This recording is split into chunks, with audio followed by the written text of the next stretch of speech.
Blitzscaling, the lightning-fast path to building massively valuable companies. By Reid Hoffman and Yeh. Part 1. What is blitzscaling? Blitzscaling is what we call both the general framework and the specific techniques that allow companies to achieve massive scale at incredible speed. If you're growing at a rate that is so much faster than your competitors that it makes you feel uncomfortable, then hold on tight, you might be blitzscaling. Amazon's incredible growth in the late 1990s, and up through today, is a prime example of blitzscaling. In 1996, a pre-IPO Amazon Books had 151 employees and generated revenues of $5.1 million. By 1999, the now public Amazon.com had grown to 7,600 employees and generated revenues of $1.64 billion. That's a 50 times increase in staff and a 322 times increase in revenue in just 3 years.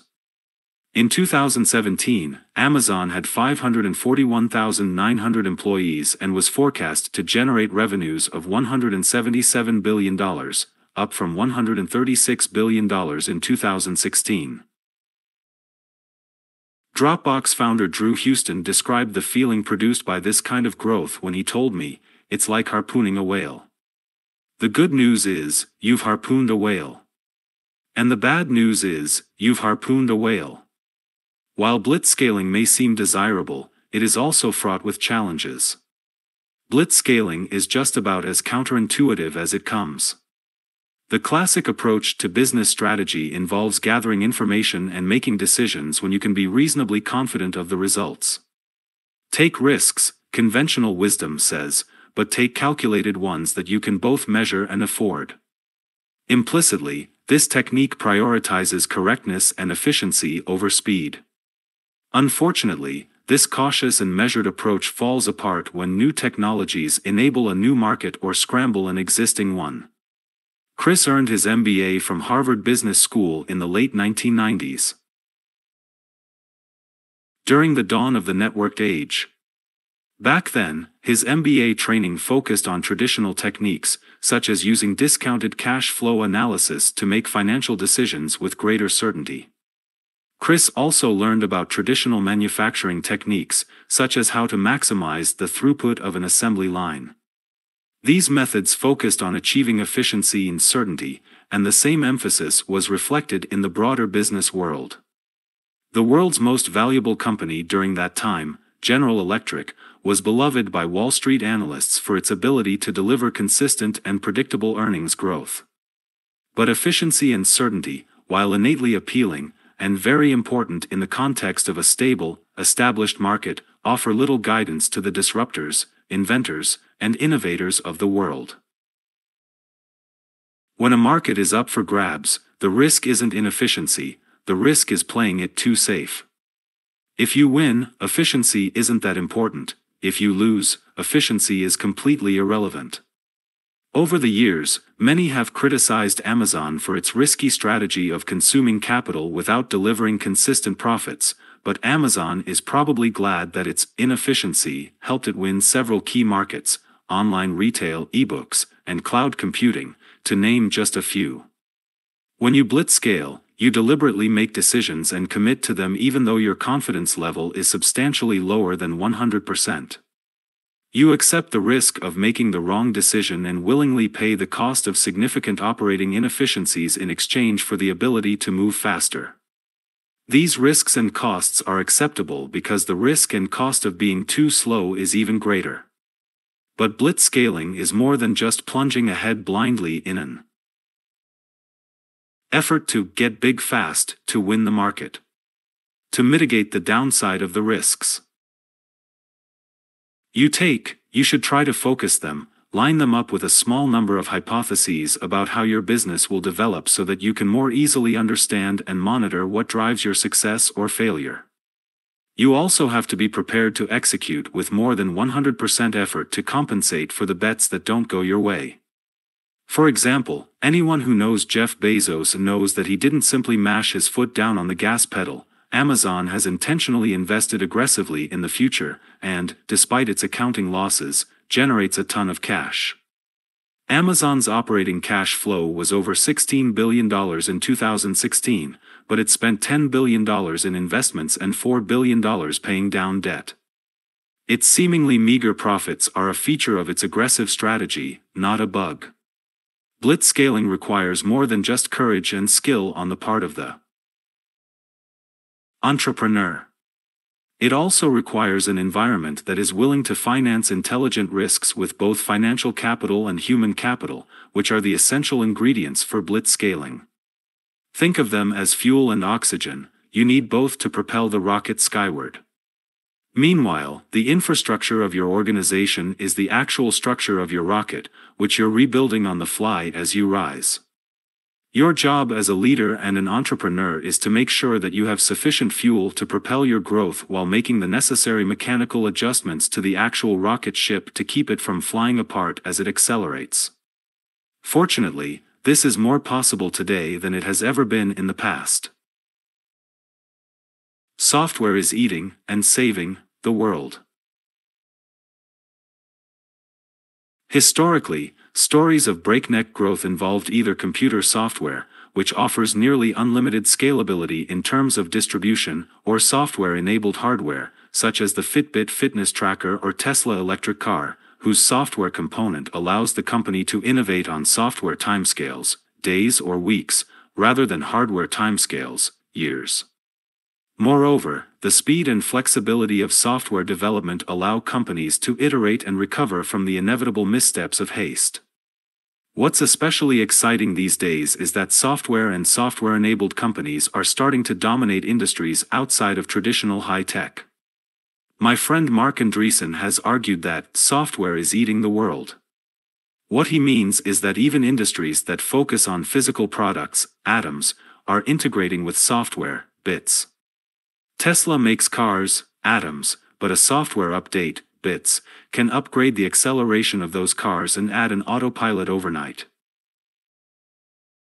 The spread of software and computing into every industry, along with the dense networks that connect us all, means that the lessons of blitzscaling are becoming more relevant and easier to implement, even in mature or low-tech industries. To use a computing metaphor, technology is accelerating the world's clock speed, the rate at which central processing units, CPUs, operate, making change occur faster than previously thought possible. Not only is the world moving faster, but the speed at which major new technology platforms are being created is reducing the downtime between the arrivals of each wave of innovation. Before, individual waves would sweep through the economy one at a time. Technologies like personal computers, disk drives, and CD-ROMs. Today, multiple major waves seem to be arriving simultaneously, technologies like the cloud, AI, AR/VR, not to mention more esoteric projects like supersonic planes and hyperloops. What's more, rather than being concentrated narrowly in a personal computer industry that was essentially a niche market, today's new technologies impact nearly every part of the economy, creating many new opportunities. This trend holds tremendous promise. Precision medicine will use computing power to revolutionize healthcare. Smart grids use software to dramatically improve power efficiency and enable the spread of renewable energy sources like solar roofs. And computational biology might allow us to improve life itself. Blitzscaling can help these advances spread and magnify their sorely needed impact. The types of scaling. Blitzscaling isn't simply a matter of rapid growth. Every company is obsessed with growth. In any industry, you live and die by the numbers, user acquisition, margins, growth rate, and so on. Yet growth alone is not blitzscaling. Rather, blitzscaling is prioritizing speed over efficiency in the face of uncertainty. We can better understand blitzscaling by comparing it to other forms of rapid growth.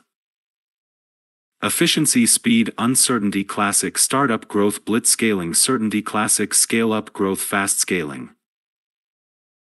Classic startup growth prioritizes efficiency in the face of uncertainty. Starting a company is like jumping off a cliff and assembling an airplane on the way down. being resource efficient lets you glide to minimize the rate of descent, giving you the time to learn things about your market, technology, and team before you hit the ground. This kind of controlled, efficient growth reduces uncertainty and is a good strategy to follow while you're trying to establish certainty around what the authors Eric Ries and Steve Blank call product/market fit. Your product satisfies a strong market demand for the solution to a specific problem or need. Classic scale-up growth focuses on growing efficiently once the company has achieved certainty about the environment. This approach reflects classic corporate management techniques, such as applying hurdle rates so that the return on investment, ROI, of corporate projects consistently exceeds the cost of capital. This kind of optimization is a good strategy to follow when you're trying to maximize returns in an established, stable market. Fast scaling means that you're willing to sacrifice efficiency for the sake of increasing your growth rate. However, because fast scaling takes place in an environment of certainty, the costs are well understood and predictable. Fast scaling is a good strategy for gaining market share or trying to achieve revenue milestones. Indeed, the financial services industry is often happy to finance fast scaling, whether by buying stocks and bonds or lending money. Analysts and bankers feel confident that they can create elaborate financial models that work out to the penny the likely ROI of a fast-scaling investment. Blitzscaling means that you're willing to sacrifice efficiency for speed, but without waiting to achieve certainty on whether the sacrifice will pay off. If classic startup growth is about slowing your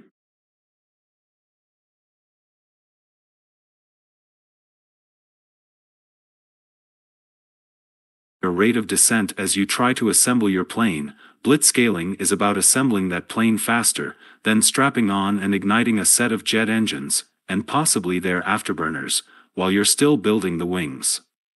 It's do or die, with either success or death occurring in a remarkably short time. Given these definitions, you might wonder why anyone would ever pursue blitzscaling. After all, it combines the gut-wrenching uncertainty of startup growth with the potential for a much bigger, more embarrassing, more consequential failure. Blitzscaling is also hard to implement. Unless you're like Microsoft or Google and can finance your growth from an exponentially growing revenue stream, you'll need to convince investors to give you money, and it's much harder to raise money from investors for a calculated gamble. Blitzscaling, than for a sure thing, fast scaling. To make matters worse, you usually need more money to blitzscale than to fast scale, because you have to keep enough capital in reserve to recover from the many mistakes you're likely to make along the way. Yet despite all of these potential pitfalls, blitzscaling remains a powerful tool for entrepreneurs and other business leaders. If you're willing to accept the risks of blitzscaling when others aren't, you'll be able to move faster than they will.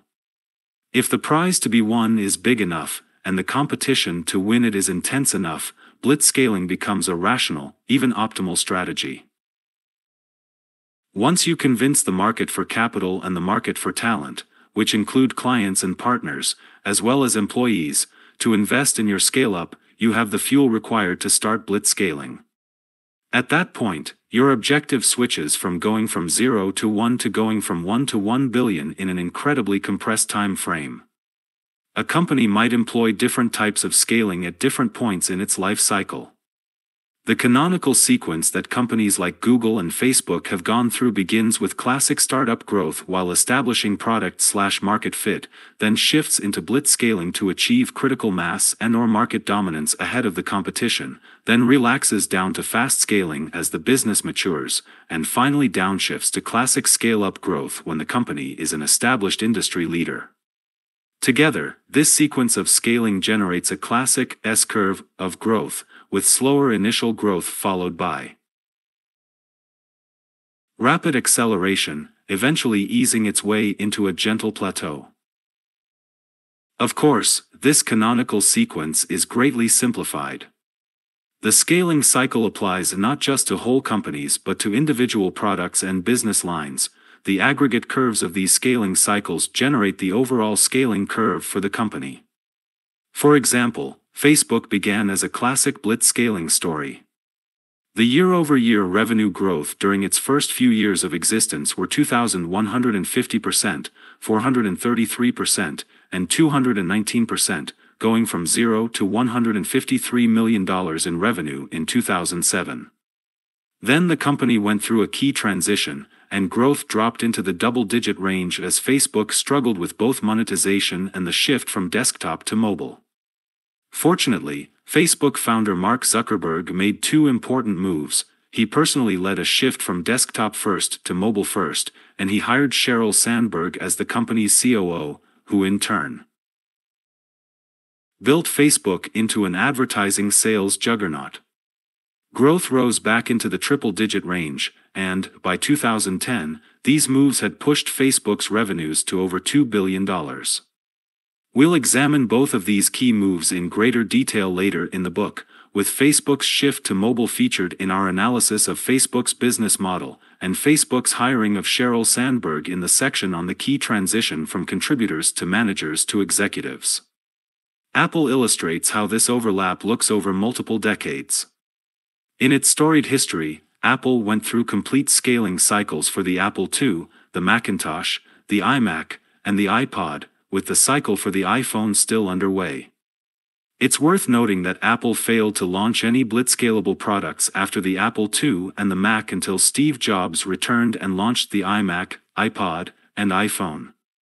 It was part of Steve's rare genius that time and time again he was able to pick the right product for Apple to blitzscale, even without slowing down for a period of classic startup growth to gather feedback from the market.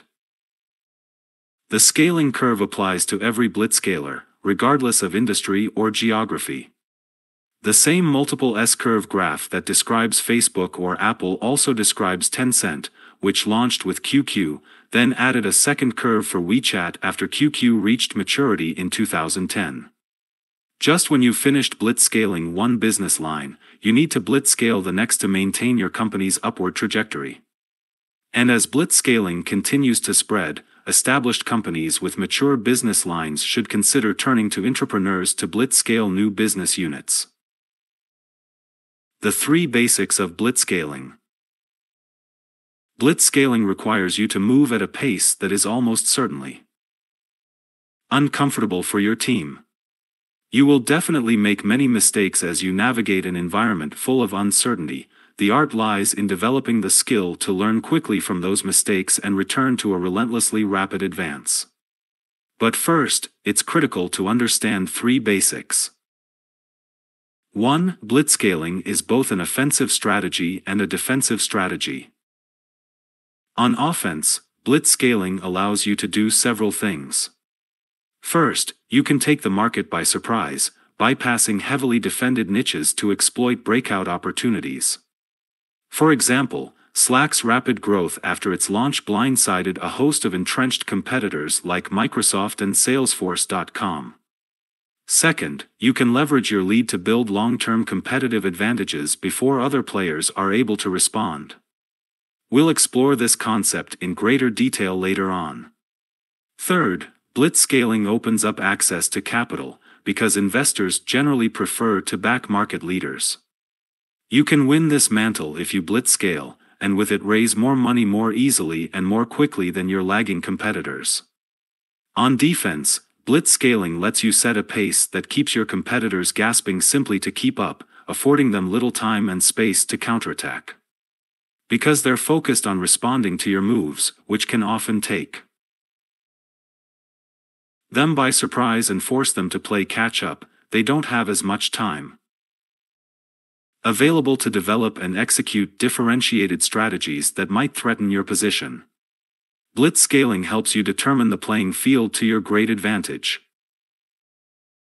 2. Blitzscaling thrives on positive feedback loops, in that the company that grows to scale first reaps significant competitive advantages. In April 2014, McKinsey & Company published a report entitled Grow Fast or Die Slow, which analyzed the life cycles of 3,000 software and internet companies, and found that positive feedback loops made rapid growth the key factor in financial success. First, growth yields greater returns. High-growth companies offer a return to shareholders 5 times greater than medium-growth companies. Second, growth predicts long-term success. Supergrowers, companies whose growth was greater than 60% when they reached $100 million in revenues, were 8 times more likely to reach $1 billion in revenues than those growing less than 20%. We believe that the mechanism behind the power of blitzscaling is, first, scalar advantage. Once a scale-up occupies the high ground in its ecosystem, the networks around it recognize its leadership, and both talent and capital flood in. For one, top professionals understand that they can have a greater impact working for the market leader. Meanwhile, joining a scale-up that is clearly a rocket ship offers many of the financial rewards of working for an early-stage startup, with far more certainty and far less risk. Scale-up employees are paid market salaries, receive equity upside, and have a very good chance of becoming rich, if not filthy rich. By attracting the best people, scale-ups increase their ability to build and bring to market great products, which in turn increases their ability to rapidly scale. A parallel calculus applies to investors. Venture capitalists, VCs, make investment decisions based on the confidence interval they have in their investment thesis. Achieving scale shrinks those intervals and makes it easier to decide to invest. And because the network that connects investors, especially within a tight-knit ecosystem like Silicon Valley, can disseminate this information quickly and broadly, a blitzscaling company can raise capital on a massive scale. This capital infusion can fuel explosive growth, which shrinks the confidence intervals even further. Paradoxically, globalization has both leveled the playing field for entrepreneurs around the world and increased the value of being in a premier scaling hub like Silicon Valley or China.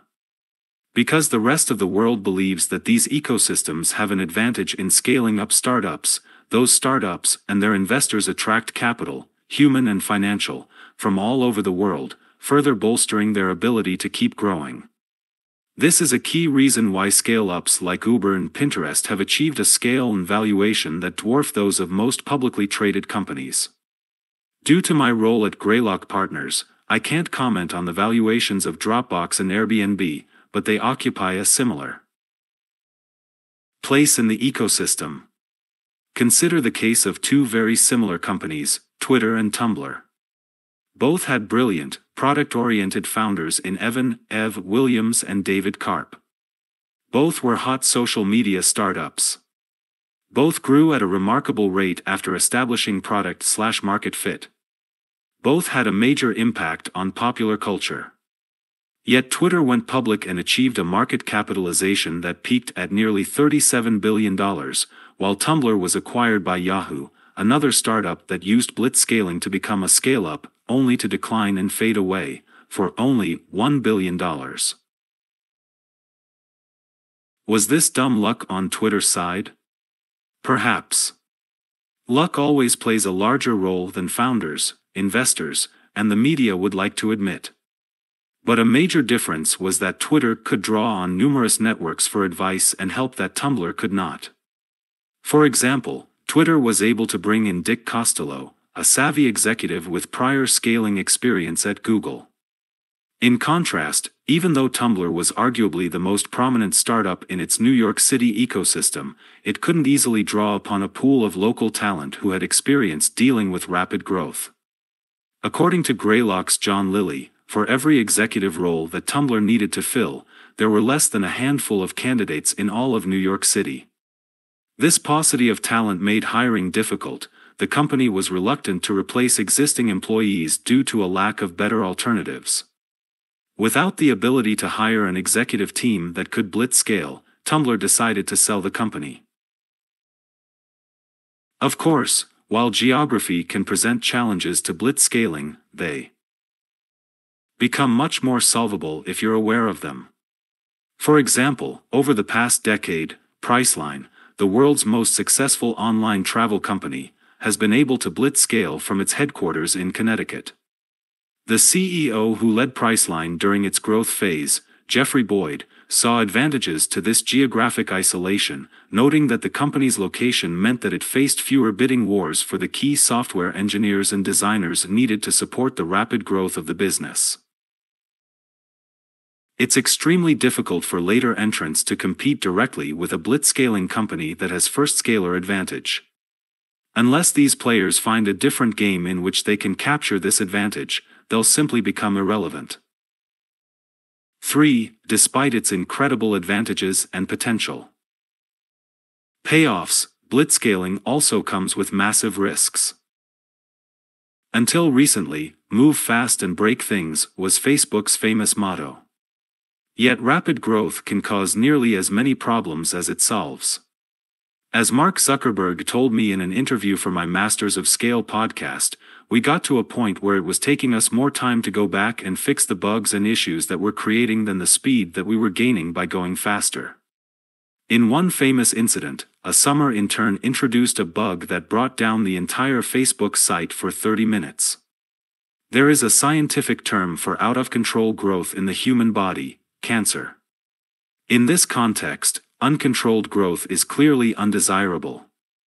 The same is true for a business. Successful blitzscaling means that you're maintaining at least some level of control by rapidly fixing the things that will inevitably get broken so that the company can maintain its furious pace without flaming out or collapsing in on itself. Like an American football player streaking down the field.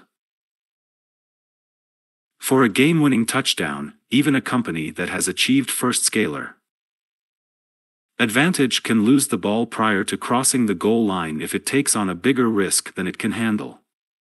Blitzscaling is risky from a management perspective as well. Reinventing your leadership style, your product, and your organization at every new phase of scale won't be easy, but it is necessary. In the words of leadership guru Marshall Goldsmith, "What got you here won't get you there." Market share and revenue growth earn headlines, but you can't achieve customer and revenue scale without scaling up your organization, in terms of the size and scope of your staff, as well as your financial, product, and technology strategy. If the organization doesn't grow in lockstep with its revenues and customer base, things can quickly spiral out of control. For example, during a period of blitzscaling in the late 1980s and early 1990s, Oracle Corporation focused so single-mindedly on sales growth that its organization lagged badly on both technology, where it fell behind arch-rival Sybase's, and finance and nearly went bankrupt as a result. It took the turnaround efforts of Ray Lane and Jeff Henley to stave off disaster and reposition Oracle for its later success. Blitzscaling your organization will require hard choices and sacrifices. For example, the people who are adept at launching a company aren't necessarily going to be the right people to scale it, as the Oracle example above demonstrates. Later in the book we'll discuss how successful blitzscalers consciously manage growth rather than letting it manage them. The 5 stages of blitzscaling. Blitzscaling a startup isn't a linear process. A global giant isn't simply a startup that's been multiplied by 1,000, working out of a gleaming high-rise headquarters instead of a grimy garage. Each major increment of growth represents a qualitative as well as quantitative change. Drew Houston of Dropbox expressed this well when he told me, "The chessboard keeps adding new pieces and new dimensions over time." In the physical sciences, materials often undergo phase changes as their circumstances, example temperature and pressure, change. Ice melts into water, water boils into steam. As a startup scales up from one phase to the next, it undergoes fundamental changes as well. And in the same way that ice skates are useless on water, and you can't skip rocks on water vapor, the approaches and processes that worked for one phase break down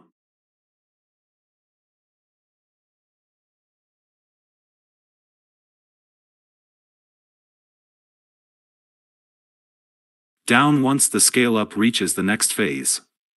This book is designed to help you successfully navigate the phase changes you'll face on the path to global dominance. Throughout this book, we will refer to the 5 key stages of blitzscaling using the metaphor of a community. Since the most obvious, visible, and impactful change in a scale-up is the number of people it employs, we'll define the stages based on the number of employees in the company or its organizational scale. The 5 stages of blitzscaling. Stage 1, family, 1 to 9 employees. Stage 2, tribe, tens of employees. Stage 3, village, hundreds of employees. Stage 4, city, thousands of employees. Stage 5, nation, 10,000s of employees. Each stage has critical differences when it comes to management and leadership. When you're head of a nuclear family, you have close relationships with all of your family members. When you're the head of a whole nation, you're responsible for the lives of a multitude of people, most of whom you'll never meet. Later in the book we'll talk about how to optimize your people management strategy as your company grows. It's important to remember that while these powers of 10 provide a clear and consistent set of categories, real life is often messier. For example, a startup with a tight-knit team might feel and act like a family even if it has nearly 20 employees. So these definitions are meant simply to offer a useful set of guidelines. We also recognize that the number of employees is only one of several measures of an organization's scale. Some of the other measures of scale include the number of users, user scale, the number of customers, customer scale, and total annual revenues, business scale. These measures usually, but don't always, move in lockstep. While it's nearly impossible to achieve customer scale or business scale without organizational scale, customers require customer service. Representatives and revenues typically require salespeople. It is possible to achieve user scale without organizational scale. Consider the example of Instagram. When that company was acquired by Facebook for $1 billion, it had over 100 million users but just 13 employees and no significant revenues. The fact that the phases don't always move in lockstep is a feature of blitzscaling, not a bug. As we'll discuss, operational scalability is one of the primary growth limiters that scale-ups need to address. When a business can grow users, customers, and revenues faster than the number of employees without collapsing under the weight of its own growth, the business can achieve greater profitability and keep growing without being as tightly constrained by the need for financial or human capital. In contrast, when the number of employees grows faster than users, customers, and revenues, it's a major red flag that could indicate issues with the fundamental business model. Nevertheless, for the sake of simplicity, this book will typically define the stage of a company by its organizational scale. A family stage company will have 1 to 9 employees, a tribe stage company will have 10 to 99 employees, and so on.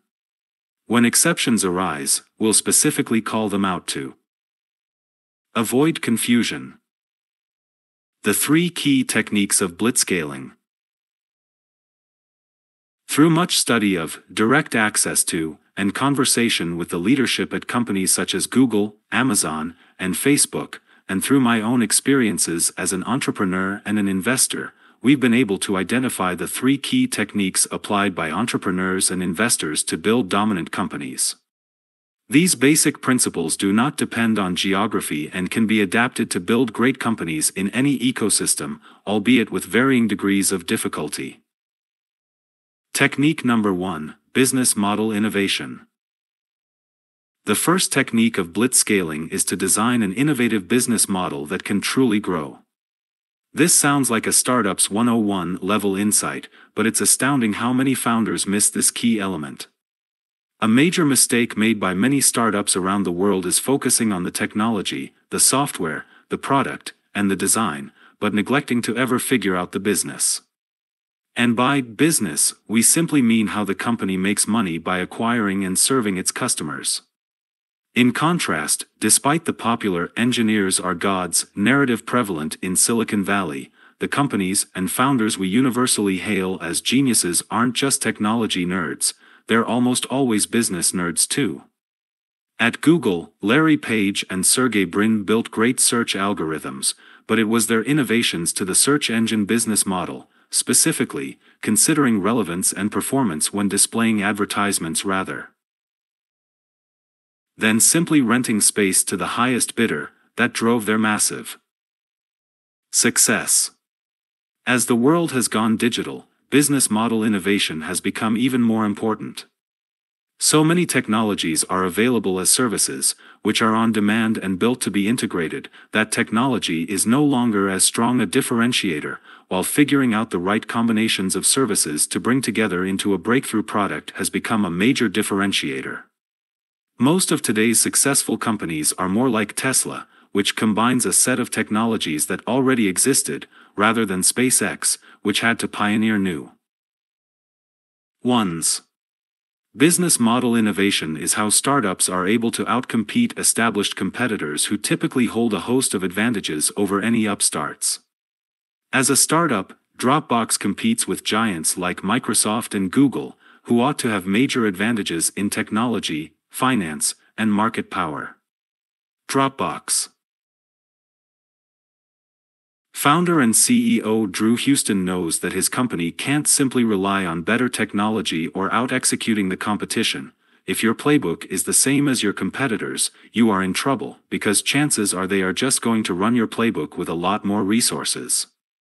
Drew had to design a better business model, in which the focus on sharing files means that the number of files Dropbox has to store, or in the past, pay Amazon to store, increases far more slowly than the value created for the customer and thus the revenues Dropbox can collect from those customers. Uber and Airbnb also built large businesses at incredible speed based on novel business models rather than unprecedented new technologies. If technological innovation alone were enough, federal research labs would produce $100 billion companies on a regular basis. Spoiler alert, they don't. This is not to say that technology innovation is unimportant. Technology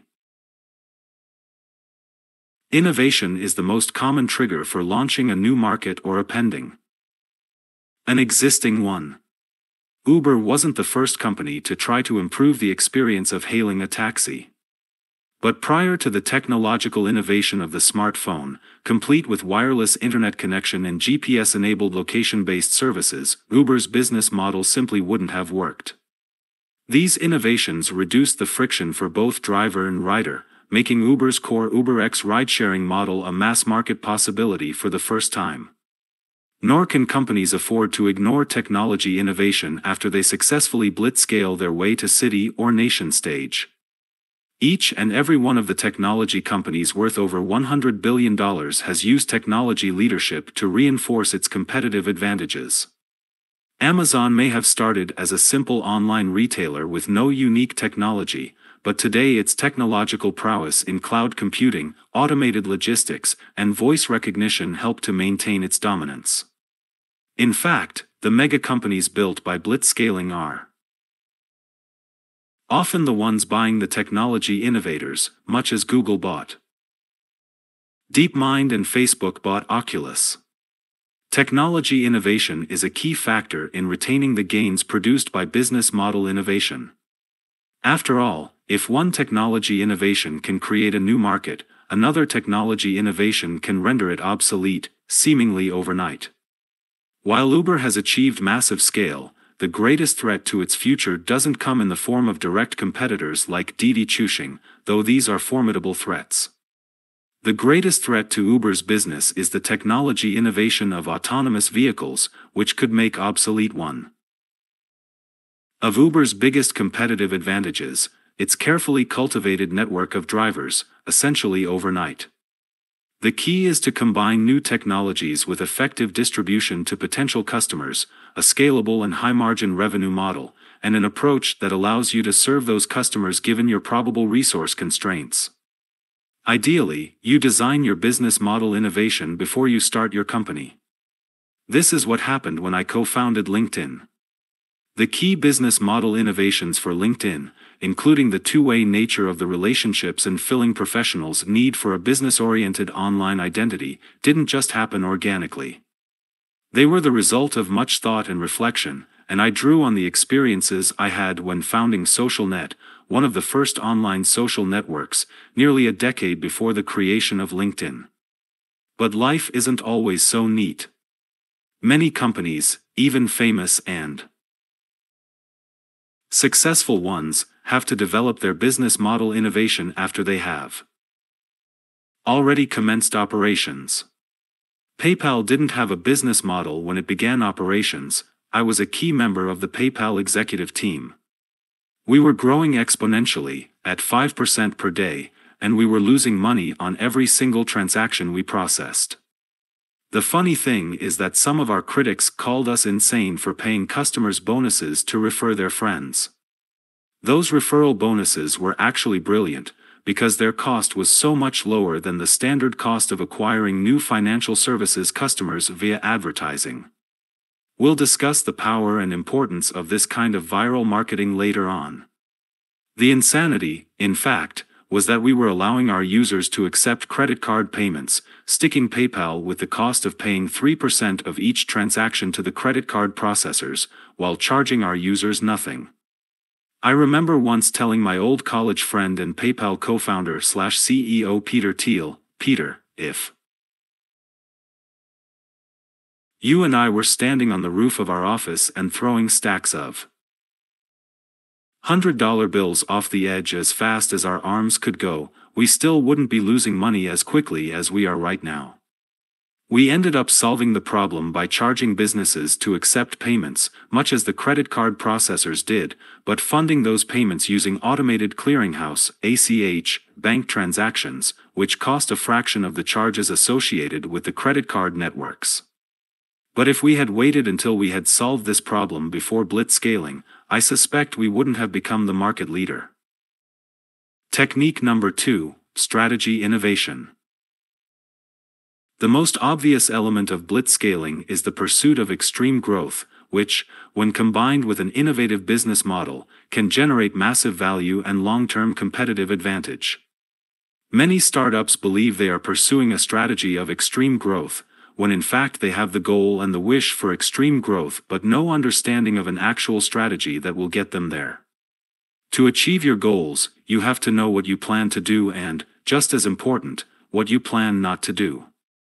Also, growth doesn't create value in and of itself. For that, it has to be paired with a working business model. It's easy to achieve extreme customer and revenue growth if your company sells $20 bills for $1, but "we'll make it up in volume" won't allow you to build any sustainable value. For successful blitzscaling, the competitive advantage comes from the growth factors built into the business model, such as network effects, whereby the first company to achieve critical scale triggers a feedback loop that allows it to dominate a winner-take-all or winner-take-most market and achieve a lasting first-scaler advantage. For example, Uber's strategy of aggressive city-by-city expansion allows its customers to hail rides with fewer delays than its competitors. Uber wants you to be able to get a ride faster with Uber than with anyone else. This attracts more customers, which attracts more drivers, which increases the liquidity of the marketplace, which allows customers to hail rides even more quickly, which attracts more customers, and so on. Early Uber investor Bill Gurley laid out Uber's strategy in his 2012 blog post, "All Markets Are Not Created Equal."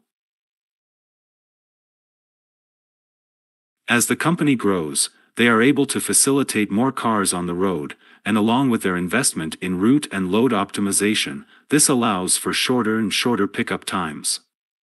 The experience gets better and better the longer they are in the market. Blitzscaling goes beyond just a strategy of aggressive growth because it involves doing things that don't make sense according to traditional business thinking, such as prioritizing speed over efficiency despite an uncertain environment. At the same time, blitzscaling also goes beyond just risk-taking.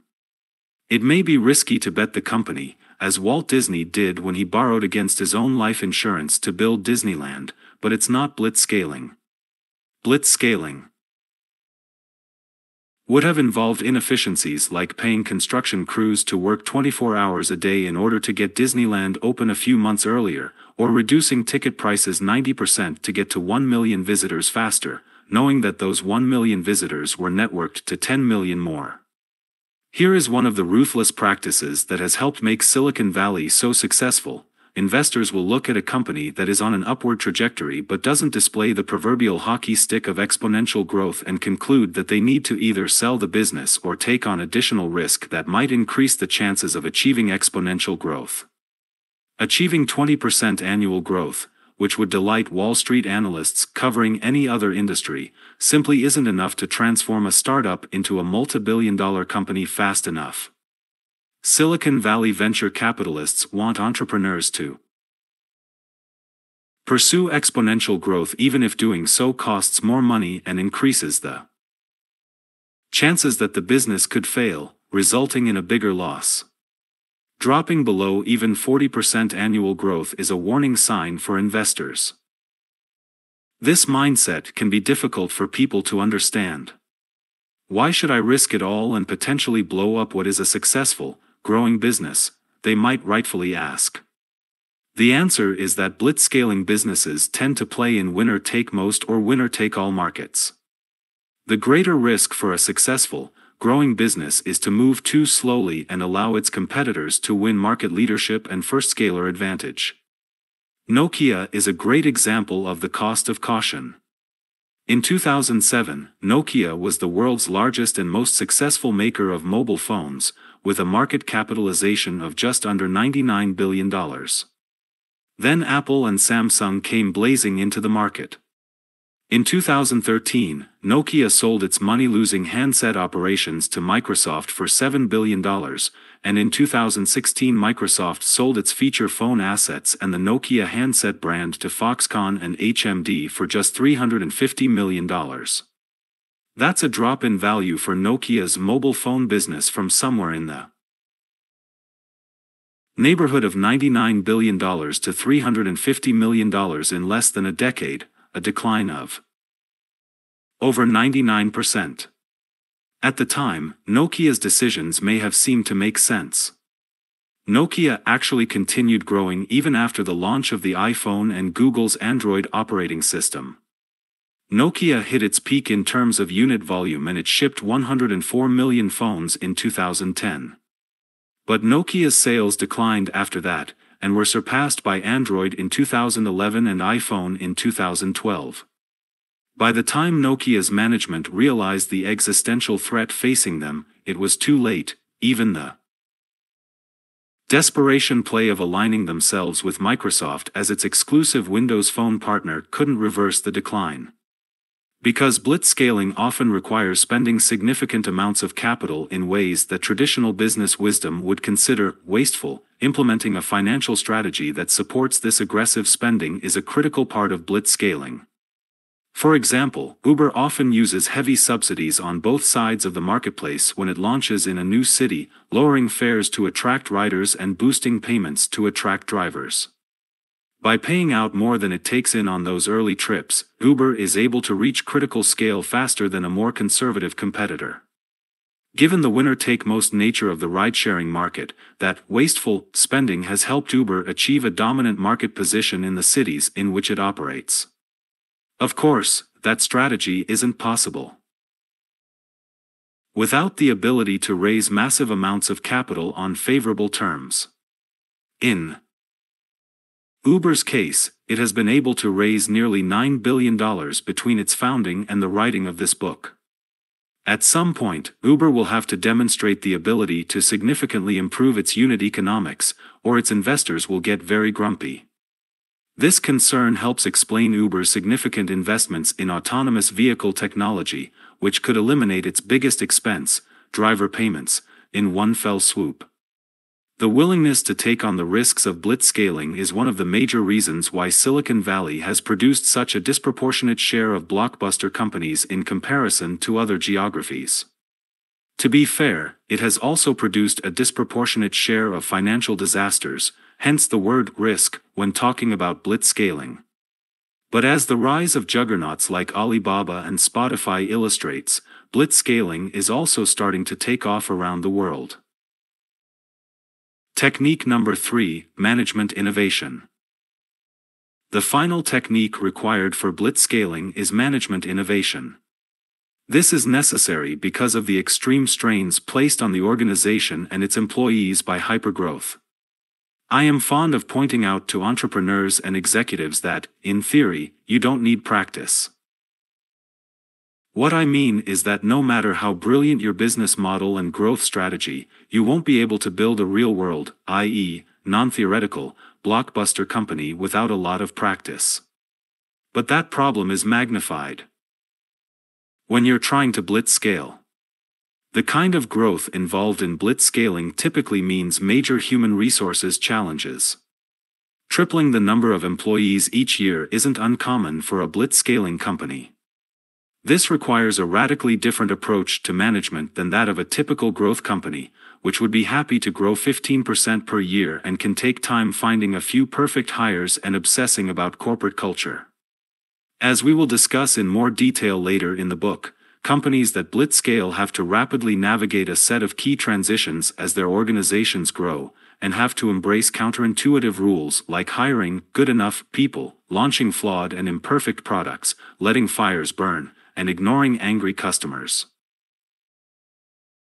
Over the course of this book, we'll see how business model, growth strategy, and management innovation work together to form the high-risk, high-reward process of blitzscaling. Part 2. Business Model Innovation. Of the 3 core techniques of blitzscaling, the first and most foundational is to design an innovative business model capable of exponential growth. The story of entrepreneurship in the Internet era is a story of this kind of business model innovation. Think back to the dot-com era, which stretched roughly from the IPO of Netscape in 1995 until the Nasdaq began to crash in 2000. During this period, enormous numbers of startups and pretty much every established company tried to build great internet businesses, yet nearly all of them failed. The problem was, most of them simply tried to cut and paste existing business models onto the new online medium. You can't transplant a heart from one species into another and expect it to thrive. If you had asked stock market analysts in 1995 which companies were best positioned to dominate the internet, most would have pointed to existing giants like Microsoft and Time Warner, which invested millions in internet businesses. Like MSN and Pathfinder. Others would have mentioned pureplay.com. Startups like eToys, which combined proven business models like the category killer store with the new online medium. Yet when the wreckage of the dot-com crash cleared, the most successful companies still charging full steam ahead were the few startups that were designed around totally new business models, such as Amazon, eBay, and Google. Walmart should have dominated online retail, yet Amazon emerged and practically wrote the Bible for e-commerce, including consumer reviews, shopping carts, and free shipping. Newspapers and phone book companies should have been able to transfer their information businesses to the online world, but Yahoo and then Google stepped up to the plate. They built the search engines that indexed the world's information, and Google developed the business model that made it worth more than all traditional media companies combined. In contrast, and much to their misfortune, startups that relied purely on technology innovation without any real business model innovation largely went bust. Companies like eToys that tried to Amazon various markets, but without Amazon's front and back office innovations, crashed and burned once the financial markets began to demand profits rather than just expensive revenue growth. Even Netscape, whose Netscape Navigator mainstreamed web browsing, and whose IPO kicked off the dot-com boom, was forced to sell itself off to AOL. Netscape engineers invented JavaScript, SSL, and all kinds of cool technology for the internet that are still used today, but Netscape accepted the status quo when it came to using tried-and-true business models rather than developing new ones that were enabled by its own technology innovation. Unfortunately for Netscape, its competitor Microsoft already understood those business models all too well and knew exactly how to use its economic might and resources to pull their levers. In the first browser war, Microsoft pre-installed its Internet Explorer on all new Windows computers, then gave away its web server software, Internet Information Server, IIS, which effectively destroyed Netscape's business model. Could Netscape have succeeded with a different strategy? We believe so. Consider that one of the ways that Netscape monetized its Navigator browser was to sell the sponsorship of its Net Search button to the Excite search engine for $5 million. Netscape believed that the browser itself was the key, while search was simply a sideline. It was left to two pairs of Stanford graduate students, Jerry Yang and David Filo, Yahoo, and Larry Page and Sergey Brin, Google, to prove that search was a much bigger business. Google's innovative model of selling text ads next to search results via an automated marketplace allowed it to build a franchise so dominant that it later withstood a series of frontal assaults by Microsoft, including a marketing program in which Microsoft essentially paid people to use its Bing search engine. The same story has been repeated in multiple waves since. Facebook and LinkedIn dominate social networks even though AOL, Microsoft, Hotmail, and Yahoo Mail, controlled most consumer online identities when those social networks first emerged. Alibaba beat eBay in China. Uber outflanked the taxi companies. Airbnb has more room listings than any hotel company in the world. These success stories are technology companies, sure. But as we've seen, technological innovation alone is insufficient, even when its impact on the future is huge. Services like Craigslist, Wikipedia, and IMDb, the Internet Movie Database, were early, influential Internet innovators, but they still never became massively, financially, valuable on their own. The real value creation comes when innovative technology enables innovative products and services with innovative business models. Even though the business models of Google, Alibaba, and Facebook might seem obvious, even inevitable, after the fact, they weren't widely appreciated at the time they launched. How many people in 1999 would have realized that running tiny text ads next to the equivalent of an electronic card catalog would lead to the world's most valuable software company? Or that setting up an online shopping mall for China's emerging middle class would lead to a $100 billion business? Which of you in 2004 would have predicted that letting people see what their friends are talking about by staring at a tiny screen on a handheld computer would become the dominant form of media? Great companies and great businesses often seem to be bad ideas when they first appear because business model innovations, by their very definition, can't point to a proven business model to demonstrate why they'll work. To really understand why these business models succeed, we need to clearly define what we mean by business model in the first place. Part of the problem is that the term can be interpreted in so many different ways. The great management thinker Peter Drucker wrote that business models are essentially theories composed of assumptions about the business, which circumstances might require to change over time. Harvard Business School professor and author Clay Christensen believes that you need to focus on the concept of the job to be done, that is, when a customer buys a product, she is hiring it to do a particular job. Then there's Brian Chesky of Airbnb, who said simply, build a product people love. Hire amazing people. What else is there to do? Everything else is fake work. As Andrea Ovens aptly put it in her January 2015 Harvard Business Review article, what is a business model? It's enough to make your head swim. For the purposes of this book, we'll focus on the basic definition, a company's business model describes how it generates financial returns by producing, selling, and supporting its products. What sets companies like Amazon, Google, and Facebook apart, even from other successful high-tech companies, is that they have consistently been able to design and execute business models with characteristics that allow them to quickly achieve massive scale and sustainable competitive advantage. Of course, there isn't a single perfect business model that works for every company, and trying to find one is a waste of time. But most great business models have certain characteristics in common. If you want to find your best business model, you should try to design one that maximizes 4 key growth factors and minimizes 2 key growth limiters. Designing to maximize growth, the 4 growth factors. Growth factor number 1, market size. The most basic growth factor to consider for your business model is market size. This focus on market size may sound obvious, and it's right out of Pitch Deck 101 for startups, but if you want to build a massive company, you need to begin with the basics and eliminate ideas that serve too small of a market.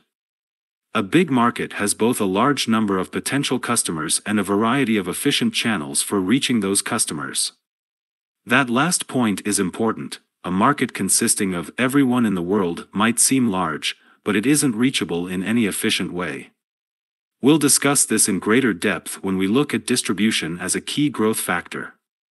It's not easy to judge the size of a market, or what pitch decks and venture capitalists often refer to as TAM, total available market. Predicting TAM and how it will grow in the future is one of the main sources of uncertainty in blitzscaling. But predicting it correctly and investing accordingly when others are still paralyzed by fear is also one of the main opportunities for unexpectedly high returns, as we'll see in the cases of Airbnb and Uber. Ideally, the market itself is also growing quickly, which can make a smaller market attractive and a large market irresistible. In Silicon Valley, the competition for venture capital exerts a strong pressure on entrepreneurs to focus on ideas that are going after big markets. Venture capital firms might raise hundreds of millions or even billions of dollars from their investors, limited partners like pension funds and university endowments, who are seeking above-market returns to compensate them for taking a chance on privately held companies rather than simply investing in the Coca-Colas of the world. To deliver these above-market returns, venture capital funds need to at least triple their investors' money. A $100 million venture capital fund would need to return $300 million over the typical 7 to 10-year life of a fund to achieve an above-market internal rate of return of 15 to 22%. A $1 billion fund would need to return $3 billion. Since most venture capital investments either lose money or barely break even, the only realistic way that venture capitalists can achieve these aggressive goals is to rely on a small number of incredibly successful investments. For example, Benchmark Capital invested $6.7 million in eBay in 1997. Less than 2 years later, eBay went public, and Benchmark's stake was worth $5 billion, which is a 745 times return. The specific fund that made that investment, Benchmark Capital Partners I, took $85 million from investors and returned $7.8 billion, for a 92 times return. The initial investors in Facebook did even better, but were individuals rather than firms. Given the desire for home runs like eBay, most venture capitalists filter investment opportunities based on market size.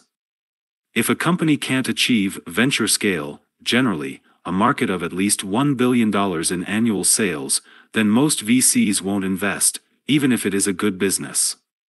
It simply isn't large enough to help them achieve their goal of returning more than 3 times their investors' money. When Brian Chesky was pitching venture capitalists to invest in Airbnb, one of the people he consulted was the entrepreneur and investor Sam Altman, who later became the president of the Y Combinator startup accelerator.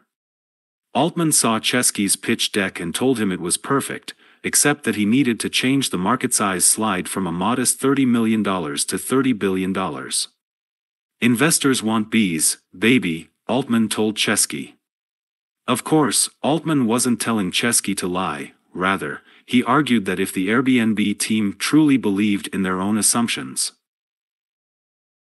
$30 million was a gross underestimate, and they should use a number that was true to their convictions. As it turns out, Airbnb's market was indeed closer to $30 billion. When evaluating market size, it's also critical to try to account for how lower costs and product improvements can expand markets by appealing to new customers, in addition to seizing market share from existing players. In 2014, Asvath Damodaran, a professor of finance at NYU's Stern School of Business, estimated that Uber was probably worth roughly $6 billion, based on its ability to ultimately win 10% of the global taxi market of $100 billion, or $10 billion. According to Uber's own projections, in 2016 the company processed over $26 billion in payments. It's safe to say that the $10 billion market was a serious underestimate, as the ease of use and lower cost of Uber and its competitors expanded the market for transportation as a service. As Aaron Levy, the founder of the online file storage company Box, noted in a tweet in 2014, sizing the market for a disruptor based on an incumbent's market is like sizing a car industry off how many horses there were in 1910. The other factor that can lead to underestimating a market is neglecting to account for expanding into additional markets. Amazon began as Amazon Books, the Earth's biggest bookstore. But Jeff Bezos always intended for book selling to serve as a beachhead from which Amazon could expand outward to encompass his massive vision of the everything store. Today, Amazon dominates the book-selling industry, but thanks to relentless market expansion, book sales represent less than 7% of Amazon's total sales. The same effect can be seen in the financial results of Apple. In the first quarter of 2017, Apple generated $7.2 billion from the sale of personal computers, a category the company pioneered and once dominated. That's a great number to be sure, but over that same financial quarter, Apple's total revenue was a whopping $78.4 billion, which meant that Apple's original market accounted for less than 10% of its total sales. My Greylock colleague Jerry Chen, who helped Diane Green scale VMware's virtualization software into a massive business, likes to point out, every billion-dollar business started as a $10 million business. But whether you are creating a new market, expanding an existing market, or relying on adjacent markets to get to those B's that investors want, baby, you need to have a plausible path to get from here to there. This leads us to one of my favorite growth factors to discuss with entrepreneurs: distribution. Growth factor number 2, distribution. The second growth factor needed for a strong, scalable business is distribution. Many people in Silicon Valley like to focus on building products that are, in the famous words of the late Steve Jobs, insanely great. Great products are certainly a positive. We'll discuss the lack of product quality as a growth limiter later on, but the cold and unromantic fact is that a good product with great distribution will almost always beat a great product with poor distribution. Dropbox is a company with a great product, but it succeeded because of its great distribution. In an interview for Reed's Masters of Scale podcast, founder and CEO Drew Houston said that he believes that too many startups overlook the importance of distribution.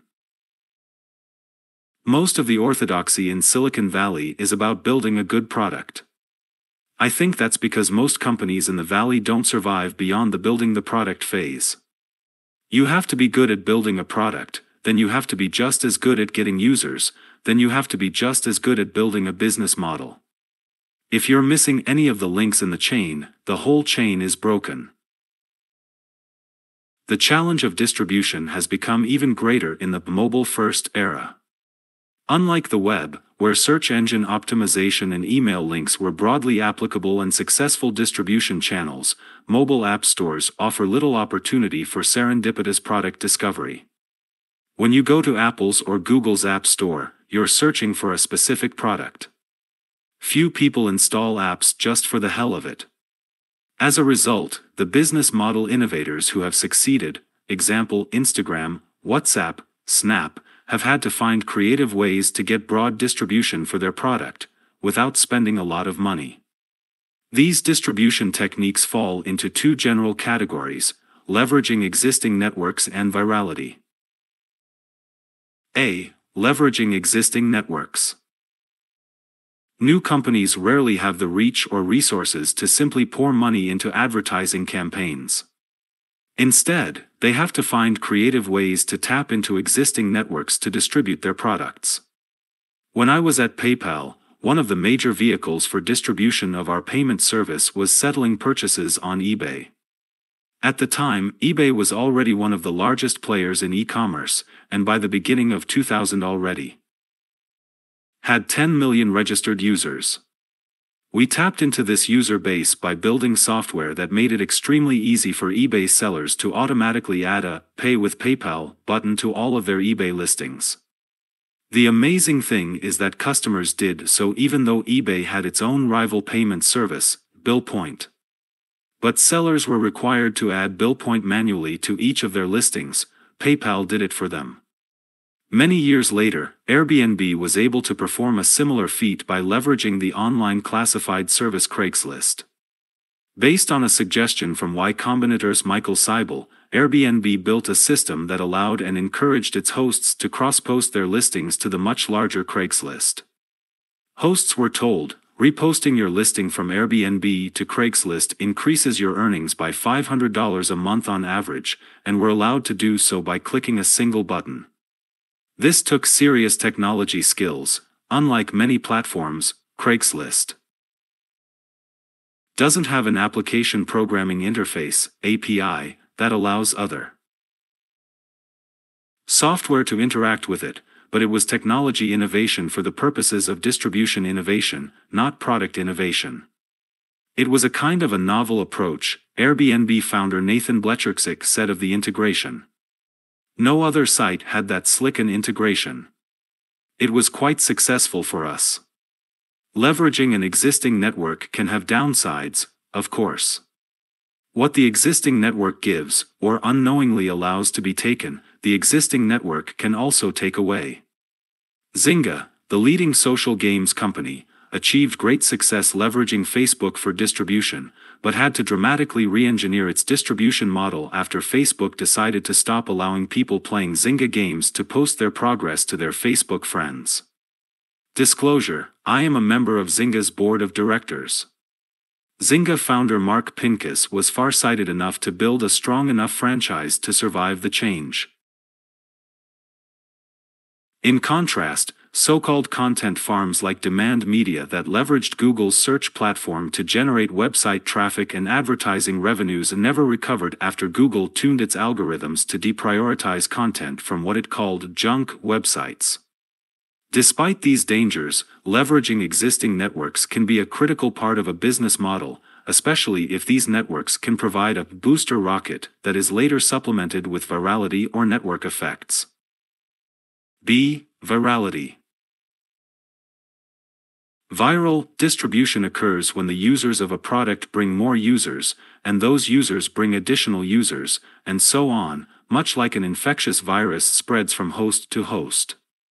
Virality can either be organic, occurring during the course of normal usage of the product, or incentivized by some kind of reward. After launching LinkedIn, the team and I devoted significant time and energy to figuring out how to improve organic virality, that is, how to make it easier for existing users to invite friends to use the service. One way we did this was to refine what have become some of the standard tools of virality, such as address book importers. For example, we built software that allowed LinkedIn to connect to our users' Outlook contacts, which made it very easy for them to invite their most important connections. But equally important was an unanticipated source of virality. As it turned out, users wanted to use their LinkedIn pages as their primary professional identity on the internet. Having a page like this to point others to, with all the details of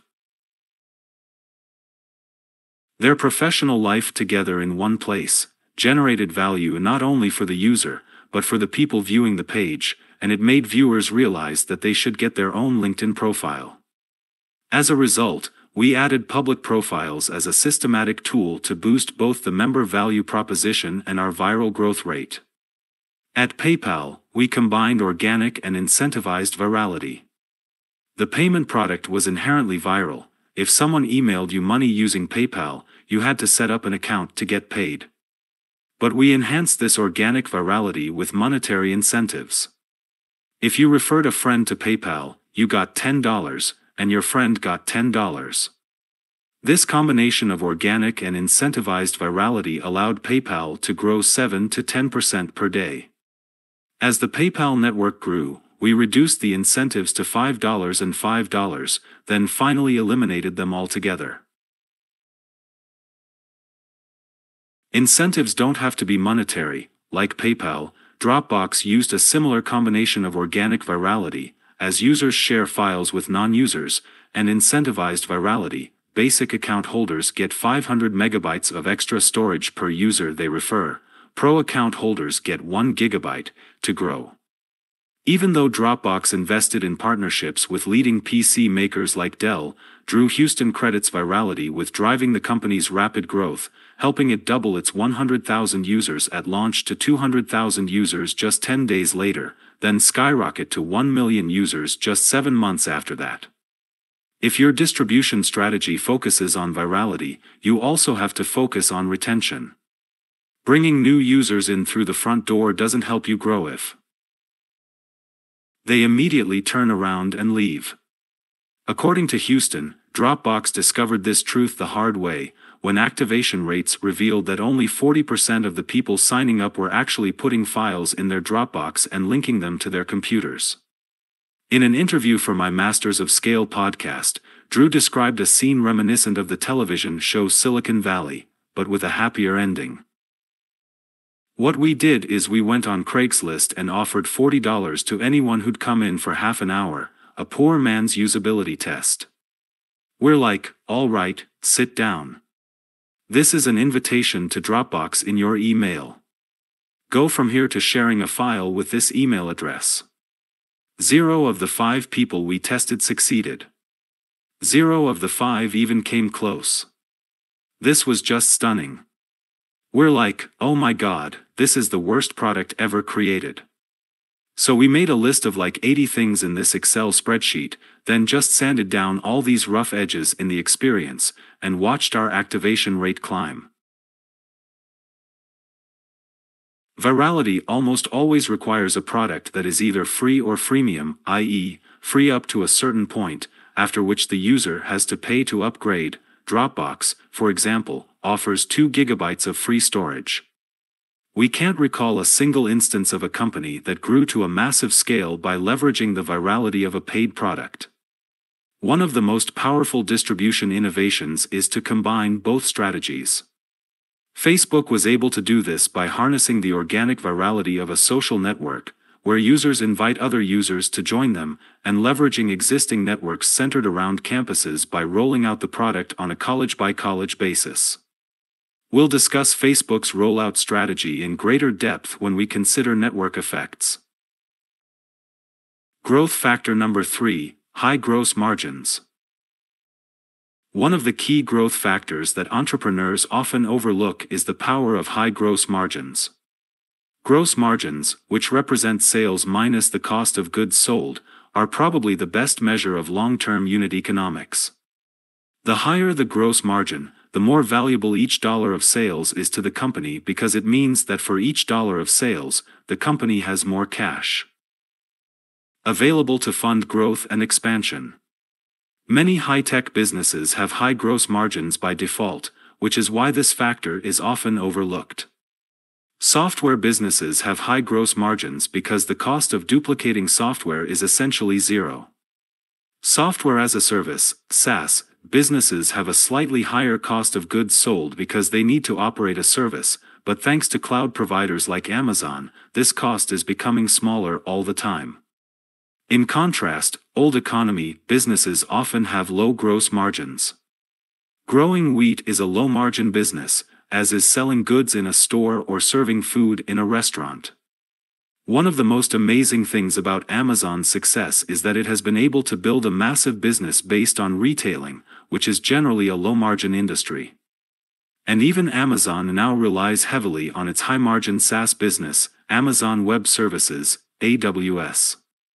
In 2016, AWS accounted for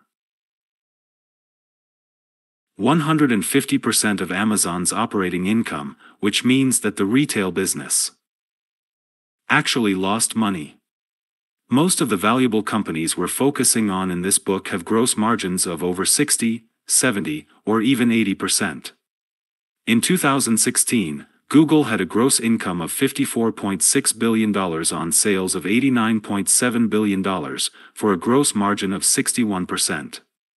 Facebook's gross income was $23.9 billion on sales of $27.6 billion, for a gross margin of 87%. In 2015, LinkedIn's gross margin was 86%.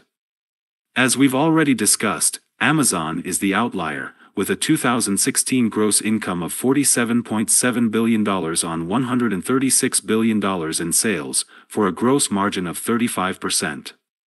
Yet even Amazon's gross margins are greater than those of a high-margin, traditional company like General Electric, which in 2016 had a gross income of $32.2 billion on sales of $119.7 billion, for a gross margin of 27%. High gross margins are a powerful growth factor because, as noted below, not all revenue is created equal. The key insight here is that even though gross margins matter a great deal to the seller, they are irrelevant to the buyer. How often do you consider the gross margin involved when you make a purchase? Would you ever choose Burger King over McDonald's because Whoppers are lower margin than Big Macs? Typically, you focus solely on the cost to you, and the perceived benefits of the purchase. This means that it's not necessarily any easier to sell a low-margin product than a high-margin product. If possible then, a company should design a high gross margin business model. Second, high gross margin businesses are attractive to investors, who will often pay a premium for the cash-generating power of such a business. As the prominent investor Bill Gurley wrote in his 2011 blog post, all revenue is not created equal. Investors love companies where, all things being equal, higher revenues create higher profit margins. Selling more copies of the same piece of software, with zero incremental costs, is a business that scales nicely. Appealing to investors makes it easier to raise larger amounts of money at higher valuations when the company is privately held. We'll delve into the details of why this is so important later on, and lowers the cost of capital when the company is publicly traded. This access to capital is a key factor in being able to finance lightning-fast growth. It's important to note the difference between potential gross margin and realized gross margin. Many blitzscalers, such as Amazon or the Chinese hardware makers Huawei and Xiaomi, deliberately price their products to maximize market share rather than gross margins.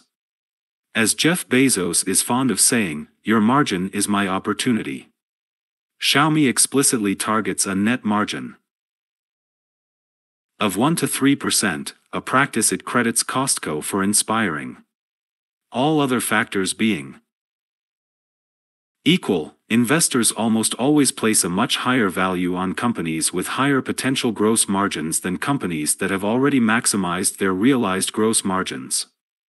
Finally, most of a company's operational challenges scale based on revenues or unit sales volume, not gross margin.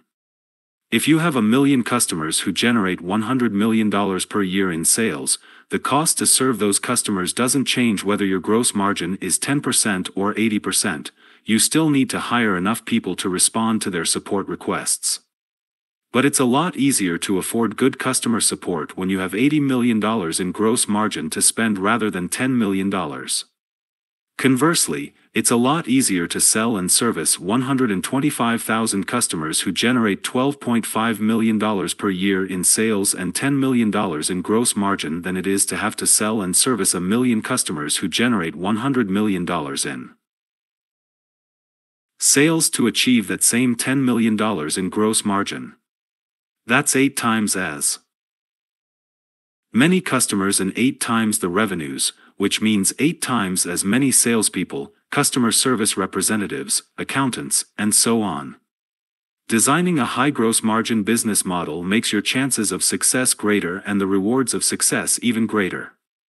As we'll see in a later section, high gross margins have helped even non-tech businesses, such as the Spanish clothing retailer Zara, grow into global giants. Growth factor number 4, network effects. Market size, distribution, and gross margins are important factors in growing a company, but the final growth factor plays the key role in sustaining that growth long enough to build a massively valuable and lasting franchise. While the past 20 years have driven improvements in the first 3 growth factors, the rise in internet usage around the world has pushed network effects to levels never before seen in our economy. The increasing importance of network effects is one of the main reasons that technology has become a more dominant part of the economy. At the end of 1996, the 5 most valuable companies in the world were General Electric, Royal Dutch Shell, the Coca-Cola Company, NTT, Nippon Telegraph and Telephone, and ExxonMobil, traditional industrial and consumer companies that relied on massive economies of scale and decades of branding to drive their value. Just 21 years later, in the fourth quarter of 2017, the list looked very different: Apple, Google, Microsoft, Amazon, and Facebook. That's a remarkable shift. Indeed, while Apple and Microsoft were already prominent companies at the end of 1996, Amazon was still a privately held startup. Larry Page and Sergey Brin were still a pair of graduate students at Stanford who were 2 years away from founding Google, and Mark Zuckerberg was still looking forward to his bar mitzvah. So what happened? The networked age happened, that's what. Technology now connects all of us in ways that were unthinkable to our ancestors. Over 2 billion people now carry smartphones, many of them made by Apple, or using Google's Android operating system, that keep them constantly connected to the global network of everything. At any time, those people can find almost any information in the world, Google, buy almost any product in the world, Amazon/Alibaba, or communicate with almost any other human in the world, Facebook/WhatsApp/Instagram/WeChat. In this highly connected world, more companies than ever are able to tap into network effects to generate outsized growth and profits. We'll use the simple layman's definition of network effects in this book. A product or service is subject to positive network effects when increased usage by any user increases the value of the product or service for other users. Economists refer to these effects as demand-side economies of scale or, more generally, positive externalities. The magic of network effects is that they generate a positive feedback loop that results in superlinear growth and value creation. This superlinear effect makes it very difficult for any node in the network to switch from an incumbent to an alternative, customer lock-in, since it is almost impossible for any new entrant to match the value of plugging into the existing network. Nodes in these networks are typically customers or users, as in the canonical example of the fax machine, or the more recent example of Facebook, but can also be data elements or other fundamental assets valuable in a business. The resulting phenomenon of increasing returns to scale often results in an ultimate equilibrium in which a single product or company dominates the market and collects the majority of its industry's profits. So it's no surprise that smart entrepreneurs strive to create, and smart investors want to invest in, these network effect startups. Several generations of startups have tapped these dynamics to build dominant positions, from eBay to Facebook to Airbnb. To accomplish these goals, it's critical to develop a rigorous understanding of how network effects work. My Greylock colleague Simon Rothman is one of the world's premier experts on network effects from building eBay's $14 billion automotive marketplace. Simon warns, a lot of people try to bolt on network effects by doing things like adding a profile. Marketplaces have profiles, they reason, so if I add profiles, I'll be adding network effects. Yet the reality of building network effects is a bit more complicated. Rather than simply imitate specific features, the best blitzscalers study the different types of network effects and design them into their business models. 5 categories of network effects. On his Industrial Organization of Information Technology website, the NYU professor Arun Sundararajan classifies network effects into 5 broad categories. 1. Direct network effects. Increases in usage lead to direct increases in value. Examples: Facebook, messaging apps like WeChat and WhatsApp. 2. Indirect network effects. Increases in usage encourage consumption of complementary goods, which increases the value of the original product. Example: adoption of an operating system such as Microsoft Windows, iOS, or Android encourages third-party software developers to build applications, increasing the value of the platform. 3. Two-sided network effects. Increases in usage by one set of users increases the value to a different set of complementary users, and vice versa. Example: marketplaces such as eBay, Uber, and Airbnb. 4. Local network effects. Increases in usage by a small subset of users increases the value for a connected user. Example: back in the days of metered calls, certain wireless carriers allowed subscribers to specify a limited number of favorites whose calls didn't count against the monthly allotment of call minutes. 5. Compatibility and standards. The use of one technology product encourages the use of compatible products. Example: within the Microsoft Office suite, Word's dominance meant that its document file format became the standard. This has allowed it to destroy competitors like WordPerfect and fend off open-source solutions like OpenDocument.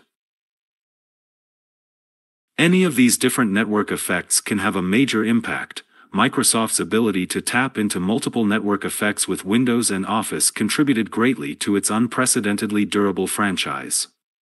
Even today, Windows and Office remain dominant in the PC market. It's simply that other platforms like mobile have achieved similar or greater importance.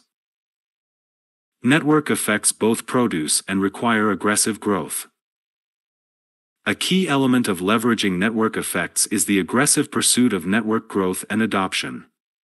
Because the impact of network effects increases in a superlinear fashion, at lower levels of scale, network effects actually exert downward pressure on user adoption.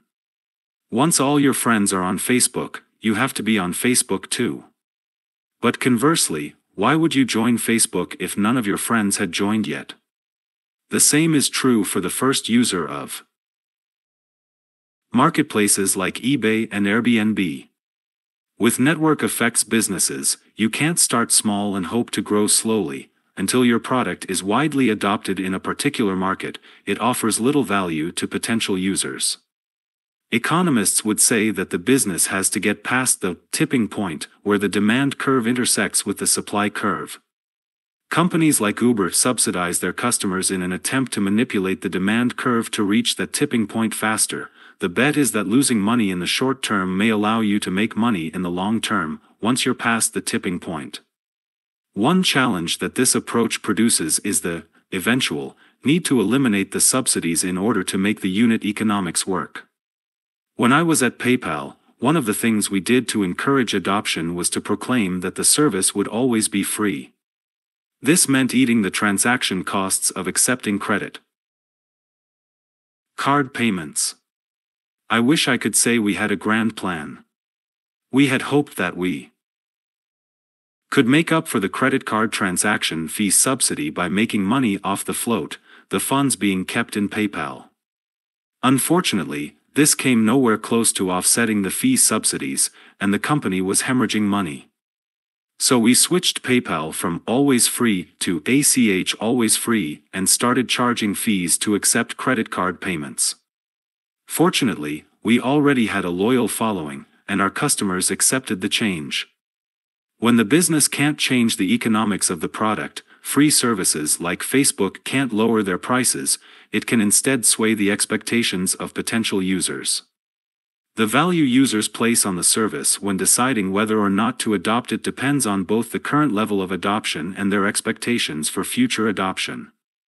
If they think others are going to jump on board, the perceived value of the service increases, and they become more likely to adopt it. This technique is reflected in one of the most influential business books of all time, Geoffrey Moore's Crossing the Chasm. Moore argues that technology companies often run into problems when they try to transition from a market of early adopters to the mainstream, the proverbial chasm.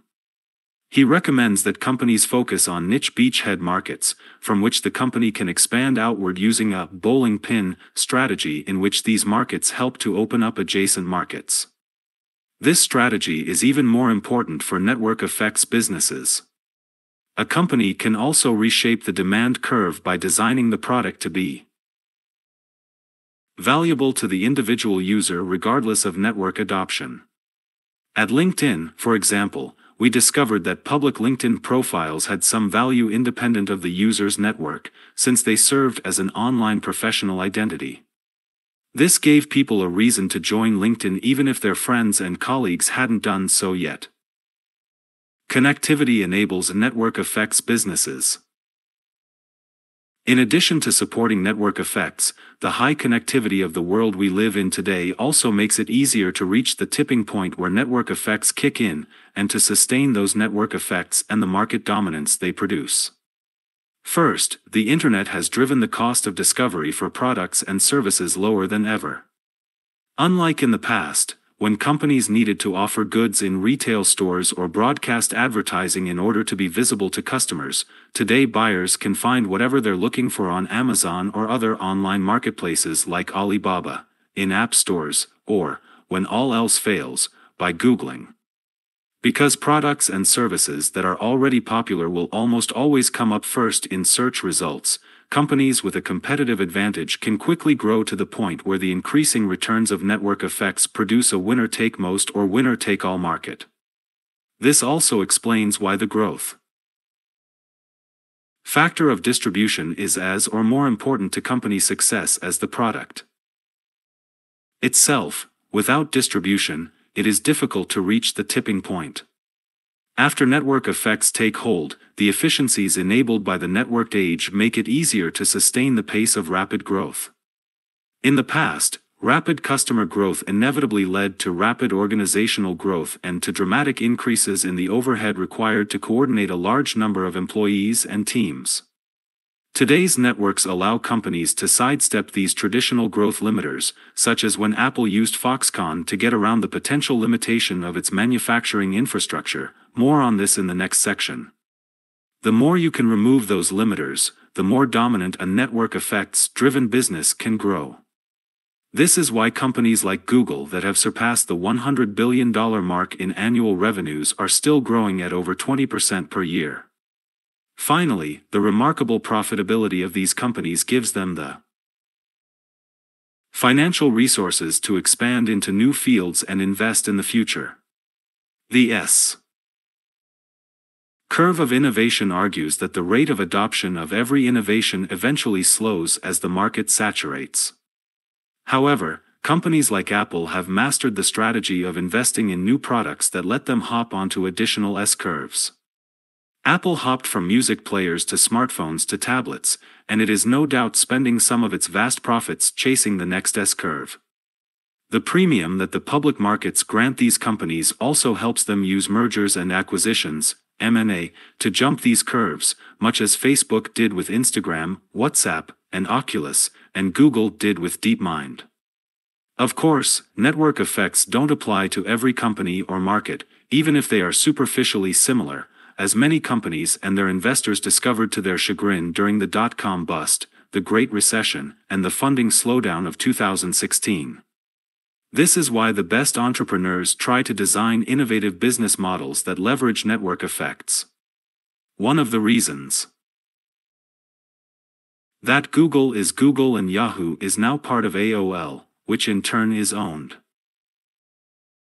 by Verizon, is that Google focused on AdWords, a marketplace with strong network effects, while Yahoo tried to become a media company, a traditional model based on economies of scale.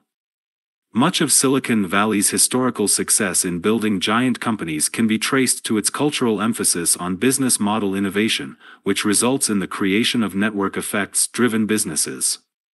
The irony is that many people in Silicon Valley couldn't define a network effect or what caused it if asked.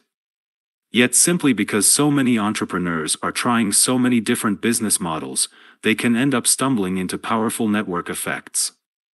Craig Newmark simply started emailing his friends about local events in 1995. Almost 22 years later, network effects have kept Craigslist a dominant player in online classifieds despite operating with a skeleton crew and making seemingly no changes to the website design during that entire period. This is where an emphasis on speed also plays an important role. Because Silicon Valley's entrepreneurs focus on designing business models that can get big fast, they are more likely to incorporate network effects. And because the fierce local competition forces startups to grow so aggressively, i.e., Blitzscale, Silicon Valley startups are more likely to reach the tipping point of network effects before startups from less aggressive geographies. One of the motivations for this book is to help entrepreneurs from around the world emulate these successes by teaching them how to systematically design their businesses for blitzscaling. When you design your business model to leverage network effects, you can succeed anywhere. Designing to maximize growth, the two growth limiters. Building key growth factors into your innovative business model is only half the battle. It is fiendishly difficult to grow an amazing business, in part because it is fiendishly easy to run smack into obstacles that limit your growth. A key component of business model innovation is designing around these growth limiters. Growth limiter number 1, lack of product/market fit. Product/market fit enables rapid growth, while the lack of it makes growth expensive and difficult. The concept of product/market fit originates in Marc Andreessen's seminal blog post, The Only Thing That Matters. In his essay, Andreessen argues that the most important factor in successful startups is the combination of market and product. His definition couldn't be simpler. Product/market fit means being in a good market with a product that can satisfy that market. Without product/market fit, it's impossible to grow a startup into a successful business. As Andreessen notes, you see a surprising number of really well-run startups that have all aspects of operations completely buttoned down, HR policies in place, great sales model, thoroughly thought-through marketing plan, great interview processes, outstanding catered food, 30-inch monitors for all the programmers, top-tier VCs on the board, heading straight off a cliff due to not ever finding product/market fit. Unfortunately, it's far easier to define product/market fit than it is to establish it. When you start a new company, the key product/market fit question you need to answer is whether you have discovered a non-obvious market opportunity where you have a unique advantage or approach, and one that competing players won't see until you've had a chance to build a healthy lead. It's usually difficult to find such an opportunity in a hot space. If an opportunity is obvious to everyone, the chance that you'll be the one who succeeds is exceedingly low. Most non-obvious opportunities arise from a change in the market that the incumbents aren't willing or able to adapt to. In many cases, this can be a disruptive technological innovation, but it can also be a change in the law or financial regulations, the rise of a new group of customers, or any other major shift. For example, Charles Schwab was able to build his eponymous financial empire by leveraging the deregulation of brokerage commissions to launch a discount brokerage. Frequently, you won't be able to fully validate product/market fit before you commit to building a company. But you should try. As authors and entrepreneurs, we're huge fans of Eric Ries and his lean startup methodology. It is an excellent process for systematically tackling risk. But the fact is that most startups don't follow that process. Instead, their chosen experiment is, do we succeed or run out of money? The best way for a small, resource-strapped team to assess potential strategies is to leverage what we dubbed network intelligence in our previous book, The Alliance. Even a small group of founders is likely to have a huge collective personal network of smart people with relevant knowledge or experience. Initiate a conversation, inviting them to challenge your idea and tell you what else you should consider. Of course, even the best network intelligence won't guarantee that you've actually found product/market fit during this design phase. The only way to truly prove product/market fit is to get the product into the hands of real users. But entrepreneurs can and should do their research, and try to design their business model to maximize their chances of achieving product/market fit as quickly as possible. Growth limiter number 2. Operational scalability. Designing a scalable economic model isn't enough if you can't scale up your operations to meet demand. Too often, entrepreneurs dismiss the challenges of operational scalability by saying, managing explosive growth is a high-class problem. High-class problems are still problems. It may feel better for your ego to be wrestling with the issues of growth rather than simply trying to avoid missing payroll, but both can still kill your company. Rather than dismiss these challenges, the wisest innovators design operational scalability into their models. A. Human limitations on operational scalability. A significant number of operational issues arise simply because of human limitations. As much as we might wish that we and our colleagues could work tirelessly and seamlessly, regardless of the scale of the organization, the fact is that growth causes us to trip over a wide array of issues. If you are leading a small founding team with 4 members, you have to worry about your direct relationship with the 3 other co-founders, plus their direct relationships with one another. Combinatorial mathematics tells us that this means you need to manage the relationships between 6 pairs of individuals, 4 by 3/2. Now imagine that you hire 2 employees, for a total team size of 6. Now you need to manage the relationships between 15 pairs, 6 by 5/2. You increased the team size by 50%, but the number of relationships you need to manage went up by 150%. The math just gets more daunting from there. And that only considers the relationships of individual pairs of team members, not the relationships between any 3 members, any 4 members, and so on. One approach is to design a business model that requires as few human beings as possible. Some software companies employ business models that allow them to achieve massive success with minimal numbers of employees. The founders of WhatsApp, Jan Koum and Brian Acton, designed a clever business model that addressed some of the key growth factors. Their messaging service leveraged both classic network effects and the existing distribution network of telephone address books to grow faster, but also managed to skirt around issues of operational scalability. WhatsApp had a freemium business model. The service was free for a year, after which it cost $1 per year. This low-friction model essentially eliminated the need for people working in functions like sales, marketing, and customer service, allowing WhatsApp to grow to 500 million monthly active users by the time of its acquisition by Facebook, with a staff of just 43 employees, a ratio of over 10 million active users per employee. Another approach is to find ways to outsource work to contractors or suppliers. Airbnb's strategy for photographing its hosts' rooms offers an instructive example.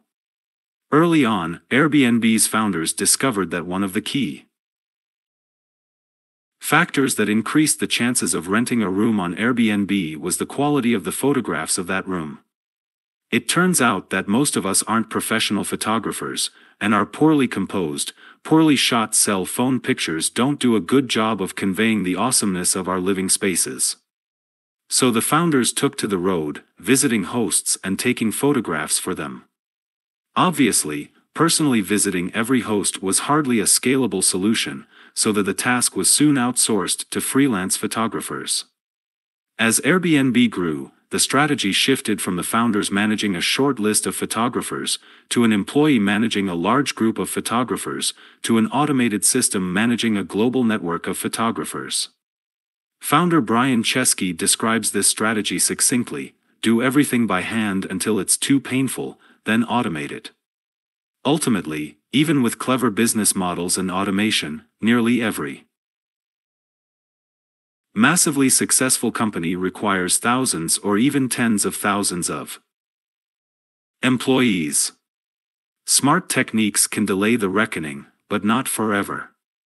Later on, we'll discuss some of the management innovations that allow companies to handle this kind of organizational growth and scale. B. Infrastructure limitations on operational scalability. The other main challenge of operational scalability comes from the strain of scaling up the non-human infrastructure of the business. It doesn't matter how much demand you generate if your infrastructure can't handle it. Infrastructure limitations can even be fatal to a company's ambitions. Consider the examples of the social networks Friendster and Twitter. While many have forgotten it now, Friendster was the first, pre-Facebook, online social network to break through into the mainstream. Disclosure: I was an early investor in Friendster. Launched in March 2003, Friendster rode viral growth to millions of users within months. Before the year was out, Friendster mania was such a cultural phenomenon that founder Jonathan Abrams appeared on the late-night television program Jimmy Kimmel Live. But Friendster's massive growth brought massive headaches, especially on the infrastructure side. Despite a talented technology team, Friendster's servers couldn't handle the growth, and it became common for Friendster profiles to take up to 40 seconds to load. By the beginning of 2005, a faster new entrant, MySpace, was generating more than 10 times the number of page views as Friendster, which never recovered. MySpace, of course, ultimately lost the consumer social networking war to Facebook, which is a story we'll discuss in detail later in this book. Twitter came close to melting down in the same way, but managed to recover in time to build a massive business. When Twitter began its rise in the late 2000s, it became infamous for its fail whale, a whimsical error message that appeared whenever its servers couldn't handle the load. Unfortunately for Twitter, the fail whale made fairly regular appearances, especially when big news hit, such as the death of the recording artist Michael Jackson in 2009. To be fair, Twitter was hardly the only website that had these issues when the king of pop passed away, or the 2010 World Cup. Twitter invested serious resources into re-architecting both its systems and its engineering processes to be more efficient. Even with this strenuous effort, it took several years to tame the fail whale. It wasn't until after Twitter made it through the 2012 U.S. presidential election night without melting down that the company's then creative director, Doug Bowman, announced that the great blue whale had been put to death. One of the main reasons for the very large increase in the growth of valuable web companies that we've seen in recent years is Amazon's cloud offering, Amazon Web Services, AWS, which has helped many such businesses navigate around infrastructure limitations. Dropbox, for example, was able to scale up its storage infrastructure much more quickly and easily because it used AWS storage, eliminating the need to build and maintain its own arrays of hard disks. AWS reflects one of the ways that Amazon has made operational scalability a competitive advantage. Web services like AWS tap into what Harvard Business School professor Carlos Baldwin and former Harvard Business School professor Kim Clark refer to as the power of modularity. As Baldwin and Clark describe in their book, Design Rules, Volume 1, The Power of Modularity, this principle makes it possible for a company like Amazon and its customers to build complex products out of smaller, standardized subsystems. But the power of modularity goes beyond just software development and engineering. By building easy-to-integrate subsystems like payments and logistics, Amazon makes its entire business more flexible and rapidly adaptable. The equivalent to AWS on the hardware side is China. Hardware startups are able to manage infrastructure limitations and scale much more quickly by tapping into Chinese manufacturing capabilities, either directly or by working with companies like the custom manufacturing design firm PCH. The smart thermostat maker Nest, for example, had only 130 employees when it was acquired by Google for $3 billion, largely because it had outsourced all of its manufacturing to China. In contrast, Tesla Motors has seen its growth held back by infrastructure limitations. Due to the complexities of its manufacturing process, Tesla's production rates have lagged behind those of other automakers, the result being that its award-winning vehicles are almost always sold out, with back orders measured in months and even years. Demand generation is not a problem for Tesla, meeting that demand is. Proven business model patterns. Whether by design or not, the business models of rapidly growing companies often follow proven patterns that tap into growth factors and bypass growth limiters. These patterns will be described in more detail below, but here it bears noting that these high-level patterns are principles rather than exact recipes. Simply adopting any of these particular patterns isn't enough to ensure an innovative business model, but understanding them does provide an entrepreneur with a set of good role models. It is also worth mentioning that not all patterns are created equal. Some common business models follow proven patterns, but nonetheless don't seem to produce $100 billion businesses or even $10 billion businesses. Take open source software, which has been wildly successful as a pattern for spreading software products like Linux. Open source, which means offering free, community-created software that users can modify, arose to prominence during the dot-com era and has been an integral part of the world's technology stack ever since. The story of open-source software fits the pattern of business model innovation. Open-source software serves a large market, has powerful distribution via open-source software code repositories, benefits from the network effects of standards and compatibility, and neatly avoids many of the human limitations on operational scalability by tapping into a distributed community of volunteer contributors rather than building a large organization of employees. Yet even the most successful open-source business, Red Hat, has a market capitalization of only about $15 billion, and that's after being in business for 2 decades. The empirical evidence suggests that open source is a pattern that is valuable for engagement but not for building a massively profitable business. In order for a pattern to be proven, it must be able to demonstrate that multiple massively valuable businesses follow it. Based on that criterion, we've assembled the following list of proven patterns to help inspire your own business model innovation. Proven pattern number 1, bits rather than atoms. Google and Facebook are largely software businesses that focus on electronic bits rather than material atoms. Bits-based businesses have a much easier time serving a global market, which in turn makes it easier to achieve a large market size. Bits are also far easier to move around than atoms, so bits-based businesses can more easily tap into distribution techniques like virality, and their ability to be highly networked provides more opportunities to leverage network effects. Bits-based businesses tend to be high gross margin businesses because they have fewer variable costs. Bits also make it easier to design around growth limiters. You can iterate more quickly on software products. Many internet companies release new software daily, than on physical products, making it faster and cheaper to achieve product/market fit. And bits-based businesses, as we saw with WhatsApp, can get away with far fewer employees than most of their atom-based counterparts.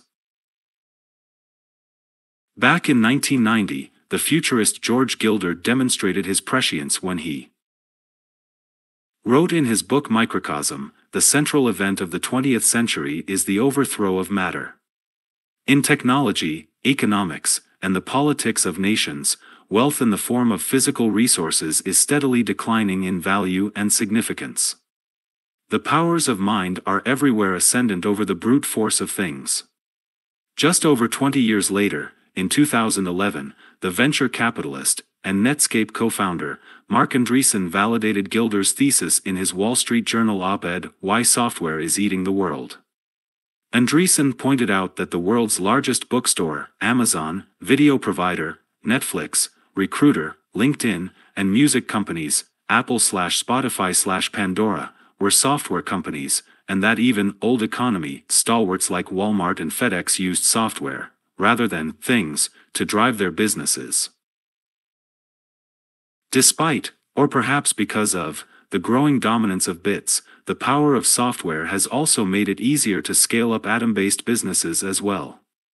Amazon's retail business is heavily based in atoms. Just think of all those Amazon shipping boxes piled up in your recycling bin. Amazon originally outsourced its logistics to Ingram Book Company, but its heavy investment in inventory management systems and warehouses as it grew turned infrastructure limitations from a growth limiter to a growth factor. On the retail side, merchants pay Amazon to manage their inventories and logistics for them, while the massive computer systems that Amazon built to operate its retail business gave it the capabilities to launch its AWS business, which is a high-margin, bits-based business. Proven pattern number 2, platforms. Platform economics predates the networked age, and even the industrial age. Trade-oriented principalities like the Republic of Venice provided a welcoming ecosystem for merchants, complete with currency and the rule of law, as well as taxes to harvest the value of the platform.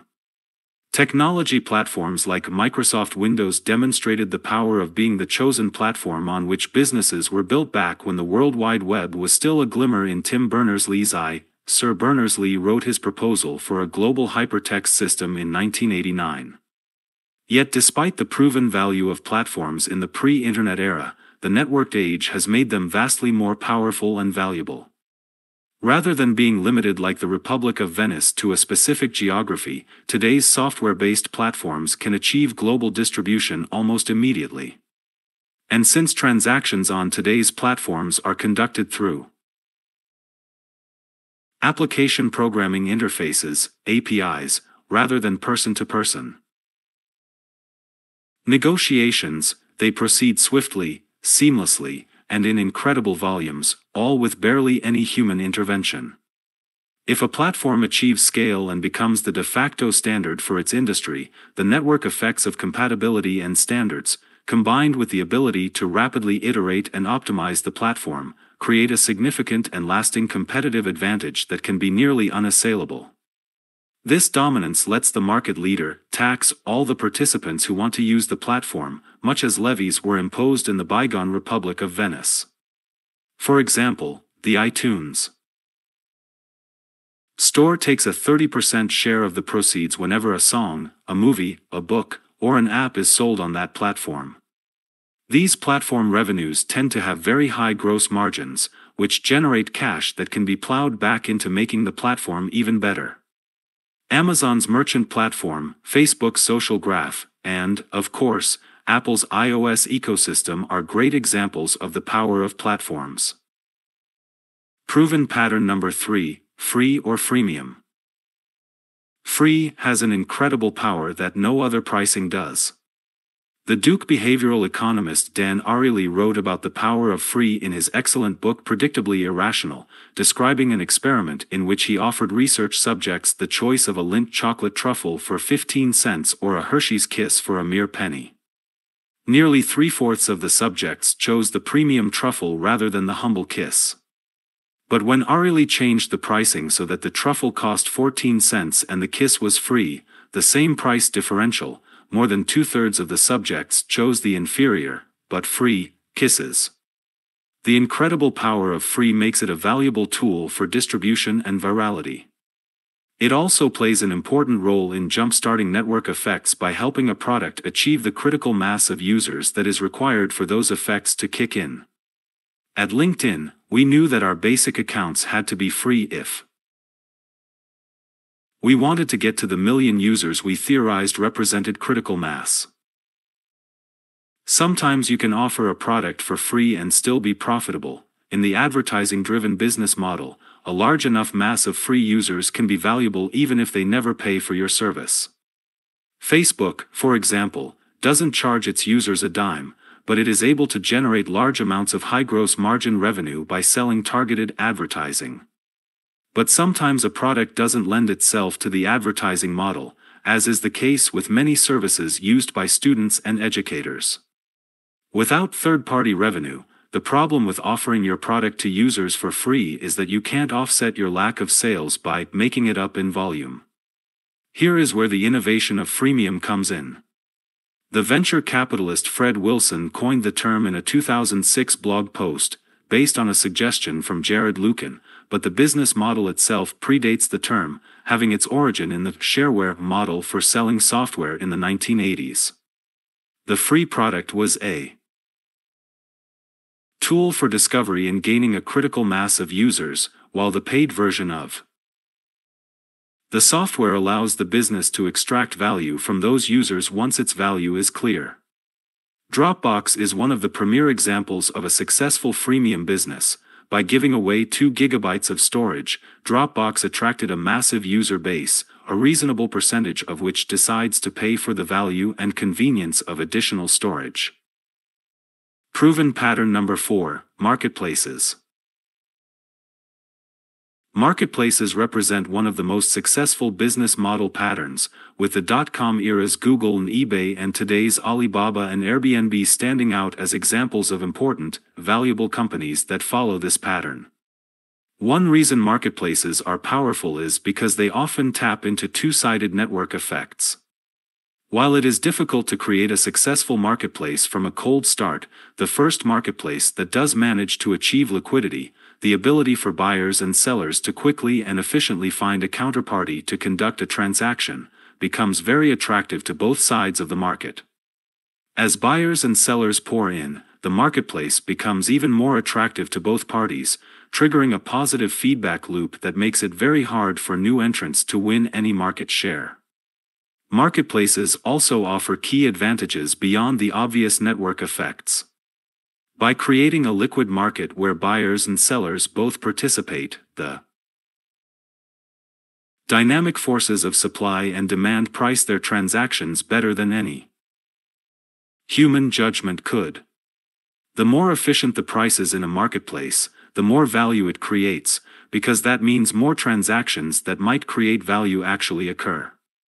In contrast, in illiquid markets, sellers often misprice their products, resulting in fewer sales and less value creation than optimal. The best example of the benefits of efficient market pricing is probably Google's AdWords advertising marketplace. AdWords allows anyone to bid on targeted keywords, in any quantity, so even the smallest businesses can tap into global distribution. Contrast this to the traditional advertising market, in which large clients spend millions of dollars paying advertising agencies to run expensive 30-second television ads during coveted programming like the Super Bowl broadcast.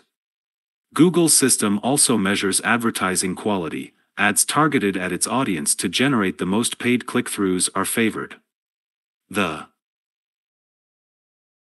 net effect is that consumers are shown the most effectively targeted ads, without the overhead of a middleman like Don Draper and his 3-martini lunch. Google also increases its own gross margin, because, unlike commercials during a television broadcast, search-based ad space is virtually unlimited and costs Google next to nothing. Although marketplaces, even local ones, have always been a powerful business model, the changes ushered in by the networked age have made them potentially more valuable than ever. But unlike a local market with its size constraints, think of an old-fashioned bazaar in the center of a populous city. Online marketplaces tap a global market. And by connecting buyers and sellers instead of holding inventory or managing logistics, and thus dealing in bits rather than atoms, online marketplaces avoid many of the growth limits of human or infrastructure scalability. Proven pattern number 5, subscriptions. When Salesforce.com first launched its on-demand customer relationship management product, there were many legitimate questions about this new software as a service, SaaS, model. Selling software as a subscription, delivered via the internet, represented a major departure for enterprise software vendors. The previous model of selling permanent licenses for on-premise software and charging for maintenance provided more cash up front than monthly or annual subscriptions. The personnel required to support the model were also different. Selling and supporting on-premise software required field salespeople and sales engineers to install pilot deployments, while the new SaaS model required additional staff to provide 24/7 data center coverage and support. As it turns out, of course, SaaS eventually became the dominant business model for enterprise software. The cash flow disadvantages and required personnel shifts were real concerns, but mainly for existing players in the market. New SaaS businesses like Salesforce.com and Workday were designed and built around the new model, giving them a major advantage over existing players who tried to convert their on-premise software businesses to subscription ones. Subscription internet services have been successful because the sales and delivery model provides a larger market size and better distribution than traditional packaged software. Due to the cost and overhead of the extensive field operations required to support on-premise software, traditional enterprise software licenses had to be in the 6- or 7-figure range simply to make the model work.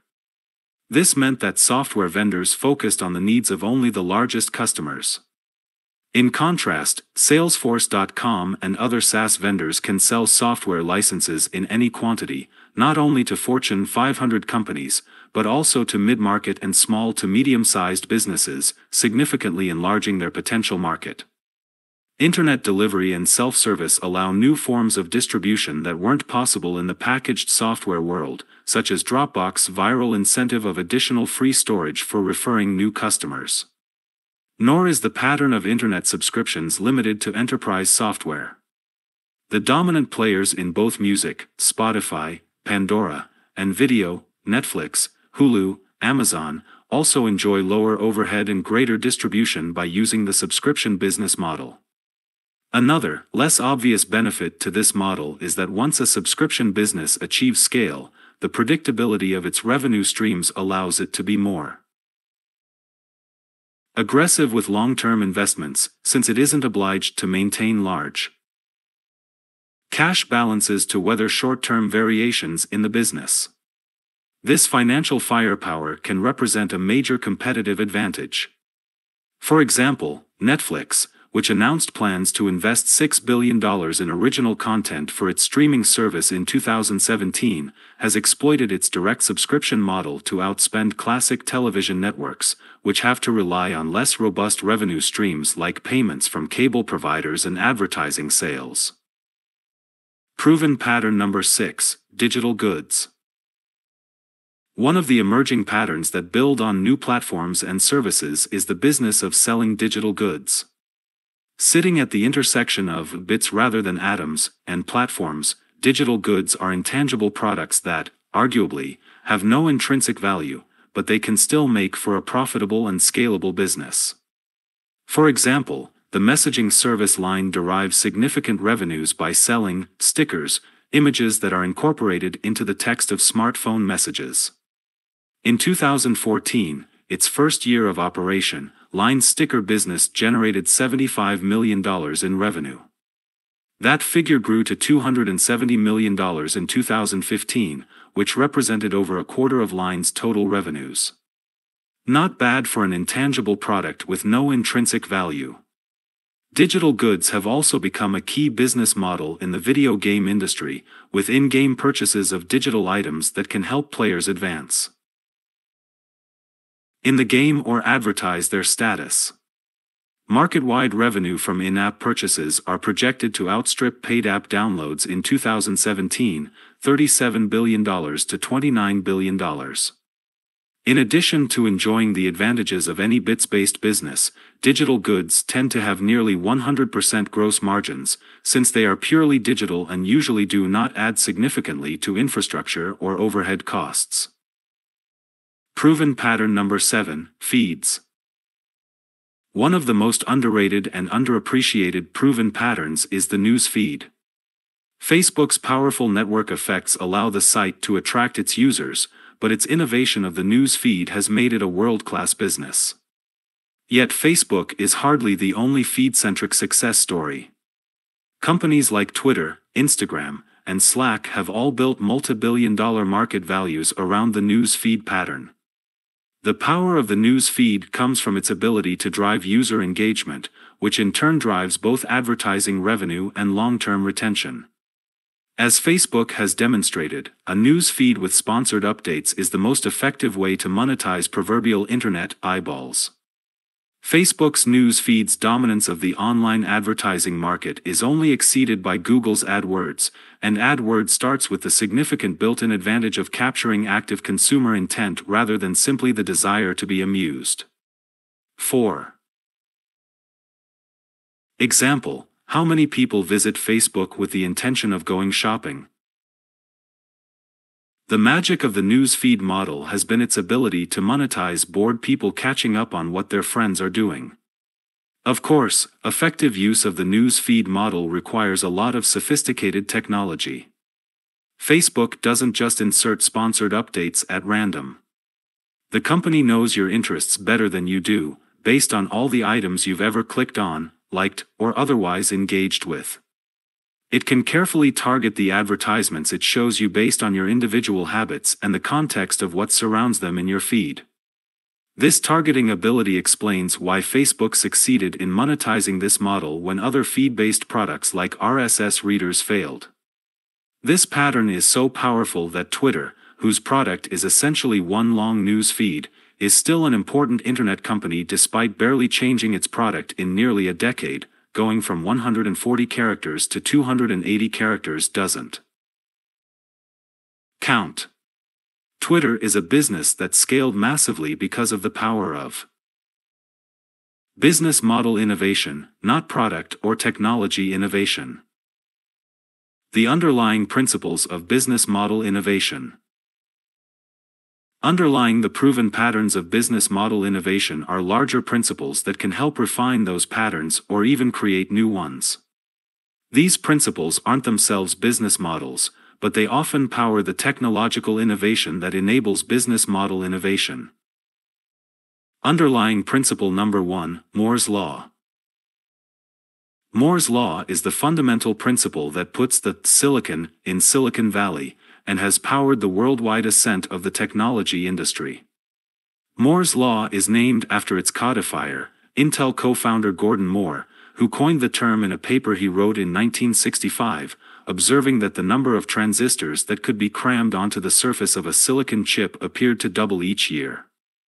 While Moore revised his eponymous law in 1975 to a doubling of transistors every 24 months, the industry has since settled on a broad consensus of 18 months. Today, Moore's law no longer refers specifically to transistor density, rather, it predicts that computing power tends to double every 18 months. In recent years, this growth in computing power has been driven by the transition to multi-core, multi-threaded computing.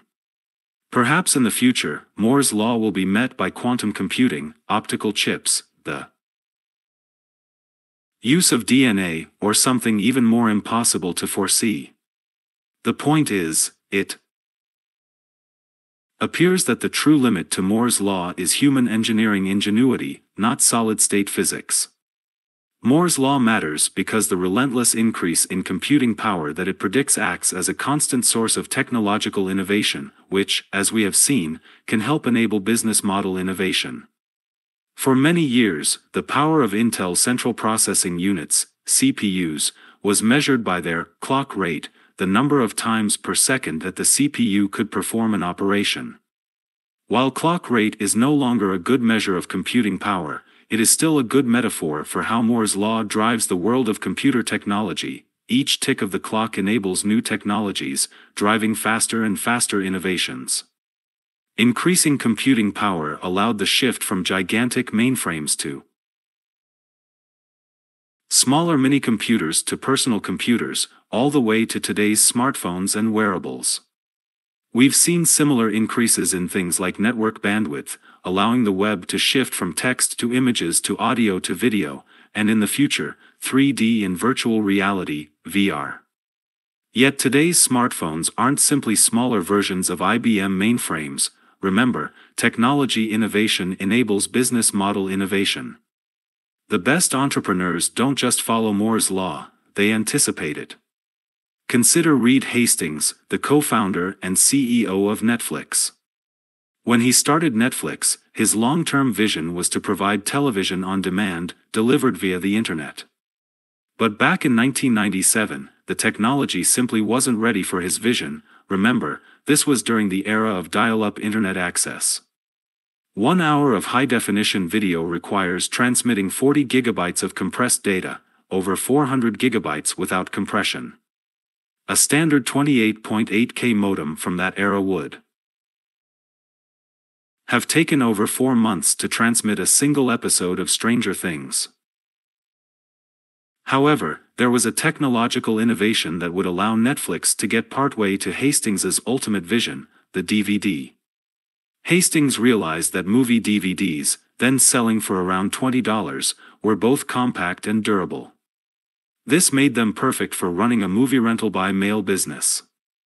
Hastings has said that he got the idea from a computer science class in which one of the assignments was to calculate the bandwidth of a station wagon full of backup tapes driving across the country. This was truly a case of technological innovation enabling business model innovation. Blockbuster Video had built a successful business around buying VHS tapes for around $100 and renting them out from physical stores, but the bulky, expensive, fragile tapes would never have supported a rental by mail business. As hard as it may be for some readers to comprehend, when we were in college, we would often drive to a Blockbuster Video store on a Friday or Saturday night, pay a couple of bucks to rent a VHS tape of a movie, and use a landline telephone to call Domino's to order a pizza before popping the videotape into a VCR that was connected to a 25-inch standard definition cathode ray tube. DVD technology allowed Netflix to create a completely new business model. Rather than renting out individual movies and being charged exorbitant late fees if they failed to return the VHS tape in time, Netflix customers paid $20 per month for a subscription to unlimited movies, provided they checked out just one movie at a time. This allowed Netflix to eliminate blockbusters widely, loathed late fees, and capture the powerful and certain revenue stream from the proven model of a subscription service. Netflix took off, and even went public as a DVD by mail service. But Hastings never lost sight of his ultimate vision for Netflix, on-demand television delivered via the internet. And as Moore's law continued to work its magic, making computers ever more powerful and internet bandwidth ever greater and cheaper, Netflix bided its time, waiting for streaming video to become viable. When we first started raising money in 1997, we thought we'd be mostly streaming in 5 years, Hastings told us when he visited our Blitzscaling class at Stanford. In 2002, we had no streaming. So we thought that by 2007, it would be half our business. In 2007, we were still nowhere. So we made the same prediction. And this time we were wrong the other way. By 2012, streaming was 60% of our business. It may have taken longer than Hastings expected, but Moore's law eventually came through for him. Today, Netflix is synonymous with television on demand delivered via the internet, and it has created an entirely new category of binge watching. As of 2017, 53% of American adults say that their household has access to Netflix, and the service is growing rapidly across the rest of the world. Netflix has used the financial power of its subscription model to become one of the premier sources of original video content, from television shows like Stranger Things, to movies like Beasts of No Nation, to events like comedian Dave Chappelle's comeback stand-up comedy specials. Traditional television commissions large numbers of pilot episodes, the majority of which never make it to series, trying to produce optimistically named must-see TV to appeal to a broad audience, which has to be convinced to tune in every single week. In contrast, the on-demand model allows Netflix to cater to many different audiences rather than program a small number of thematic channels, as cable television does. Broadcast television succeeded by providing the same thing to all its viewers, a model driven by the technological innovation of broadcasting content via wireless signals and later coaxial cable. Netflix succeeds by providing a carefully personalized experience to each of its many viewers, giving it a huge advantage over its traditional television competitors. Moreover, Netflix produces exactly what it knows its customers want based on their past viewing habits, eliminating the waste of all those pilots, and only loses customers when they make a proactive decision to cancel their subscription. The more a person uses Netflix, the better Netflix gets at providing exactly what that person wants. And increasingly, what people want is the original content that is exclusive to Netflix. The legendary screenwriter William Goldman famously wrote of Hollywood, "Nobody knows anything." To which Reed Hastings replies, "Netflix does." And all this came about because Hastings had the insight and persistence to wait nearly a decade for Moore's Law to turn his long-term vision from an impossible pipe dream into one of the most successful media companies in history. Moore's Law has worked its magic many other times, enabling new technologies ranging from computer animation, Pixar, to online file storage, Dropbox, to smartphones, Apple. Each of those technologies followed the same path from pipe dream to world-conquering reality, all driven by Gordon Moore's 1965 insight. Underlying principle number 2, automation. Blitzscaling companies use automation. If they have the ability to perform a task, which is a big if, computers are almost always faster, cheaper, and more reliable than human beings. Furthermore, computers continue to get faster and cheaper, doubling in power every 18 months according to Moore's Law, as opposed to human beings, who evolve over the course of millions of years according to Darwin's principle of natural selection. In 2014, the journalist Jan Vermeulen compared the original Apple II, introduced in 1977, with the then state-of-the-art iPhone 5S. He found that in the intervening 37 years, Apple's products had become 2,600 times faster in terms of clock speed, from a 1 MHz single-core CPU to a 1.3 GHz dual-core CPU, and had 16,384 times the amount of RAM. That's 3 to 4 orders of magnitude of improvement in the span of a single human generation. And that massive delta doesn't even take into account that the Apple II was a desktop computer with a bulky cathode ray tube monitor, and the iPhone 5S was a portable supercomputer that people carried in their pockets. The same year that the Apple II was introduced, Joe Bottom set a world record by swimming the 50-meter freestyle in 23.74 seconds, for a brisk pace of just under 7.6 kilometers per hour, 4.7 miles per hour. If human swimming speed had increased as quickly as the computing speed in Apple's products, the world record in 2014 would have been 19,700 kilometers per hour, 12,250 miles per hour, not quite enough to achieve orbital velocity, but about 25 times the speed of the average commercial jetliner.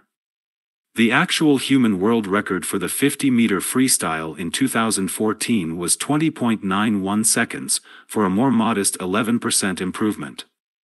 That's the power that automation taps into. The power of automation applies not just to direct-to-consumer products like the iPhone but also to internal processes and capabilities.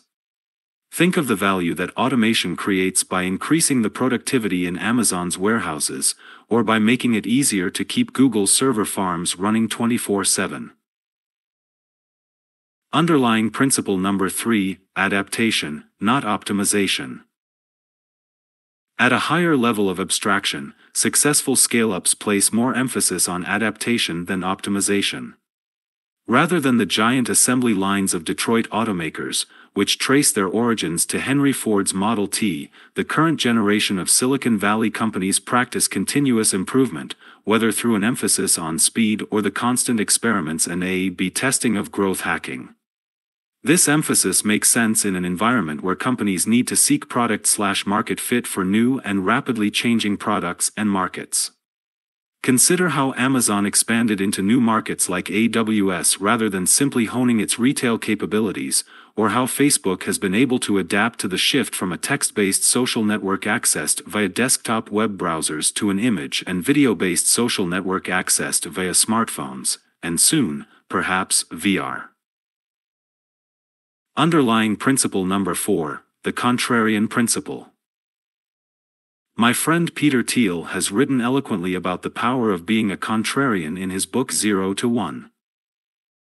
Whenever I interview someone for a job, I like to ask this question: what important truth do very few people agree with you on? This question sounds easy because it's straightforward. Actually, it's very hard to answer. It's intellectually difficult because the knowledge that everyone is taught in school is by definition agreed upon. And it's psychologically difficult because anyone trying to answer must say something she knows to be unpopular.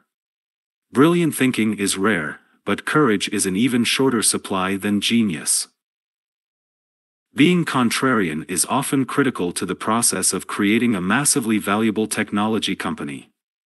As we've discussed, key growth factors like distribution and network effects tend to provide disproportionate rewards to a company that is the first in its space to achieve critical scale. Being contrarian and right gives you a huge advantage because you get a head start on achieving scale. If your company is pursuing an opportunity that nearly everyone agrees is very attractive, you're likely to have a difficult time distancing yourself from your army of competitors. But if your company is pursuing an opportunity that conventional wisdom ignores or disdains, you will probably have the time you need to refine your business model innovation into a well-oiled machine. Amazon pursued e-commerce when most people didn't think consumers would feel comfortable using credit cards online. Google launched its search engine when most people thought search was a mature commodity. And Facebook built its social network when most people believed social networking to be either useless, a market dominated by MySpace, or both. As we've already seen, most great ideas look dumb at first. Being contrarian doesn't mean that dumb people disagree with you, it means that smart people disagree with you. Remember what happened when Brian Chesky, Joe Gebbia, and Nathan Blechersisk tried to pitch Airbnb? Investors like Paul Graham literally couldn't imagine why people would ever use the service. This doesn't happen because investors are dumb. Most venture capitalists and angel investors are smart, and most smart, successful people would probably agree that investing in proven ideas is better than investing in unproven ones. The problem is that, by definition, business model innovation involves trying something that is new, and thus unproven. In this book, we've tried to lay out a set of tools, principles, and patterns that you can use to design, invest in, or evaluate an innovative business model. Many venture capitalists like to brag that they are masters of pattern matching, but here we must caution not all pattern matching is helpful. The bad kind of pattern matching is what B- and C-grade investors love, the Hollywood high-concept pitch. The movie Speed was famous for its high-concept pitch, die hard on a bus. And if you're the first person to make the connection, you might succeed. Speed was in fact a commercial success, mostly because it did in fact live up to its description. But the success of Speed led to a raft of derivative and inferior movies, ranging from Steven Seagal's Under Siege, Die Hard on a Ship, to Steven Seagal's Executive Decision, Die Hard on a Plane. When an investor funds Uber for pets, that's bad pattern matching.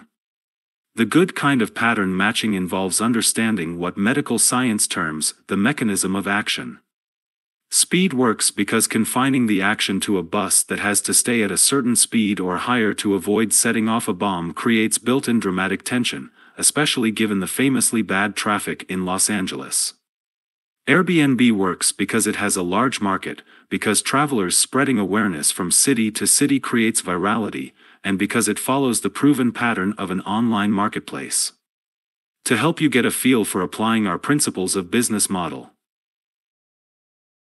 innovation, let's practice by analyzing some of today's great businesses and how They follow those principles. Analyzing a few billion-dollar business models. Case number 1, LinkedIn. When we started LinkedIn in 2002, the recent dot-com bust had led most people to consider the consumer internet industry to be dead. The last thing venture capitalists were willing to do was provide millions of dollars to fund rapid growth. Despite this fact, I thought there was a big opportunity available, and was able to guide LinkedIn through the startup growth phase until we could raise the capital to really blitzscale. This is the story of how it happened. Market size. The key insight behind LinkedIn was that the internet was shifting from anonymous cyberspace to an extension of the real world, and thus your online identity was an extension of your real identity. Readers of my generation might remember the famous New Yorker cartoon with the caption, "On the internet, nobody knows you're a dog." I didn't think this kind of anonymity would work. In a professional context, hence the need for a professional online identity. And though our thesis was contrarian at the time, my co-founders and I were fairly confident that the market of all white-collar professionals was sufficiently large to represent a major opportunity. Distribution. In order to raise money to scale LinkedIn, we had to find a way to prove our distribution strategy. Unfortunately, investors thought of us as Friendster for business relationships, which was bad pattern matching and made about as much sense to them as Tinder for business relationships would to today's VCs. Instead, we had to find a way to use the money and reputation I had acquired by helping build PayPal to get LinkedIn to the point where people would invest. The first step was to assemble a small, super scrappy team. We got our first office by squatting in the building of a friend's failing startup. "Just clean up after yourselves so we can get the lease deposit back, and you can use it for 3 months, he told me. I leveraged my reputation to secure a small investment, but I knew we needed to show significant progress in distribution before we could raise our next round. Since we didn't have the capital to pay for traditional marketing, we implemented a number of techniques similar to what people today call growth hacking to get to 1 million users, which allowed us to raise money from Greylock. Our core distribution strategy was organic virality, much as it had been at PayPal. Our users would invite their contacts via email because it helped them build their networks and keep track of their key connections. But the initial level of virality simply wasn't enough. We couldn't offer PayPal's kind of financial incentives, so instead we built things like the email address book importer so that we could increase the number of invitations and let our users know when their contacts joined the service. Gross margins. Gross margins were important because it became apparent that our user growth was always going to be surpassed by that of the leading consumer social networks. At this point, MySpace had eclipsed Friendster, and Facebook was quickly gaining on MySpace, and all of them had far more users than LinkedIn. Our argument was that our professional users were far more valuable, but to prove that argument we had to demonstrate our ability to earn significant high-margin revenues. The first business model pattern we tried was a freemium subscription service. The free LinkedIn.com service limited the number of requests a user could send to friends of friends, in mails, and when users hit those limits, they would be offered the chance to upgrade to a premium subscription.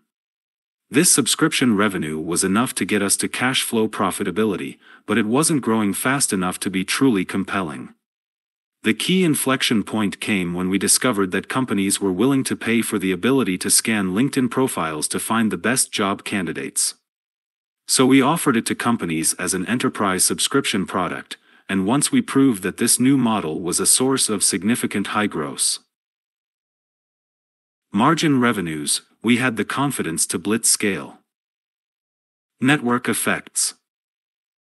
The long-term value of LinkedIn was always intended to come from network effects. As a professional social network, LinkedIn leveraged both direct and two-sided network effects, as well as becoming a standard format for presenting one's professional identity. The direct network effects come from the fact that each additional LinkedIn user makes the network slightly more valuable to all other LinkedIn users. The two-sided network effects occur because more users attract more corporate employers, while more employers increase the value of LinkedIn as a passive job hunting tool. Finally, by becoming an integral part of most people's professional online identities, LinkedIn has become a standard that has largely replaced the traditional resume. Just one of these network effects would probably be enough to create first scalar advantage. All three working together built a massive strategic moat that protected the LinkedIn business from any new entrants, and even from attempts by consumer networks like Facebook to take away the professional market. Product/market fit. Finding product/market fit for our enterprise product was the key inflection point in the business. How did we do it? We focused on getting market feedback as quickly as possible. We hired a salesperson, gave him some mock-ups of an enterprise product, and sent him to visit potential customers. It turned out that they all wanted to buy it. Operational scalability.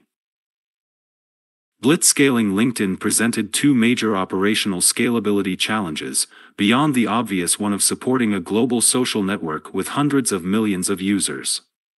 First, to support the business, we actually had to develop, maintain, and update two different products. Without the consumer product, companies wouldn't see the value of our enterprise product. Without the enterprise product, we couldn't make enough money to build a great business. We had to do both. It's hard to find an engineering expert who would recommend fracturing your product and engineering group to work on two largely separate products, but that's precisely what we did, despite the inefficiency and messiness. Second, we had to rapidly scale a sales force while we were still developing the product they were selling. This took a lot of hard work on the part of LinkedIn CEOs, Dan Nye and then Jeff Weiner, and their teams. But where we could, we also used technology to help alleviate scaling constraints. Our Merlin tool helped make our salespeople more productive, and thus scalable, by automating much of their manual work.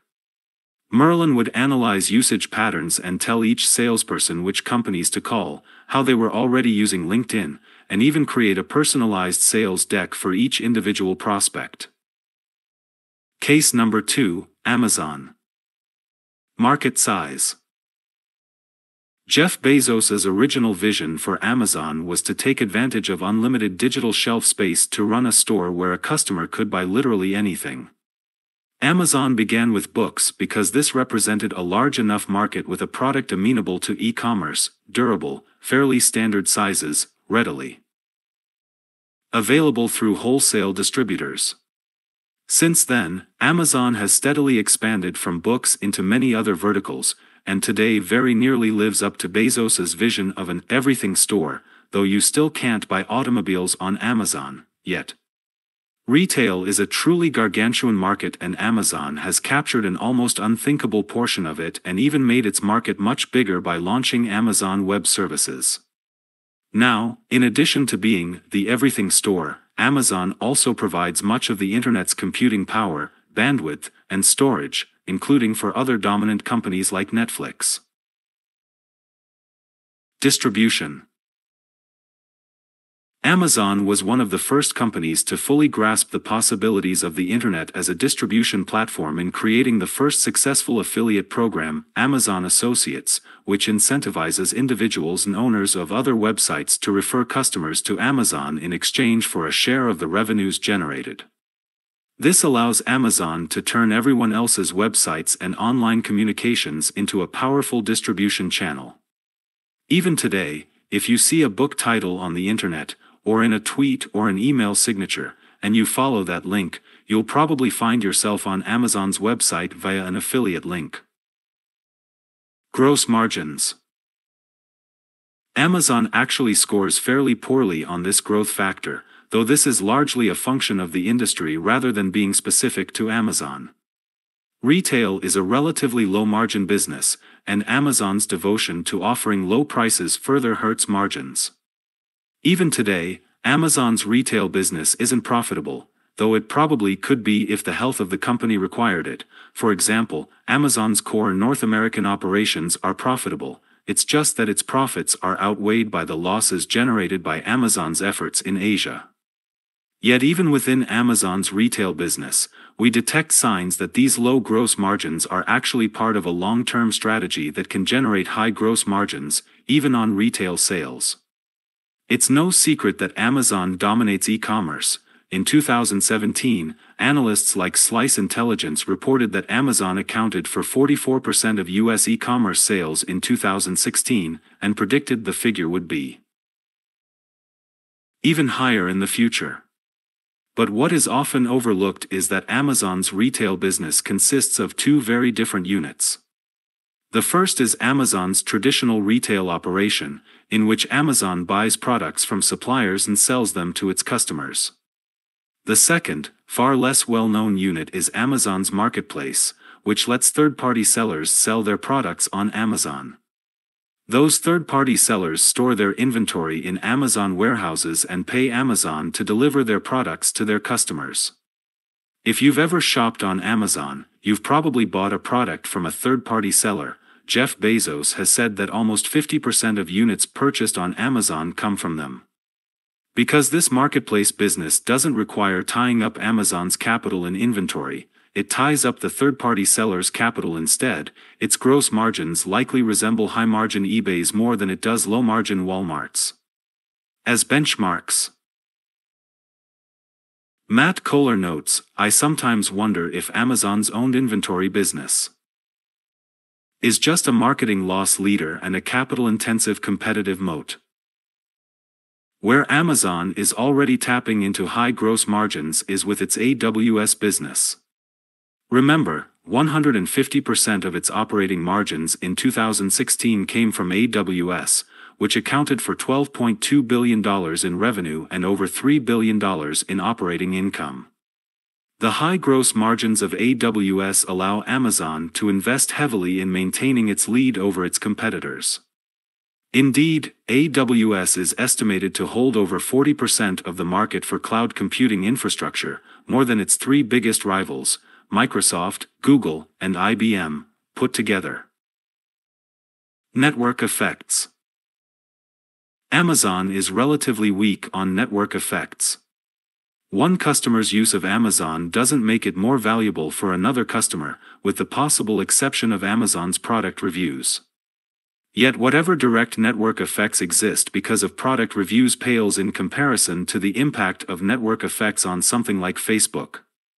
Amazon technically is a marketplace with two-sided network effects, thanks to its third-party sellers, but one side is largely missing. Amazon sellers are attracted by Amazon's massive customer base, but Amazon's customer base is largely indifferent to those sellers.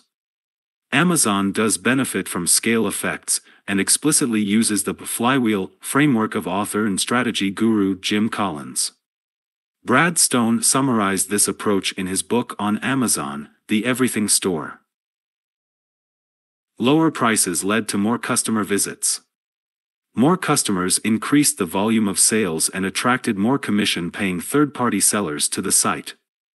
That allowed Amazon to get more out of fixed costs like the fulfillment centers and the servers needed to run the website. This greater efficiency then enabled it to lower prices further. Feed any part of this flywheel, they reasoned, and it should accelerate the loop. Yet as impressive as Amazon's flywheel is, when compared with the powerful superlinear effect of most network effects, it is merely linear or sublinear. Fortunately, Amazon does benefit from strong network effects in one of its units.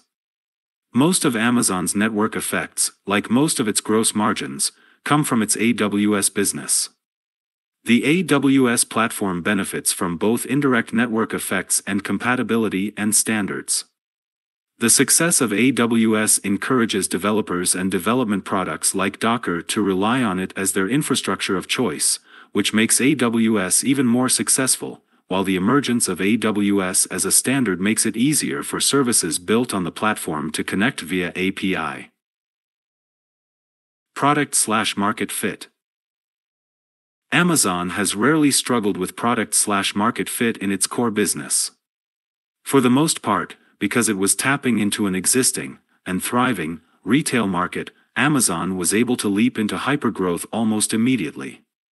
Even AWS met with rapid uptake, helped by Amazon's savvy decision to lead with its simplest product, S3, simple storage service, before expanding to more complicated ones.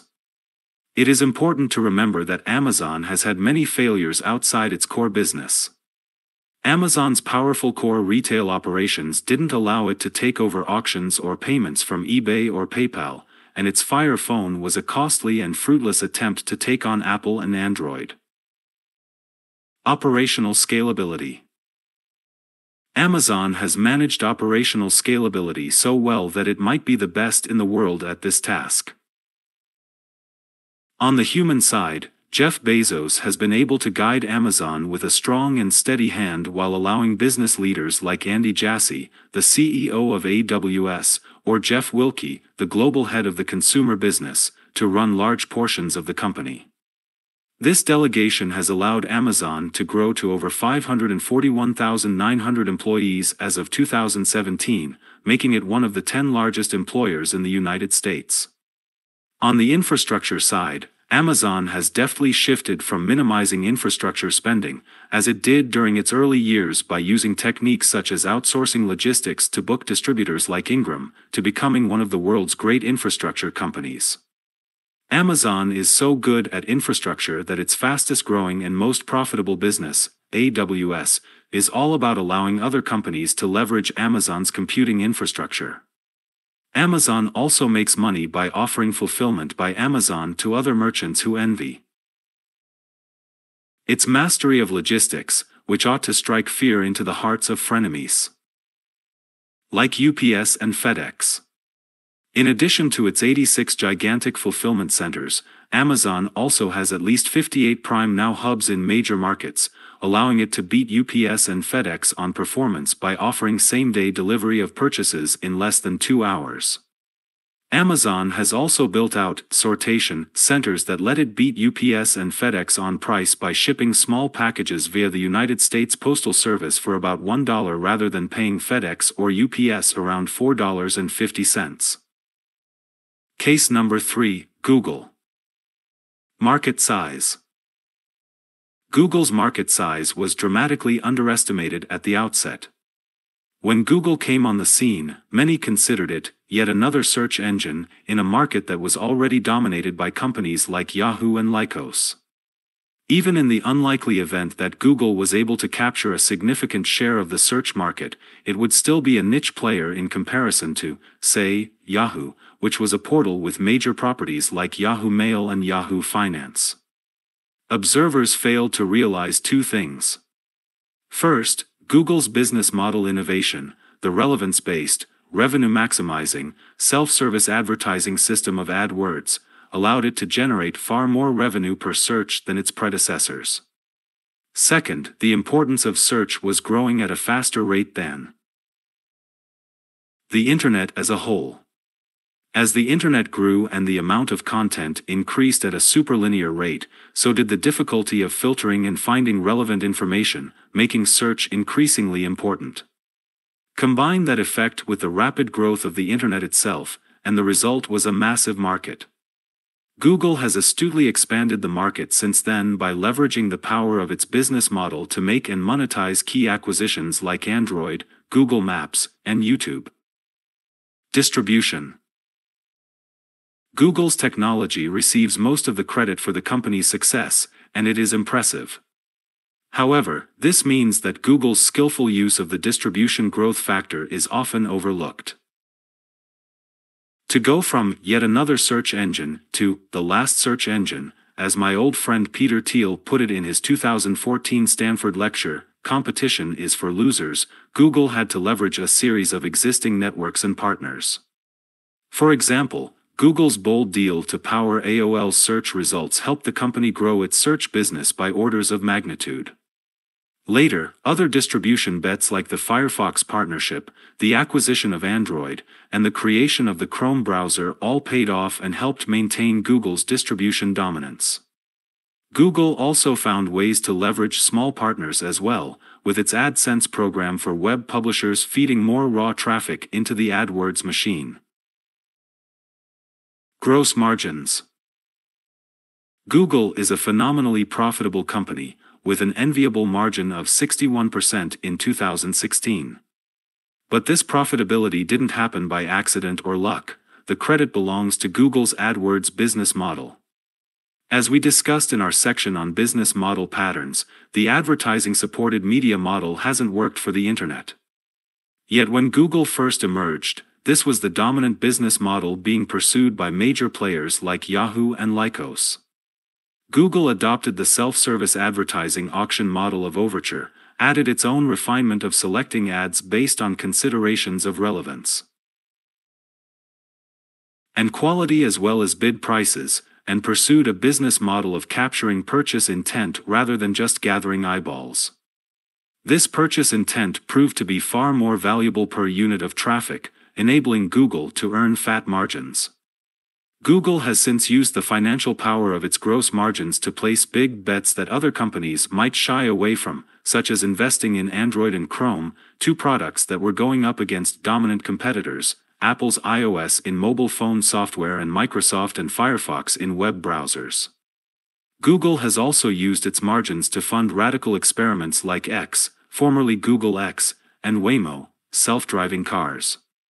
These bets may or may not pay off, but even if they fail, Google's margins give it the ability to recover quickly and keep going. Network effects. Google has leveraged network effects quite a bit in its major business lines, though not, ironically enough, in its core search product. The mobile traffic app Waze is a classic example of a direct network effect. Waze harnesses each user's location to create a more accurate model of traffic conditions, while also letting drivers easily report events such as traffic accidents, speed traps, and stopped cars on the side of the road. Then Waze makes all that data public to everyone using the app. In other words, the more Wazers on the road, the more accurate that road information becomes. Each additional user creates value for all the previous users. The Android mobile operating system is a classic example of indirect network effects. Its broad adoption by end users increases the incentives for developers to create Android versions of their applications. The increased availability of useful apps encourages more people to use devices that run on the platform. YouTube is a classic example of two-sided network effects.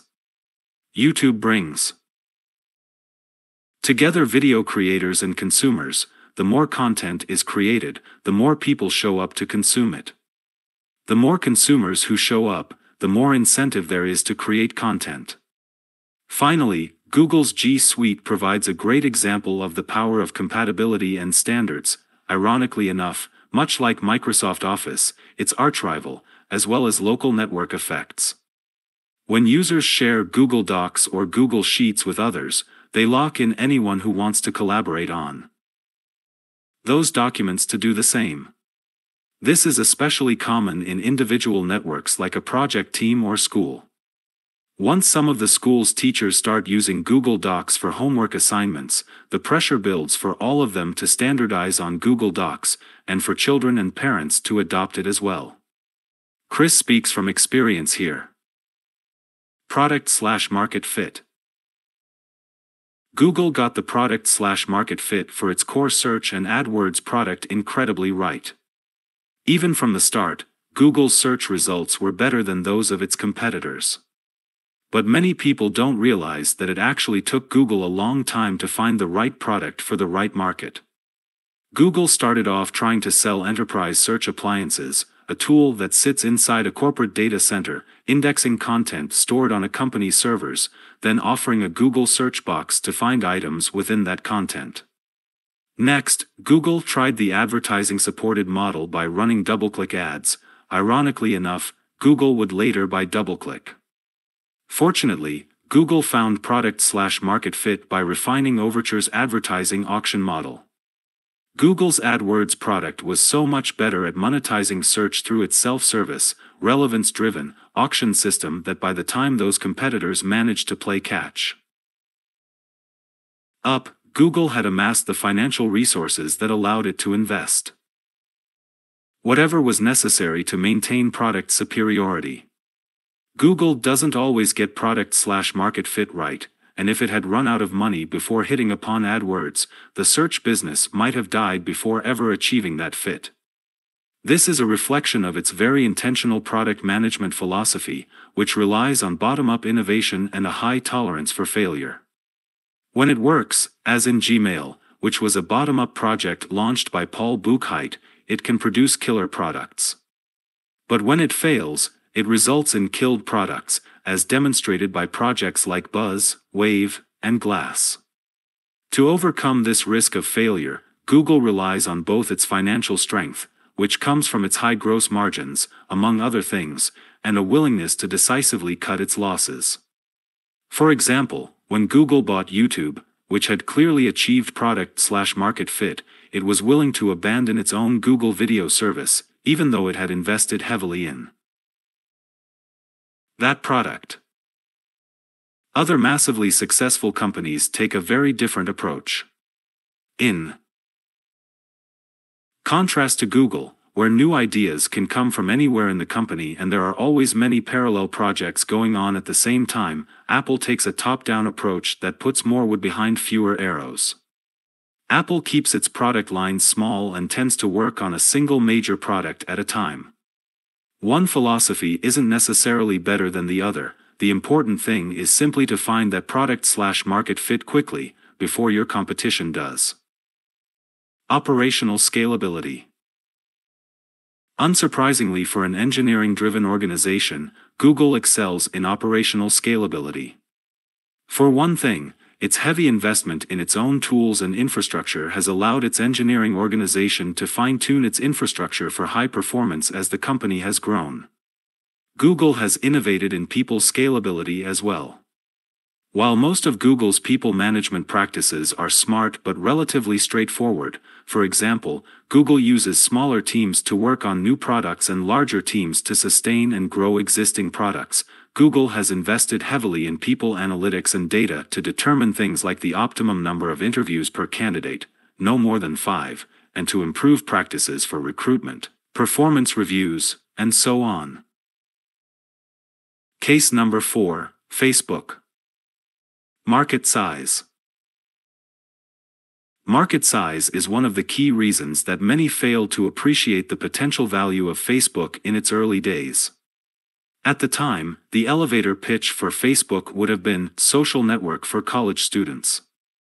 This description, which combined a new and unproven product category with a specific and narrow audience, made Facebook sound like a niche product.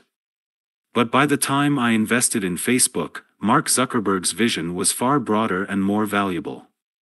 Mark wanted Facebook to be the default way that people stayed in touch with their friends, which was and is an enormous market. Of course, even when Mark pitched his broader vision, many investors didn't believe him, much to their later regret. Distribution. Facebook excelled at distribution. As noted earlier, Facebook's early focus on college students, which caused some to dismiss it as a niche product, was actually part of an extremely successful distribution strategy. To achieve incredible virality, Facebook would deliberately delay launching at a college campus until over 50% of the students had requested it so that local critical mass was reached almost immediately. Facebook further benefited from leveraging existing friend networks to expand outward from its original college user base. As users experienced the benefits of staying connected via Facebook, they naturally wanted to add their offline friends to the network. Gross margins. Like Google, Facebook started its life without an effective revenue model. But once it discovered the value of sponsored posts within a news feed, Facebook was able to become wildly profitable. About 90% of Facebook's revenue today comes from advertising sales, and the company achieves an astounding 87% gross margin. This gross margin allows Facebook to invest heavily in talent and technology. It has also allowed Mark Zuckerberg to make canny and expensive acquisitions, like Instagram and WhatsApp, to become a dominant player in mobile as well as desktop social networks, and also long-term future bets like Oculus. Network effects. We've already talked about how Facebook leverages classic direct network effects. The more users that join the platform, the greater the value of Facebook to every other Facebook user, and local network effects. Once it becomes the dominant social network at a college, it becomes extremely difficult for any other player to pry away Facebook's users. Facebook also experiences some helpful indirect network effects thanks to its platform services, such as the Graph API, which allows developers to leverage the Facebook social graph of users and their relationships, and Facebook Connect, which allows users to log into a web service using Facebook rather than create a new account for that service. Product/market fit. Facebook achieved product/market fit for its core consumer experience almost immediately, hence its rapid growth. However, part of what makes Facebook a great company and Mark Zuckerberg a great CEO is that Facebook has been able to achieve product/market fit in additional and less obvious areas at other points in the company's history. Many people forget how Facebook struggled with the transition from desktop to mobile. Facebook's initial mobile product provided a slow, suboptimal experience, and adoption of that product was accordingly slow.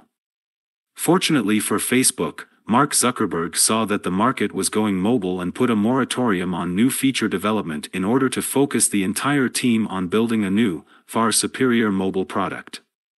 In parallel, he also moved quickly and decisively to acquire Instagram and WhatsApp. When they were announced, both acquisitions were considered pricey, but in hindsight they were clearly bargains. Today, Facebook has over 1.7 billion active mobile users each month. And mobile advertising accounts for 81% of the company's advertising revenue. Over 56% of Facebook users access the service exclusively via mobile. Equally important was Facebook's ability to achieve product/market fit for its advertisers. When Facebook began, the conventional wisdom was that user-generated content like Facebook would never be able to attract advertisers, who would not want their brands appearing with poor quality or even inappropriate content. Google's search model was what worked in online advertising. Facebook was able to overturn the conventional wisdom by developing algorithms to block inappropriate content, and by learning from Twitter's sponsored update model and incorporating ads into the Facebook news feed. The news feed model has been especially effective for monetizing mobile usage. In a return to what worked in the print world, advertisements are intermixed with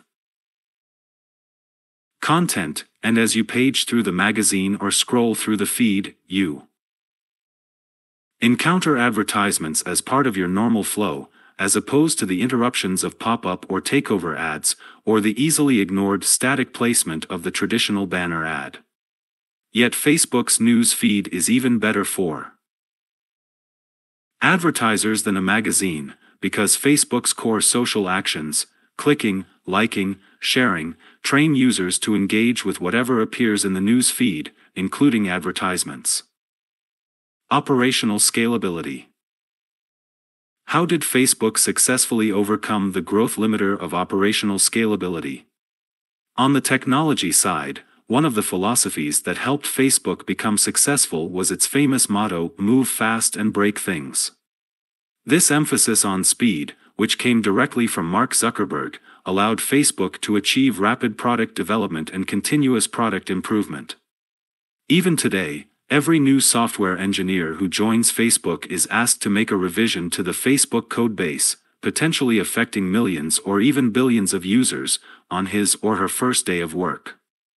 However, as Facebook's user base and engineering team grew to a massive size, Mark had to change the philosophy to move fast and break things with stable infrastructure. While this new motto might seem self-contradictory, Mark explains that it focuses on a higher-level goal. The goal is to move fast, Mark told me. When we were smaller, being willing to break things allowed us to move faster. But as we grew, the willingness to break things actually started slowing us down, because increasing complexity made it harder and harder to fix things once they broke. By taking the extra time to focus on stable infrastructure, we reduce the impact and time to recover from breaking things, so that we can actually move faster. What comes after a strong, proven business model? If you believe you've designed a business model that can support massive growth and value creation, the next step is to decide on your strategy. That's where strategy innovation comes in. Part 3. Strategy innovation. While blitzscaling is the main topic of this book and the secret weapon behind the staggering growth and market domination of hundreds of the world's most valuable companies, it is also a strategy innovation. It is in fact the strategy innovation that supports its own ecosystem of rapid growth in the face of risk and uncertainty. To blitzscale or not to blitzscale is a strategic and difficult choice, and because of this we want to take a look at when and how founders and CEOs approach that decision, and how it changes their companies and even their own roles in their businesses. When should I start to blitzscale? Here is the question we are most often asked by founders of startups when we talk about blitzscaling: when should I start to blitzscale my company? One of the reasons you might find it challenging to grasp and apply the principles of blitzscaling, especially if you're an experienced executive, is that doing so requires you to throw out many of the normal rules of business. It basically takes everything you thought you knew from years of hard-won experience or from business school or from obsessing about staying lean during your early startup phase, and hurls it out the window. Careful planning, cautious investment, courteous service, and a tightly controlled burn rate, the amount of cash the company consumes each month to make payroll, pay the rent, and so on, may end up being tossed aside in favor of rapid guesstimates, ignoring angry customers, and inefficient capital expenditures. Why would you ever want to pursue such a risky and unintuitive course of action? In a word, speed. Remember, the objective of blitzscaling is to achieve lightning growth despite the increased risks and costs. The only time that it makes sense to blitzscale is when, whether for offensive or defensive reasons, you have determined that speed into the market is the critical strategy to achieve massive outcomes. You don't necessarily need to have solved your revenue model before deciding to blitzscale. In fact, a key element of blitzscaling is often the willingness of investors to fund growth before the revenue model is proven. After all, it's pretty easy to fund growth after the revenue model is proven. Slack had spent nearly 5 years and $17 million on development prior to its public launch in February 2014. Just 2 months later, before the end of April, it had raised another $43 million. Both of these investments took place before Slack had proven its revenue model and started generating significant sales. Slack's freemium business model, offering a free service and encouraging users to upgrade later to becoming paying customers, meant that even after 2 months of rapid user growth, the company hadn't proven its ability to make money. Fortunately for Slack and its investors, this aggressiveness paid off. As the initial wave of free users started converting to paid, Slack was able to raise an additional $120 million 6 months later to accelerate its growth even further. Every $100 billion scale-up blitzscaled to get there, but that doesn't mean every startup can or should blitzscale. If your product/market fit isn't right, or your business model doesn't work yet, or if the market conditions aren't right for hypergrowth, then premature blitzscaling can lead so painfully and rapidly to blitzfailing.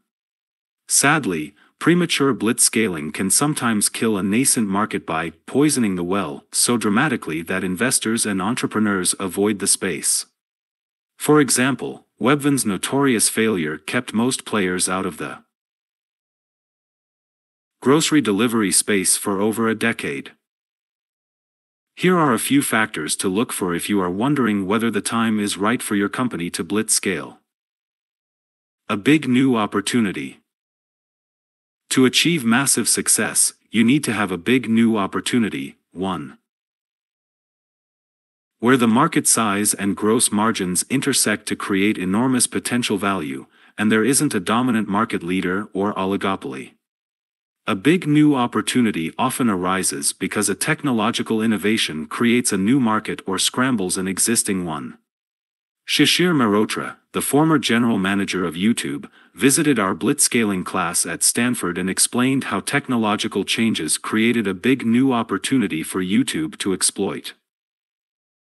Why was YouTube at the right time? Networks were finally big enough to stream video. Cell phone cameras allowed everyone to record videos. And the investment environment allowed a very capital-intensive bet. If the gross margins of this new opportunity are low, the market size has to be even bigger to make it a big opportunity. You have to know that the ultimate size of the prize is worth it. The cost of blitzscaling, even when successful, is usually quite high. It simply isn't worth the risk and pain to use blitzscaling to pursue a small opportunity. The good news is that in the networked age, the ability to rapidly expand products and services into a truly global market means that there are more big opportunities than ever before. Consider the rise of Alibaba. Jack Ma realized that the opportunity for e-commerce in China and other Asian markets was an even bigger long-term opportunity than e-commerce in the US market.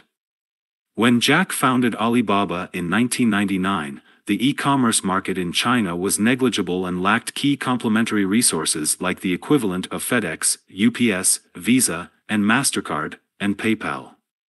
Yet he knew that the ultimate prize was as big as they. The Organization for Economic Cooperation and Development, OECD, has predicted that China's middle class, defined as a household income of between $20,000 and $160,000 per year, will reach 73% of its population by 2030, making its market size nearly triple the entire population of the United States. Such a prize justifies an extremely high level of investment. Jack raised $25 million from SoftBank, Goldman Sachs, and Fidelity to grow the business, and another $75 million in growth equity from General Atlantic in 2009. Today, Alibaba controls an estimated 80% of the e-commerce market in China. The same figure for Amazon in the United States is 44%, and its 2014 IPO on the New York Stock Exchange became the largest in history, raising $25 billion for the company. In July 2017, Alibaba became the first Asian company to surpass $400 billion in market value. Some big opportunities are so enormous that they spawn secondary opportunities for blitzscaling. For example, Alibaba's Taobao marketplace supports countless merchants, Facebook's rise created the platform for Zynga's initial growth, and Apple's iOS devices created a big opportunity for game developers like Rovio and Supercell. First scalar advantage. The most frequent offensive reason for blitzscaling is to achieve a critical mass that confers a lasting competitive advantage. Sometimes this is simply a matter of capturing economies of scale, as with Amazon or Walmart, but most often critical mass triggers network effects, as with Uber or Airbnb. Blitzscaling is unlikely to prove successful if another company has already achieved first scalar advantage. During the dot-com era, both Amazon and Yahoo attempted frontal assaults on eBay's auction business, but the network effects of eBay's two-sided marketplace of buyers and sellers meant that its first scalar advantage was too strong to overcome. In contrast, when Amazon entered the business of selling music CDs, yes, once upon a time music was sold on physical discs, which lacked network effects, it quickly destroyed the incumbent market leader, CD Now. First scalar advantage can also be specific to a particular market or set of customers. Latin American e-commerce giant Mercado Libre was founded in 1999, when Amazon was already generating billions in revenue, and eBay was already aggressively expanding overseas. Yet despite not being the global e-commerce first scaler, Mercado Libre was still able to build a vital business by being the first scaler in Latin America. In an interview for Reed's Masters of Scale podcast, Mercado Libre's founder and CEO, Marcos Galperin, explained why he was able to achieve first scaler advantage. Before I started Mercado Libre, I actually did a survey with 20 Latin American students that were colleagues of mine at the Stanford Graduate School of Business, and they all said that this, an eBay for Latin America, would never work in Latin America. At that time, eBay was basically successful and operational in the US, Germany, and Japan.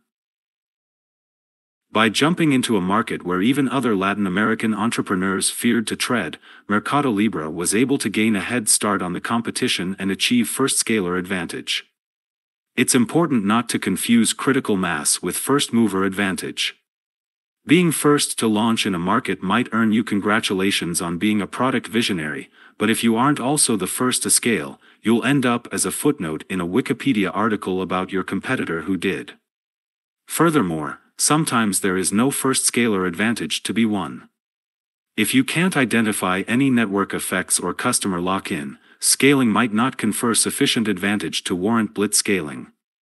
For example, we suspect that the market for food delivery from existing restaurants, a pure commodity business, is unlikely to offer any lasting competitive advantages that would justify an expensive blitzscaling campaign. Learning curve. Another way to use blitzscaling to create a lasting competitive advantage is to be the first to climb a steep learning curve. Some opportunities, such as self-driving cars, require you to solve hard, complex problems.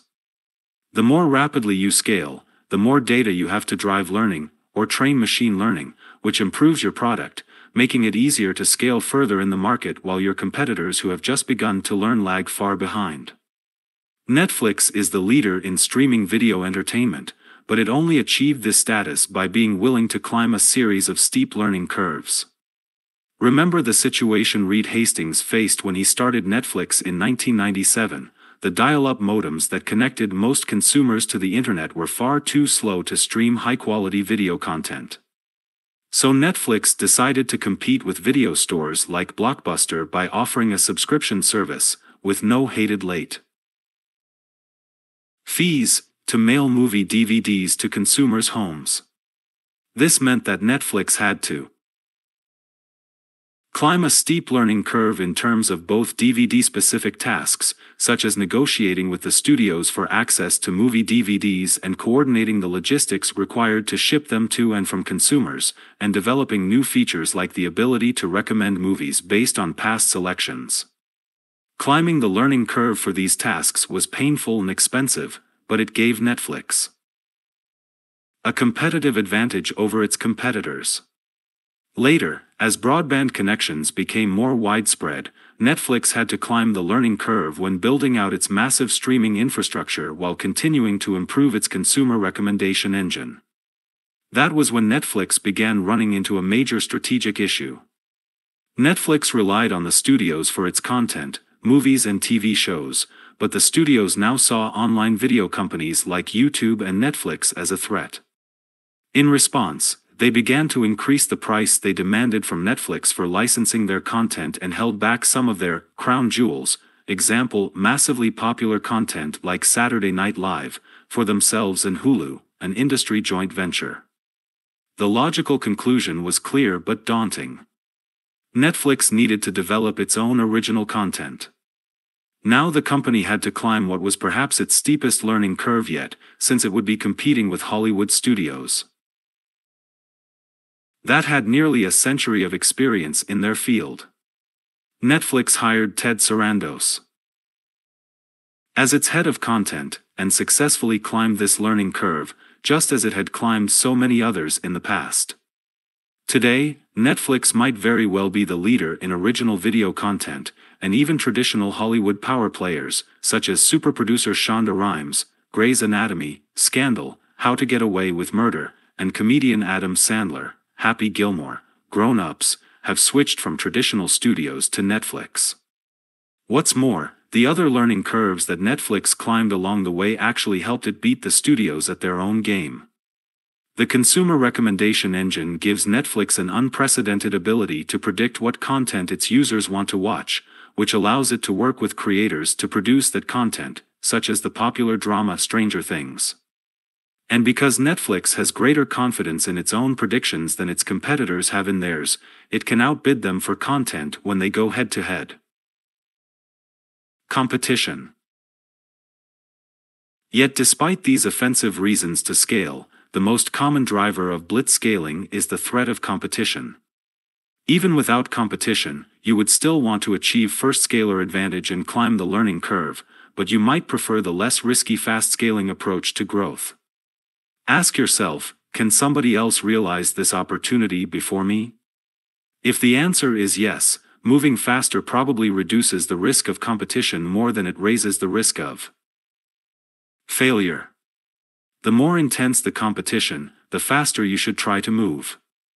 Remember the situation that faced Brian Chesky and Airbnb in the spring of 2011?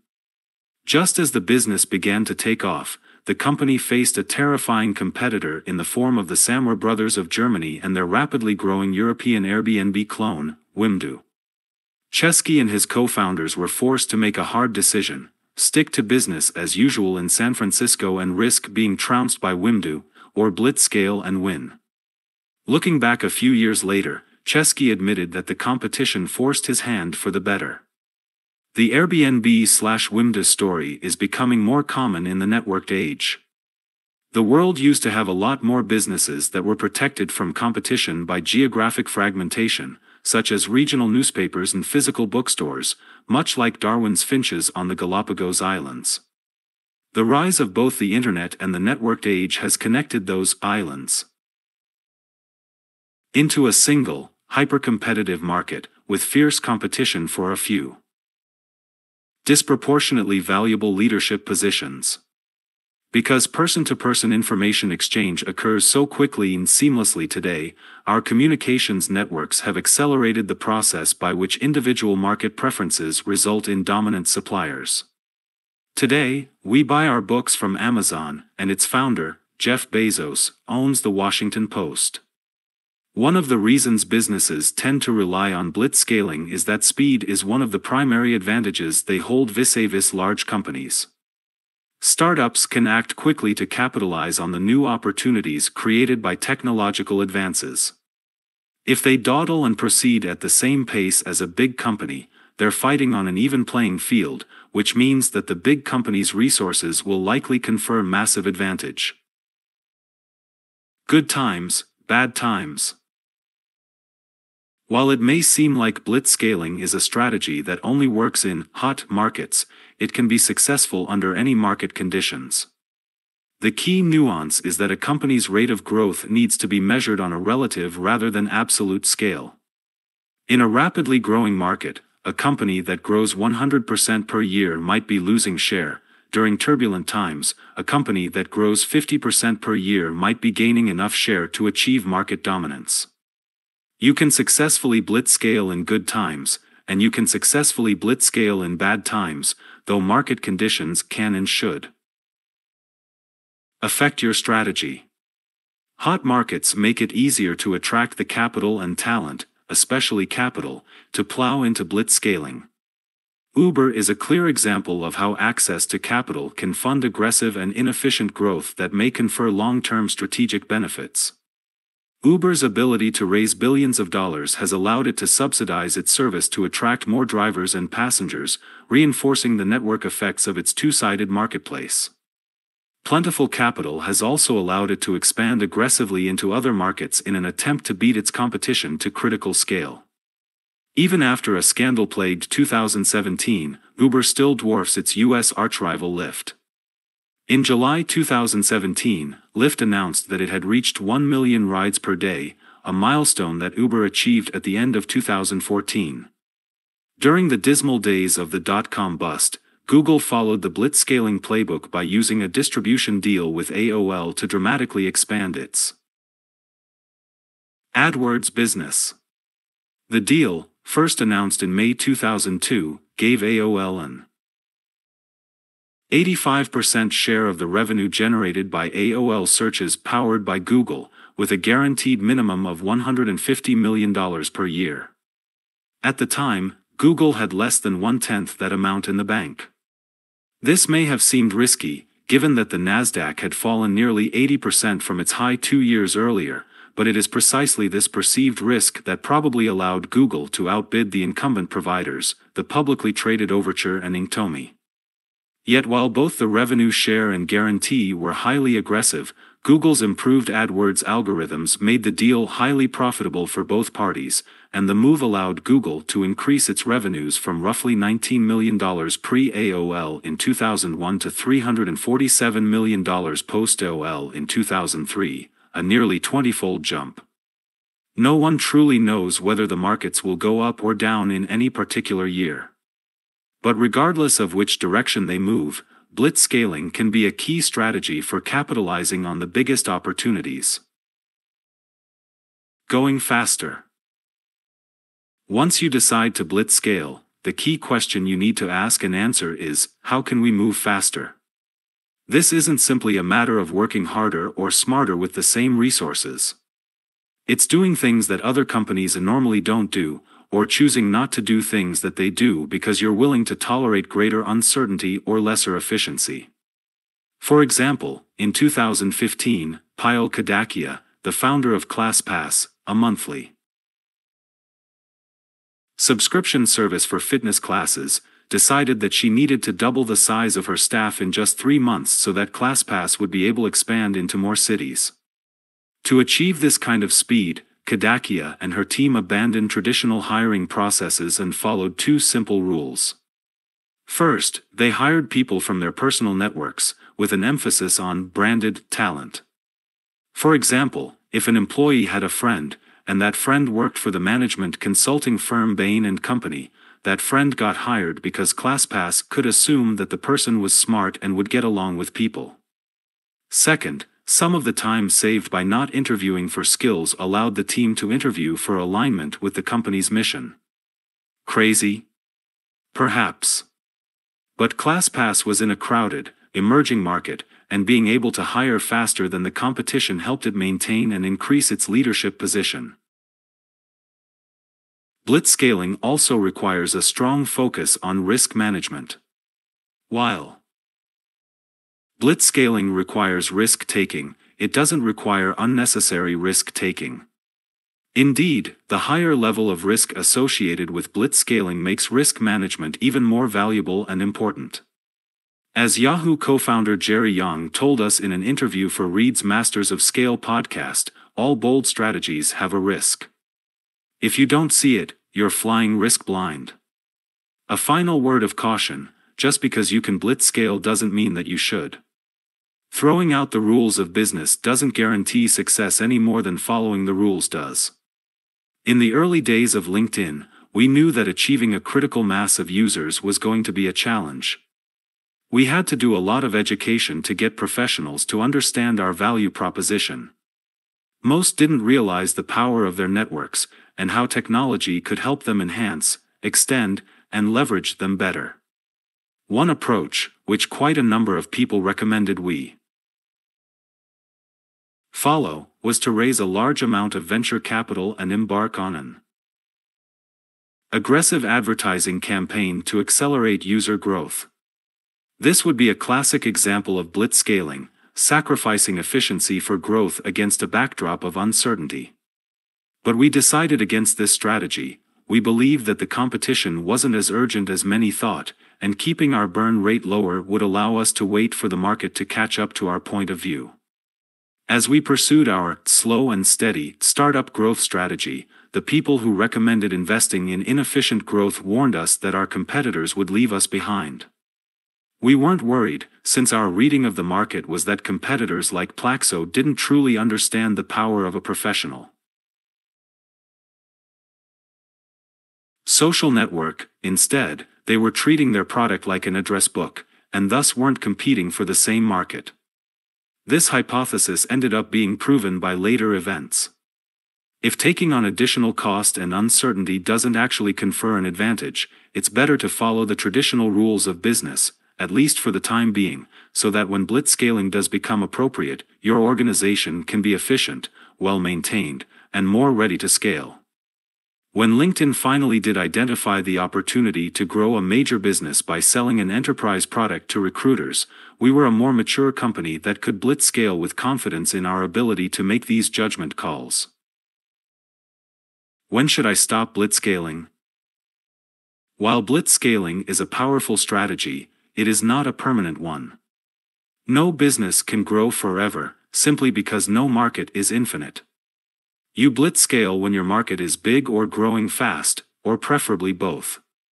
If your market stops growing or reaches its upper limit, you should stop blitzscaling.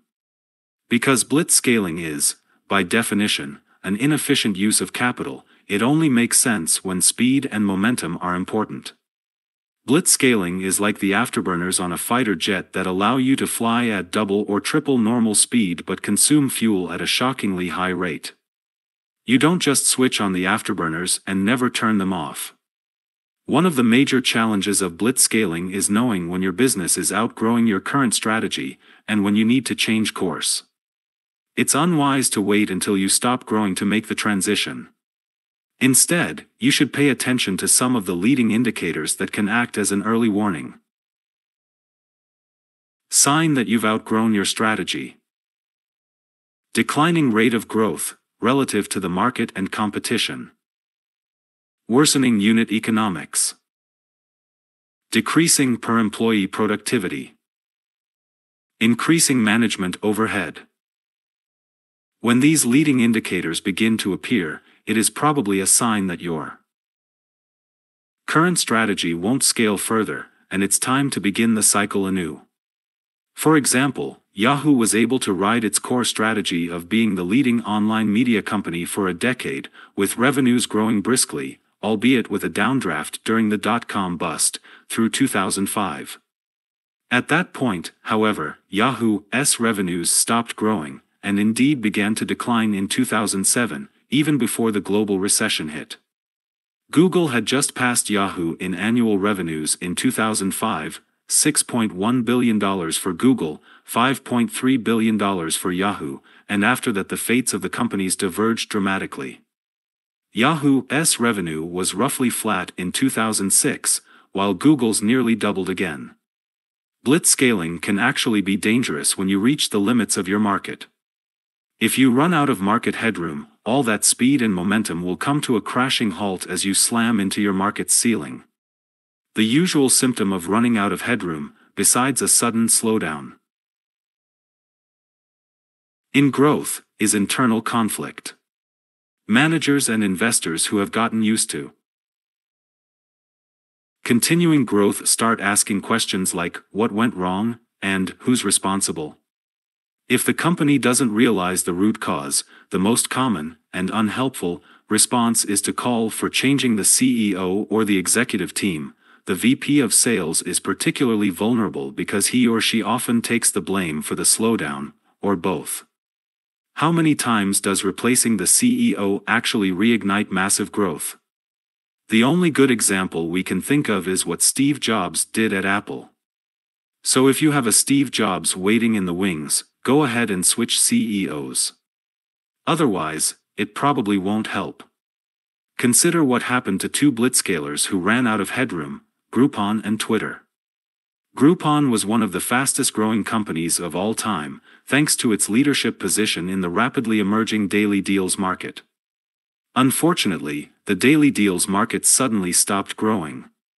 The problem was actually an ironic echo of bad blitzscaling Groupon merchants used. Groupon's daily deals as an inefficient way to generate rapid revenue growth. Only to discover that the promotions didn't lead to repeat business or any other long-term competitive advantage or value. Groupon began suffering from internal turmoil, and, sure enough, Andrew Mason was replaced as CEO. It didn't help. What Groupon should have done is to stop blitzscaling. The pursuit of inefficient growth was overheating the market and making it unsustainable. If Groupon had reduced the discounts it required of merchants, growth would have declined, but the business generated by those smaller discounts would have been more sustainable. Twitter ran into a similar problem. At the end of 2014, its user growth slowed to a crawl. This was the signal for Twitter to ease off the gas and focus on efficiency. In the period from 2011 to 2014, Twitter had increased its employee base by more than a factor of 10, anticipating continued growth. Twitter continued to hire in 2015, adding nearly 300 employees despite the lack of user growth. Twitter may have been head-faked because revenue continued to grow as the advertising market matured. Revenues more than doubled over the course of 2015, then stopped growing. Twitter is beginning to shrink its number of employees today, but probably should have been even more aggressive in doing so once it became apparent that its blitzscaling period was over. Naturally, it was during this period that Twitter decided to change CEOs again, with Dick Costolo, who had replaced founder Ev Williams, departing and Jack Dorsey assuming the role of interim CEO. Both Costolo and Dorsey are incredibly talented executives, but even great talent can't blitzscale in a market that has hit its ceiling. Can I choose not to blitzscale? First, as we've discussed above, blitzscaling is not for everyone. For example, in 1994, the same year that Jeff Bezos founded Amazon, the restaurateur Thomas Keller bought the French Laundry in Yountville, California, and turned it into one of the world's greatest restaurants, winning a coveted 3-star rating from the Michelin Guide. Today, Amazon has over 541,900 employees and is the market leader in online retail, ebooks, cloud computing, and more, while the French Laundry, with less than 50 staff members, in a single location, serving just 60 customers per day, is still one of the world's most famous restaurants. Both Amazon and the French Laundry are great businesses, but they exist in fundamentally different worlds. Amazon's business relies on massive scale and billions of dollars of infrastructure. The French Laundry relies on local ingredients of the highest quality, prepared by some of the most skilled cooks in the world. Scale is critical to e-commerce and cloud computing. Scale is antithetical to world-class fine dining. It is as impossible to imagine Amazon as a small, independent bookstore as it is to imagine the French Laundry as a global restaurant chain, vying with McDonald's for franchise supremacy. But if the conditions are ripe for blitzscaling, competitors may choose to take on the risks you're reluctant to assume in exchange for a chance at reaping the potential rewards. That's what Airbnb learned when Wimdu entered its market. Blitzscaling requires capital, whether from investors or from cash flow, to fund relatively inefficient growth. If investors are willing to act quickly and provide large amounts of capital, the risk that a competitor decides to blitzscale is higher. The same is true when a business model provides a lot of high-margin revenue to fund growth.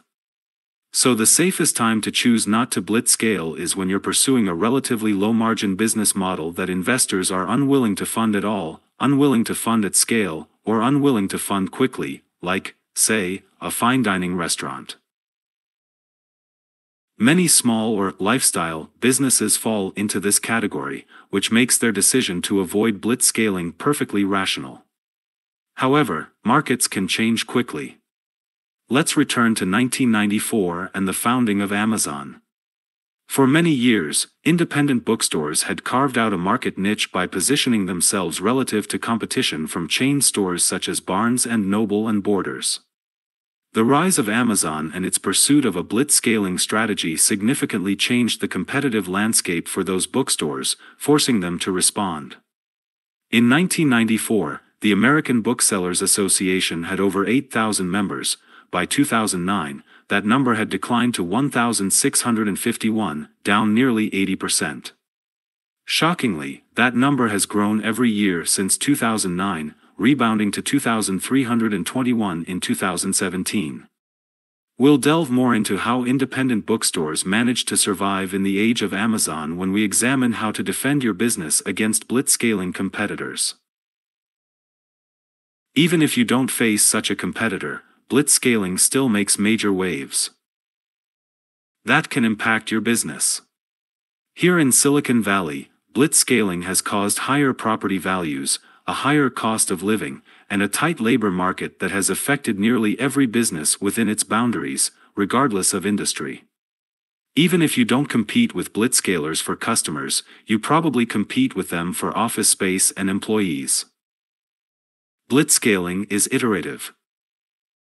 Successful blitzscaling is an exercise in serial problem solving. Each of the 5 stages requires different solutions to the same basic problems of people, product, finance, and so on. Each time you manage to solve a problem, the problem is never solved forever, it's only solved for now. As the company continues to grow, you have to solve the same problem again, under a new and potentially radically different set of circumstances. In 2013, Paul Graham, the co-founder of Y Combinator, wrote a famous essay titled "Do Things That Don't Scale," in which he argues that startups are like old-fashioned cars with engine cranks. To get them started, founders need to engage in a separate and laborious process that couldn't possibly work at scale, such as personally recruiting a product's first users. This essay is a classic, but it may give some readers the mistaken impression that once the engine starts, all you need to do is keep doing things that scale. In other words, the conventional and erroneous wisdom says: Step 1, do things that don't scale. Step 2, achieve scale. Step 3, do things that scale. But when you're blitzscaling, the things you do to help you scale up to the next stage probably won't allow you to scale up to the stage after that. To build a true scale-up, almost everything you do has to change with each stage.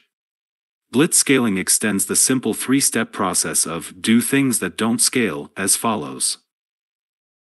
Step 1, do things that don't scale. Step 2, reach the next stage of blitzscaling. Step 3, figure out how to do one set of things that scale, while somehow also finding a way to do a completely different set of things that don't scale. Step 4, reach the next stage of blitzscaling. Step 5, repeat over and over until you reach complete market dominance. This doesn't mean that you don't need to plan ahead. Although you will often need to do things that don't scale, at the same time you will have to make choices that permit the possibility, though not the certainty, of massive scale. For example, if your core business model lacks scale advantages and network effects, and the only possible go-to-market strategy consists of door-to-door sales, it's unlikely that you'll ever be able to build a massively important business, whether or not you attempt to blitzscale.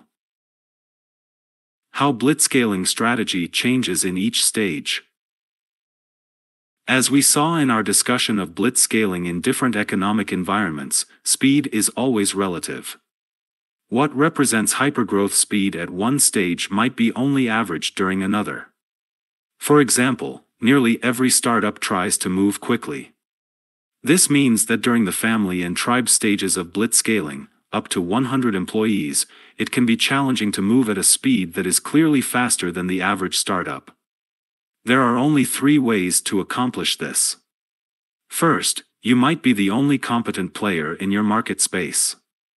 This is extremely rare, because any attractive market space tends to draw in smart, aggressive entrepreneurs. Second, you might be the first player in your market to have figured out a brilliant growth strategy, wonderful if you can manage it but also somewhat rare.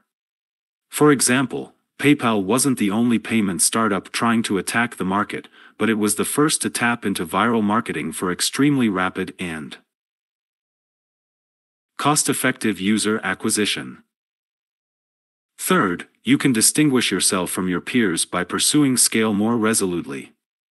Startups that assume success and make commitments and investments accordingly can get a jump on their rivals, provided the market plays out as they anticipate. This kind of confidence manifests itself in being more aggressive about fundraising, hiring, and infrastructure investment, incurring current expenses that hopefully will allow your company to move much faster in the future. Throughout its history, Amazon has been more aggressive than its competitors, and that aggressiveness has paid huge dividends. Of course, it helps that Jeff Bezos and his team are world-class at executing against this strategy. The downside, of course, is that the cost of failure is much higher than if you proceeded with deliberate caution and waited for proof before making commitments. But this additional cost can be dwarfed by the potential benefits of achieving first scalar advantage in a valuable winner-take-most or winner-take-all market. At the village, hundreds of employees, and city, thousands of employees. Stages, the speeds of competing organizations become much more varied. Some will be content with focusing on optimizing for efficiency, scale-up growth, while others will focus on speed, fast scaling, or speed in the face of uncertainty, blitzscaling. At this stage, blitzscaling is less about raw aggression and more about pursuing a differentiated, but still aggressive, strategy. For example, one of the signature strategies for blitzscaling is rapid, parallel market development. When Airbnb made the decision to blitzscale, its chosen strategy was to rapidly expand from a single office in the United States to a score of offices around the world, especially in Europe. This kind of growth is highly inefficient. Think of all the new knowledge and infrastructure and personnel an organization has to acquire to successfully open offices around the world, but it can allow a company to stand out from its competitors.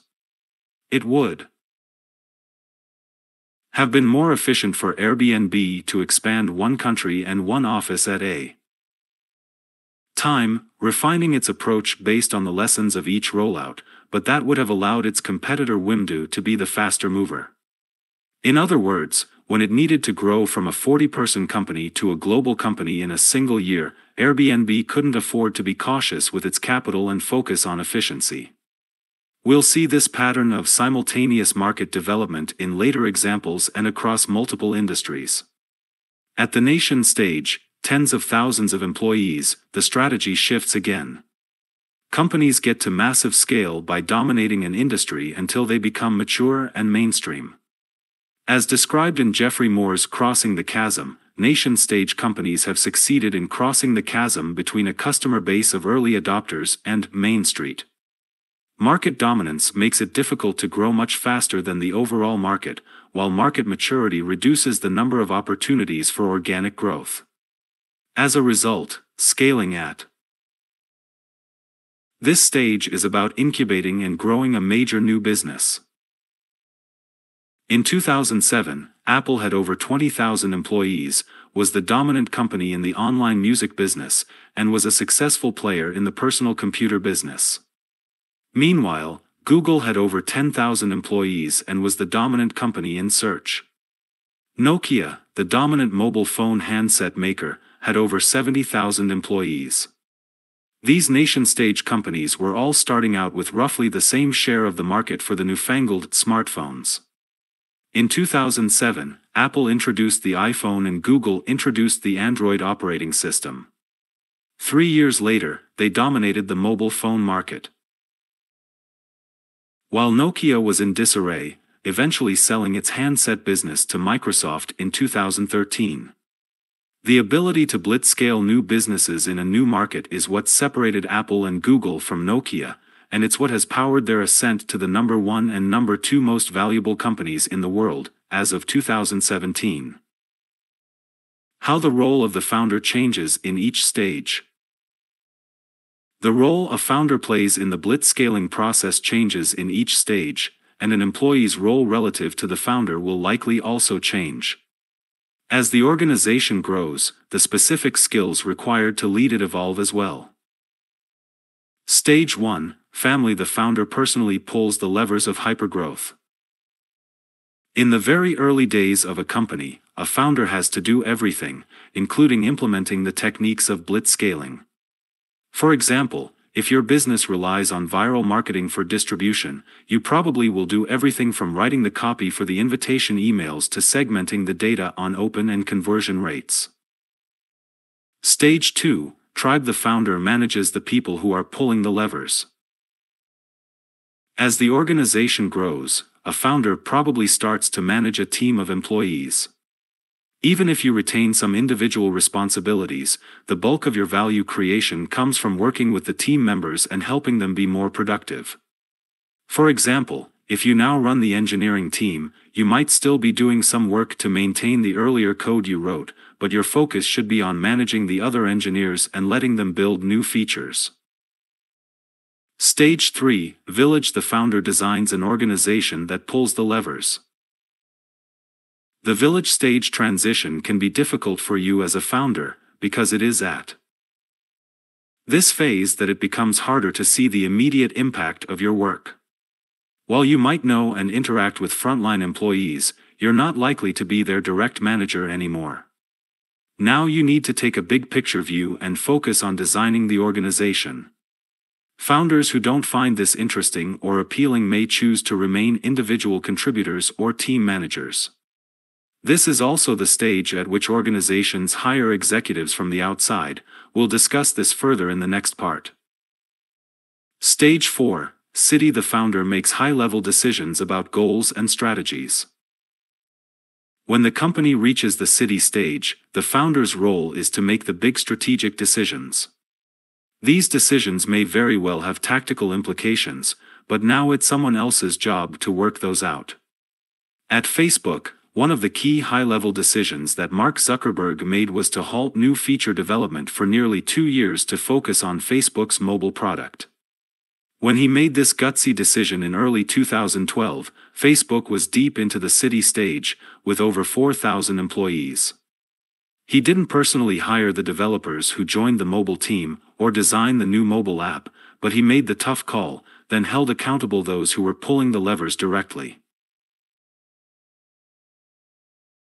Stage 5, Nation. The founder figures out how to pull the organization back from blitzscaling and start blitzscaling new product lines and business units.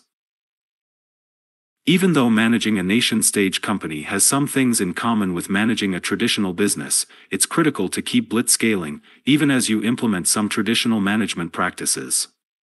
When Steve Jobs returned to Apple, for example, he both focused on traditional measures of operational effectiveness and invested in building new, insanely great products. On the traditional management side, he slashed inventories and improved Apple's financial management, but he also launched major new products, such as the iPod, iTunes, the iPhone, and the iPad.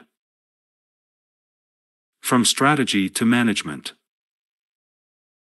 When a company is blitzscaling, the constant doubling or even tripling of its size makes it difficult to apply traditional management techniques designed for environments in which 15% represents brisk annual growth. As a result, successful blitzscalers have to implement management innovations to steer their burgeoning organizations through their growing pains. The upcoming sections will discuss how. Part 4. Management innovation. One of the key features that sets global giants apart from those companies that flame out or implode before they can reach market dominance is an ability to evolve and optimize their management practices at each stage of growth. The proven techniques we'll describe in this part fall into 2 main categories: 8 key transitions, which help guide the company through the stages of blitzscaling, and 9 counterintuitive rules, which turn the conventional wisdom of traditional management on its head in order to cope with blitzscaling's frenzied pace of growth.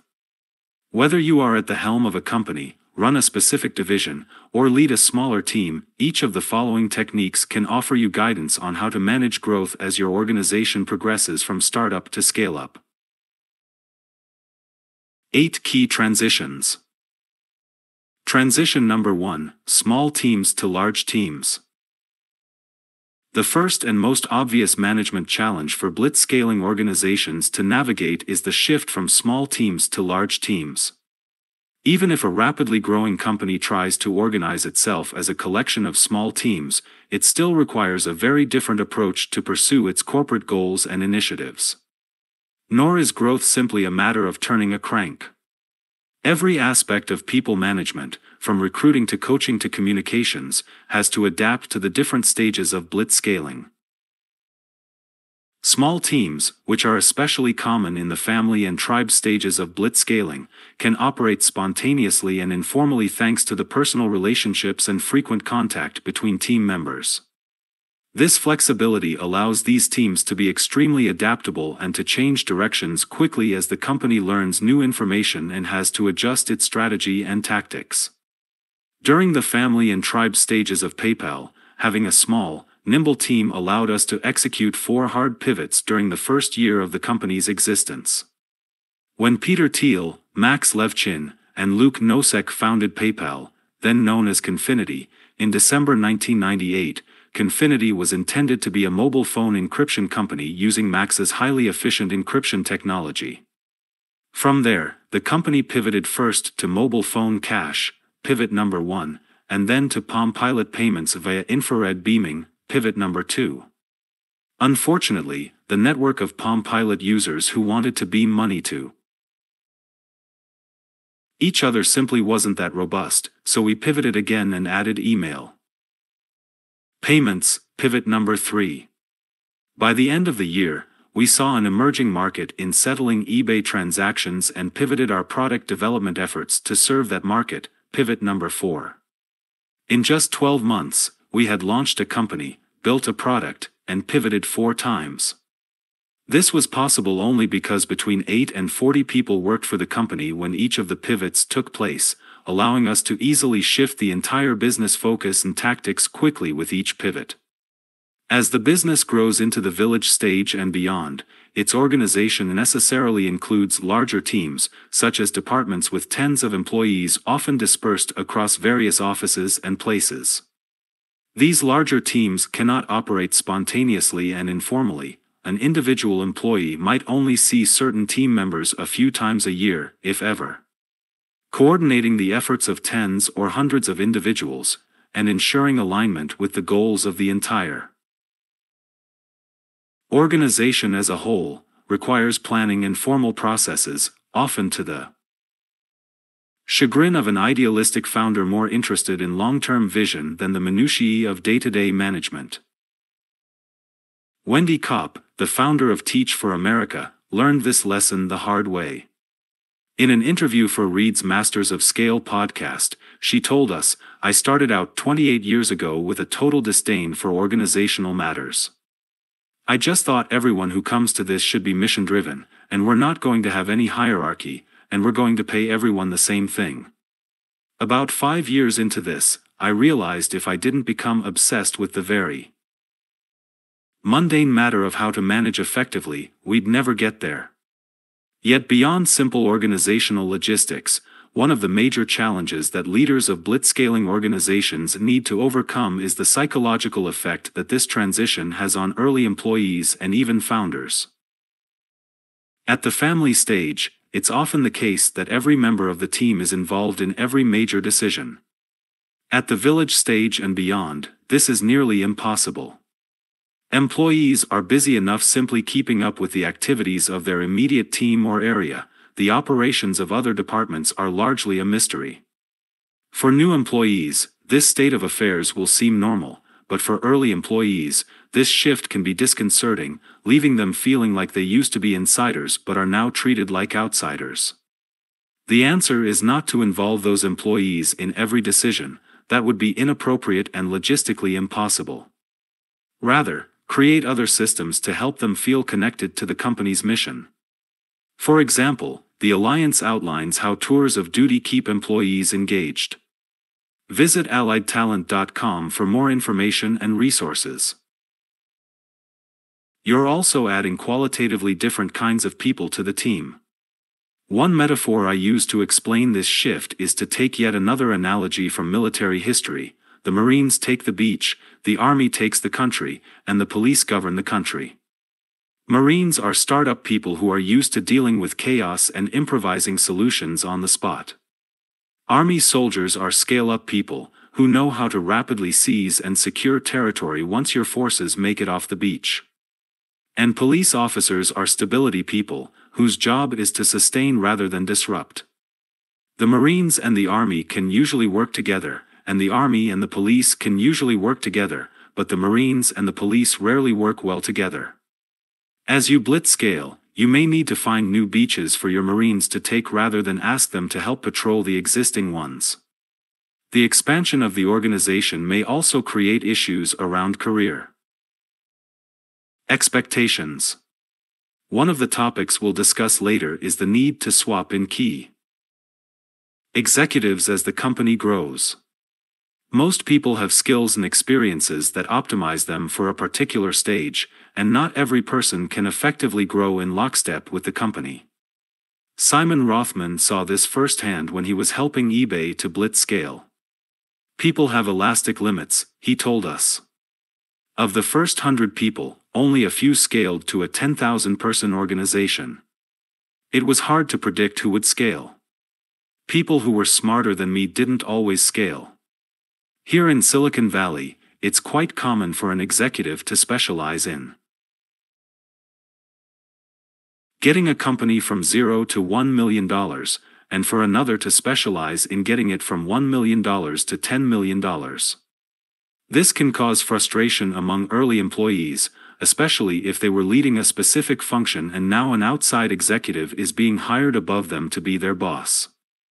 That's why it's important to set correct expectations up front.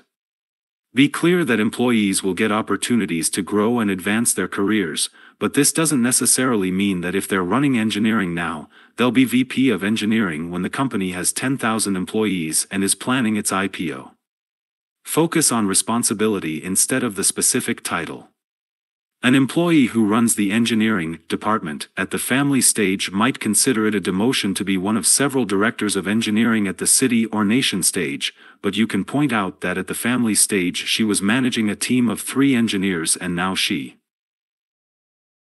oversees a team of 100. Encourage employees to focus less on their job titles and more on how each tour of duty's activities and experiences prepare them for greater responsibilities in the future. This facet of the transition to larger teams can be the most difficult to manage, but it is crucial to blitzscaling success. No one likes firing employees who have been there from the beginning, but think of it this way: if your executives can't scale, your business won't scale either.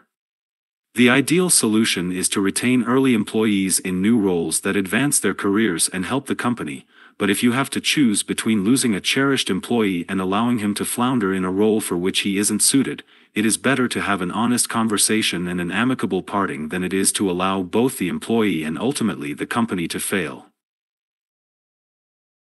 Transition number 2: generalists to specialists.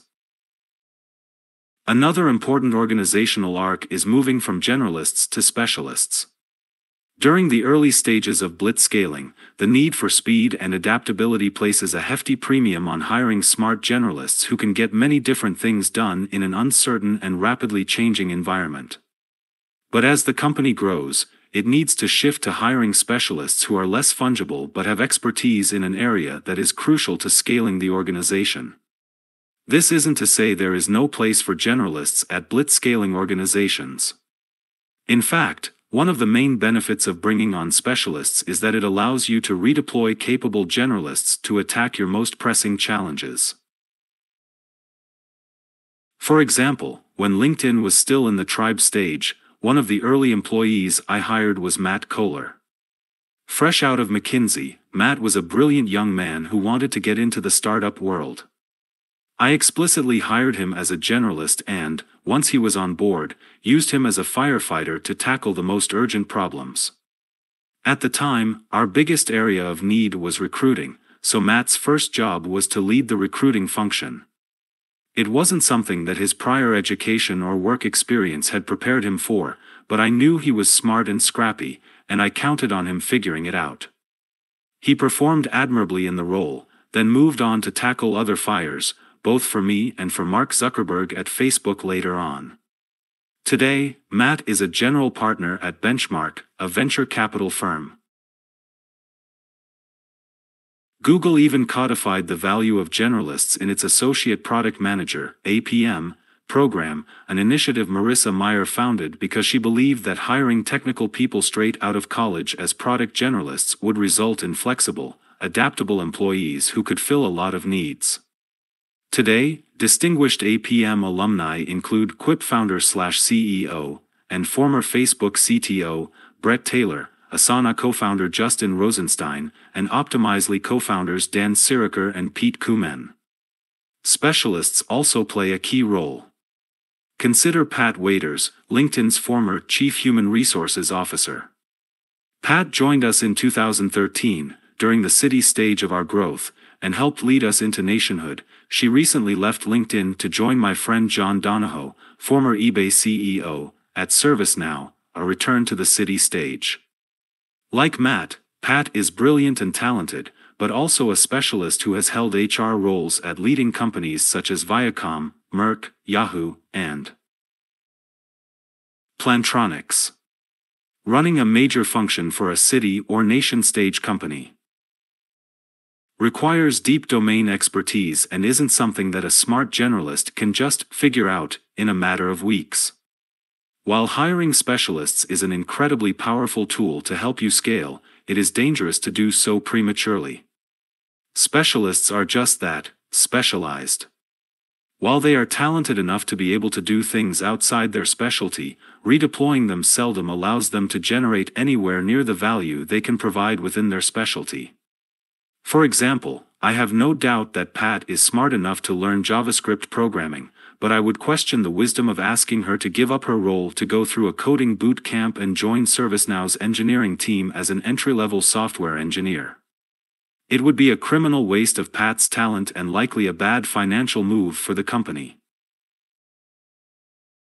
In addition, the transition that occurs when you bring in specialists to manage or replace generalists can strain the morale of the organization.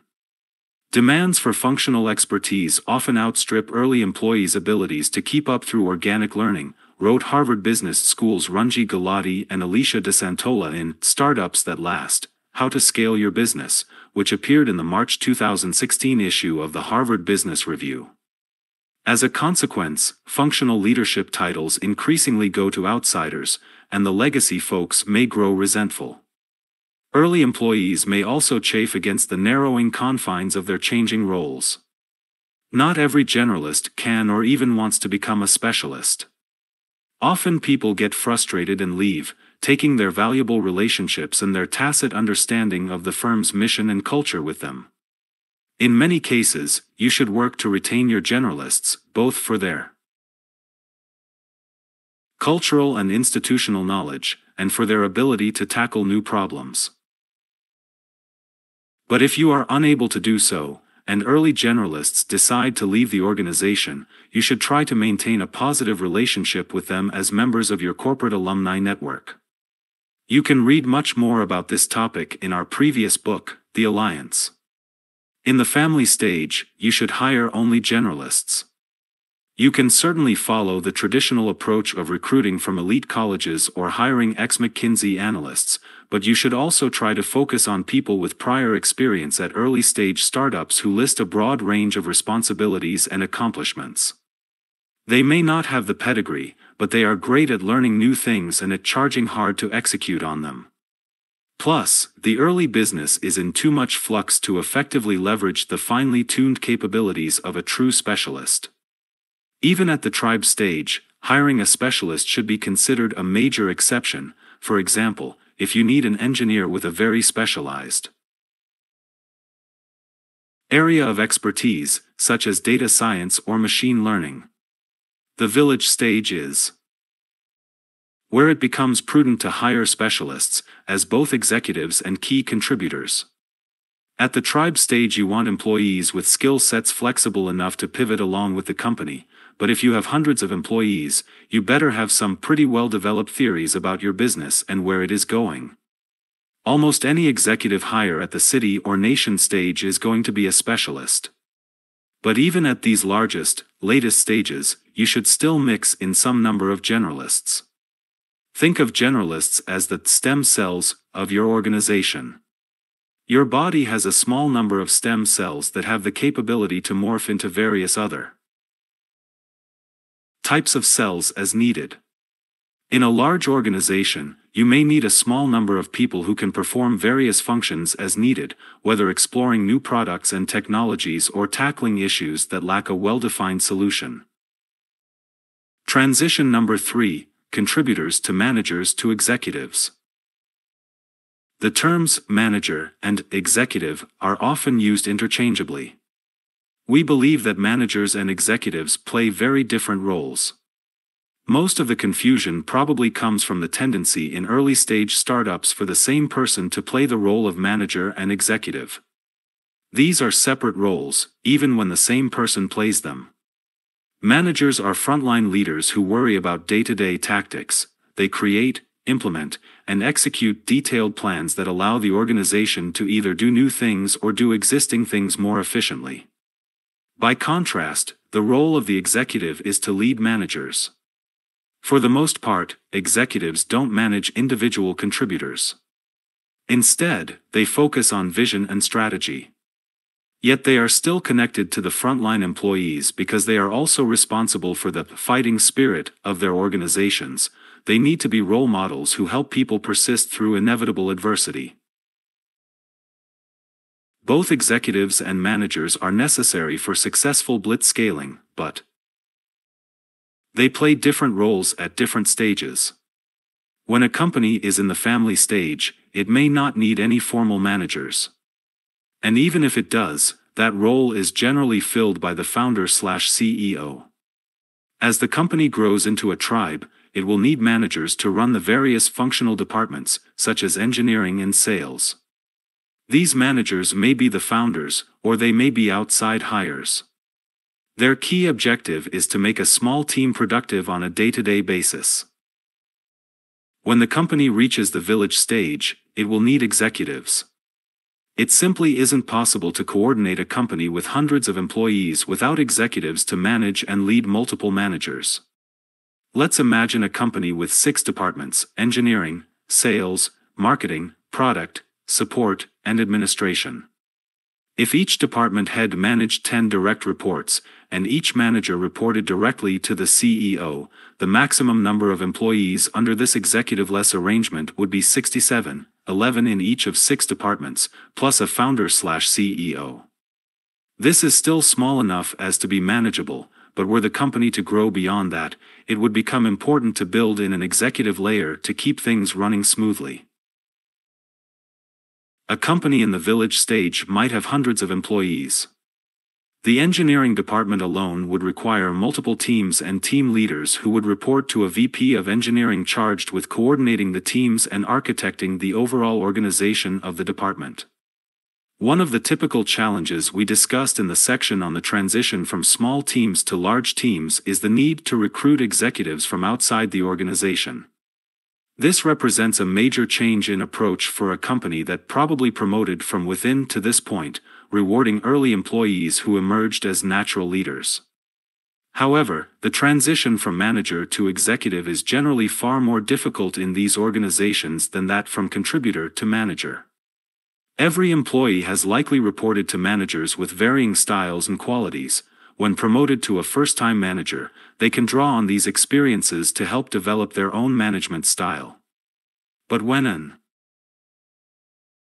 organization needs executives for the first time, internally promoted managers can't draw on the experience working with executives at that company, because there weren't any. There are no role models to provide guidance. We call this situation the standard startup leadership vacuum, and the result is that inexperienced founders find themselves having to hire and integrate experienced executives from the outside. The situation is made worse when those founders wait until the strain on the organization has become unbearable before making the new hires, meaning that all the leaders are new to the company precisely at the time when tension and uncertainty are running high. The key to navigating this transition is open-mindedness. Insiders need to be open to the outside ideas of the new executives, while the outsiders need to be open to learning from what happened before they arrived. No one is born an executive, and very few make the transition from manager to executive without stumbling along the way. Hiring outside executives lets you offload that often painful and expensive education to those executives' prior employers. However, a blitzscaling organization can't simply hire anyone with executive experience at another company of similar or slightly larger size. An executive at a larger company may not have any experience with blitzscaling or even startups.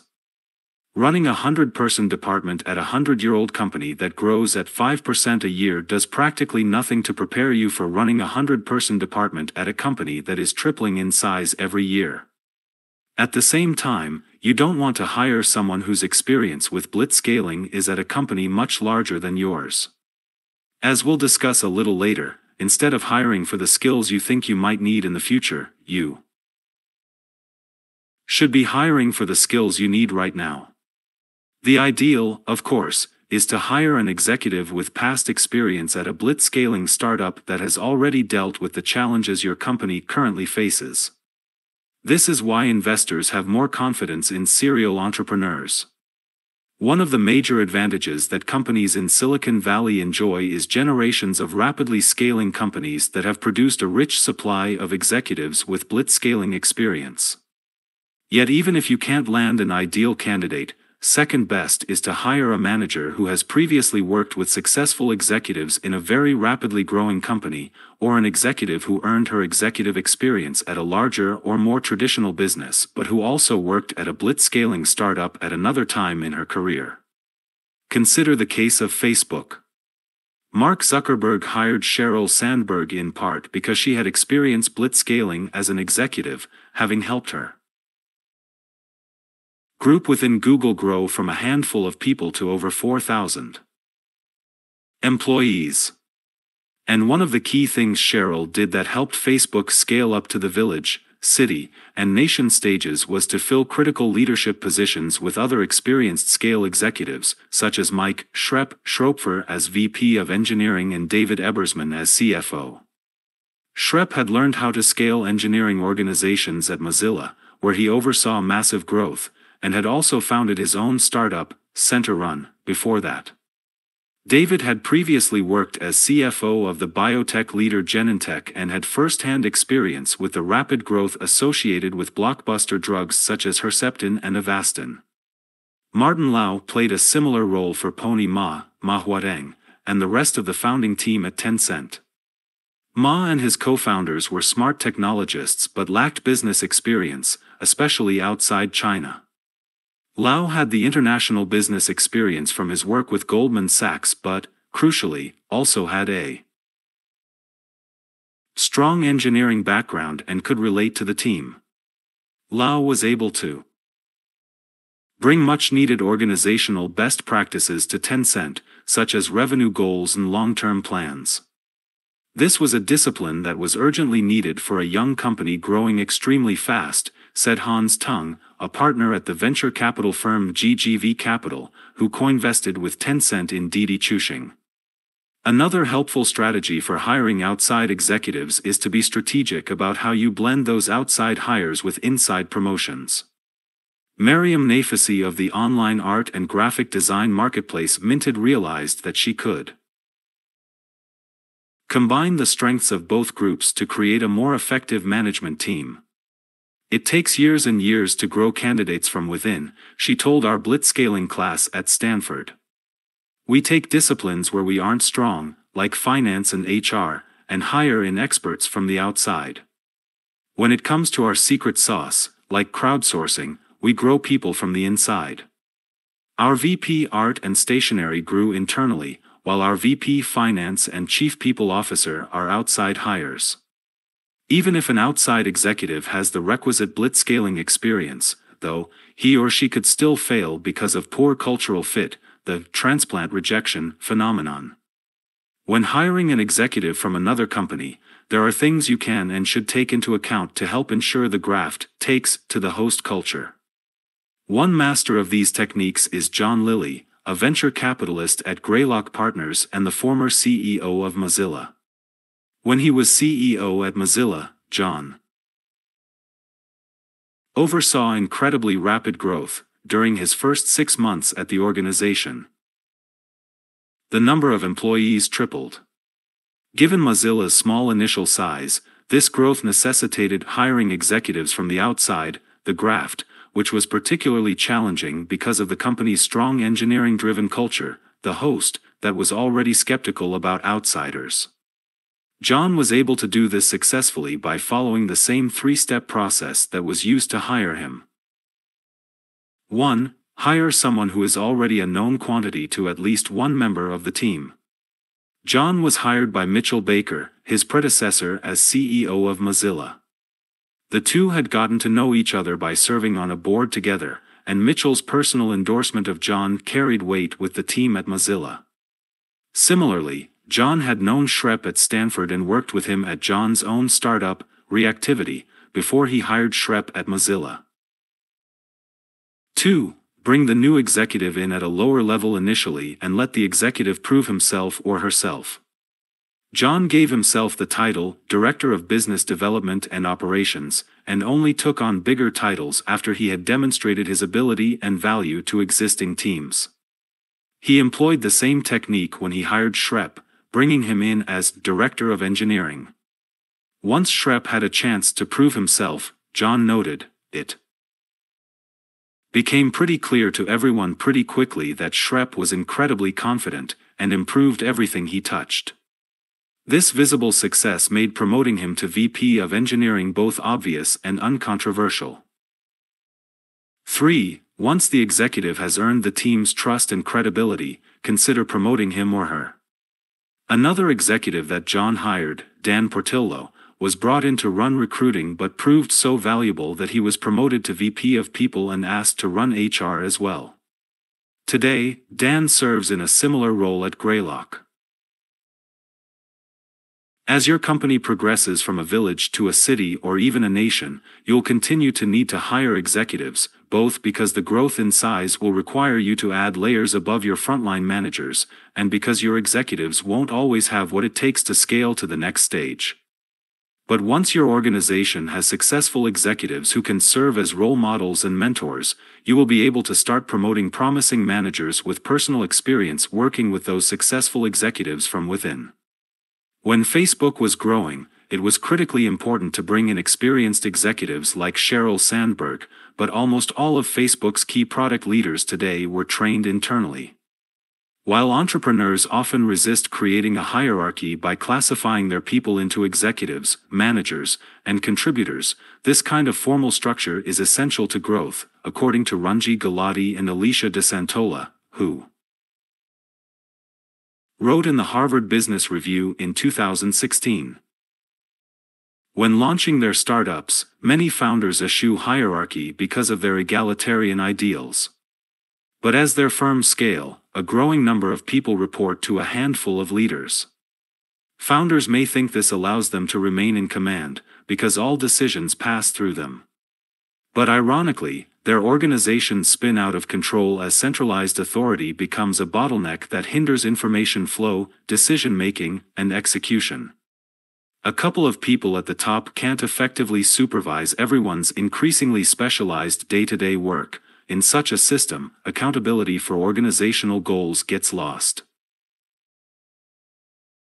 Gulati and DeSantola cite the example of Cloudflare, whose founders publicly committed to building a completely flat organization without hierarchy or job titles.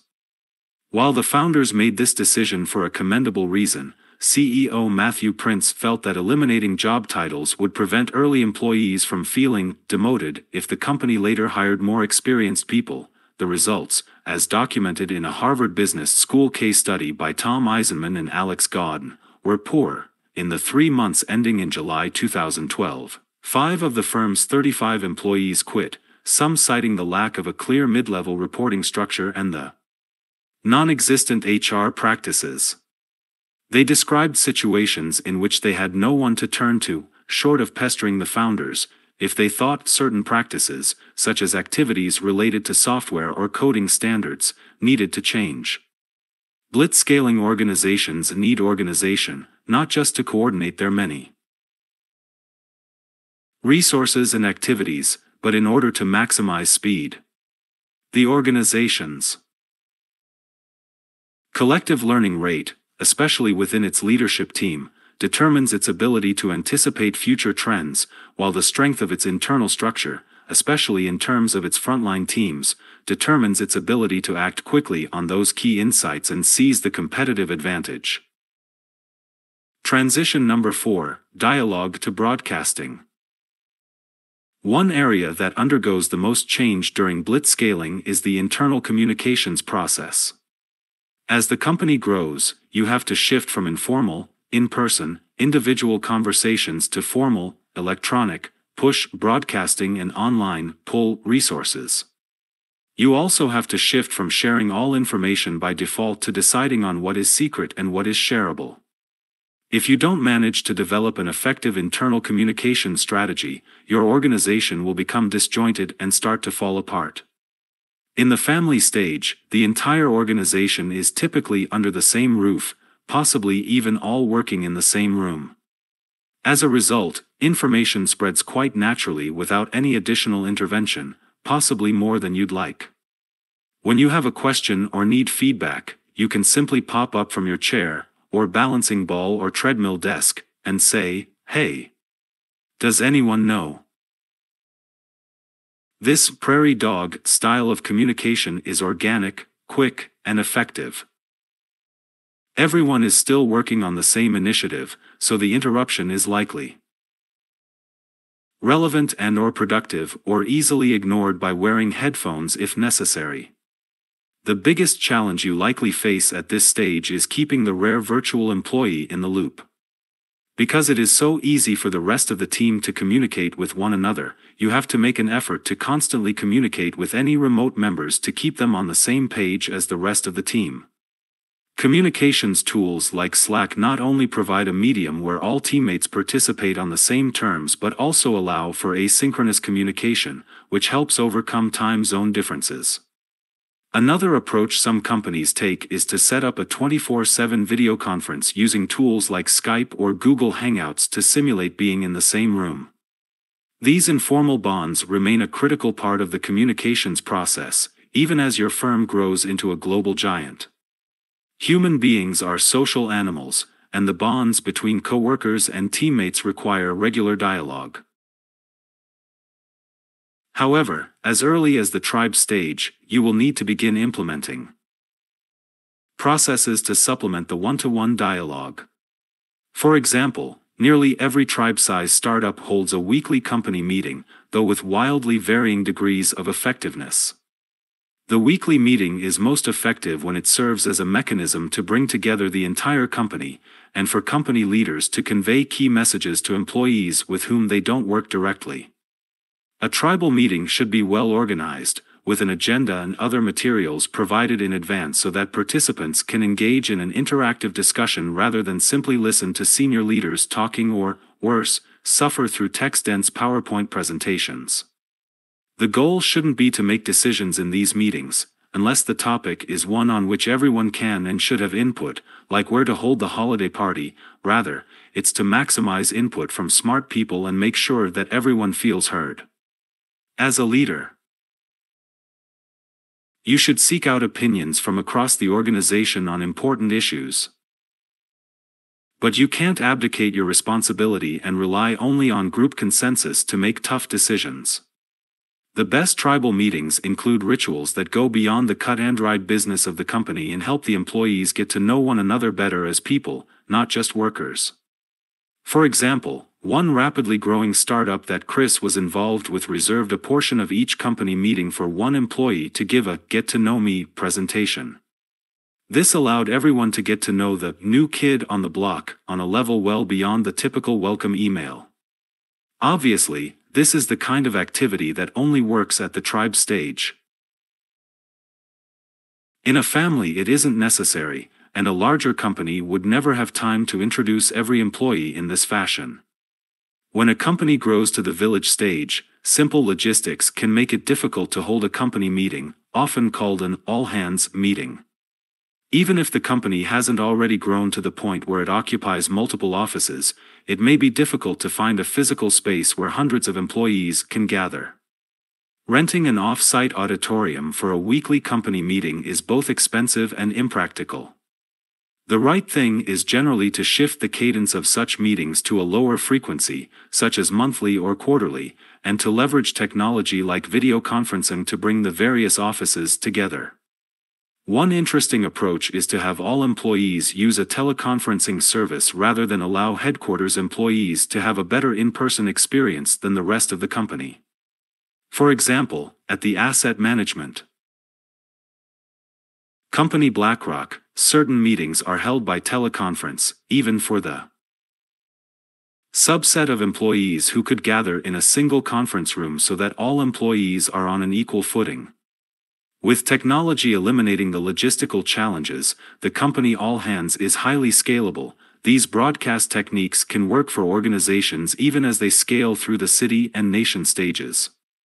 At LinkedIn, you could trace the growth of the company over time by observing its all-hands meetings. As the business grew, these meetings moved from the company cafeteria to an auditorium, and today they involve live video broadcasts across the globe. The all-hands needs to have a formal questions period so that employees can request needed information and feel part of the decision-making process. At LinkedIn, we have moderators in each office gather questions for management. It's also at this point that the founder/CEO needs to make a conscious effort to develop broadcast channels to reach far-flung employees who might not otherwise feel a personal connection with the company's leader. Of course, at the village stage, the company likely exceeds Dunbar's number, the number of individuals with whom any one person can maintain stable relationships, and the founder simply won't have time to meet one-on-one with every employee with any reasonable frequency. For example, even if you made time in your schedule for 2 one-to-one employee meetings each day, and spent time in every one of the company's offices, you would still only touch each member of a 500-person company once every 8 months, not enough to build a strong relationship. Switching to one-to-many communications doesn't always feel comfortable for founders and CEOs. Patrick Collison, the co-founder and CEO of the fast-growing payment company Stripe, described how he overcame these feelings when he visited our Blitzscaling class at Stanford. The big change is the need for formal, explicit, broadcast communication. It feels unnatural, especially for me for some reason. Part of the way to rationalize it is to realize that a startup is not a natural environment. The optimal things to do don't always feel natural. The social groups you belong to don't typically grow 100% per year. The new people weren't there for all the tortured discussions of the past. That can be good, but they also don't have the context, so it is a delicate balancing act. Brian Chesky addresses this need at Airbnb by sending a long email to every employee each Sunday night. Chesky's email isn't simply a recitation of key performance indicators, which could be just as easily accessed on a dashboard somewhere. Rather, Chesky shares his thinking on a topic he considers important to the company. This broadcast communication's length, specificity, and authenticity transmit to every Airbnb employee an understanding of who Chesky is and what matters to him. Regular emails to all employees are a common best practice. Blitzscaling masters Patrick Collison and YouTube's Shishir Mehrotra also employed this technique to manage their rapidly growing organizations. "I was a big believer in writing a weekly email," Shishir told our Blitzscaling class at Stanford.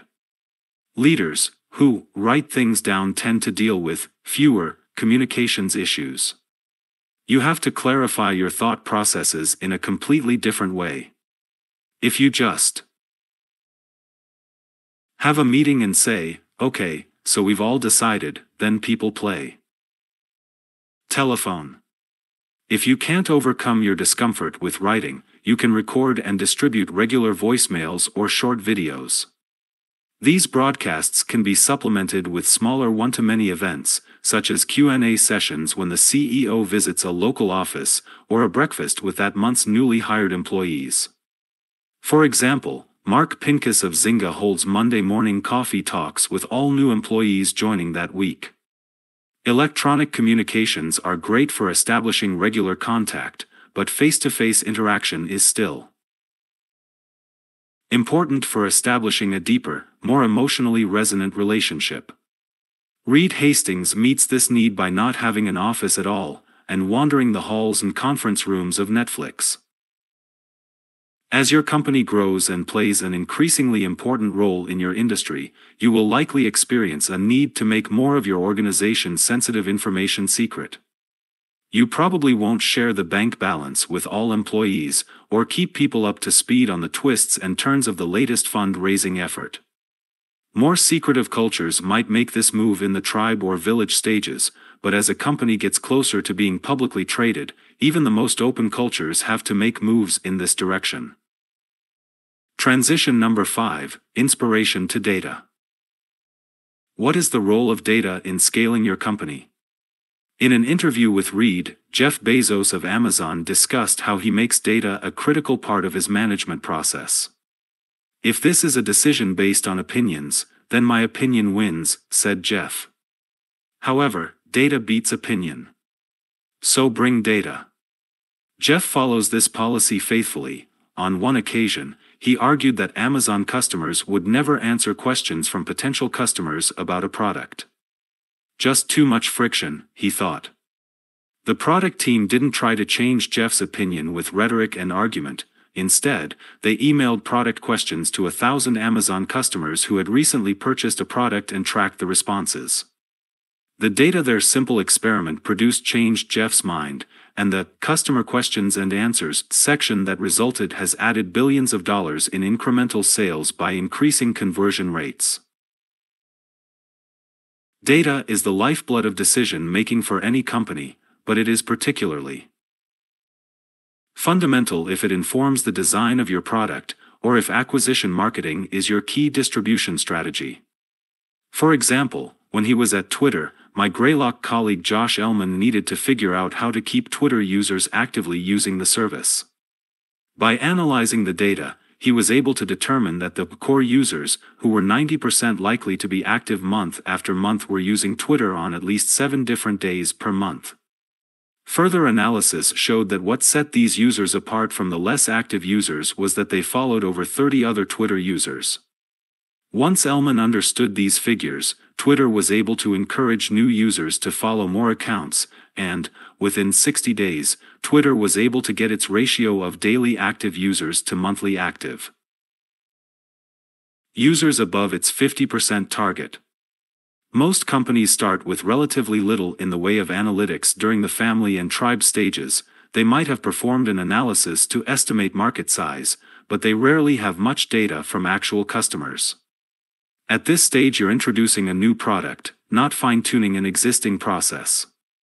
You don't need an analytics dashboard to know if people are using your product or not. And if customers aren't using your product, a dashboard isn't going to tell you how to change course. In other words, if you don't have customers to listen to, the best you can do is listen to your gut. But as Harvard Business School's Runji Gulati and Alicia DeSantola noted in Startups That Last, this approach doesn't scale. Improvisation is integral to young ventures. It's how they make discoveries. However, as firms grow, they need a framework of plans and goals to guide them. That way they can keep trying new things and reacting to dynamic markets, but with an eye toward larger objectives and sustaining the business. Otherwise, improvisation essentially amounts to aimless riffing. You're already dealing with your fair share of unknowns as your company grows at a breakneck pace, so it makes sense to seek certainty wherever you can. To make the transition from inspiration, or improvisation, to data more easily, it helps to start with the basics. Track a few key stats, such as the number of users, registered users, application downloads, retail buyers, etc., churn, and raw engagement. When Selena Tobakaula joined SurveyMonkey in 2009, she had to build up the company's data infrastructure quickly. There were no analytics before 2009, Selena told our Blitzscaling class at Stanford. There was a daily cash report and that was it. I strongly believe that as a whole company, you can't get behind more than 3 to 5 metrics.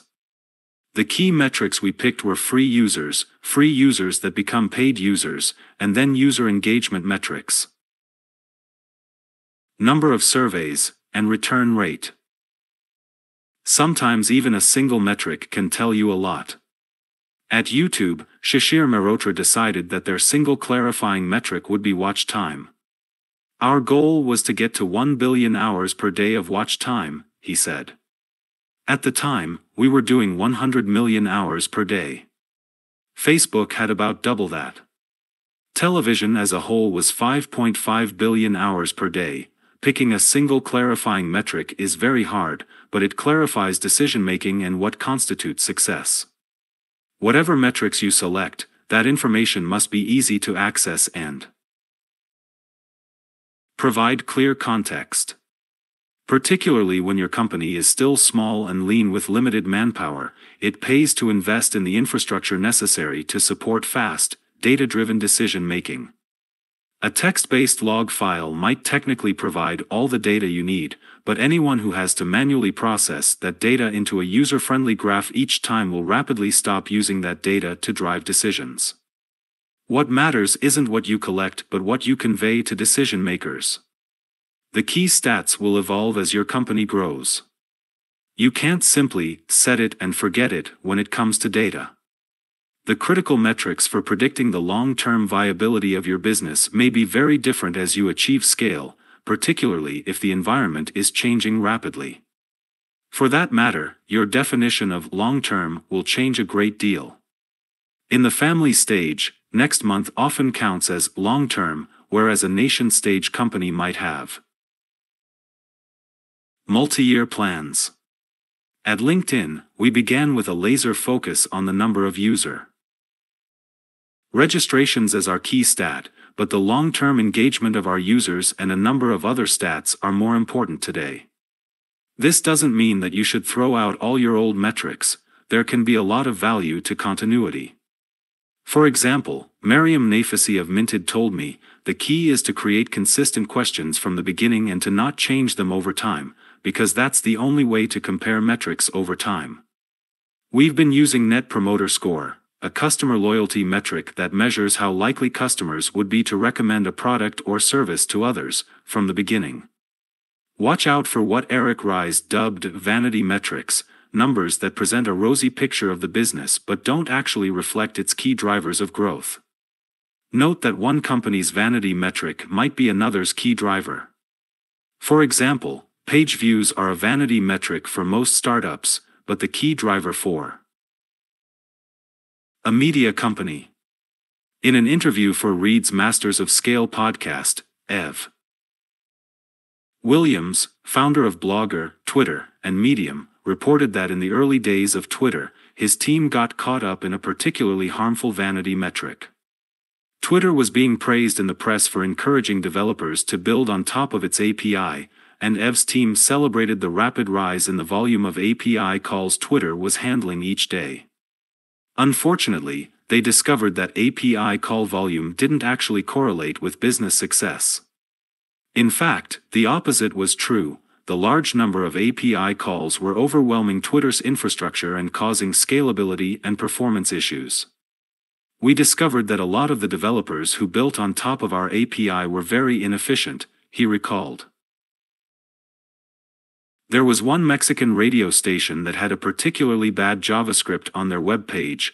Just that one web page was bringing us down.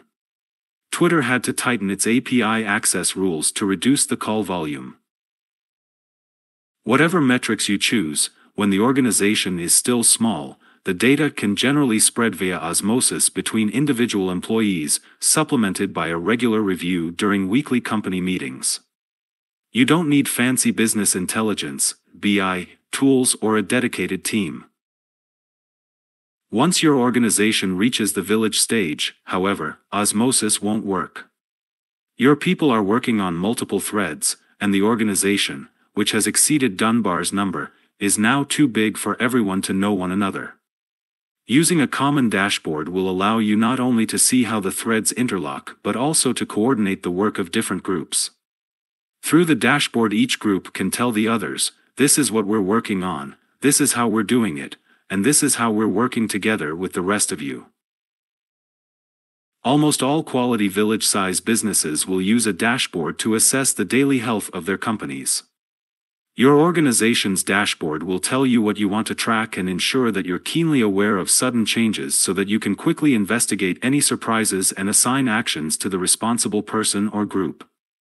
At the city and nation stages, you'll almost certainly need a dedicated BI team to ensure that the necessary data is getting to the people who need to support and carry out key decisions. The stakes are so high, and the cost of bad decisions so great, that the expense of a dedicated team is small in comparison. Mark Pincus invested heavily in his BI team at Zynga, which allowed the company to track every click in their games rather than rely on Google Analytics like most of his competitors. People would say, Zynga has 50 people working on analytics, this other company only has 10, Mark recalled during an interview for Reed's Masters of Scale podcast. Zynga must be dumb. Actually, collecting that data let us make and evaluate our bets faster. In addition to simply supplying data and insights to existing business units, many of the top-performing companies create a dedicated growth team, which combines marketing, product, and engineering to drive and coordinate the response to these insights. Most companies, even in the highly competitive world of the consumer internet, still think it's sufficient to conduct a lot of A/B tests and iterate accordingly. This is an effective tactic but poor strategy, since local optimizations do not necessarily lead to a globally optimal result. A dedicated growth team can look at the big picture and see how product and marketing decisions interact to produce, or not produce, the desired results. According to Greylock's Josh Ellman, the best growth teams identify the core insights that get users from curious to activated habitual users and build every feature and program in the product, including the non-software features that are a part of the whole product, to get users through this hurdle faster. A growth team also helps by making growth a number one priority rather than a second or third-class citizen. Ellman likes to compare a typical marketing team to a Dickensian orphan, pleading with the product and engineering teams for resources. Please, sir, may I have another landing page? Any product changes or engineering infrastructure needed to drive growth, no matter how potentially valuable, typically end up taking a back seat to the product or engineering team's own roadmaps. In contrast, a growth team's engineers can move far faster because building scalable and extensible testing infrastructure is a core part of their jobs. One of the challenges you face as you build up your data capabilities is that your strategy can disappear behind the numbers. The numbers might not measure the real health of the business or reveal the real major threats you face. For example, if LinkedIn were to email all of its members every week to remind them to update their LinkedIn profiles, the initiative would result in a short-term boost to profile edits. It would also be a horrible strategy, because it would annoy the users and degrade the user experience. Jonathan Rosenberg of Google has told the story of how blindly managing to the numbers led Excite at Home astray.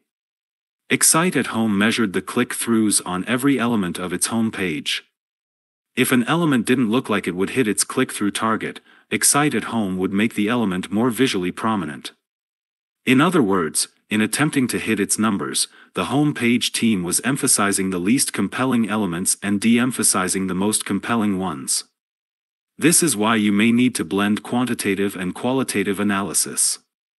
Our friend John Lilly likes to distinguish between genius-driven design, example Apple, and data-driven design, example Google. Both approaches have their strengths and weaknesses. Data-driven design is great at optimizing products with incremental changes, but it could steer you to the top of a local hill rather than the highest peak. Genius-driven design may be the only way to build a revolutionary product, but it usually needs to be supplemented with data-driven refinement. Transition number 6, single focus to multithreading.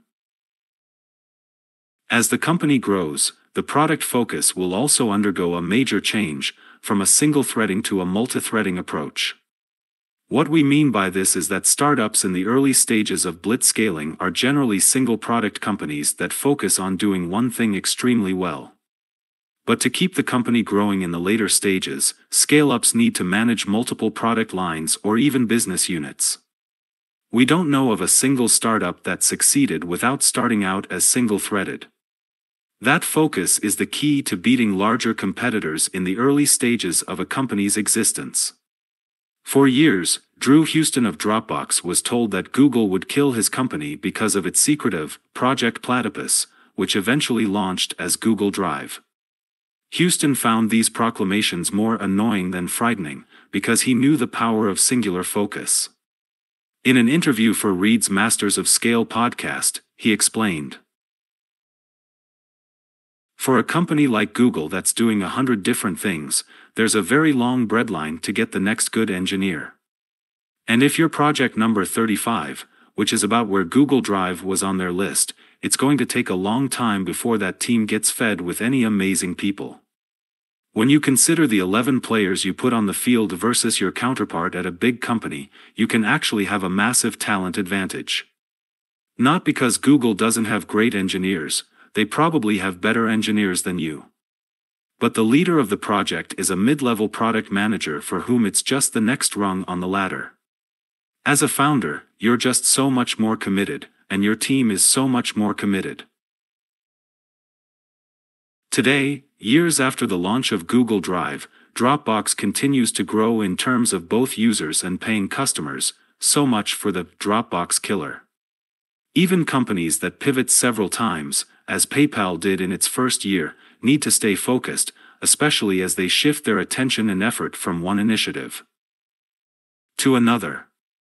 My Greylock colleague Joseph Antonelli, the co-founder and CEO of the customer service software startup Gladly, tells entrepreneurs, don't try a second channel until you have your main flywheel working. Most successful companies dominate one channel. The shift to multithreading usually occurs during the city stage of Blitzscaling. Once the company has more than 1,000 employees, the organization is large enough to support the creation of multiple divisions or business units. While moving to a decentralized organization makes it harder to coordinate the different divisions or business units, the key motivation for the change is how it allows each group to focus on its specific thread. Your teams need the ability, and the manpower, to relentlessly pursue a specific objective. Asking a team to split its time between two different business lines is likely to result in the failure of both. This is especially true when the main thread is a business line that has matured. In their Harvard Business Review article, The Ambidextrous Organization, Charles A. O'Reilly III and Michael L. Tushman draw the distinction between exploiting and exploring. Mature business lines focus on incremental innovations that help them exploit a well-known market, whereas new threads focus on more radical innovations and exploring a new market opportunity. They examined 35 attempts to spin up new threads across 9 different industries. What they found was that these efforts were most likely to be successful in ambidextrous organizations, where the new threads were organized as structurally independent units but integrated into the existing management structure. In other words, the leaders of the new threads not only have the freedom to innovate but also the ability to coordinate with senior leadership to leverage existing resources and expertise from more mature threads. Multithreading your organization allows you to tackle problems that might not be vulnerable to a single-threaded approach. At LinkedIn, for example, we knew that we needed to address the issue of user engagement. LinkedIn is enormously valuable as a database of resumes, but it is even more valuable as the leading community for professionals. The challenge was figuring out how to develop a daily use case that helped LinkedIn users with their professional lives and encouraged them to use the service continuously rather than just when they were looking to switch jobs or hire a new employee. We tried a number of single-threaded efforts to meet the challenge. We rolled out features one after another, such as a recommendation engine for people that our users should meet and a professional Q&A service. None of them worked well enough to solve the problem. We concluded that the problem might require a Swiss Army knife approach with multiple use cases for multiple groups of users. After all, some people might want a news feed, some might want to track their career progress, and some might be keen on continuing education. Fortunately, LinkedIn had grown to the point where the organization could support multiple threads. We reorganized the product team so that each director of product could focus on a different approach to address engagement.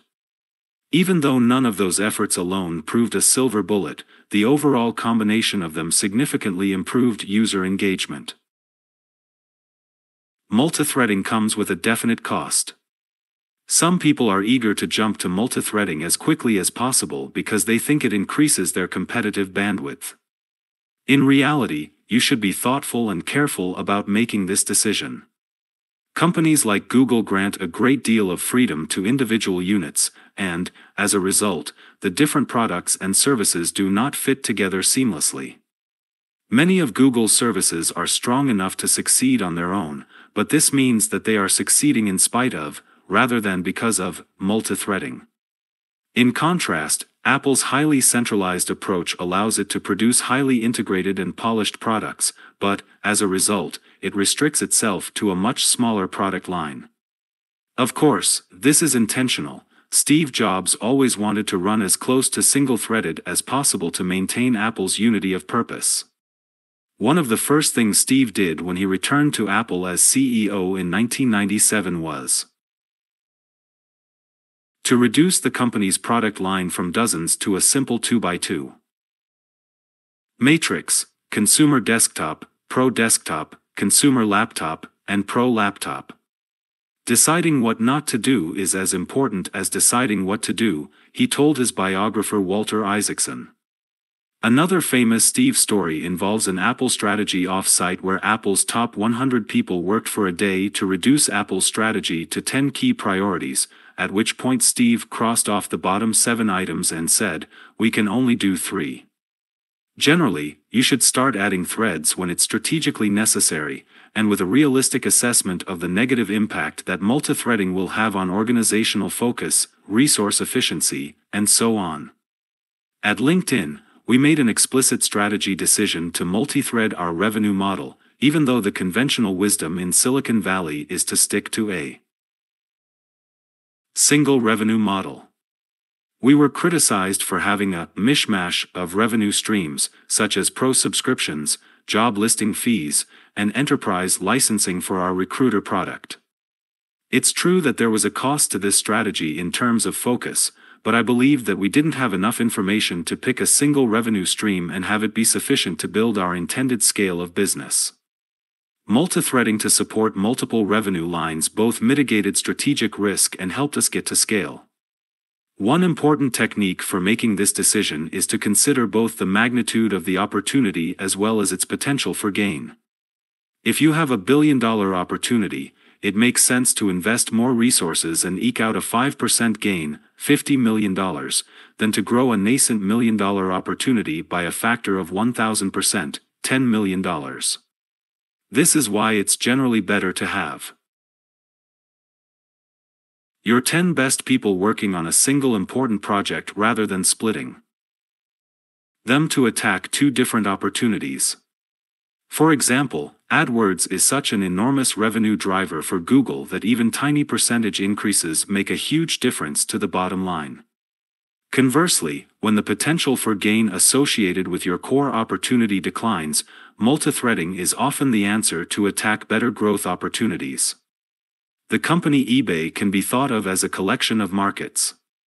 While eBay might have started with collectibles, multithreading to expand into different markets like cars and apparel was essential to reaching its current scale. More recently, Tencent's creation of WeChat is an example of aggressive multithreading.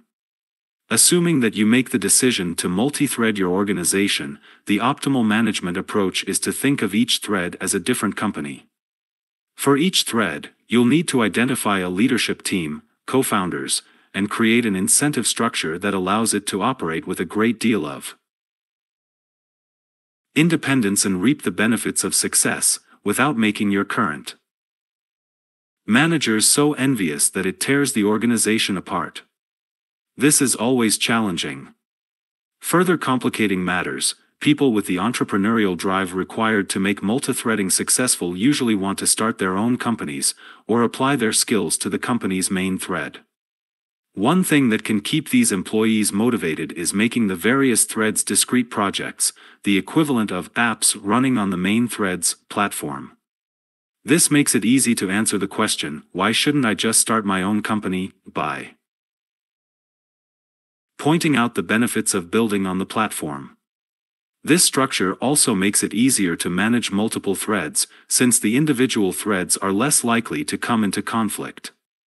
The incentives of multithreading have to reflect the success of each thread, while still keeping the leadership of each thread invested in the success of all the rest. Without this balance, the different threads might engage in internecine warfare over resources, and the individual leadership teams might prioritize the success of a secondary thread over the health of the entire company. You want to give leadership a reason to make each thread work, but not at the expense of the others.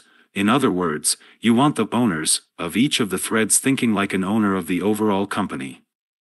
Poorly designed incentives can make it nearly impossible to shut down a thread, even if its performance is poor, since its leadership might fight tooth and nail to stay open. You might be tempted to simply treat each thread like a separate company within an overall holding company. After all, doesn't that work for Warren Buffett at Berkshire Hathaway? The difference is that Berkshire Hathaway's companies are separate, non-competitive, cash-generating businesses that have a history of independent operations and complete management teams. In contrast, when a blitzscaling company starts setting up multiple threads, they are still attached, might be competitive, are likely consuming the same pool of cash, and have no history of independent operations. One of the people I've personally seen handle these issues with exceptional skill is Deep Nishar, LinkedIn's former head of product and now at SoftBank. Deep set up LinkedIn's different product threads and expertly managed the product leaders to create a broader sense of ownership via a web of alignment. Each product leader was the owner of a primary thread, but was also partially accountable and compensated for his or her work in supporting a fellow product leader as a secondary thread. This produced an additional layer of alignment, which reinforced the alignment of all being part of the LinkedIn holding company. Transition number 7, Pirate to Navy. This key transition is the shift from playing offense to playing offense and defense at the same time. More poetically, it's the shift from being a pirate to being part of the Navy. It requires an evolution in strategy as well as an evolution in company culture. For decades, technology entrepreneurs have had an affinity for pirates.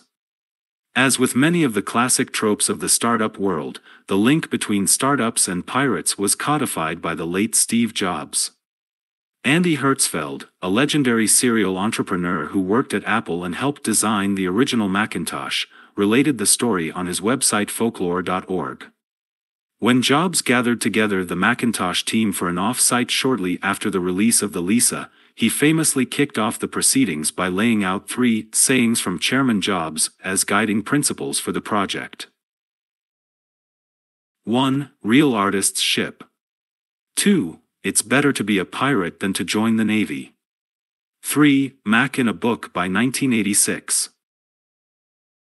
Inspired by Steve's words, the Macintosh team created a homemade pirate flag, complete with the classic skull and crossbones, with a rainbow-colored Apple logo decal as an eye patch. The image of a pirate continued to be so widely associated with startups that when the cable network TNT released a movie in 1999 about the heated rivalry between Steve Jobs/Apple and Bill Gates/Microsoft, it was titled Pirates of Silicon Valley. The reality is that many startups are like pirates. They lack formal processes and are willing to question and even break rules. This flexibility is critical in the early stages of building a great company. Pirates don't convene a committee meeting to decide what to do when an enemy ship is approaching. They act quickly and decisively, and are willing to take risks because they know that the default outcome is death. Early-stage startups are also on the full offensive, waging guerrilla warfare on bigger, established competitors. They are used to striking quickly, using Surprise as a weapon, and taking on risks that established companies can't or won't. During the early stages of blitzscaling, family and tribe, it's easier to take risks because you don't have much to lose. As Chris Christopherson wrote and Janis Joplin, among others, sang, "Freedom's just another word for nothing left to lose." But if you succeed as a pirate, you'll eventually win enough wealth and territory to blitzscale to the village, city, and nation stages. At that point, even the most inveterate pirates will have to trade in their Jolly Roger for the flag of a legitimate, disciplined navy. If they don't, their organizations will devolve into chaos. Eventually Captain Jack Sparrow has to grow up and start acting more like the sober and responsible Captain Picard. This transition can be challenging. Founders and early employees often resist changing their approach. After all, didn't it bring about their initial success? Plus, entrepreneurs tend to have a rebellious streak. Natural-born rule followers don't always fare so well in a chaotic, move fast and break things, startup environment. But failing to make the transition from pirate to navy can lead to disaster. A note on ethical piracy. Before we go further, we need to spend at least a little time on dispelling some of the connotations of the word pirate. In print and on screen, pirates are portrayed in one of two ways: 1. Lovable rogues, and 2. Sociopathic criminals. The key differentiating characteristic of the lovable rogue, besides appearing more prominently on the movie poster, is that while she or he may question and break the laws of polite society, a lovable rogue adheres to a personal code of ethics and tries not to harm others. The lovable rogue is willing to break the rules but remains moral. He or she is an ethical or a good pirate. In contrast, the sociopathic criminal, as the name suggests, behaves in a purely selfish manner, breaking rules and thoughtlessly harming others in order to bring material benefits. While startups and their founders may benefit from behaving like ethical pirates, they should never behave like sociopathic criminals. Besides the fact that such an approach is morally wrong, as a practical matter, you simply can't build a world-changing company as an outlaw, and it is difficult to make the shift from deviant to mainstream society. And this is particularly true in a world where social media is quick to shine a spotlight on unethical practices that can tarnish a company's reputation forever. Go afoul of the law, and your customers will neither forgive nor forget.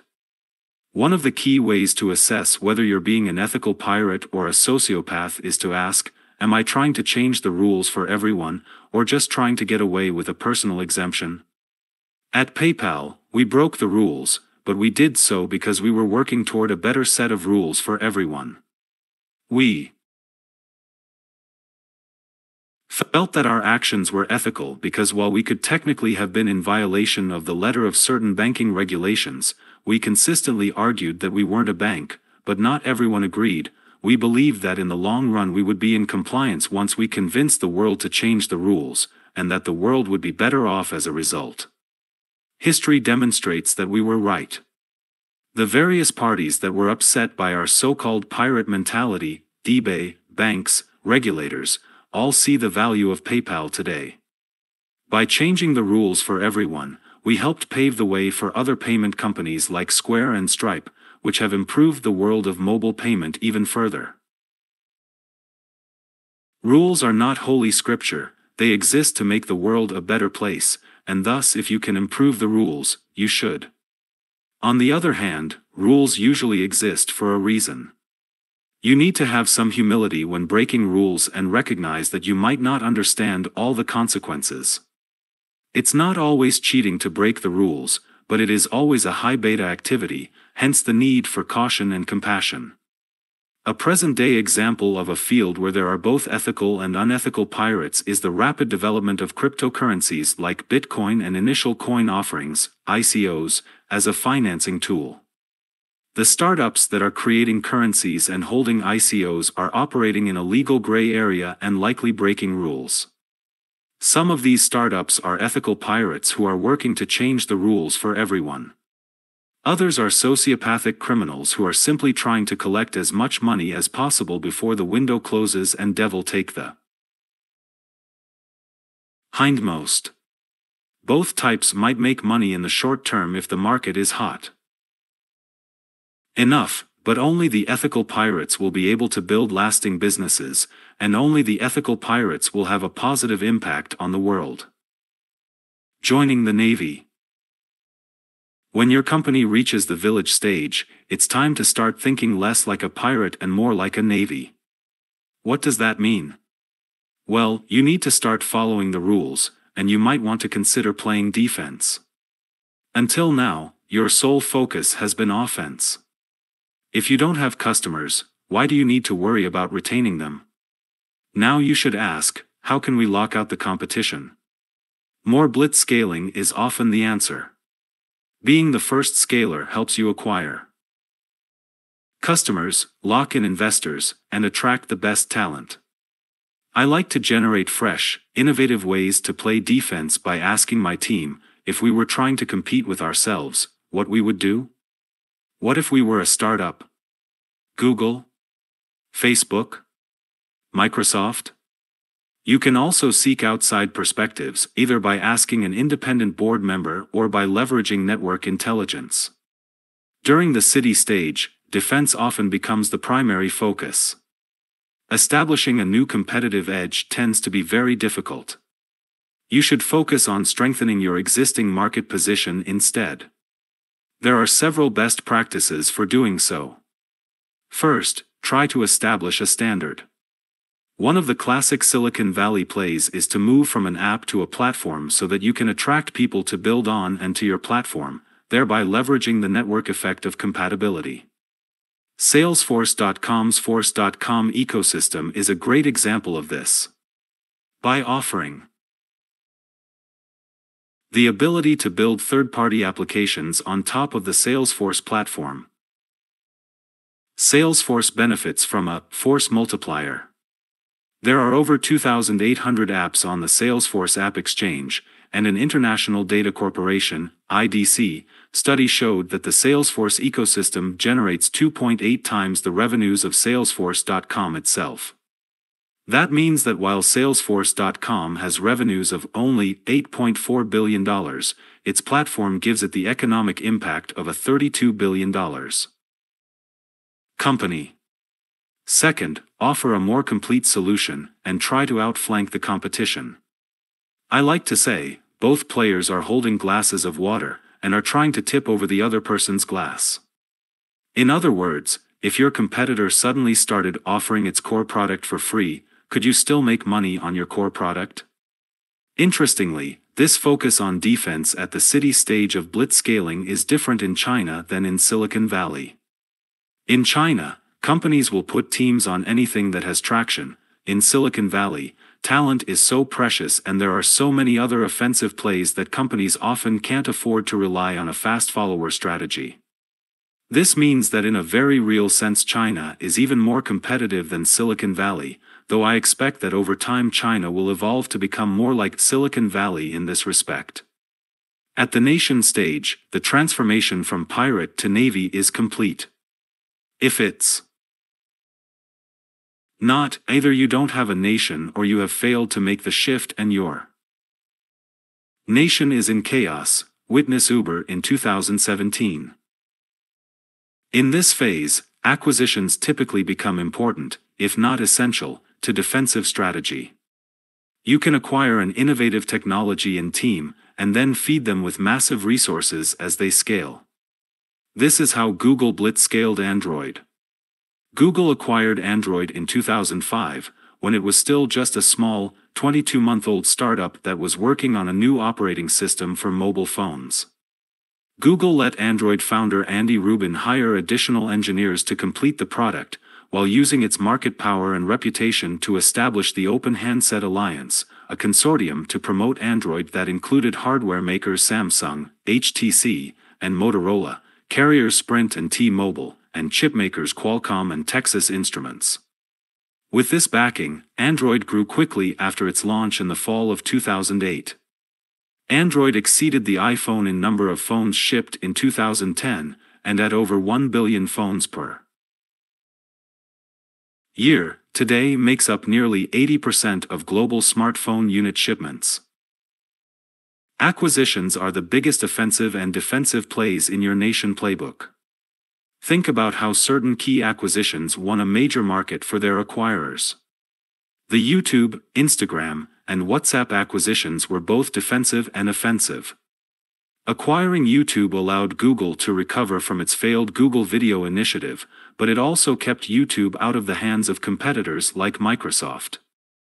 The Instagram and WhatsApp acquisitions helped Facebook defend against mobile incursions, but they also made Facebook the leader in mobile. Financial strategy can also become competitive strategy. For example, Apple's cash hoard allows it to move quickly and pay cash for any acquisition, two key advantages during a competitive bidding process. Finally, you may order your naval task forces to launch diversionary attacks that yield little tactical advantage but that help the overall strategic situation. 4. Example: Microsoft needs to field a search engine to compete with Google, even though it is unlikely to capture much market share, because Google is fielding productivity apps against Microsoft. At this phase, you should try to make your opponents defend every bit of their territories, because, if you succeed, they will be stretched too thin to ward off the attacks you actually consider important. Just remember to save a few ships to fend off attacks from those pesky pirates. From Captain to Admiral. At the time of the writing of this book, the ride-sharing company Uber was Silicon Valley's most valuable startup, and second globally to its frenemy, China's Chuxing, despite having spent most of 2017 in the news for a number of serious problems and scandals. Some of these issues were due to clearly unethical behavior, including internal problems, such as the sexual harassment reported by the former Uber engineer Susan Fowler, and various external attempts to subvert free competition, regulation, and the press, such as creating fake accounts to poach drivers from its rival Lyft, as reported by The Verge, developing software, Greyball, to prevent law enforcement and regulators from accessing the service, and then COO Emil Michael suggesting that the company spend money to hire opposition researchers to intimidate journalists. This kind of behavior is unacceptable, regardless of the size or stage of the company undertaking it, and has rightfully been widely condemned. Yet even if Uber had never engaged in the unethical behaviors outlined above, the company would still have faced real issues because of its reluctance to abandon its pirate-like strategies, many of them benign in its earlier days, despite its much greater size and scope. When Uber's board picked Dara Khosrowshahi as the company's new CEO in September 2017, it certainly helped that Dara had a well-deserved reputation for running a no-drama operation, a classic naval officer, in other words. But just as important was his experience in successfully growing Expedia into a profitable $20 billion 20,000-employee giant that has won praise as one of the best-managed companies in its industry and a great place for work-life balance. While Dara will be dealing with many flashy, well-publicized issues at Uber, his biggest challenge, and greatest opportunity, will be steering Uber through the difficult but critical transition from pirate to Navy. To create a friendlier culture and halt the mass defection of top talent, win back the loyalty of drivers and riders, and put an end to the legal battles that have plagued the company, Uber's new chief executive will need to start behaving more like an admiral and less like a pirate captain. All startups recognize that there is a value to being small: innovation, nimbleness, focus, outcome versus process. All successful entrepreneurs have the desire to stay small in this way. But the most successful scale-ups are those that have managed to keep the positives of staying small while reaping the benefits of being big.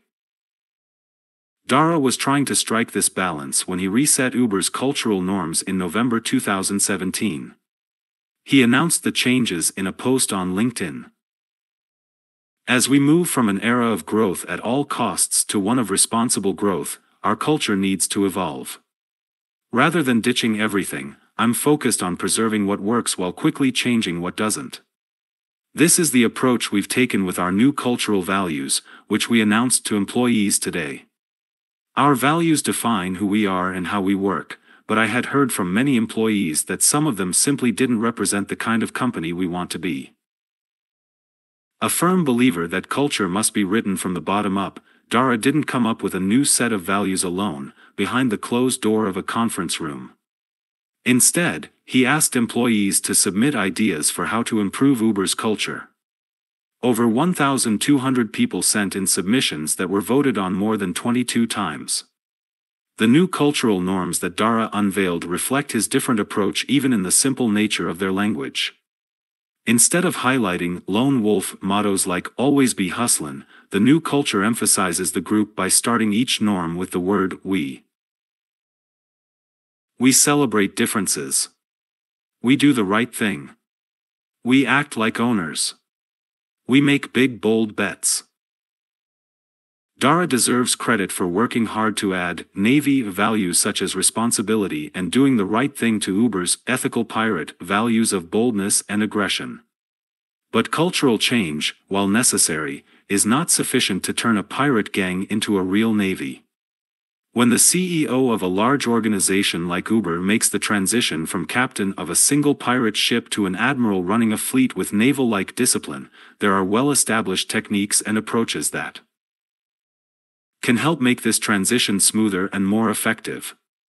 For example, if you're building a global business, there are 3 key elements you need to put in place. 1. A set of managers who are responsible for, and have strong executive control over, their individual markets globally. 2. An understanding of how those markets differ, which leads to a variety of plans for how to grow in each of those markets. 3. A unified executive team to coordinate global operations, including the activity of the individual managers leading operations in each country. The first 2 elements involve a decentralized command structure that allows the individual captains of the ships in the fleet to operate with entrepreneurial vigor. The third involves a centralized staff that can help the admiral coordinate the actions of the fleet for maximum impact. Uber actually did a good job with the first 2 elements. Uber's general managers are like individual ship captains, and their ability to act independently helped Uber develop innovations like surge pricing, which was an independent experiment conducted in the Boston market. Where Uber failed was its inability to commit to the third element, a unified executive team. When you have strong individual captains and an admiral who can't or won't build a staff to help him or her actually manage the fleet, you end up with a pirate mob. The failure to build a unified executive team is sadly common. Some entrepreneurs find it difficult to accept the increased structure and decreased freedom of a formal staff. Many of these people started companies precisely because they disliked the feeling of working in a large organization. In his book on Uber, Wild Ride, the journalist Adam Lashinsky describes how Uber's Travis Kalanick viewed his role at the helm of his giant company. "The way I do it, it doesn't feel big," Kalanick says, falling back on a favorite trope, that he approaches his day as a series of problems to be solved. "I would say you constantly want to make your company feel small," he says. "You need to create mechanisms and cultural values so that you feel as small as possible. That's how you stay innovative and fast. But how you do that at different sizes is different. Like when you're super small, you go fast by just tribal knowledge. But if you did tribal knowledge when you're super big, it would be chaotic and you'd actually go really slow. So you have to constantly find that line between order and chaos." Kalanick's words reveal a pirate's discomfort with running a large organization. He obviously thinks of himself as troubleshooter-in-chief as much as a CEO, Lashinsky writes. But while acting as a troubleshooter-in-chief might be a good fit for his personality, at the city or nation stage, getting too involved in the details of individual problems is probably a poor use of a CEO's time. Kalanick, in other words, was doing what felt good to him rather than what the organization needed. The purpose of hiring a management team is to solve the organization's problems in a more scalable way. The CEO should be the hub, and the executive team the spokes that connect the CEO to the frontline managers and employees operating where the rubber hits the road. Kalanick was trying to be the hub and the spokes rather than helping the organization build the ability to get things done without his personal oversight. Another symptom of this dysfunction was Kalanick's habit of canceling his executive staff meetings without spending time together. It is difficult for a management team to build a group culture or to coordinate the many initiatives of the organization. A strong executive team meets on a regular basis and focuses on the most important initiatives and issues, including active planning for the future. According to a 2018 Forbes article, Inside Uber's effort to fix its culture through a Harvard-inspired university, Uber's SVP of Leadership and Strategy, Francis Free, described the management team's lack of cohesion as one of the largest problems facing the company. The article reports that Uber's senior executives weren't working as a team and only had one-on-one relationships with Kalanick, who oversaw them all. Kalanick is absolutely correct when he argues that staying small helps organizations stay innovative and fast, but staying small isn't always a possibility. It is better to build an organizational structure that you can iterate multiple times rather than to avoid scaling the organization as long as possible and make the shift in a single giant leap someday. In other words, you have to build management strategies that scale. Even someone as smart as Larry Page learned this during the early days of Google. He tried to run Google's engineering department without management by having all 400 employees report directly to then VP of Engineering Wayne Rosing. The failure of this experiment convinced him to allow then CEO Eric Schmidt to build a real organizational structure at Google. Any given management structure is likely to be temporary. You can't run a village the same way you run a tribe, and you can't run a city the same way you run a village.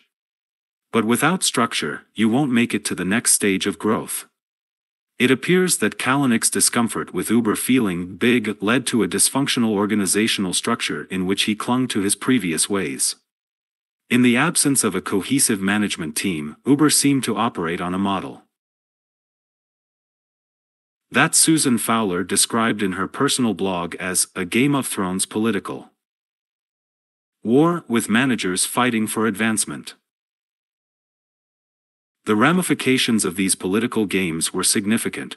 Projects were abandoned left and right, OKRs were changed multiple times each quarter, nobody knew what our organizational priorities would be one day to the next, and very little ever got done.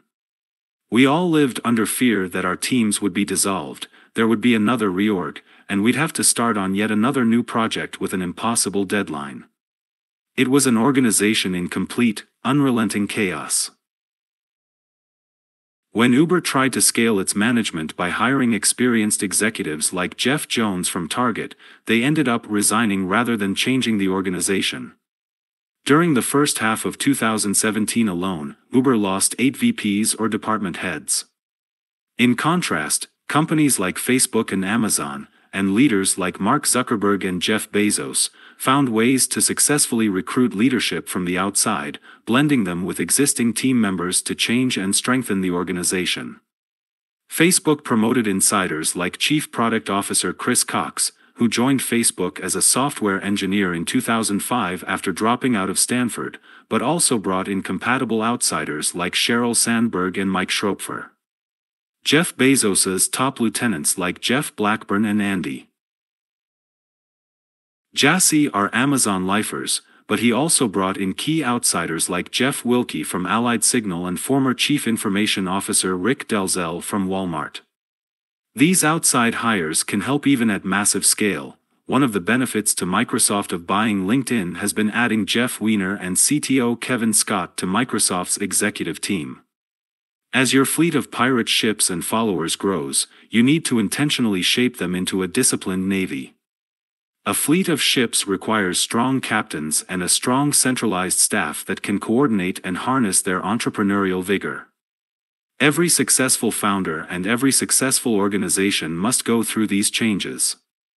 But as Uber has discovered, blitzscaling makes these changes simultaneously harder, because of the speed at which they must happen, and more important, because of the risk inherent in investing in speed over efficiency. Transition number 8, scaling yourself, founder to leader. All founders need some universal skills to succeed.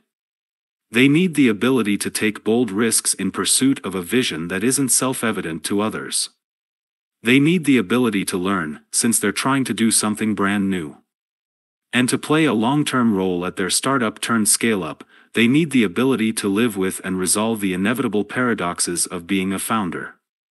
When I asked Dropbox founder Drew Houston to look back on his experience, he told me, "I think a lot of entrepreneurs start with a lot of insecurity about what they don't know. What you want is not to be paralyzed by it, but to harness it, to use that nervous energy to learn and make yourself better. You've got to keep your personal learning curve ahead of the company's growth curve. Maintaining a certain humility and a sense of perspective can help you navigate the changes in your role as you blitzscale your company. If you truly want to blitzscale, then speed has to take priority over everything, including your own ego. There are only 3 ways to scale yourself: delegation, amplification, and just plain making yourself better. Delegation. Can you find, hire, and manage good people, then transfer work over to them so you can tackle the challenges you're uniquely suited to tackle? Many founders are so talented that they have a hard time letting go of tasks once they start performing them. They often think things like, "Will someone else be able to do this as well as I can?" The answer is almost certainly no, especially not at first, but they'll probably figure it out over time, just like you did. Startups get off the ground thanks to the individual talent and hard work of founders like Mark Zuckerberg and Brian Chesky, but they blitzscale into giant companies like Facebook and Airbnb because these founders learn how to delegate. One of the most important aspects of delegation, and often the most challenging for a founder, is to hire an executive and hand off functional leadership. For example, a lot of great founders are product people. Initial product/market fit and success are achieved because of their product instincts. But as the company grows, these founders will almost always need to hire an executive to take over leadership of the product organization. It's too important to be a founder's part-time job. A key technique I use to overcome this challenge is to picture the hire as a specific living, breathing person rather than as a role written down on a piece of paper. When you try to picture an abstract head of product, for example, you might have a hard time visualizing this faceless entity doing a better job than you are. But when you picture a particular individual, say, Joe Zada of Airbnb, all of a sudden your mind shifts to thinking, "Wow, just imagine how awesome it would be to have someone like this running our product team." It might be difficult to hire this paragon. Executives who are that good are hard to pry loose from their current companies, but it doesn't hurt to try, and at the least, you'll have a great reference to which you can compare the people you actually consider hiring. Amplification. Rather than delegate work you're doing to others, can you hire people who amplify the work you do? The goal here isn't to free you up from your work so that you can do other things, it's to make the things you do much more impactful. This is actually one of the areas I've tried to develop and refine in my own life. Like many founders and executives, I have an amazing executive assistant, Saida Sapieva, to help me with scheduling and logistics. But I've discovered that you can take the concept of amplification much further. For example, I was one of the first startup leaders in Silicon Valley to borrow the chief of staff concept from the realm of politics and established corporations. Unlike a traditional assistant or even a technical assistant, your chief of staff should amplify your business impact. He or she should be a businessperson who can not only make certain decisions for you but also triage the important decisions that you have to make yourself. A chief of staff can also make sure that all the people who want to meet or interact with you are briefed in advance so that your time together can be as efficient and effective as possible. My first chief of staff, Ben Casnocha, was a successful author and entrepreneur before we began working together. My second, David Sanford, had worked with me at LinkedIn and had also been an entrepreneur and a restaurateur. It turned out that Ben and David were better at organizing my own life than I was. I've become significantly more productive since they started amplifying my efforts. To learn more about the role and value of a chief of staff, I recommend that you read Ben's essay on the topic, 10,000 Hours with Reid Hoffman, which you can find on his personal website, casnocha.com. Once you begin to appreciate the power of amplification, you can find many ways to scale yourself. For example, one of the things you need to do is to process information about your company, your industry, and the world as a whole. I have a freelance researcher on my team, Brett Bokawi, who helps me learn new things and answer key questions by finding the best information on any particular topic. Another key team member, Ian Alas, helps me with creative projects like the visual summaries I prepare for my books. The slide shows he created for my book The Startup of You have been viewed nearly 15 million times. Now that's amplification. Nor am I unique in this. For example, Mark Zuckerberg has a substantial team to help him manage his social media communications so that when he travels and meets people, he can maximize the impact of his interactions. Trusted employees, freelancers, or even a team of outside consultants can be your amplifiers. The official nature of the relationship is less important than having assistants that you can trust. Making yourself better. Because your company grows and changes so quickly as you blitzscale, it's crucial for you to figure out how to make yourself better just as quickly so that you don't become the bottleneck that holds your company back. As our friend Jerry Chen likes to say, there are no job descriptions for founders. If the role doesn't change, there's something wrong. Since you're going to face new challenges during every stage of blitzscaling, you have to make yourself into a learning machine. My friend Elon Musk is a great example. He dropped out of Stanford's PhD program in applied physics because he thought he could learn more on his own. He started SpaceX and Tesla by learning literal rocket science and car making. So how do you accelerate your learning curve so that you can learn more faster? The key is to stand, as Isaac Newton wrote, on the shoulders of giants. This means talking with other smart people, often, so that you can learn from their successes and failures. It's usually easier and less painful to learn from another's mistakes than from your own. When I need to learn about a new subject, I'll definitely devour some books on the topic, but I almost always supplement this reading by seeking out dialogue with leading experts in the field.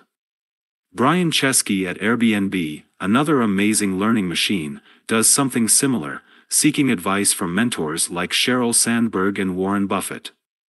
Brian told our class at Stanford, if you find the right source, you don't have to read everything. I've had to learn to seek out the experts. I wanted to learn about safety, so I went to George Tenet, the ex-head of the CIA. Even if you can't meet the best, you can read about the best. Brian lives this advice. He got many of his ideas by assiduously poring over biographies of great entrepreneurs like Walt Disney. Another helpful approach to seeking mentorship is to get help from experts who might be less famous than the Sheryl Sandbergs of the world, but who have faced and solved similar issues in the recent past. In an interview for Reed's Masters of Scale podcast, Dropbox Drew Houston described how he tries to learn from fellow entrepreneurs who are on the same journey. Talk with other entrepreneurs. Not just famous entrepreneurs, but people who are 1 year ahead, 2 years ahead, 5 years ahead. You learn very different and important things from those kinds of people. It really helps to have a sense of the longer-term arc. Because the game changes quietly from phase to phase. In addition to seeking help on an ad hoc basis, I believe it's a good idea to be systematic about learning from others. I advise entrepreneurs to have a personal board of advisors or board of directors who can proffer advice and help you fill the gaps in your knowledge. For example, I have a set of informal advisors who help me learn about the areas that matter to me, including very specific topics like virality or people management. If you're serious about someday blitzscaling a company, you should think of your mentors as a board of directors. Regularly report to them on your progress, and ask them how you can do better. Everyone needs feedback. Brian Chesky, for example, likes to say, "I'm shameless about getting feedback." He and I have a scheduled dinner every month where, among other things, we share what we've learned and provide feedback. Leveraging a board like this can help you manage risks and increase the potential upside of your actions. This may sound like a lot of work, but it's important to leave yourself time and space for reflection and feedback. It's easy to get caught up in an endless to-do list and to lose sight of what is important. That's one of the things I learned from Mark Zuckerberg and Sheryl Sandberg. Mark and Sheryl meet first thing every Monday and at the end of every Friday, no matter how busy they are or what else has come up. The Friday meeting is especially important because it gives them time to look back over the week and reflect on what they've learned. You might feel like you can't afford to take time out from your busy schedule to make yourself better. After all, you might think, everyone is counting on me. This feeling, while natural, is counterproductive. Netflix CEO Reed Hastings warned our Stanford class, "When I was running Pure Software, I felt like investing in me was selfish. I thought, I should be working. I was invited to join YPO, Young Presidents Organization, but I thought, I can't take a day off. I was too busy chopping wood to sharpen the axe. I should have spent more time with other entrepreneurs. I should have done yoga or meditation. I didn't understand that by making myself better, I was helping the company, even if I was away from work." Plus, when you model the behavior of taking the time to improve yourself, you help encourage the rest of the company to develop a culture of learning. 9 Counterintuitive Rules of Blitzscaling. Blitzscaling a company isn't easy. If it were, everyone would do it. Like most things of value in this world, blitzscaling is contrarian. To succeed, you'll have to violate many of the management rules that are designed for efficiency and risk minimization. In fact, to achieve your aggressive growth goals in the face of uncertainty and change, you need to follow a new set of rules that fly in the face of what is taught in business schools and are completely counterintuitive to accepted best practices of either early-stage startups or classic corporate management. Rule number 1: Embrace chaos. Annual plans. Revenue guidance. Traditional business strives for order and regularity in management, operations, and financial results. This desire for order and regularity makes sense, because it allows companies to fine-tune their approach to be as efficient as possible, and gives shareholders a pleasing sense of stability. But when you're blitzscaling, you're explicitly choosing to sacrifice efficiency for speed, which means that the traditional focus on order and regularity needs to be replaced with a unique willingness to embrace a level of chaos that would horrify most Harvard MBAs and their professors. When you start a company, almost everything is an unknown, from the product/market fit, to the competitive landscape, to the composition of your future team. There is no way to eliminate all of these uncertainties with careful planning. Most can only be resolved by doing. As a result, you have to take action even if you know you still have issues to resolve, and sometimes even if you don't yet know exactly what those issues are. For example, many entrepreneurs start building product before they have a go-to-market strategy. Yet simply throwing up your hands is unlikely to bring success. Passively succumbing to chaos is not a winning strategy. Embracing chaos, on the other hand, means accepting that uncertainty exists and therefore taking steps to manage it. If you know that you'll make mistakes, the answer isn't to sit back and wait for answers to find you, nor is it to charge ahead without preparation or forethought.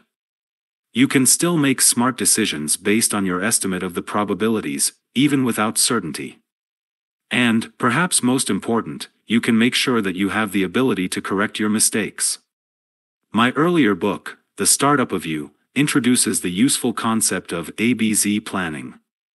Entrepreneurs should always have a plan A, a plan B, and a plan Z. Plan A is your best current plan. Plan B is an alternate plan, based on the adjacent possible, to which you can pivot if Plan A isn't working or you learn of an even better opportunity. Plan Z is your fallback plan for surviving a worst-case scenario. ABC planning gives you multiple opportunities to recover from mistakes or setbacks. At my first startup, SocialNet, we were delighted when we managed to hire a brilliant server engineer, Plan A. That delight turned to horror when he asked to defer his start date for a year. Needless to say, a startup can't simply put itself on hold for a year. Even if you had the money to wait out the delay, the loss of momentum would probably convince most of the team to quit. We kept looking for other brilliant server engineers, Plan B, but when we couldn't find them, we kept building the service anyway by asking other members of the team to do their best, knowing that we'd have to rebuild the service later, Plan Z. Even if you do manage to hire the people you want, you'll often have to scramble their roles and job titles as the organization changes in response to market feedback. At PayPal, we thought we were a mobile encryption product, and we hired accordingly. Then we shifted rapidly and turned to cash on mobile phones, then cash on Palm Pilots, then payments between Palm Pilots, and finally payments via email.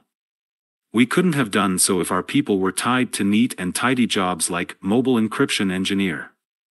Take Jamie Templeton, one of our key early employees at PayPal.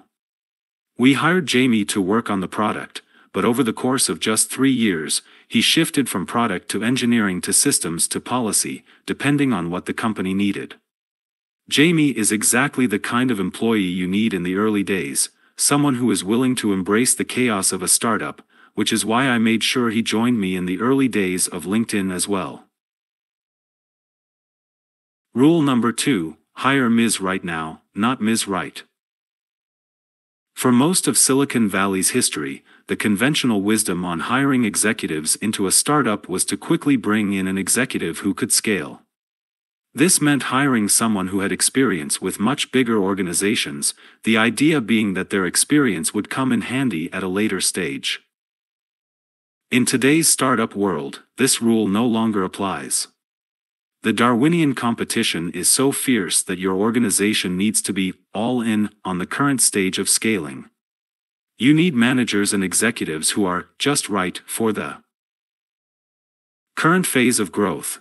After all, you won't have to worry about that next phase if your team can't actually get you there. Hiring someone who has been managing 1,000 people to run a 10-person company is actually counterproductive, because the skills needed to succeed during those 2 phases are very different.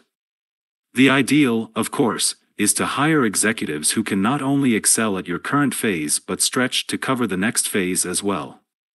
But that scalability should be a secondary concern. The primary concern is current value. You can worry about whether to scale or replace an individual executive when the company approaches its next phase. For example, entrepreneurs are sometimes advised to avoid hiring salespeople until they are able to secure a VP of sales who has shown that he or she can scale the company to $100 million in sales. This is hogwash. The salespeople you need to ignite hypergrowth are totally different from the salespeople you'll need at scale. When you're trying to sell your product for the first time, you need aggressive, adaptable salespeople who aren't big on following rules. By the time you've achieved scale, you'll need thorough, process-oriented salespeople who can keep a machine running smoothly. You're not going to find one person who is great at both.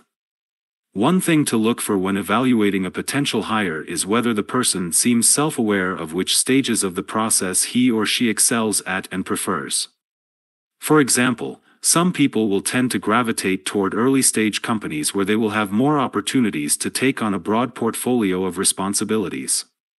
Others might prefer early stages because they enjoy the direct and tangible impact of being a key individual contributor or an important team leader over tackling the very different and more abstract work of being a full-time manager or executive. I've known a number of talented people who prefer joining early-stage companies because while they don't want to take on the challenge of being founders, they do want to be, in the words of Aaron Burr in Hamilton, in the room where it happens. Very few people excel at being an individual contributor, a manager, and an executive, and even those rare employees are likely to have a preferred role. Seasoned Silicon Valley professionals tend to be aware of their preferred stage and role because the disproportionate prevalence of blitzscaling companies gives people a chance to experience more of the different stages. These repeated experiences with different stages let employees zero in on the best fit for their skills and desires.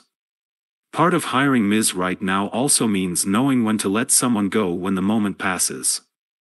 For example, a great designer might excel running a one-woman show at a family or a tribe, but be less effective working as part of a larger design team. At LinkedIn, one of the key employees who fit the description of Ms. Right now was Minna King. Minna is an incredibly accomplished professional who has carved out a valuable niche at a very specific stage in the life of a startup. You see, Minna specializes in taking a successful software product and helping it go global. She has a very particular set of skills that she has acquired over a long career dating back to the dot-com era. She knows exactly what a software development and product team needs to do in order to make internet software work in different languages and markets, in areas ranging from database schemas to user interface. She then works with a cross-functional team to implement these changes in advance of a global rollout. It's not easy to find people who fit your needs so perfectly. You can't just go on LinkedIn and filter by preferred stage of blitzscaling. Though come to think of it, that might not be a bad idea. You'll probably have to rely on your network for recommendations, which is where your investors and board of directors can help. But when you find Ms. Right now, she can add huge value to the organization. This is precisely what Minna did for me at LinkedIn, just as she did for Overture and eBay before joining LinkedIn, which is exactly the same thing she did for two other highly successful software companies, SurveyMonkey and Nextdoor, after she left LinkedIn. In each case, she came to the company at the early village stage because in order for her work to add the most value, the company needed to be big and successful enough to need to globalize, but small enough to not have the internal skills to do so. Rule 3. Tolerate bad management. When blitzscaling, speed is more important than having a well-run organization. Under normal circumstances, you should strive for organizational coherence and stability. Chaotic, unstable organizations make employees nervous and hurt morale. But when you're scaling up at lightning speed, you may need to reorganize the company 3 times in a single year, or repeatedly. Churn through members of your management team. When your organization is growing 300% per year, you might have to promote people before they're ready and then swap them out if they sink rather than swim. You don't have time to be patient and wait for things to work out, you have to act quickly and decisively. There's always a lot of change, and much of it isn't voluntary. You're building teams and the company simultaneously. In the interests of speed, you might even surprise or blindside your people to cut down the time required to make and implement important decisions. Problems relating to job titles are one common symptom of this messiness. In the family and tribe stages, you don't have time for a careful promotion process, and you don't have time to sit around debating whether someone's business card should read Head of Engineering or Senior VP of Product, nor, for that matter, do you have time to design and order business cards. You might just keep employees' titles the same even as they fail to reflect organizational progress and level of responsibility, or you might do things that no rational company would do, such as deliberately inflating job titles to keep people happy and counting on the ability to correct the situation later. Either way, you're taking on organizational risk in exchange for being able to focus efforts wholly on growth. Consider the example of PayPal. While PayPal was a great success, the company was badly managed, and I write that statement as one of its senior managers. We did a few good things, such as making sure that every employee had a clear primary job and staying focused when working on certain important projects, but for the most part PayPal's management was a lack of management. There were no one-on-one career development conversations with employees. There was no work done to form teams beyond simply picking who was going to belong to them. The few rules we had were more about individual incentives rather than team management. For example, when people were late to a meeting, the last person to arrive was fined $100 to enforce discipline. Yet while we knew meetings were important, we didn't designate a note-taker to capture key points and action items, a common and basic practice in Silicon Valley. But PayPal's bad management provided a number of counterintuitive strengths while we were blitzscaling. During the critical times when PayPal was developing its business model innovations and scaling up, we found ourselves needing to navigate a series of make-or-break challenges, or, as I like to call them, oh shit, moments. Oh shit, we have a fraud problem and we're losing millions of dollars we don't have. Oh shit, Visa says we have to change the product or they'll shut us down. Oh shit, eBay, our most important business partner, just started its own venture to directly compete with us. Because of our bad management, we didn't have any preconceived notions of this is what the company must look like in 3 years. The chaotic nature of our management actually kept us nimble in the face of these serious, unexpected landmines. When everyone in the organization has roles that are undefined and in flux, it's easier to say, I know this is what you've been working on for the past 4 days, but now we're doing something different. The internal chaos had the effect of normalizing radical change for our people, which meant they were better able to adjust to the radical changes the outside world was throwing at us. We knew that we were slaloming through a minefield, while other people shot at us. To paraphrase Bruce Banner / The Incredible Hulk from the movie The Avengers, the secret behind our superpower was that we were always changing. We were also fortunate in our timing. One thing that holds teams together in the absence of management is an opportunity to win. After the dot-com bust began, a lot of tech companies were failing, but PayPal still had a chance to succeed. All you had to do was to look at the chart showing the continuing rise in daily transaction volume. So our people put up with more than they would normally put up with because they wanted to win and liked being part of a team of high-powered, high IQ players. Classic good management and planning presume a certain amount of stability that isn't always available when you're blitzscaling. One of the misconceptions of entrepreneurship is that you work out a plan and then execute it. Think of the embedded metaphor in building a business. The very language suggests that you're following an architectural plan. But when you're creating and scaling an innovative business model, you often don't have any detailed blueprints. Instead, it's more like, I think a building over there would be a good idea. Let's start digging. Then once the cement is poured and the walls go up, you realize, it should be a hotel, and therefore we need to do this kind of a floor plan. Is that bad management? Maybe. But if bad management saves you from building a warehouse in the wrong part of town and lets you quickly turn that structure into a successful hotel, or saves you from losing money on mobile cash, and lets you quickly capture the market for global payments, then it might be the best approach you can take. Rule 4. Launch a product that embarrasses you. It's not that you should strive to produce a bad product. Rather, if you need to choose between getting to market quickly with an imperfect product or getting to market slowly with a perfect product, choose the imperfect product nearly every time. Getting to market fast allows you to start getting the feedback you need to improve it. Any product that you've carefully refined based on your instincts rather than real user reactions and data is likely to miss the mark and will require significant iteration anyway. The ideal is a tight OODA loop: observe, orient, decide, act, over and over again. Speed really matters, and launching early lets you climb the learning curve to a great product faster. Mark Zuckerberg credits speed for the success of Facebook. In an interview for Reed's Masters of Scale podcast, Mark told us, "Learn and go as quickly as you can. Even if not every single release is perfect, I think you're going to end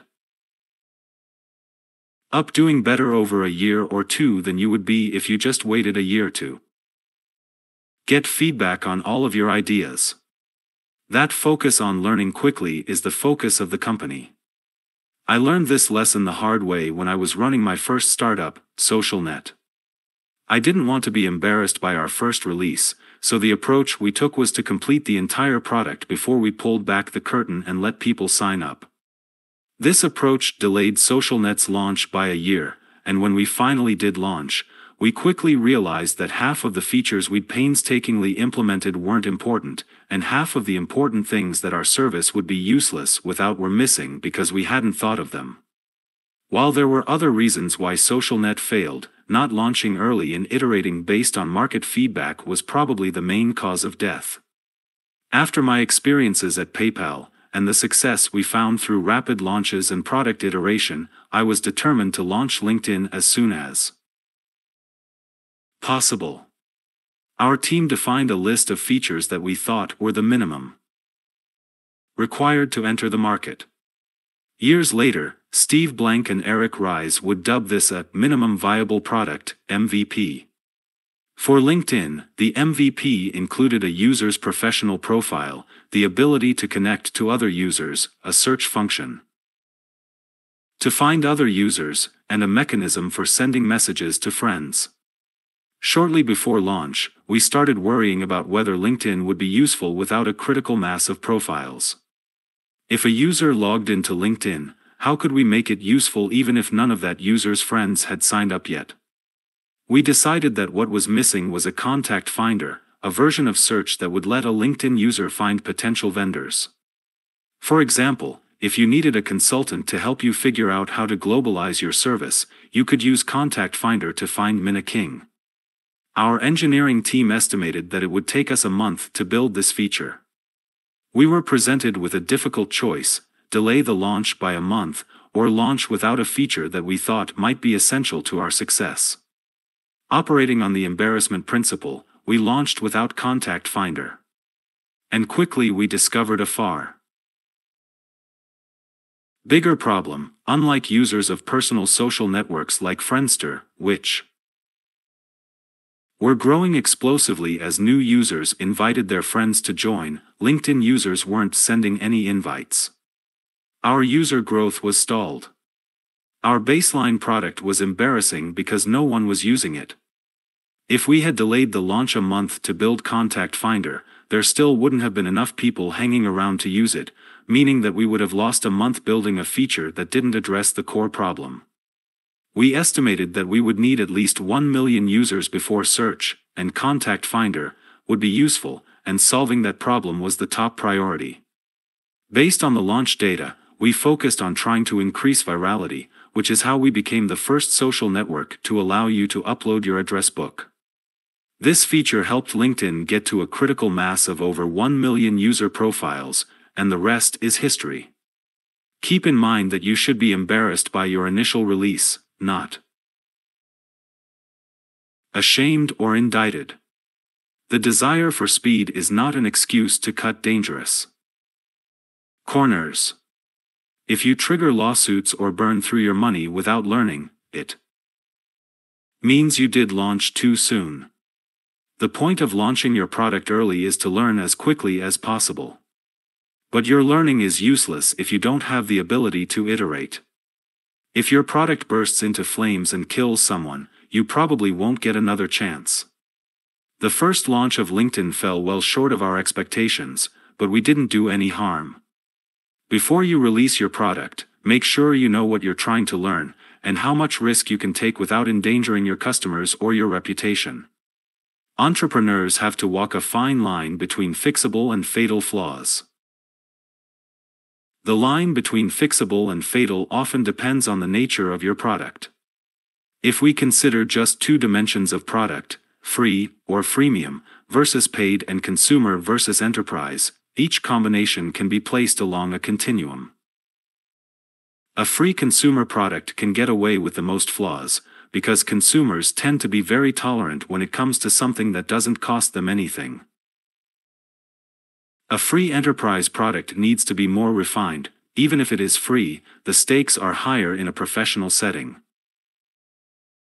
A paid enterprise product needs to be even more refined, but it can still have significant flaws, because these types of products are intended for expert users who may have no choice but to use the product. A paid consumer product has the least room for error. While consumers are very tolerant of flaws in free products, they expect products they pay for to be nearly perfect and will grouse loudly about any significant flaws they find. What am I paying for here? Sometimes you can reduce the risks and uncertainties by obtaining user feedback without actually launching. Design thinking often calls for rapid prototyping and user testing through paper prototypes or visualization tools like InVision and testing tools like usertesting.com. Yet even these techniques adhere to the rule: the goal is to test as early as possible rather than try to get things right before unveiling them to users. Once you've launched your product, you have to make sure you learn the right lessons from market feedback. As the example of LinkedIn's initial launch shows, the key lessons might not be found in what your customers say but in what they do. The first users of LinkedIn were largely our friends and family, and they didn't tell us, "This crap is useless without more users." Instead, they told us things like, "It seems like it will be pretty useful," yet even they weren't sending out a ton of invites. Yes, you need to listen carefully to what your users have to say, but you also need to know when to selectively ignore them. When anecdotal user feedback and data contradict each other, listen to the data. People are often quite bad at predicting how they'll react to changes.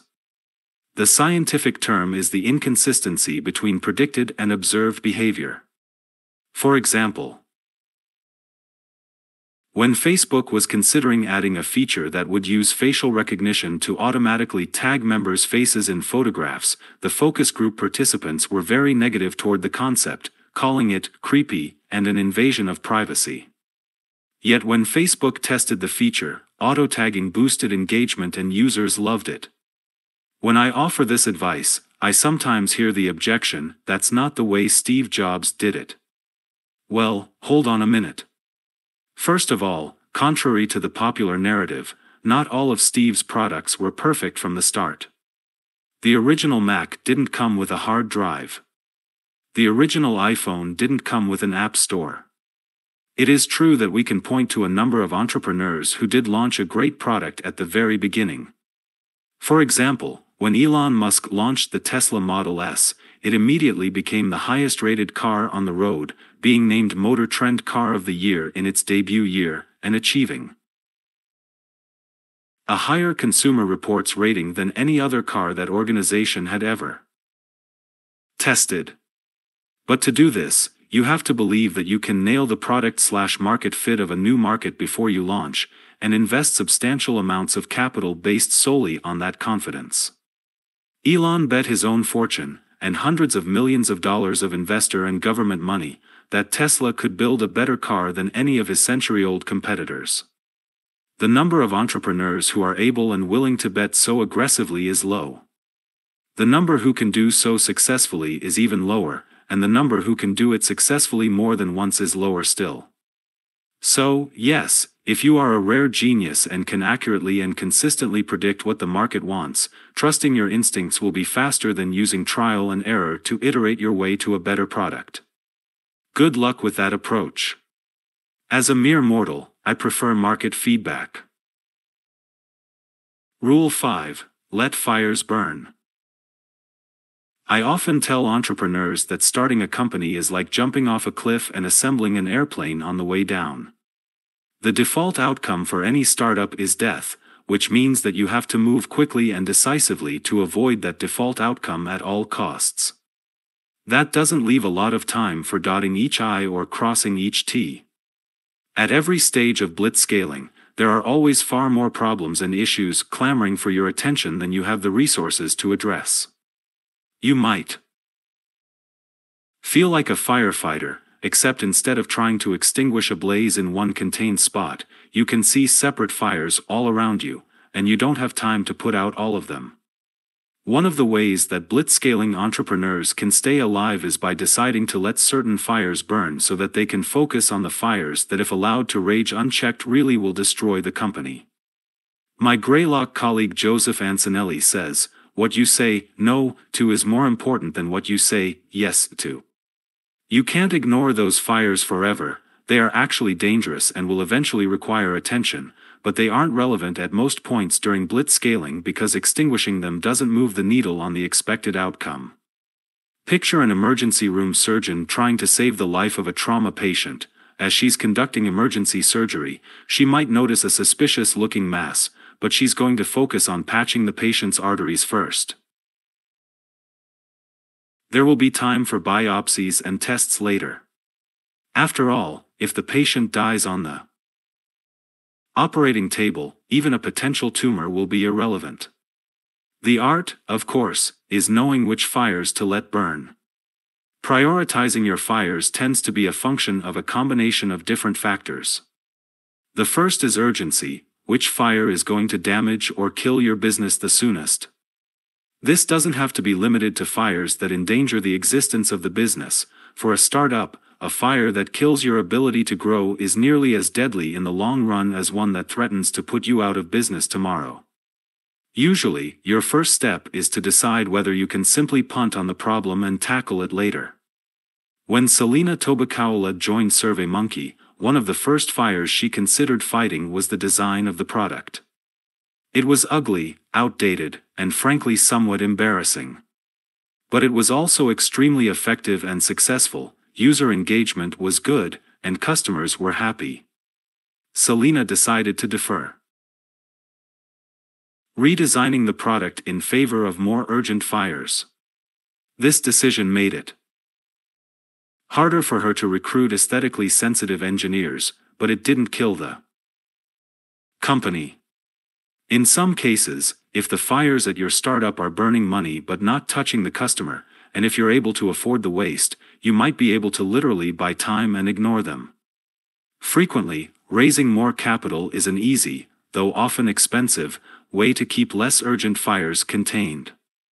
The second factor you want to look at is efficacy. Which fires do you have the ability to extinguish right now, and which will be easier to extinguish later, and vice versa? If a fire is urgent, but you can't effectively fight it right now, you might have to ignore it and hope that external circumstances put it out. Likewise, if it isn't necessarily urgent right now, but will wreak a lot more havoc if allowed to spread, you might consider saving yourself the ordeal later by nipping it in the bud.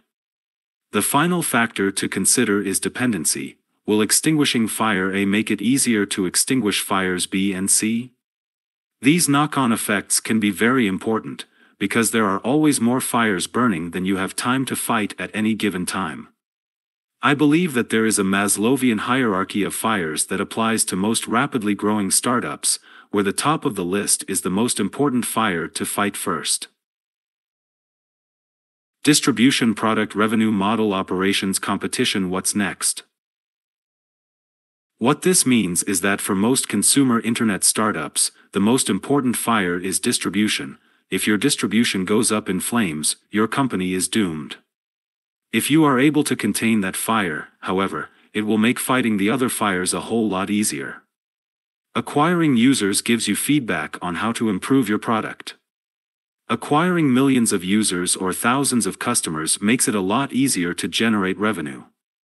Generating revenue makes it easier to pay for the infrastructure and personnel to scale up your operations, either out of cash flow or by raising investment. And if you have a successful and growing business, then it makes sense to worry about the competition. In the case of LinkedIn, after we had fixed our distribution problem by building in virality and generating a significant user base, we had people harping on the revenue model fire. If I received a nickel for every time someone asked me, how is LinkedIn going to make money, during those days I probably wouldn't have needed another revenue model. But I knew that we should ignore that fire, because, 1. the lack of revenue wasn't going to be the proximate cause of death unless it prevented us from raising money, and 2, the product fire was far more urgent and required our focused attention. If we couldn't find the distribution to acquire a critical mass of at least 1 million users, and build a product they found compelling enough to become regular users of the service, or at least respond to LinkedIn requests, the revenue model would be irrelevant. At the time, potential Series A investors wanted to see a business model that showed how LinkedIn would get to profitability. I told potential investors that we weren't going to generate revenue until after the next round of funding, and that therefore it shouldn't matter to them. They insisted anyway, so the team and I generated a financial model that included revenue sources. I don't even remember what we put in it. Rather than waste weeks on it, we simply set aside a single evening, drank a couple of glasses of wine, and put together the model. I might have been a little miffed at having to spend even a single evening, but it was pretty good wine, so it wasn't a total waste. This story also highlights why you need people on your team who have a tolerance for chaos, risk, and uncertainty. Most of us are willing to fight fires. It's a smaller subset of people who are capable of noting the presence of a roaring blaze that might soon cut off all escape routes without allowing it to distract them from their laser-focused effort to fight an even more urgent fire. The members of the LinkedIn team were comfortable with that uncertainty, and could still work at full effectiveness even though we didn't have a defined revenue model. Plus, if your people can't let fires burn, they'll spend all of their time fighting them, which won't leave any time for coming up with breakthrough opportunities to advance the business. Rule number 6: do things that don't scale, throw away work. Paul Graham, the co-founder of Y Combinator, wrote a famous essay in which he advised entrepreneurs to do things that don't scale. This advice is spot on for young startups, but it's even more important for blitzscaling startups. Engineers hate doing throwaway work. Not only is it wasteful, it offends their sense of efficiency. They are firm believers in the conventional wisdom that says it's better to build your product right the first time, so you only have to build it once. But when you're blitzscaling, inefficiency is the rule, not the exception. To prioritize speed, you might invest less in security, write code that isn't scalable, and wait for things to start breaking before you build QA tools and processes. It's true that all of these decisions will lead to problems later on, but you might not have a later on if you take too long to build the product. A hack that takes 1/10 of the time may be more useful than an elegantly engineered solution, even if it has to be thrown away later. Much the same logic applies to nearly every aspect of your business. You'll often have to do things that don't scale when it comes to sales. Example, founder Mark Benioff brought in Salesforce.com's first customer, Blue Martini Software, by calling in a favor from its CEO Monty Zwiebin, operations. Example, Paul English listed his personal cell phone number as the original customer service line for Kayak, and so on. Nor is the world neatly divided into things that don't scale and things that scale, with the former smoothly and permanently giving way to the latter. The code or process that scales during one stage of blitzscaling may break down at the very next stage, and whatever you replace it with might not scale at first either. Consider how the founders of Airbnb solved the problem of hosts posting poor quality photos of their rental properties on Airbnb.com. They became the photographers. As Brian Chesky told me, we would borrow cameras from our RSD, Rhode Island School of Design, friends in Brooklyn, then literally knock on the doors of all our hosts. Together, Brian and co-founder Joe Gebbia could photograph about 10 homes per day. Co-founder Nathan Bletrick had to stay at the apartment that doubled as their office, making sure the site didn't crash. Talk about doing things that don't scale. Once, a host asked Brian when he'd get paid, and Brian pulled the company checkbook out of his backpack and wrote him a check. "I guess you're not a very big company," the host said as he pocketed the check. As Airbnb took off, the photography function had to scale up considerably. So the founders hired photographers from Craigslist, hit up their RSD friends, and even recruited Airbnb hosts who listed photography as a hobby. By tapping these sources, the company was able to build a stable of 5 to 10 photographers who were paid $50 per home, and whom they tracked using the sophisticated management tool of a spreadsheet with photographers and their assignments. Pretty soon, this system too was overwhelmed. So they hired Ellie Thiele as a summer intern from Syracuse University, and made managing photographers her full-time job. By focusing solely on managing the photography, Ellie was able to increase the number of active photographers to about 50. It was only at this point that Airbnb went to a truly scalable solution, software. Nathan wrote some code, adding 2 buttons to the site, one for hosts to request a photographer and the other for Ellie to trigger a payment when a photographer finished an assignment. Eventually the founders hired Joe Zada as an entry-level engineer and asked him to work with Ellie to fully automate the photography process. Airbnb worked its way through 3 different ways of handling photography before building any code, and has rewritten the photography system multiple times since then. It wouldn't have made sense for Airbnb to start by building a scalable automated photography system. At the point when the company began this journey, the site was receiving a mere 10 visitors per day, and the only engineering resource was Nathan Blecherczyk. Any work he did on this problem would have delayed all the other engineering work Airbnb needed to get done to grow its business. By doing things that didn't scale, the company was able to grow despite the resource constraints and the wasted work of building spreadsheets that would have to be thrown away later. Rule number 7: ignore your customers. The fundamental rule of customer service has long been, the customer is always right. But for many blitzscaling companies, the key rule is, provide whatever customer service you can as long as it doesn't slow you down, and that may mean no service. Many blitzscaling startups will offer email support only, or no support at all, relying on users to find and help one another on discussion forums. On an absolute scale, ignoring your customers is rarely going to be a positive. Customers like to feel heard, and ignoring them will eventually deplete your company's supply of goodwill. But for blitzscaling companies, letting customers feel ignored is often one of the fires that's easier for you to let burn until you have finished fighting the bigger, more deadly fires. Our experiences at PayPal offer a telling example of how hypergrowth requires rapid changes in your approach to customer service. In February 2000,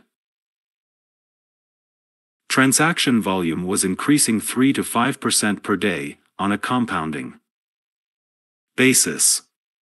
Each day we were falling behind to the tune of thousands of unanswered emails, which compounded the problem because the users who didn't get a response to their initial email would simply write in again. Conventional wisdom would have called for us to devote as many people as possible to customer support. But that's the opposite of what we did. Out of a 40-person team, we had 2 support people, and our office manager was spending half of his time to help out. We had much more urgent fires to fight. For example, during that same time period, we were 1. Raising our first major round of venture capital, 2. Starting to compete with Bill Point, our biggest partner eBay's attempt to clone our business, and 3. Negotiating a merger with Elon Musk's X.com. Suffice it to say that things were busy, and we didn't have the bandwidth to solve the customer service problem. So we ignored our customers. After all, none of their complaints stopped transaction volume from growing exponentially. Of course, ignoring our customers had its own cost. Even though PayPal was only listed in the local Palo Alto phone directory, enough people looked up the number and dialed random extensions that at any time of day, every phone would be ringing with an angry customer on the other end. We stopped picking up the phones. Ignoring customers is a temporary solution. Eventually, after we raised a significant round of venture capital and had announced the X.com merger, we had the time and resources to deal with the problem. We forged an alliance with the governor of Nebraska and announced that we were hiring for customer support positions in Omaha. Why Omaha? X.com already had a small customer service team located there. Why had X.com picked Omaha? One of its early employees had a sister living there who offered to help the fledgling startup take customer service calls. We ended up flying out most of the company to hold group interviews so we could hire and train 100 new support employees within 30 days. The PayPal employee we hired to lead the charge, Sarah Mbach, ended up moving to Omaha for 18 months. Fortunately, there was a happy ending to the story for everyone involved. Our product was useful enough that our customers stuck with us until we were able to start serving them. We beat Bill Point, went public, and ended up selling the company to eBay for $1.5 billion. As for Sarah, her 18 months in Omaha were productive on several levels. In addition to building a service and operations organization that still employs over 1,000 people in Omaha, she also met her husband there. Rule 8: Raise too much money. Entrepreneurs generally try to avoid raising more capital than they need. Raising excessive amounts of capital dilutes their stake in the company and introduces a preference overhang. All that money has to be paid back to investors before the founders and employees get to participate in the upside. Yet when blitzscaling, you should always raise more, preferably much more, than you need. Excess cash allows you to better account for the unforeseeable, and the only thing that's foreseeable about blitzscaling is that you will at some point encounter the unforeseeable. That includes anything from a stock market crash or outlandish expenses to an opportunity you couldn't predict in a market that didn't exist when you started out. The fact is, most entrepreneurs are far more likely to raise too little rather than too much money. Nobel Prize-winning economist Daniel Kahneman and his longtime collaborator, the late Amos Tversky, described this general phenomenon when they wrote about the planning fallacy in their 1979 paper. Intuitive prediction, biases and corrective procedures. The planning fallacy is that you make a plan, which is usually a best-case scenario. Then you assume that the outcome will follow your plan, even when you should know better. Almost every entrepreneur I've ever worked with falls prey to the planning fallacy, especially first-time entrepreneurs. Having extra capital gives you a cushion for when outcomes do not in fact follow your plan. Moreover, it increases your optionality. If you need to invest in growth, you can do much more without having to go through the time-consuming process of raising another round. As Mariam Nafisi, CEO of Minted, told me, act like you've got half the amount you have in the bank because you've got to factor in all the failures and all the optimizations that kill great entrepreneurs and businesses all the time. Both of us know so many people who had good ideas and were on the right track, but just ran out of money. At both PayPal and LinkedIn, we raised large financing rounds right before a market meltdown, 2000, 2008, and we sure were glad we did. In the case of PayPal, that money allowed us to keep growing during the dot-com bust. Without it, we wouldn't have made it to our IPO. In the case of LinkedIn, the situation wasn't as dire, but I realized that the value of the optionality from additional funding far outweighed the potential negatives of equity dilution. Even if the money doesn't prove to be necessary, a major financing round can also have positive signaling effects. It helps convince the rest of the world that your company is likely to emerge as the market leader, and can discourage investors from backing additional competitors. Most blitzscaling startups have a high burn rate. This is because the drivers of growth, such as sales and marketing, often require significant investments that exceed the cash coming from product sales. It usually takes a lot of money to make a killer company, which is why we have venture capitalists. But while it may make sense to burn cash in order to grow, and finance the difference with capital you raise from investors, you should make this investment with long-term profitability in mind. If the unit economics are positive in the long run, and capital is available at low cost, then it makes sense to take in investment capital to fuel rapid growth. The company won't be profitable in the short term, but it is building a customer base that will drive long-term value in the form of greater revenues and profits in the far-off future. For technology startups, the amount of money you need to raise will tend to be a function of two primary factors: people costs and the cost of outbound customer acquisition. The good news is that these costs are largely predictable, which gives you a chance to act thoughtfully rather than just react. The classic rule of thumb in Silicon Valley is to raise enough cash for 18 to 24 months of operations. This is because it usually takes about 6 months to raise your next round of venture capital, which means unless you have at least 18 months of runway, you'll have less than a year to make enough progress to convince venture capitalists that you've justified another round of investment. This is important because all financing events are better played as a long game than a short game. We're not the first to observe that investors always prefer to give their money to someone who doesn't need it. Few things trigger a more positive Pavlovian response from a venture capitalist than the words, "We don't need to raise any money." Unfortunately, this is easier said than done. When you are blitzscaling your startup, growth is so rapid and your organization is pushing its limits in so many ways that multiple things are always breaking. It's tempting to fix these things with money, but you have to resist that temptation. Only spend money to fix things that are on the critical path to reach the next phase of scale. Everything else can wait. As I described earlier, at PayPal we deliberately avoided spending money on customer service because we knew it wasn't a critical path. The more you can keep juggling and defer spending, the more likely you'll be able to raise money without the pressure of a short runway. Remember, starting a company is like jumping off a cliff and assembling an airplane on the way down. If you run out of money for the fuel and parts you need to get airborne, no one will ever get to find out how efficiently you spent it along the way.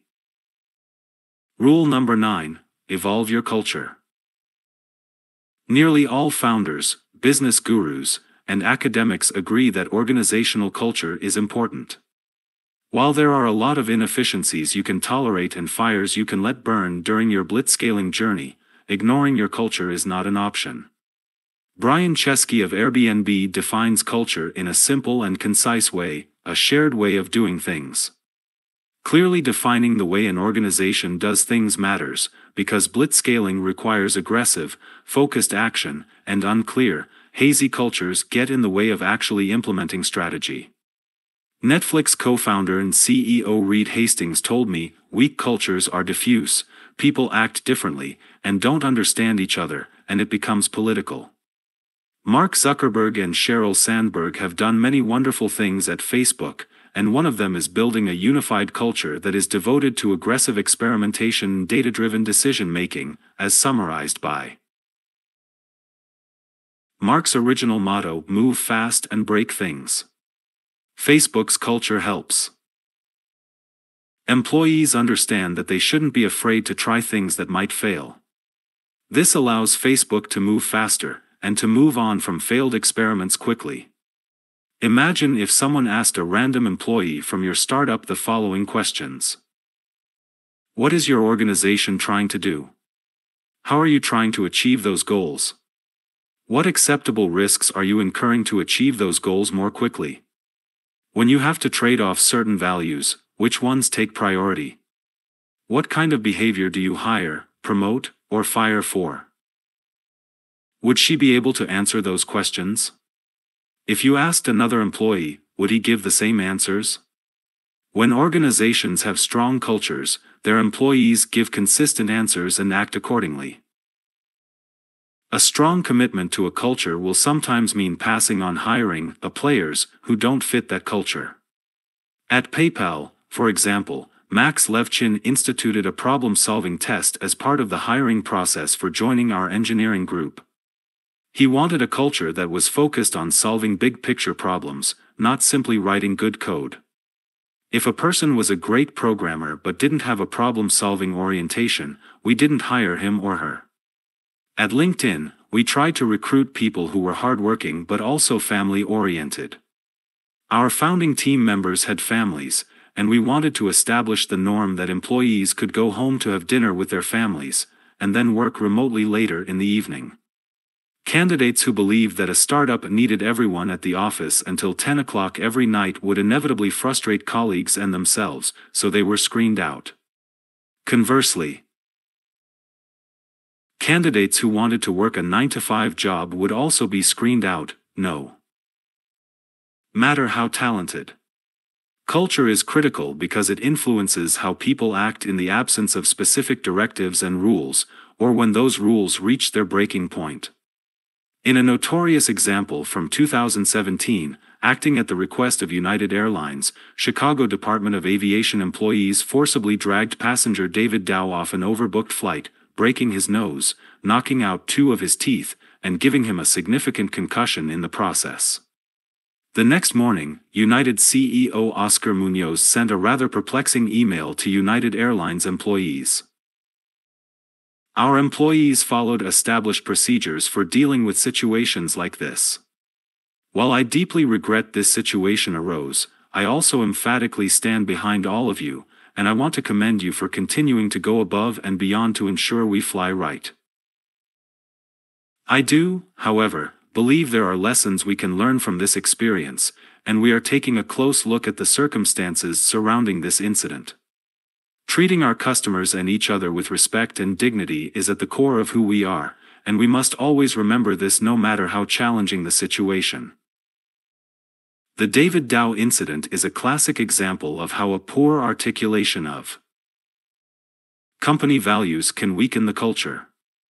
The employees on the ground believed they needed to bump passengers from the flight so that United could get another flight crew to their plane, i.e., flying right, and that meeting metrics such as on-time departures and flight cancellations was more important than treating customers with respect and dignity, which most of us would agree does not include breaking their noses and knocking out their teeth. In contrast, Southwest Airlines is not only clear about its company values but makes them the emphasis of hiring and management. The mentality isn't, we'll know it when we see it. Instead, it is, does this person already live the way we do? The company uses behavioral interview questions to determine whether candidates are a cultural fit. For example, to determine someone's ability to be a selfless team player, they might ask her to describe a time when she went above and beyond to help a coworker succeed. The airline acknowledges that certain positions call for specific skill sets. As Southwest puts it, we're not going to hire a pilot who has a great attitude but can't fly a plane. But, when it comes down to 2 equally qualified candidates, the one who lives Southwest's values receives the offer.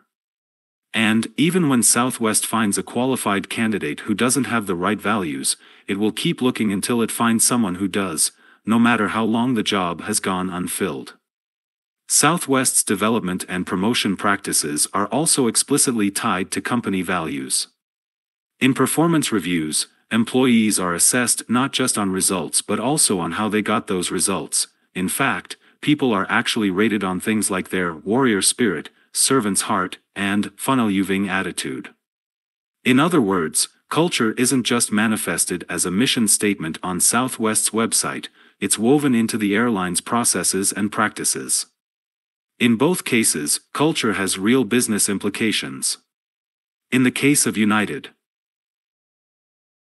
Airlines, a culture without strong values led to a disastrous public relations fiasco.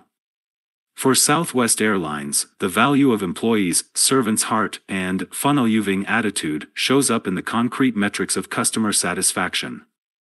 Even though Southwest's performance on metrics such as on-time arrival is decent to above average, the airline consistently has the fewest customer complaints per passenger carried.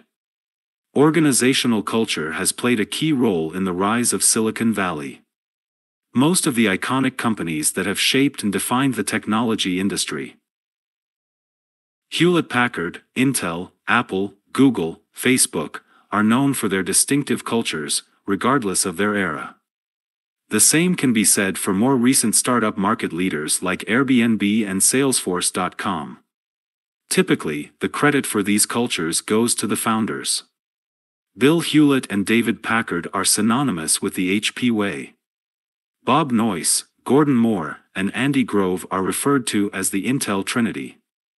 Steve Jobs, Larry Page, and Sergey Brin, and Mark Zuckerberg are seen as the sources of Apple's, Google's, and Facebook's cultures.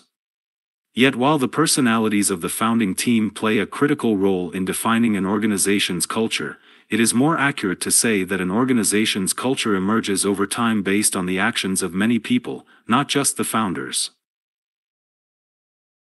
The primary culture of an organization typically originates in the functional area that is most critical to the success of the company. Early on, engineering predominated, and engineering culture formed the basis of things like the HP way. As the technology industry matured, sales assumed a greater importance, and sales-oriented cultures arose at companies like Oracle and Cisco. Companies today might also have a product culture, design culture, marketing culture, finance culture, or even an operations culture. Any and all of these cultures can be successful, but you should focus on whichever function is key for your organization to succeed. In addition to the role this choice plays in the company's values, the executive in charge of the functional area that drives the culture also tends to be the most likely successor to the CEO. The development of organizational culture is intimately intertwined with branding. Culture is central to the story that we tell ourselves and others about who we are and our place in the world, as well as the stories others tell about us. You can list all the values you want on your website, but the only way that they become an integral part of your culture is if you make them a part of your strategy, and make sure that you and others can tell stories, backed with hard evidence and concrete details, about living up to them. So how do you develop a strong culture at your organization? I believe that the best approach represents a middle ground between hoping that the culture evolves organically through benign neglect and trying to define a comprehensive culture up front. The former approach risks developing a weak culture or one that doesn't fit the company's needs. The latter may be too rigid and inflexible. Most cultures begin to form organically. As we've discussed previously, the founders of the organization have a major influence on the culture, simply because of who they are. If a founder believes that certain beliefs and practices are fundamental keys to winning, those beliefs and practices tend to be transmitted to the people who work closely with him or her. This might occur via filtering during the hiring process, as a result of working closely together, or both. For example, Larry Page of Google is a technologist with a strong academic background. As a result, Google developed a technology-oriented, academic culture that strongly resembled Stanford's graduate computer science department. For example, Google engineers sat in four-person offices because that is how Stanford organized graduate students' offices. Google hired Eric Schmidt to bring in stronger business experience, knowing that Eric's own academic background, he earned a PhD in electrical engineering and computer science, ECS, at UC Berkeley, would allow him to effectively synchronize culturally with Larry and co-founder Sergey Brin. In blitzscaling companies, culture becomes increasingly important, and increasingly difficult to maintain, as the organization grows.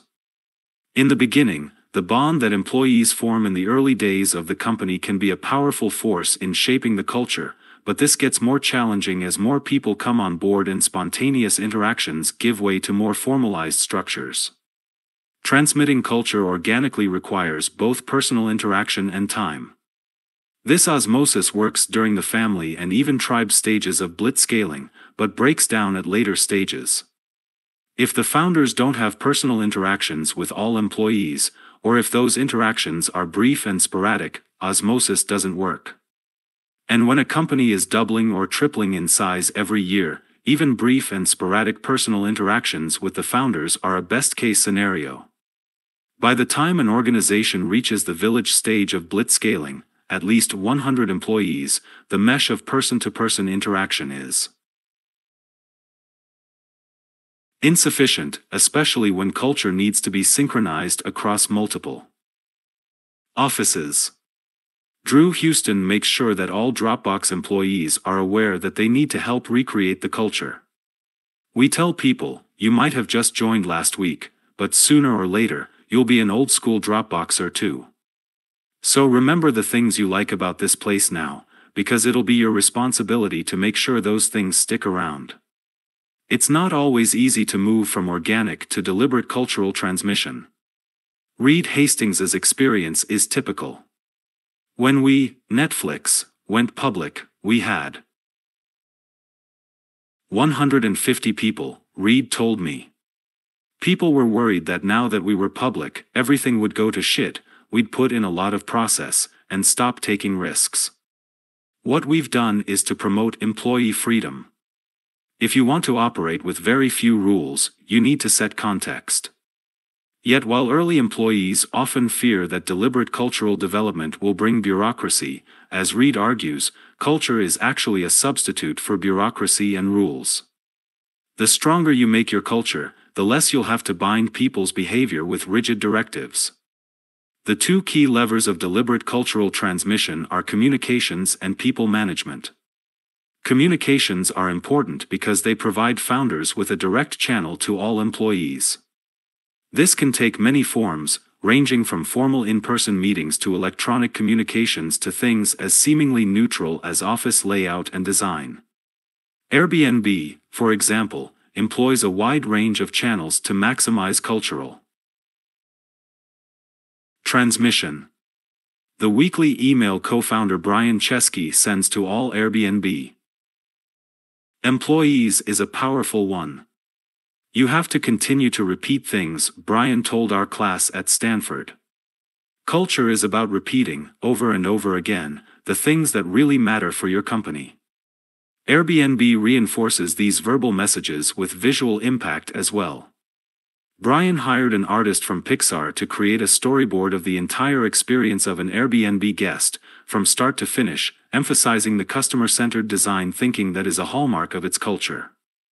Even Airbnb conference rooms tell a story. Each one is a replica of a room that's available for rent on the service.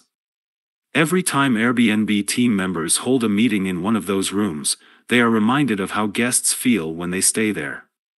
At Amazon, Jeff Bezos famously bans PowerPoint decks and insists on written memos, which are read in silence at the beginning of each meeting.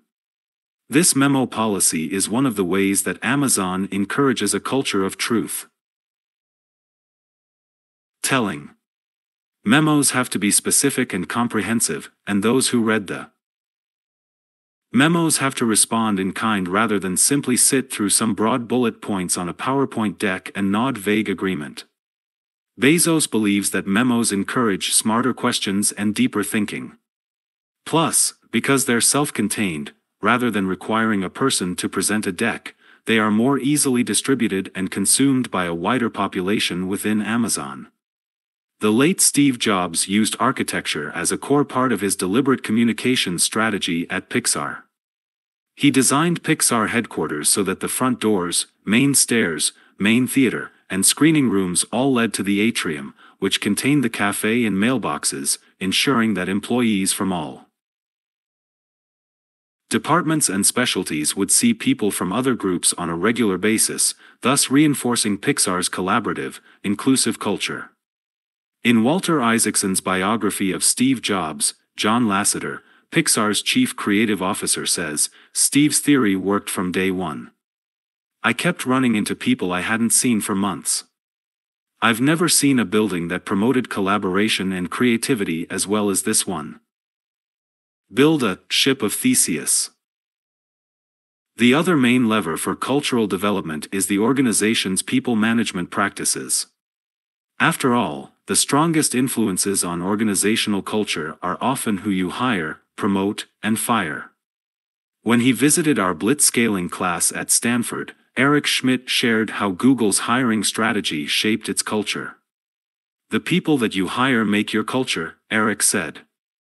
We'd hire people who were special in some way. You don't hire generic people, you hire people who have had stress and achievement. Culture is a key part of the hiring process at Airbnb too. Each candidate also goes through a values interview, conducted by an AirBnB employee who isn't that candidate's hiring manager. This ensures that values are considered independently of how much the organization needs that candidate's particular job skills. When the business is growing that quickly, it's usually desperate for bodies, and it can be tempting to simply pay whatever is necessary to get employees through the door. The problem is that you end up hiring mercenaries rather than missionaries. And if you're tripling the company's size each year, you can shift your company from a majority missionary culture to a majority mercenary culture in a single year. Another side effect of rapid growth is that many, if not a majority of, employees will be reporting to inexperienced managers. A systematic approach like that laid out in the Alliance can help those managers better align the personal values and missions of employees with the company culture. It can be tough to prioritize culture when other fires are burning. During the family and even tribe stages of Blitzscaling, HR often doesn't exist as a separate department and might be outsourced to a professional employer organization like TriNet, or left as a part-time job that an office manager or administrative assistant handles as a secondary priority. As a result, the unconscious habits and patterns of early employees often form and crystallize into an organizational culture without any experienced oversight. And even after the company adds an HR function, its first priority is usually to hire more employees as quickly as possible rather than focus on culture and values. If an organization wants to make culture an HR priority, the founders and leadership need to make sure that the HR team is given the time and resources to do so, and that new hires are managed, evaluated, and rewarded accordingly. These mechanisms need to continue to evolve as the company grows and its needs evolve. Reed Hastings and Netflix are well known for the Netflix Culture Deck, a 100-plus slide presentation that explains Netflix's high-performance culture. Reed and Patty McCord created the Netflix Culture Deck to help filter out job candidates who wouldn't want to participate in the Netflix culture. But the deck isn't carved in stone. Netflix continues to revise it on a regular basis. One of the reasons for evolving your culture is the ship of Theseus paradox. The ancient historian Plutarch coined the term in reference to the ship on which the mythical hero Theseus returned to Athens after slaying the Minotaur. As the legend goes, the Athenians had preserved the famous vessel by replacing broken parts with new wood, until at last none of the original wood remained. Plutarch reported that philosophers argued strenuously, and without resolution, over whether the ship of replacement parts was still the ship of Theseus. Amusingly, the philosopher Thomas Hobbes complicated matters by asking what would happen if the original wood parts were preserved after being replaced, and were then used to build a second ship. All companies are like the ship of Theseus. Employees join, stay for one or more tours of duty, and leave, only to be replaced by new employees. A stable, low-growth company might persist for decades or longer, slowly replacing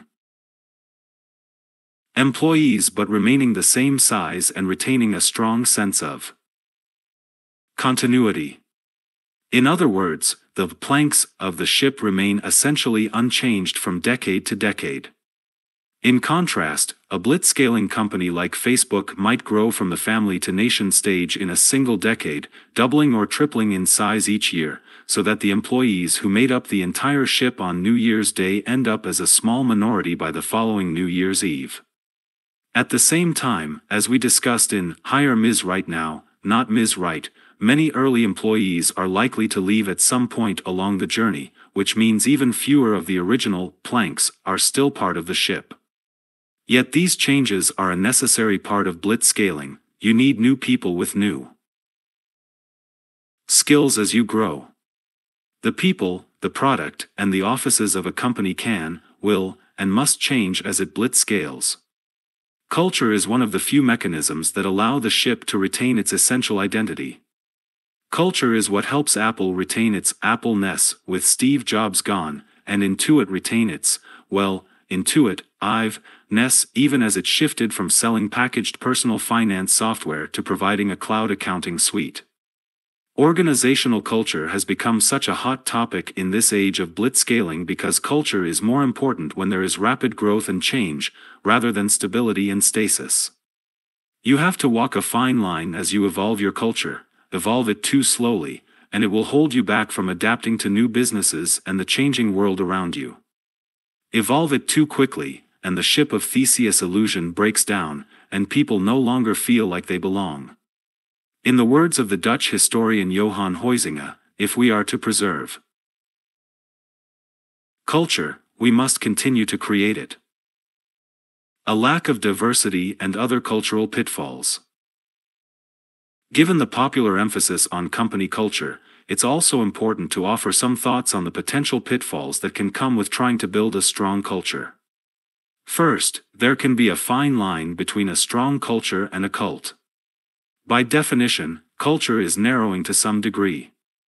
Building culture into your hiring processes means that you're excluding people by design, and you have to be careful not to restrict your hiring to the point of total homogeneity.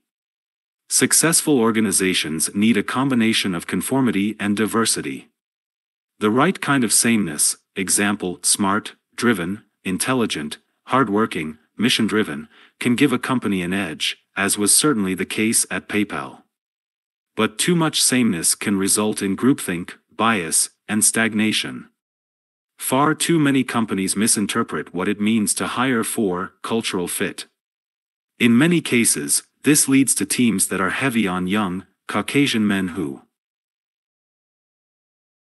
went to a short list of elite colleges, which hinders the organization's ability to innovate or serve a broader market. But even without such problematic practices, hiring for fit should not mean asking, "Do you fit into this box?"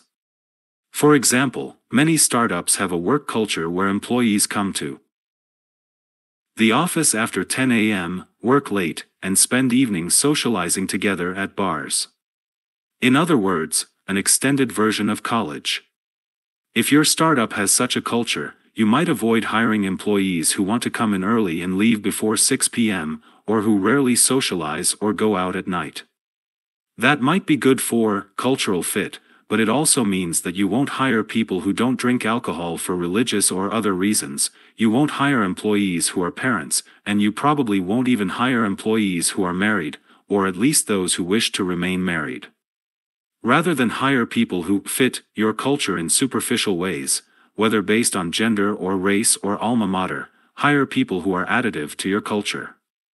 When Belinda Johnson joined Airbnb in 2011, she brought a very different background and experience to the young company.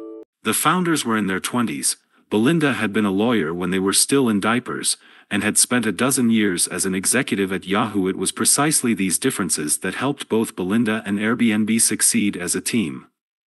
Brian Chesky calls her Airbnb's Secretary of State, and her diplomacy and knowledge helped the firm develop productive relationships with regulators and municipalities. New hires are an opportunity to refine your culture and add to its capabilities. They should be compatible with your current culture but also bring elements that help change it for the better. The art is in finding transplants that the organization's existing immune system doesn't reject. Blitzscaling companies are particularly susceptible to building a culture that lacks diversity because of their relentless emphasis on speed. The fastest and easiest way to hire is usually to ask employees to refer their friends. But hiring based on homophily, birds of a feather flock together, almost inevitably leads to homogeneity. Just as startups incur technical debt by taking shortcuts with their code, they can incur diversity debt by taking shortcuts with their hiring practices. This diversity debt is a serious problem for individual companies, and for society as a whole. Homogeneity harms companies because groupthink reduces the resilience and adaptability of the companies, and it harms society if those many opportunities blitzscaling provides aren't fully open to all qualified people, whatever their gender, sexuality, religion, or ancestry. One of the ugliest manifestations of these problems is the culture of sexism and sexual harassment that has been uncovered at various companies. In almost every case, these problems arose because one or more employees who belonged to a demographic group that represented the overwhelming majority held power over employees who were in the minority. Many times, executives abused their power, setting a disgraceful example for other employees. This is absolutely unacceptable and begs for action. In 2017, for example, I called for the Decency Pledge to try to address the serious problems in the venture capital industry around men abusing their power and position to harm women, and some men. Hopefully, most blitzscaling companies will never reach the point where their cultures tolerate such bad behavior, but the best way to ensure this is to build inclusive cultures from the very beginning. This is one area in which it's insufficient to allow cultures to evolve organically. Even at the family stage, a company should be explicit about diversity, and state in writing that it strives to be inclusive in terms of gender, sexuality, religion, ancestry, and age. And it should make diversity a priority in hiring starting with its first 10 employees, and especially in core functions like product, engineering, and marketing. In the tribe and village stages, the rate at which you are adding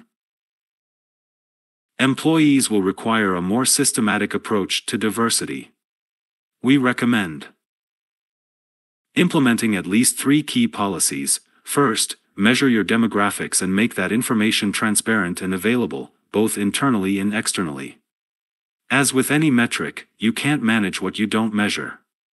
Second, institute the equivalent of the National Football League's Rooney Rule, which requires NFL teams to interview, but not necessarily hire, at least one minority candidate for any senior football operations position. And third, tie at least part of executive compensation to the company's progress toward its diversity goals. In an ideal universe, all companies would build diverse workforces from the start. But the more people a company employs, the more important diversity becomes. Don't wait to make diversity goals a priority. It's much harder to shift from a programmer haven to a truly inclusive culture when you're a 10,000 person company. Another pitfall is cultural hypocrisy. If you preach the gospel of your strong culture, you have to live up to it, or you'll be doing more harm than good. When you talk the talk but don't walk the walk, employees will recognize the hypocrisy. Credibility has to be earned, not simply asserted. This is particularly true of founders, who typically have the moral authority within a startup, and of non-founder CEOs, whose position magnifies the impact of their words and actions. Founders and CEOs are cultural role models. If they don't exemplify the culture, it will inevitably weaken. The never-ending need for change. What do the 8 key transitions and 9 counterintuitive rules have in common? They reflect the fact that when you're blitzscaling, the need for change never stops. Just when you've managed a key transition or successfully applied a counterintuitive rule, the game board changes, and you have to do it all again. No market remains valuable forever, which means that even companies that successfully reach the nation stage by dominating an important market have to keep searching for the next market in which to blitzscale. Every exciting new technology or market that once supported massive wealth creation eventually becomes a stable, boring industry. At various points in history, the cargo ship, railroad, and automobile industries spawned companies and innovations that changed the world and made generational fortunes. Today, they're largely sleepy backwaters, though occasionally companies like Tesla manage to revitalize them, a fate that is still better than irrelevance but unlikely to hold many exciting opportunities for large-scale growth. The same pattern has played out on a smaller scale in Silicon Valley, where markets for dynamic random access memory, DRAM, hard drives, and personal computers allowed companies like Intel, Seagate, and Compaq to grow to massive value before becoming low-margin commodities. Intel continued to grow, thanks to its shift to high-margin CPUs, while Seagate and Compaq languished, and in the case of Compaq, ended up being acquired and vanishing. The best entrepreneurs and companies use successful blitzscaling in one market to jump into another. Intel jumped from DRAMs to microprocessors, and rode a second wave to even greater heights. Microsoft used its dominance in operating systems to develop the even more dominant Microsoft Office platform. Amazon's e-tail Blitzscaling allowed it to become the leader in cloud computing with Amazon Web Services. Perhaps Facebook will do something similar with VR. The never-ending need for change should fill you with both fear and hope. Fear, because you can never rest or stand still. Hope, because new markets are always emerging, giving everyone, from Silicon Valley to Shanghai, and everywhere in between, the opportunity to build nothing short of a new rocket ship. In Lewis Carroll's classic book Through the Looking Glass, the Red Queen tells Alice, "Now, here, you see, it takes all the running you can do to keep in the same place. If you want to get somewhere else, you must run at least twice as fast as that." Sometimes blitzscaling a company might feel a bit like running as hard as you can simply to end up in the same place. But the difference between our world and the Red Queens is that blitzscaling is a race to build things that make the world a better place. Whether your new market will be machine learning, or a new kind of wireless computing, or something that hasn't been invented yet, there's a word for the byproduct of blitzscaling. Progress. Part 5. The broader landscape of blitzscaling. While many of the examples you've encountered throughout this book have been Silicon Valley technology companies, the principles of blitzscaling apply far beyond this specific domain. In this section, we'll focus on the broader landscape of blitzscaling, including how it works in other geographies and industries, and what it means for the future of our global economy. Because it is such an important topic, we'll devote an entire section of this chapter solely to examining blitzscaling in China. Blitzscaling beyond high-tech. While blitzscaling is probably most applicable to high-tech, its techniques can benefit any industry in which opportunities can demonstrate strong growth factors, market size, distribution, gross margins, and network effects, and overcome the growth limiters, lack of product/market fit and operational scalability. For example, consider the Spanish clothing retailer Zara. Few industries could seem farther away from the world of internet companies like Google and Facebook. Yet while Zara's expansion took longer to get there, the company was founded in 1975, which, coincidentally, is the same year that Microsoft was founded. Its scale and dominance in its industry rival those of its high-tech equivalents, and have made its founder, Amancio Ortega, the world's third richest man, behind Jeff Bezos and Bill Gates, but ahead of Warren Buffett. Zara plays in an enormous market. Global apparel sales in 2016 were over $1.4 trillion, and even though Zara's gross margin reached a 10-year low in 2017, it still stood at a robust 57%, versus 61% for Google, and 35% for Amazon. Its global network of stores gives it broad distribution, and while apparel doesn't offer any strong network effects, clothing does command a fair amount of consumer loyalty, enabling Zara to lock in a degree of long-term advantage. What's even more important, however, is that Zara actually uses the techniques of blitzscaling to run its business. Speed is the foundation of Zara's fast fashion business strategy, which, for decades, can be summarized in a single sentence: give customers what they want and get it to them faster than anyone else. Every aspect of Zara's business is organized around achieving that speed. The results are impressive. Zara takes only 2 weeks to develop a new product and get it into stores. The industry average is 6 months, and launches over 10,000 new designs per year, a rate several times that of competitors like H&M and Gap. Zara holds just 6 days of inventory, while rival H&M holds nearly 10 times as much. In the 1970s, Ortega established a rule that Zara had to fulfill apparel orders from its stores in less than 48 hours.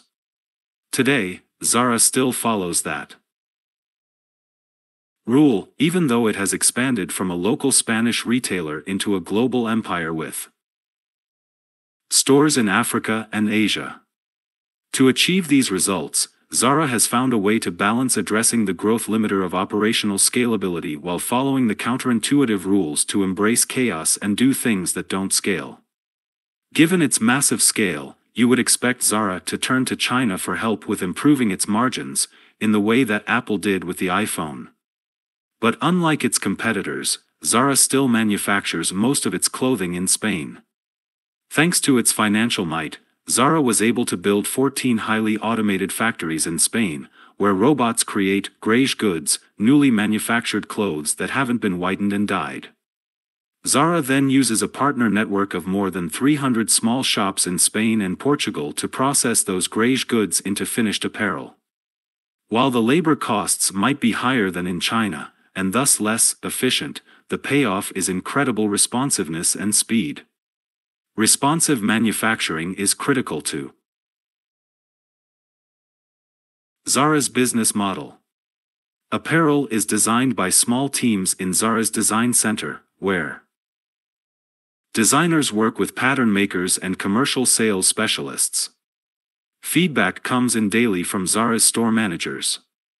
That feedback is analyzed by the sales specialists and then presented to the designers and pattern makers, who start sketching designs on the spot and create, on average, an astonishing 3 new items per day.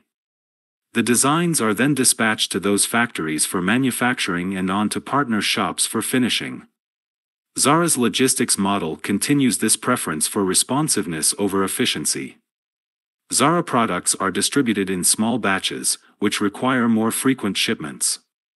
The logistics costs are higher, but this allows Zara to get clothes to its stores in less than 24 hours for Europe, the Middle East, and America, and in less than 48 hours for Asia and Latin America. This focus on speed comes directly from the founder and animates the entire organization.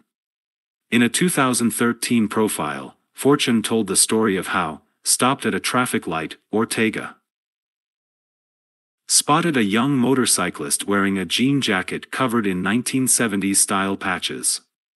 Ortega grabbed his cell phone, called an aide, described the jacket over the phone, and ordered the aide to get the design into production. Loreto Garcia, the head of Zara's Women's Trends department, explained the need to be lightning fast in responding to trends when she told Fortune, "What seems great today, in 2 weeks is the worst idea ever." Despite all the chaos, and the inefficiency of manufacturing and shipping in small batches, Zara's gross margins continue to exceed those of its competitors H&M, 55%, and Gap, 29%. That's because all that inefficiency incurred in the pursuit of speed allows Zara to avoid one of the biggest drags on gross margin for almost any apparel company, overstock of designs that failed to sell. Ortega devised this model when he was 16 years old. Don't order inventory and hope it sells. Instead, figure out what people want, and then make it. Another example of how blitzscaling applies to a completely different type of business is the rapid rise of the shale oil and natural gas industry in the United States during the 2000s. The energy sector scores well on the growth factors we've defined. Oil and gas is an enormous high-margin industry with a very efficient distribution system. And while the shale industry doesn't feature many network effects, it has its own source of powerful long-term competitive advantage. In the energy industry, rather than buy land outright, the usual practice is to lease the drilling rights for 99 years for a combination of guaranteed lease payments and royalties. This means that leasing the right land is tantamount to holding an unbreakable monopoly on the oil and gas underneath that land, at least for the term of the lease. Blitzscaling allowed shale companies to grow at an amazing rate. In 2002, leading shale player Chesapeake Energy reported revenues of $738 million. Just 4 years later, Chesapeake reported revenues of $7.3 billion and was added to the S&P 500. That's an order of magnitude of growth in the time it takes to go through high school. Chesapeake's co-founders, the late Aubrey McClendon and his partner Tom Ward, didn't have the usual industry background in exploration or refining. Instead of working drilling rigs or operating Refineries, McClendon and Ward were landmen, specialists who went out into the field to negotiate mineral rights leases with landowners. This expertise would be key to their blitzscaling effort. In the late 1990s, the combination of horizontal drilling and improved hydraulic fracturing techniques, fracking, made extracting hydrocarbons from shale rock formations economically feasible for the first time. Essentially, energy companies could drill horizontal shafts into rock formations and then pump high-pressure liquids into the wells to fracture the rock and release more oil and gas. Because traditional drilling techniques didn't work on shale rock formations, the land above those formations had never been leased, which meant that when fracking made those hydrocarbons accessible for the first time, the market to acquire those mineral rights was completely wide open. While Chesapeake wasn't the first company to employ fracking, it was in fact Mitchell Energy, which brought fracking to the Barnett Shale Formation in Texas in 1997. It combined this technology innovation with McClendon's business innovation to become the fastest-growing energy company in history. Chesapeake moved faster than any other company in its industry, deploying an army of landmen to aggressively lease as much land as possible, with instructions to pay whatever was necessary, without knowing whether the gas deposits would justify the price. Hiring an army of landmen and paying top dollar for leases sight unseen seemed inefficient, until the wells started producing. Chesapeake's willingness to blitzscale paid off as improvements in fracking technology made its wells insanely profitable, at first. The case of McClendon and Chesapeake also illustrates the inherent risks of sacrificing efficiency in the name of hypergrowth. Blitzscaling can lead to big wins and big losses, sometimes at the same company. Chesapeake continued to borrow money to lease more land at ever higher prices. McClendon acted as though his blitzscaling strategy was guaranteed to succeed, and Chesapeake was hit hard by the global recession of 2008. After peaking at $62.40 in June 2008, its stock price has declined sharply, falling as low as $2.61 in early 2016. In 2017, it traded between $4 and $8 per share. McClendon had taken on a lot of risk in his personal finances as well, borrowing money to buy Chesapeake stock. A margin call in 2008 forced him to sell 94% of his Chesapeake stock at a massive loss. McClendon was eventually forced to step down from his position as CEO of Chesapeake in 2013, but remained a resolute blitzscaler. At the time of his death in 2016, McClendon was running American Energy Partners, a company he founded after his departure from Chesapeake, and for which he had raised $15 billion from investors. Even if you are not able to fully apply the business model patterns of software-driven high-tech to your industry, a careful analysis of growth factors and growth limiters might just show you where to find an opportunity to blitzscale and reap the associated rewards. After all, if you can blitzscale t-shirts and oil wells, you might very well be able to blitzscale any business. Blitzscaling within a larger organization. While the hypergrowth of blitzscaling is often synonymous with scrappy startups, blitzscaling can take place within larger, established organizations as well.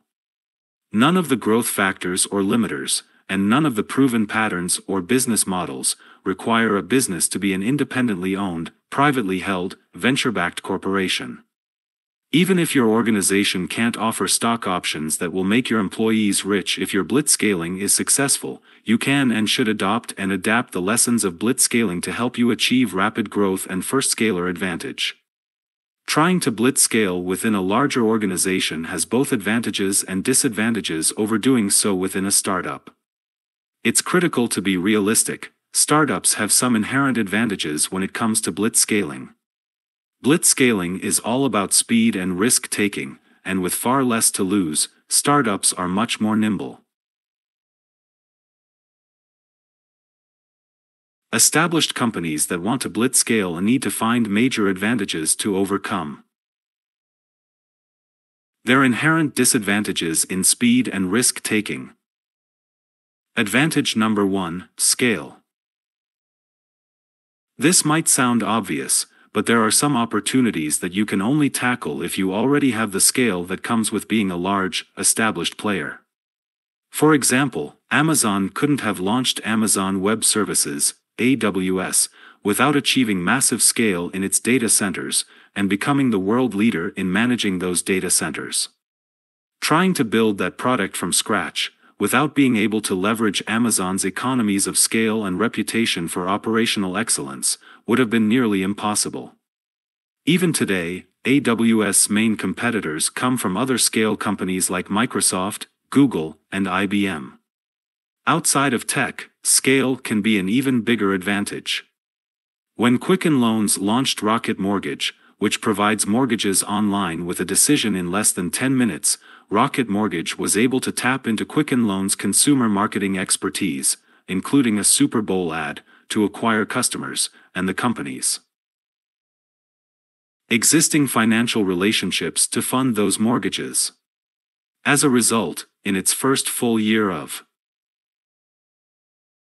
operation, 2016, Rocket Mortgage originated $7 billion in loans, which would rank it in the top 30 of all mortgage lenders in the country if it was an independent company, and which helped push Quicken Loans' overall closed loan volume to $96 billion, up sharply from $79 billion in 2015. On the other hand, if a startup can play the same game, scale may not provide a significant advantage unless there is a massive difference in scale. For example, when Airbnb was Blitzscaling, it was competing with HomeAway, an established player that had much greater scale. However, HomeAway had achieved its scale via a string of 21 acquisitions, which meant that all of its acquisitions were running on different technology platforms and serving different clienteles. Indeed, HomeAway's scale was actually a disadvantage.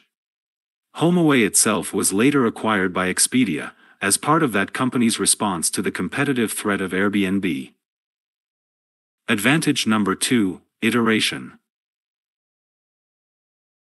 Another advantage that established companies have is the ability to make multiple, iterative blitzscaling attempts. Blitzscaling is a risky strategy, and you might not achieve success on the first try. You need to have enough capital to stay in the game. Microsoft was famed for its ability to iterate its way from knockoff products to market dominance. The first and second versions of Microsoft Windows were unsuccessful attempts to copy Apple's Macintosh operating system. The third version, while still inferior to its inspiration, was good enough, and Microsoft unleashed a marketing blitz for follow-up versions such as Windows 95 and Windows NT that carried them to dominance. Microsoft later repeated this strategy with its Xbox business, which evolved from the Xbox, to the Xbox 360, to today's Xbox One. To borrow an analogy from sports, you may need to take repeated shots on goal before scoring. Established players have a much easier time financing multiple shots on goal. Nor is this advantage limited to technology. In the shale oil industry, financial wherewithal played a major role in the success of pioneers like Chesapeake Energy. The late Aubrey McClendon told Rolling Stone in 2012, to be able to borrow money for 10 years and ride out boom-and-bust cycles was almost as important an insight as horizontal drilling. If something didn't work for a little bit of time, we could regroup and find something that did work. Advantage number 3, longevity. While the ability to undertake multiple attempts at blitzscaling is an advantage, so is the ability to be patient with a single attempt.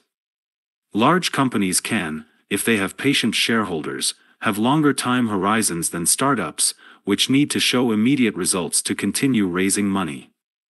Google often plays this long game with technologies ranging from self-driving cars to a cure for aging. Facebook is also playing the long game with Oculus Rift and VR. The key is knowing when to scale up. Microsoft tried to scale smartphones too early with Windows CE. As it turns out, the modern smartphone only became practical once Moore's law made mobile CPUs powerful enough, and Apple combined software with capacitive touchscreens, Corning's damage-resistant Gorilla Glass, and high-volume Chinese manufacturing.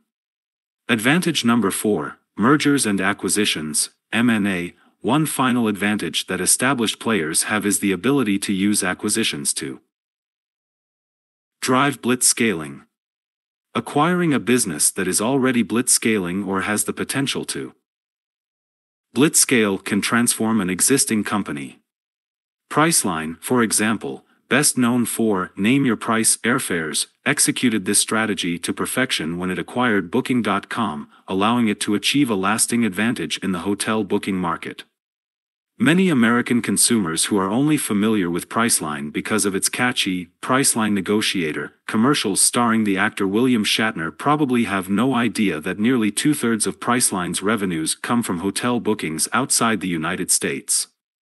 In 2015, Priceline actually had the highest 10-year return of any stock in the Fortune 500. As with direct blitzscaling, succeeding with an M&A strategy requires having a rare or unique insight into the market. Had all the players in the travel space known the value of online hotel booking, Priceline wouldn't have been able to afford the Booking.com acquisition. Established players can also use a string of acquisitions to blitzscale, provided they do a better job of integration than HomeAway did. For example, Facebook's acquisitions of Instagram and WhatsApp helped it fend off a dangerous competitor in Snap to achieve a dominant position in social networking for a younger generation. But established companies also have a number of disadvantages, beyond simply being less quick and nimble, to take into account when implementing a blitzscaling strategy. Disadvantage number 1: incentives.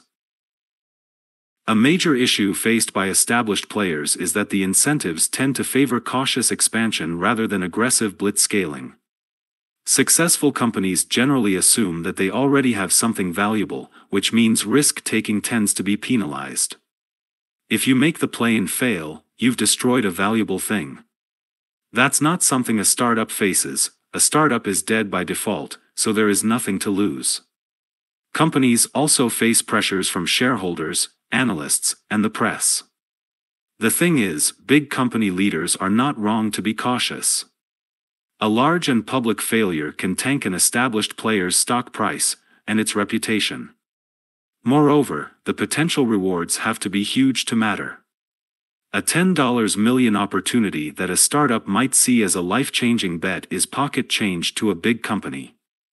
The incentives that drive individual employees can also have a negative impact on blitzscaling attempts inside an established company. The employee or executive who proposes a risky blitzscaling initiative is the one who stands to gain the most: promotions, bonuses, clout, etc., from its success. In contrast, other employees gain little from that success, and might even end up losing if that success allows its champion to jump over them for promotions or bonuses. And if the initiative is unsuccessful and costs the company a large sum of money, its employees all bear the cost of failure as well.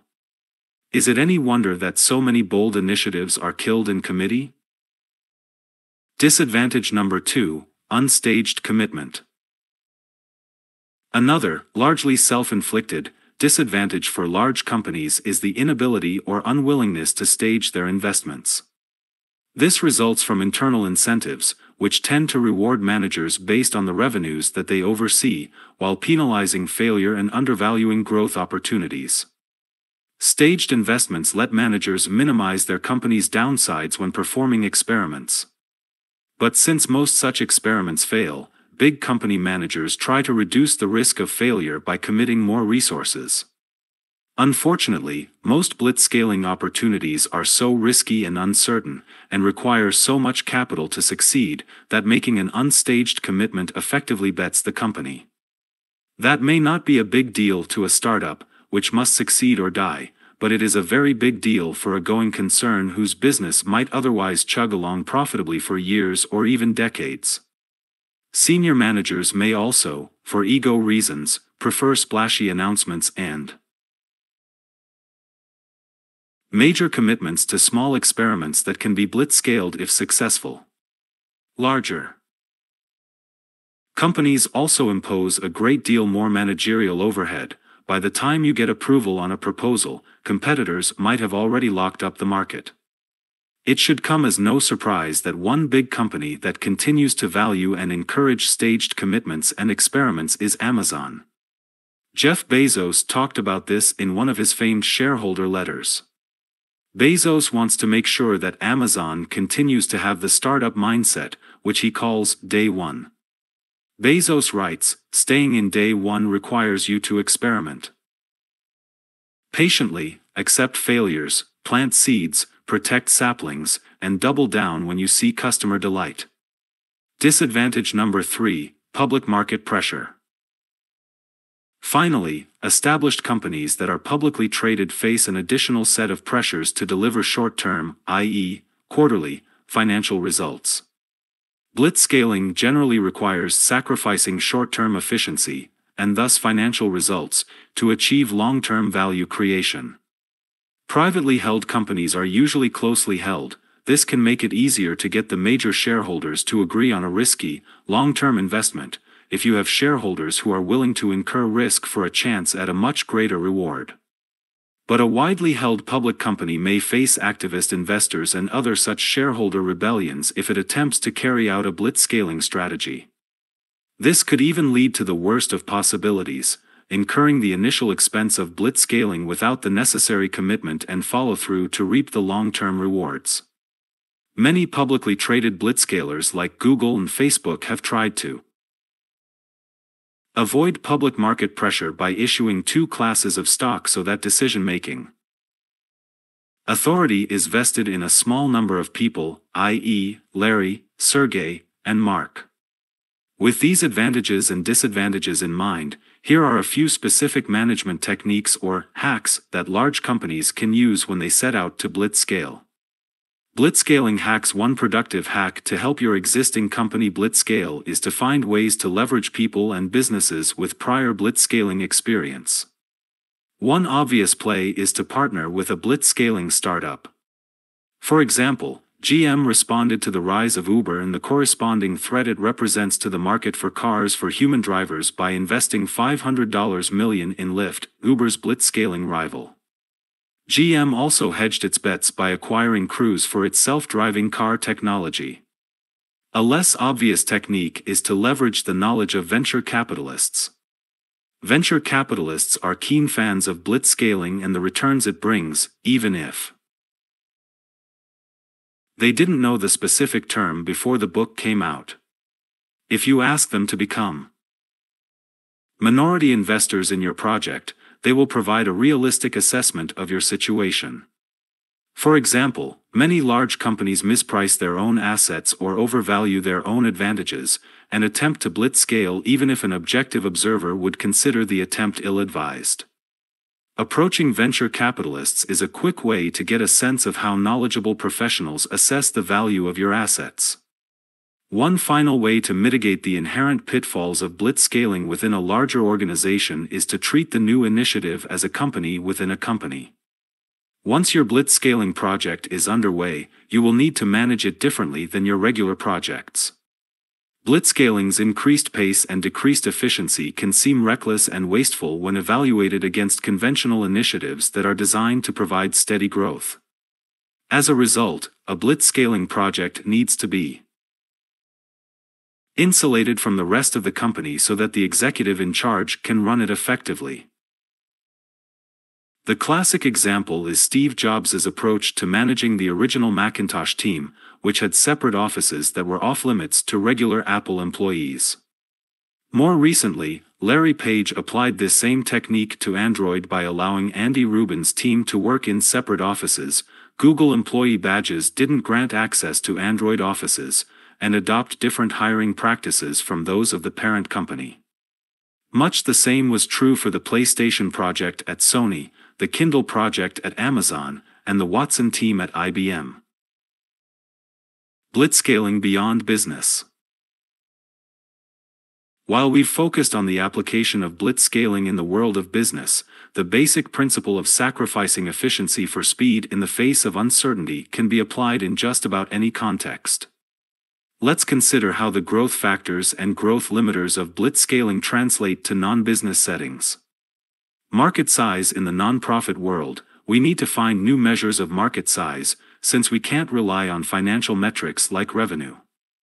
Often, the best measure might simply be the number of people whose lives are improved, but other measures such as years of healthy life or metric tons of carbon sequestered could also serve this role. While the metrics might change, the principle of market size still applies. Without a large market, it makes little sense to blitzscale. One of the main reasons that the Bill and Melinda Gates Foundation decided to tackle malaria prevention and treatment is the enormous size of the malaria market.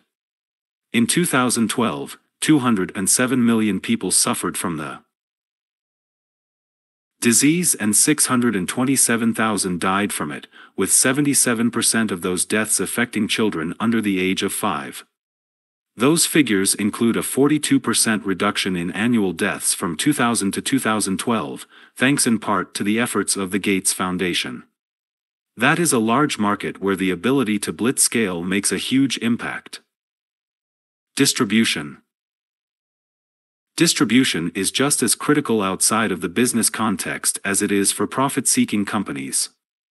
No matter how potentially effective your product, whether that product is a social service, a political candidate, or anything else, is at improving the lives of those who adopt it, its impact is directly proportional to your ability to execute an effective distribution strategy.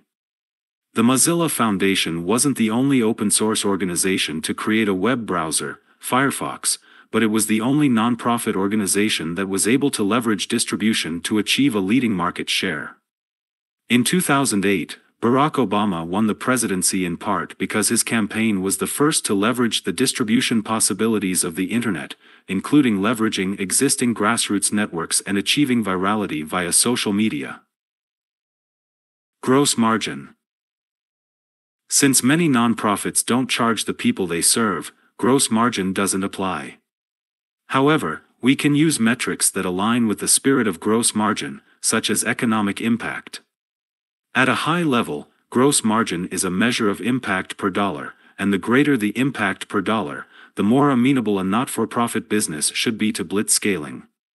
For example, the International Civil Society Support estimates that each $1 spent on malaria prevention and treatment generates $20 of economic benefit, with insecticide-impregnated mosquito bed nets representing the single most cost-effective intervention. That's the kind of impact that compares favorably even to software gross margins. Network effects. Network effects are relatively rare in the nonprofit world. While there are mega NGOs such as the Red Cross and the United Way, their market position is largely due to economies of scale rather than true network effects. But it is still worth considering whether or not it is possible to tap into network effects, since doing so can have such a major impact. For example, Sal Khan's Khan Academy began when Sal started tutoring one of his young cousins over the internet. When other cousins started signing up, he decided to post his lectures on YouTube so that anyone in the world could use them.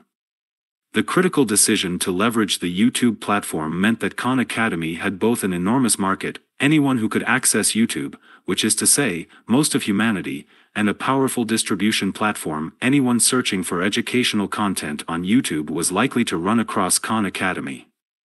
As the Khan Academy gained a massive user base, it began to benefit from both indirect and standard-based network effects.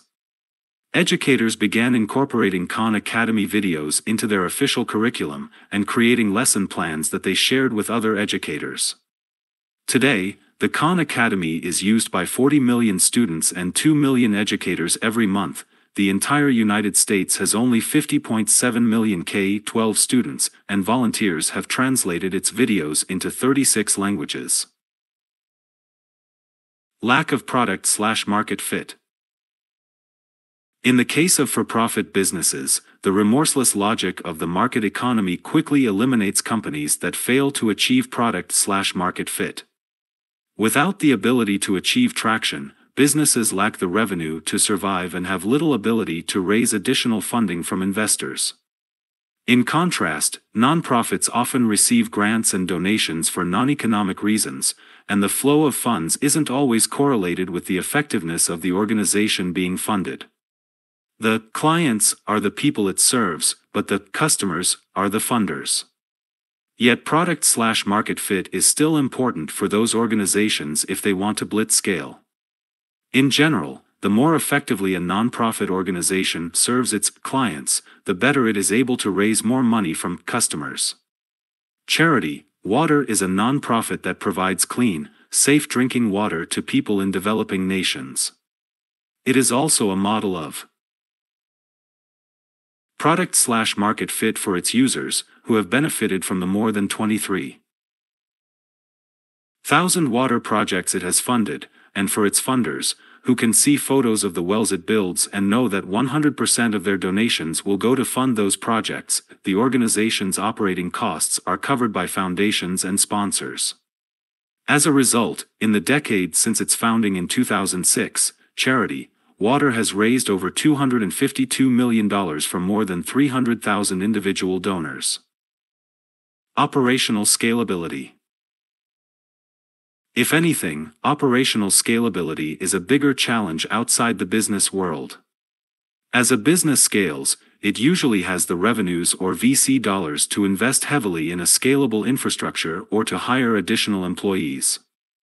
The business world is also full of companies that have successfully scaled, which means that it is easier to bring in employees who can help you manage rapid growth.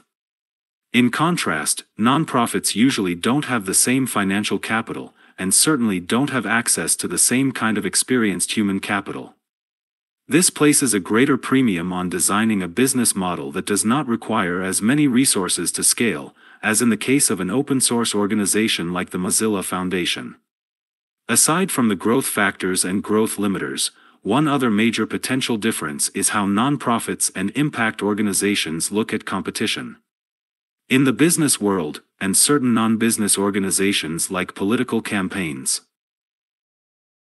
competition, specifically, beating that competition, is one of the most important motivations for blitzscaling.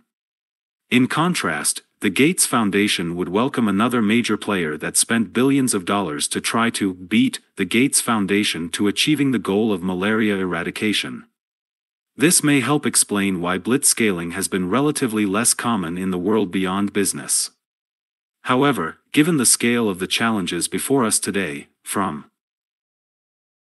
climate change to poverty to an education system in need of reform, we believe that the time is ripe to consider how to apply scalable technology solutions to traditionally unscalable issues. Let's examine two very specific but very different examples to see some of the ways in which you can apply the principles of blitzscaling beyond business. Example number 1, Dress for Success. Dress for Success, DFS, helps low-income women get jobs by providing them with donated professional attire and coaching them through the interview process. 99% of its operating funds come from grants, government funding, and donations. Without investor dollars or revenues to fund expansion, DFS founder Nancy Lublin had to find clever ways to circumvent the challenges of operational scalability without consuming cash. One particularly clever strategy was to leverage its infrastructure limitations to get around the limitations in manpower. To achieve scale, DFS needed to find a way to screen potential clients, to ensure the organization was serving those who most needed it, and staff its clothing shop, both of which would normally require either paid employees or extensive recruiting of volunteers. Instead, Lublin partnered with organizations like domestic violence shelters that were serving the same clients, and accomplished both at zero cost. DFS only accepted clients who were referred by partners. In exchange, those partners were required to provide volunteers to help staff the shops. This allowed DFS to scale the number of people it served along with the workforce needed to provide that service, all without costing it a dime. Lublin also leveraged the power of an innovative distribution model by franchising DFS. Anyone who wanted to start a DFS shop was invited to fly to New York and stay on a futon in her apartment. She then trained those entrepreneurs and sent them back to their hometowns to start up new DFS shops. When Lublin left DFS in 2002, she had expanded the organization to 76 shops. Today, DFS has expanded into 21 different countries and helped nearly 1 million women. Example number 2, Barack Obama for president in 2008. The presidential campaign of Barack Obama used the power of Blitzscaling, especially business model innovation, and the tools of Silicon Valley to catapult a little-known first-term senator from Illinois to the White House, despite running against a series of prominent national politicians, including former First Lady and fellow Senator Hillary Clinton. The key business model innovation behind Barack Obama's long-shot campaign for the presidency was an unprecedented use of connectivity to enable and coordinate a decentralized movement. Obama announced his candidacy on February 10, 2007. According to campaign advisor Steve Spinner, the campaign grew from 0 to 700 employees, and orders of magnitude more volunteers, in a single year. The key to this rapid growth was the use of technology to leverage large existing networks and achieve powerful distribution. First, Obama focused on raising small donations from individuals via the internet rather than raising large donations from well-heeled, traditional Democratic Party donors. This was partially out of necessity, since he was running for the Democratic nomination against Hillary Clinton, who was both viewed as a presumptive favorite and had deep relationships with big donors from her years in the White House and the Senate. But as it turned out, this new business model allowed Obama to raise more money than any previous candidate, more than $650 million in campaign contributions, nearly $300 million more than the previous record, which had been set by President George W. Bush during his 2004 re-election campaign. Over half that amount came from donations of less than $200. In contrast, only 27% of the money raised during the 2004 election cycle came from small donors. Second, the Obama campaign also utilized technology to build and manage an army of volunteers to get out the vote. Here, the Obama campaign benefited from a remarkable piece of luck. Shortly before announcing his candidacy, the campaign reached out to the young social network Facebook to set up an official page. The person they reached, Facebook co-founder Chris Hughes, became convinced that Barack Obama could win the presidency and change the world, and Hughes left Facebook to join the campaign. Hughes brought with him his personal experiences working at one of the world's great Blitzscaling companies, and moved quickly to apply the tools of Silicon Valley to the Obama campaign. Hughes and his team ended up creating 3 key tools that leveraged growth factors to help Obama win the election. The first was my.barackobama.com, or MyBO for short. MyBO was a social network that leveraged existing networks of Obama supporters, allowing them to connect with one another, as well as create groups, plan events, and raise funds. Over the course of the campaign, volunteers used MyBO to create 2 million profiles, host 200,000 offline events, and raise $30 million. The second tool was the neighbor-to-neighbor canvassing tool. When MyBO users logged in, neighbor-to-neighbor provided a list of undecided voters they could call or visit. Neighbor-to-neighbor tapped into online databases to match volunteers with people they would likely connect with, taking into account factors like age, profession, languages spoken, and military service. Neighbor-to-neighbor generated some 8 million calls, and tremendous word of mouth. The final tool was the Vote for Change voter registration site, which automatically sorted out the fiendishly complicated nest of local voter registration rules to help potential Obama voters register correctly. For example, college students would log in and be asked for the location of both their college and childhood home. Vote for Change would then help them register in the state where a student's vote was more badly needed. During the campaign, Vote for Change helped 1 million people register to vote, roughly the same number that 2,000 paid staff could handle using the old-fashioned door-to-door method.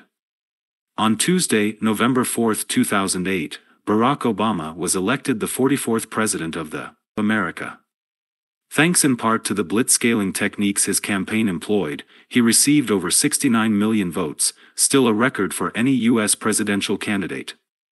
As these examples demonstrate, blitzscaling can be as powerful a tool for social impact and change as it can be for building a massively profitable business.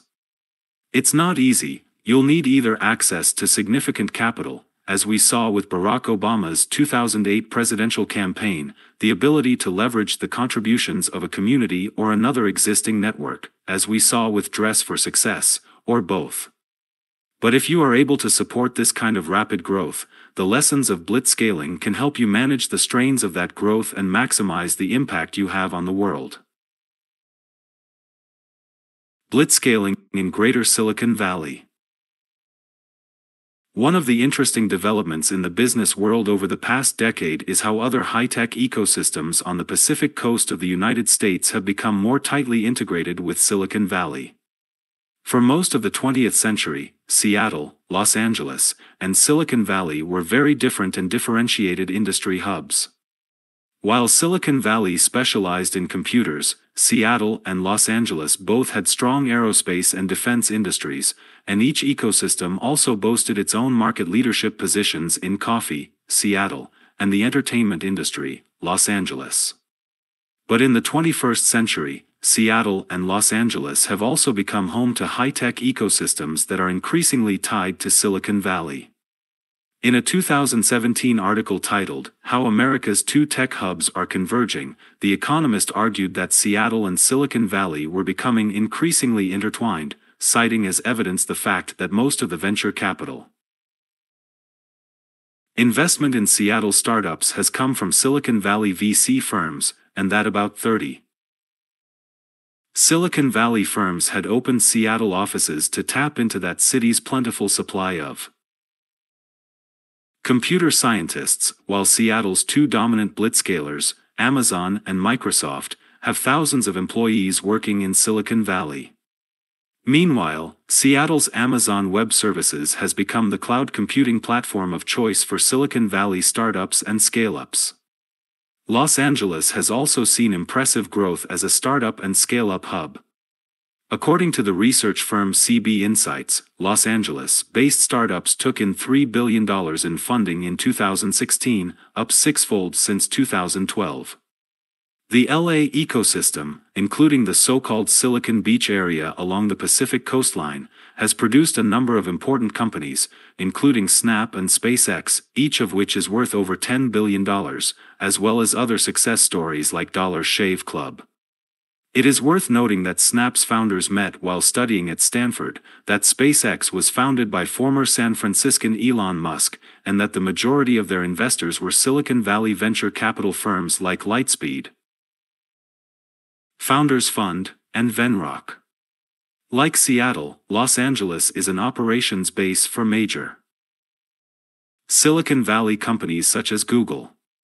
These relationships aren't particularly surprising when you consider that both Seattle and Los Angeles are close enough to Silicon Valley to allow the intertwining of their networks of capital, talent, and learning. Either a short flight, Seattle is 2 hours away, Los Angeles just an hour, or a 6-hour drive from LA, with plenty of Tesla superchargers along I-5 so that venture capitalists can make the journey.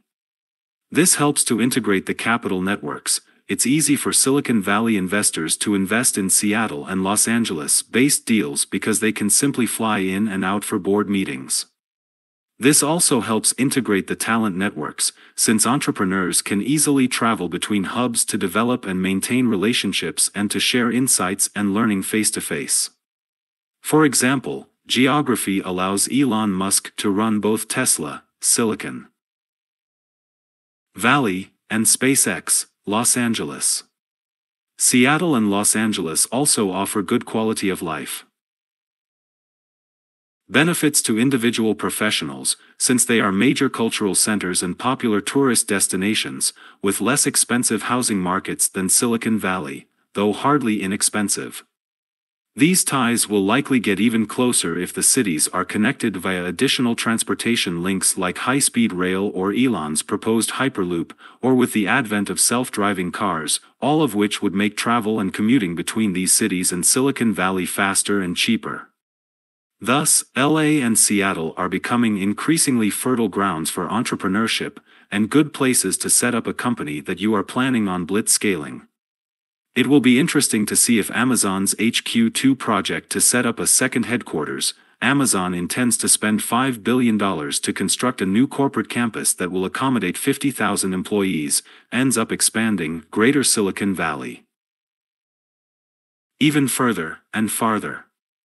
Moody's picked Austin as the most likely city to be chosen, while the New York Times believed Denver to have a good chance.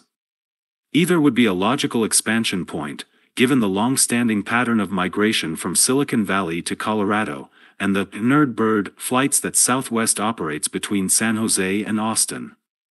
Other blitzscaling regions to watch within the United States, cities like Boston and Austin have emerged as powerful tech hubs, followed more recently by Boulder, Colorado, and even New York City.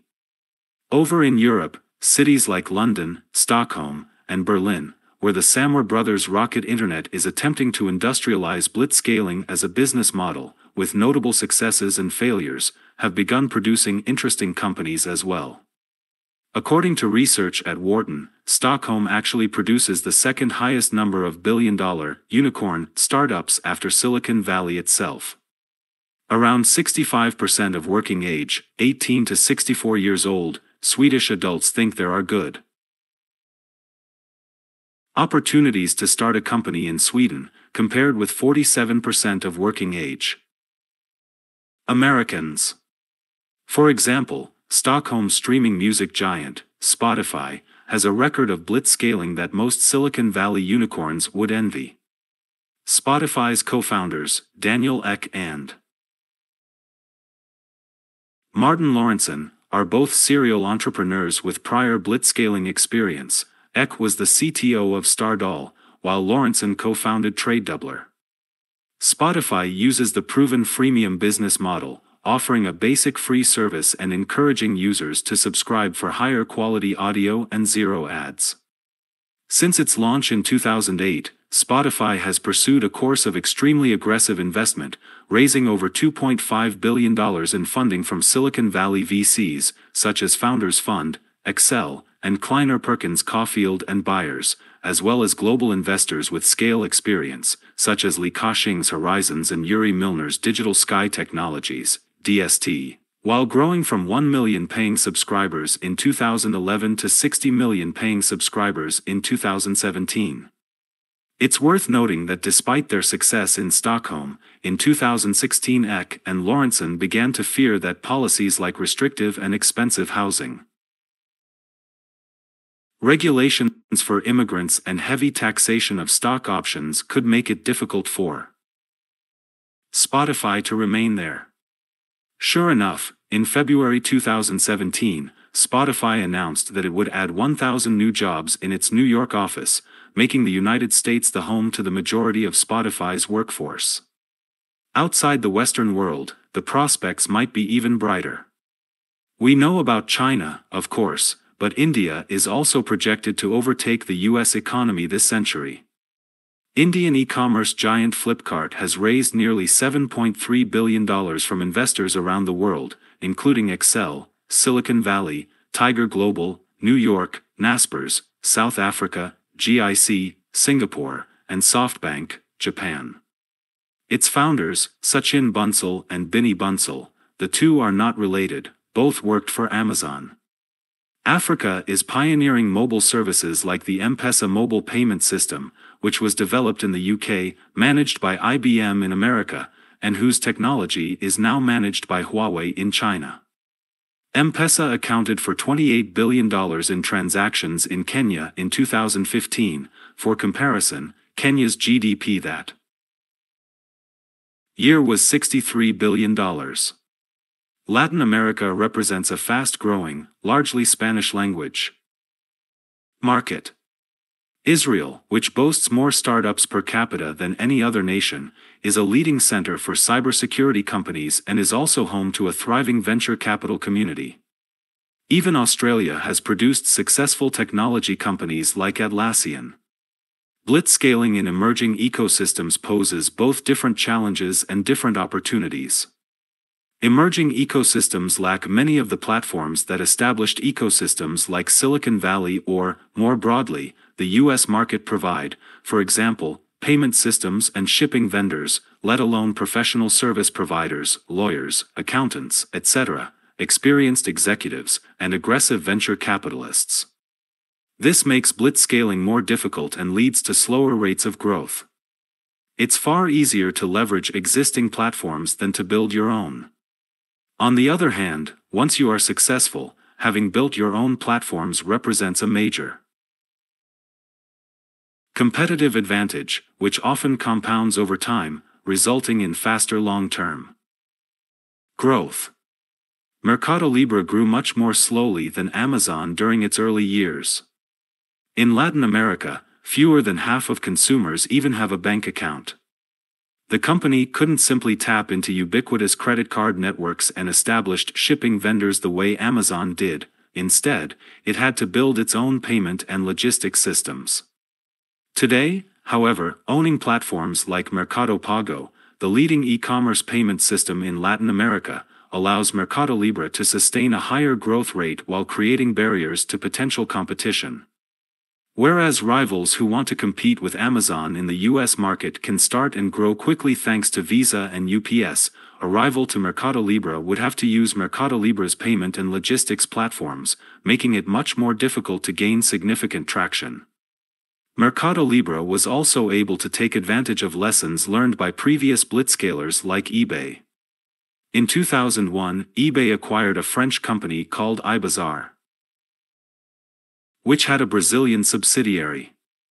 Because eBay wanted to focus on Europe, it made Mercado Libre an offer, take over the Brazilian operation in exchange for 19.9% of Mercado Libre. The deal included both a 5-year non-compete agreement, which meant that Mercado Libre didn't have to worry about eBay expanding into the Latin American market for at least that time period, and a best practices sharing agreement. While CEO Marcos Galperin did the deal for the non-compete agreement, during an interview for Reed's Masters of Scale podcast, he said that the most important element of the deal for Mercado Libre ended up being the best practices sharing agreement. What ended up being incredibly valuable for us was that really intense best practices sharing process. We were basically like an eBay subsidiary for 5 years. We would go up there, to eBay HQ in Silicon Valley, every quarter, and every different sector of our company would exchange best practices with different sectors of eBay.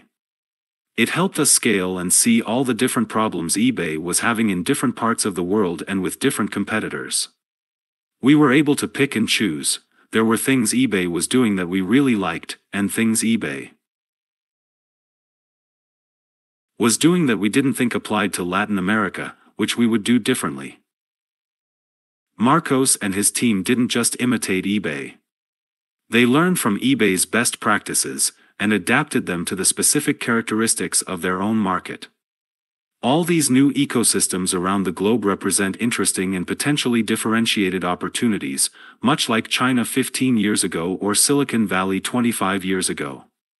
Boston has won a leadership position in health, for example, because of its world-class hospitals and universities, while New York is the leader in fashion-related businesses like Rent the Runway and Birchbox. Countries like Estonia have made their dependence on international markets a strength. Skype, founded by Estonian programmers Priit Kaseselu and John Tallon, wasn't likely to have started in the United States because international phone calls simply weren't as important to the US consumer. China, the land of blitzscaling. Remember Pony Ma's decision to launch and then blitzscale WeChat in 2010?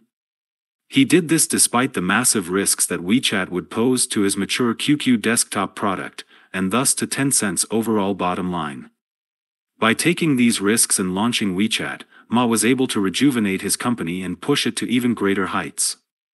The story of WeChat exemplifies why, if anything, China may very well end up being an even better ecosystem for blitzscaling than Silicon Valley. Like Silicon Valley, China has an entrepreneurial culture that encourages risk-taking, a highly developed financial sector that is willing to fund aggressive growth, and a plentiful supply of high-value technology talent. But thanks to its incredible recent growth, China's market is both massive and open to disruption. China has been one of the world's fastest-growing economies for decades, and PricewaterhouseCoopers projects that China's economy will overtake that of the United States in size by 2030. In many areas, it already has. In 2016, the volume of mobile payments in China was $8.60 trillion. In comparison, the same figure for the United States was $112 billion. In other words, China's mobile payments market was nearly 77 times that of the United States. thenecessary provides 20 million rides per day in China, over triple the volume of Uber worldwide. These factors give China a major advantage over almost every other ecosystem when it comes to the growth factor of market size. China also has major advantages when it comes to overcoming the growth limitations of operational scalability, thanks to its flexible labor market, which was explored in a 2012 New York Times article about Apple's manufacturing operations in China. Apple's executives had estimated that about 8,700 industrial engineers were needed to oversee and guide the 200,000 assembly line workers eventually involved in manufacturing iPhones. The company's analysts had forecast it would take as long as 9 months to find that many qualified engineers in the United States. In China, it took 15 days. The result is an ecosystem in which companies grow, break apart, and recombine with incredible speed. Innovation moves faster here, said Kai-Fu Lee, who runs Sinovation Ventures, and used to be the head of Google's China operations. The Chinese market views growth as the first, last, and best solution to almost any issue. Perhaps this is why Chinese startups tend to scale up at an even faster tempo than Silicon Valley firms. For example, it took less than 5 years for Chinese smartphone maker Xiaomi to go from founding to the world's most valuable startup in 2014. It has since been surpassed by Uber and thenecessary. No blitzscaling slouches themselves. Lei Jun founded Xiaomi in 2010. By 2015, it was the third largest smartphone manufacturer in the world after Samsung and Apple. But just as companies can rise faster in China, companies can also fall faster in China. In 2016, IDC reported that Xiaomi's sales dropped 40% year-over-year, as its online-only sales strategy began to falter and competitors like Oppo and Vivo gained market share by selling through brick-and-mortar distributors. At least one analyst predicted that Xiaomi's value would drop over 90%. Xiaomi's response to this crisis demonstrates both the fierce competitiveness of Lei Jun and the amazing tempo possible in China. The company attacked its distribution problems with a rapid, massive effort to build up its offline sales channel, opening 100 Mi Home retail stores in a single year, with a target of opening 2,000 stores by 2019. In the first quarter of 2017, an astounding 34% of Xiaomi's smartphone sales in China came from its 100 retail stores, which the company claims generate sales per square foot second only to Apple's famed Apple stores. In 2017, IDC reported that Xiaomi's sales had rebounded 59% from the previous year, placing it back among the world's top 5 smartphone makers. That's a rags to riches story, all compressed into less than a decade. As founders, investors, and authors, we have a personal, in-depth familiarity with the Silicon Valley way. In contrast, our knowledge of China is necessarily that of outsiders. Yet we can't help but be struck by how many valuable lessons these two ecosystems can learn from each other. For example, China's speed demonstrates the value of intense competition as a motivator. On one occasion, Xiaomi's Lei Jun told me, "You American entrepreneurs are lazy. The vast majority of my company is still working at 9 o'clock on a Saturday night. In some ways, he's right. Chinese blitzscalers work with an intensity that few in Silicon Valley can match. Rather than staying open during the standard American business hours of 9 a.m. to 5 p.m., Xiaomi operates on a 996 model, get in at 9 a.m., leave the office at 9 p.m., and work 6 days a week. I saw the same thing at LinkedIn China. To make a tight deadline for our Red Horse project, our China team leader Derek Shen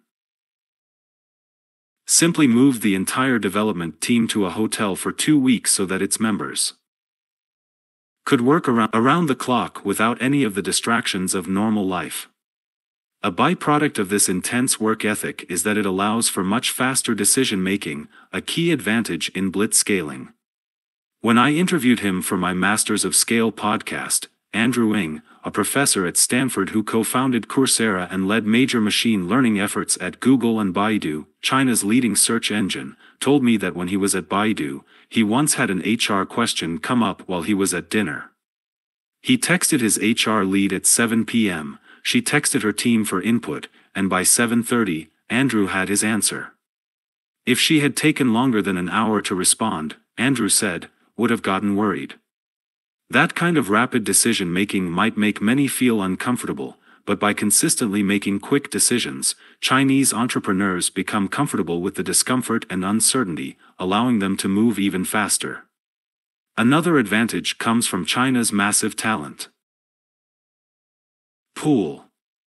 The sheer abundance of human capital allows companies in China to scale their organizations more quickly, including opening multiple offices in multiple cities. China also has a thing or two to teach Silicon Valley about tapping the entire talent pool. For example, China has proven an amazing environment for women entrepreneurs. Of the 73 women in the world who are self-made billionaires, 49, over 2/3, live in China. 8 of the 10 wealthiest self-made women in the world are Chinese. Finally, China's relatively recent rise into its status as an industrial power means that more of its industries are still nascent and thus up for grabs. Where Silicon Valley might have cornered the market on software and the internet, with a sideline in hardware, China has fast-growing companies in every industry from farming to chemicals. Yet despite these impressive strengths, China can also learn from Silicon Valley. For one thing, Silicon Valley's comparatively less frenetic pace means that it can pursue deeper tech and longer time horizons like Elon Musk's commitment to interplanetary travel and Google's famous $750 million investment in Calico.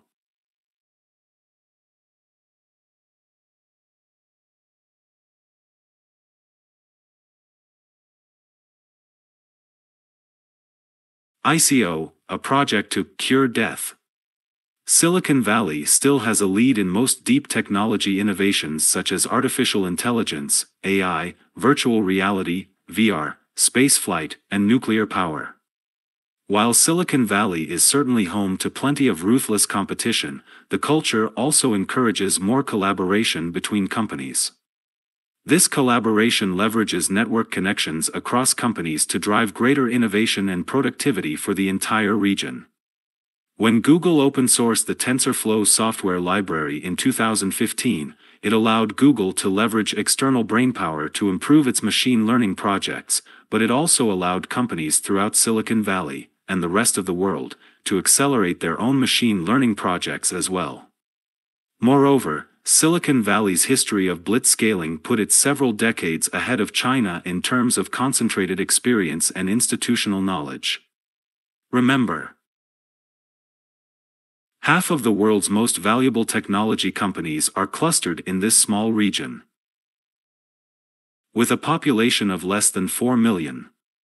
That's about 10 times smaller than the metropolitan area of Guangzhou, and 350 times smaller than the population of China.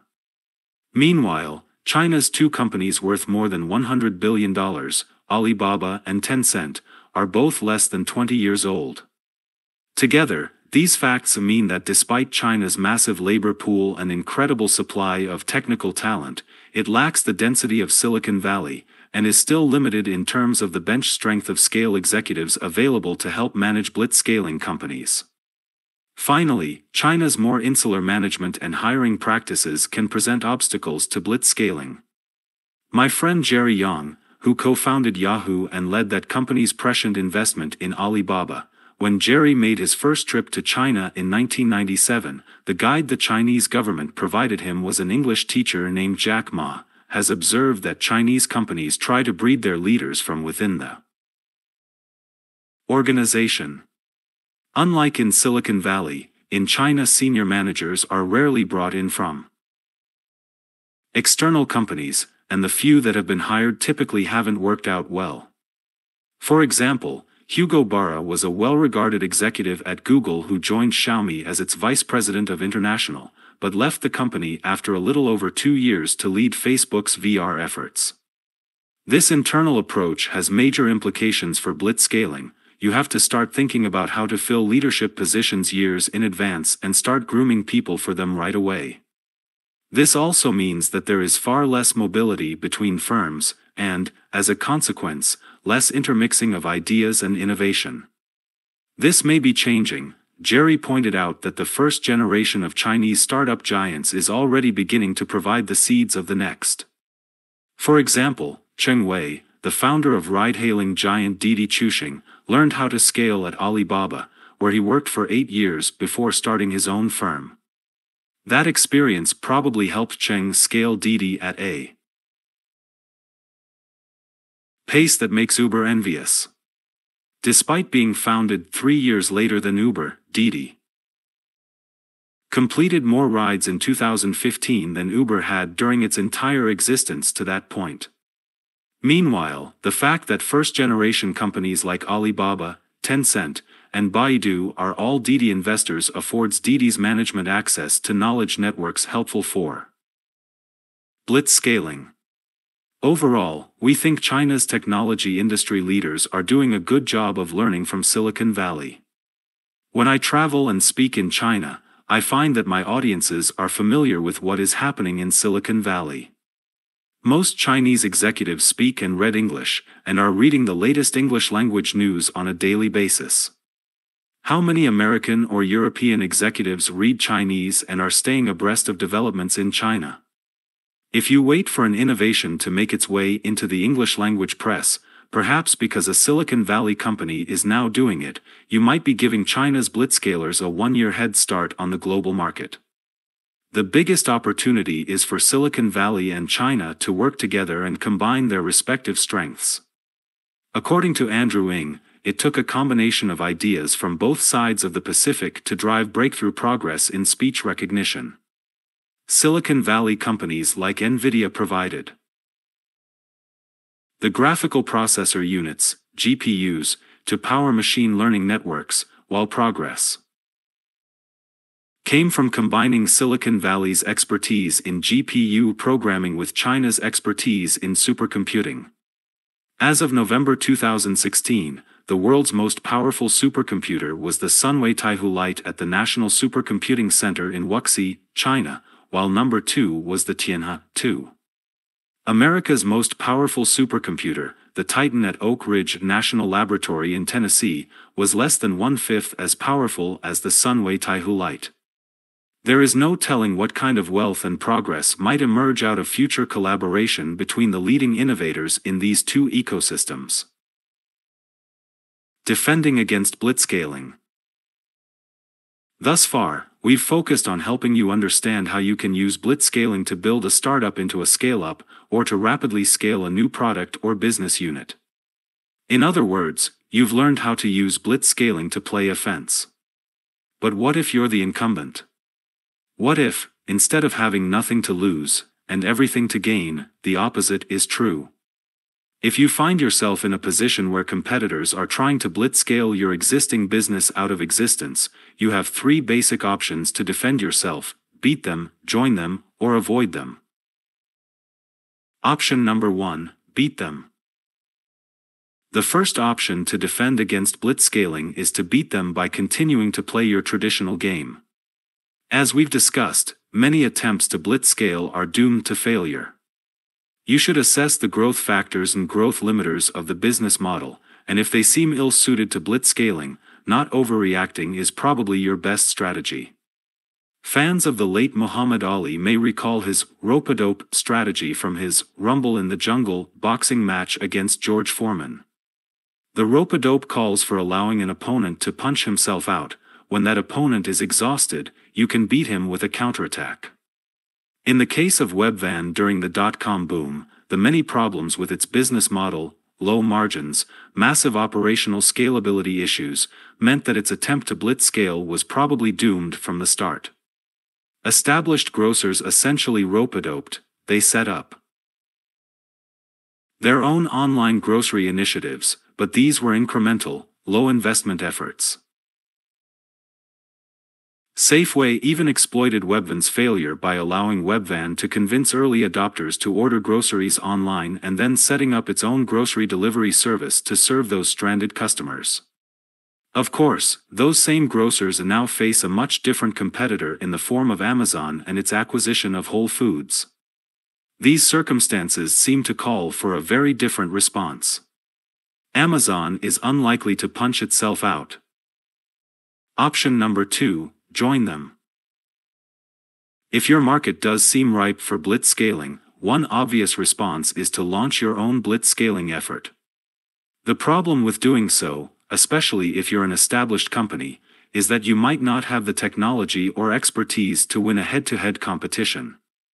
You might be able to buy the technology or expertise, but this brings its own set of risks. First, if blitzscaling is occurring, that almost certainly means that investors, public or private, are enthused enough about the market to provide cheap capital. That means that any acquisitions are likely to be very expensive. Second, as I warned Brian Chesky about buying Wimdu, any merger or acquisition brings with it the possibility of a culture clash.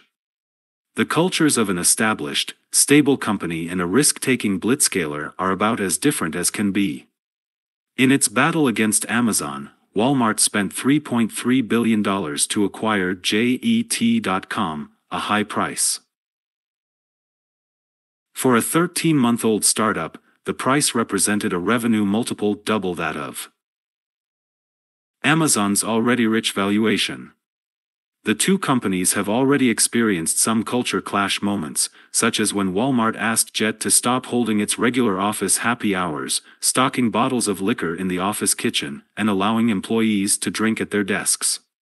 According to a 2017 Wall Street Journal article, Jet executives complained, and Walmart allowed Jet to revive its office happy hours. On the other hand, Walmart's e-commerce sales got a big boost from the acquisition, and Jet has allowed Walmart to appeal to urban millennials, a key demographic that has typically shunned Walmart's traditional stores. Blitzscaling is risky, but so is doing nothing if a competitor seems likely to succeed in scaling up. Option number 3, avoid them. The final and perhaps most often successful option is to cede the current market to blitzscalers and use your current assets to migrate to a new, less vulnerable market. Recall our list of $100 billion technology companies from the introduction. The oldest member of that list successfully pursued this exact strategy. IBM was one of the original computer blitzscalers. IBM's willingness to invest in the growth of breakthrough products like the System/360 mainframe allowed it to dominate computing for decades. Under the leadership of Thomas Watson Jr., IBM invested $5 billion to develop and launch System/360, $30 billion in today's dollars. But by April 1993, when Lou Gerstner took over as CEO, IBM posted an $8 billion loss, the largest in the history of American business to that point, and seemed in danger of being surpassed by younger blitzscalers like Dell. Rather than ignore the problem or try to compete directly in the PC market that it had created in 1981, Gerstner successfully repositioned IBM as a trusted system integrator and technology consultant for corporate America. The scope of IBM's migration can be seen in two transactions. In 2002, Gerstner's last year as CEO, IBM acquired the consulting business of PricewaterhouseCoopers, and in 2005, it sold its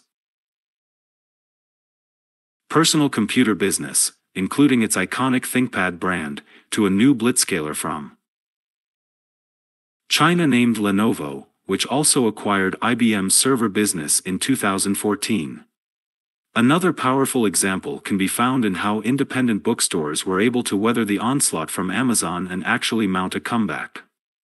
No independent bookstore can possibly compete with Amazon on available selection or price.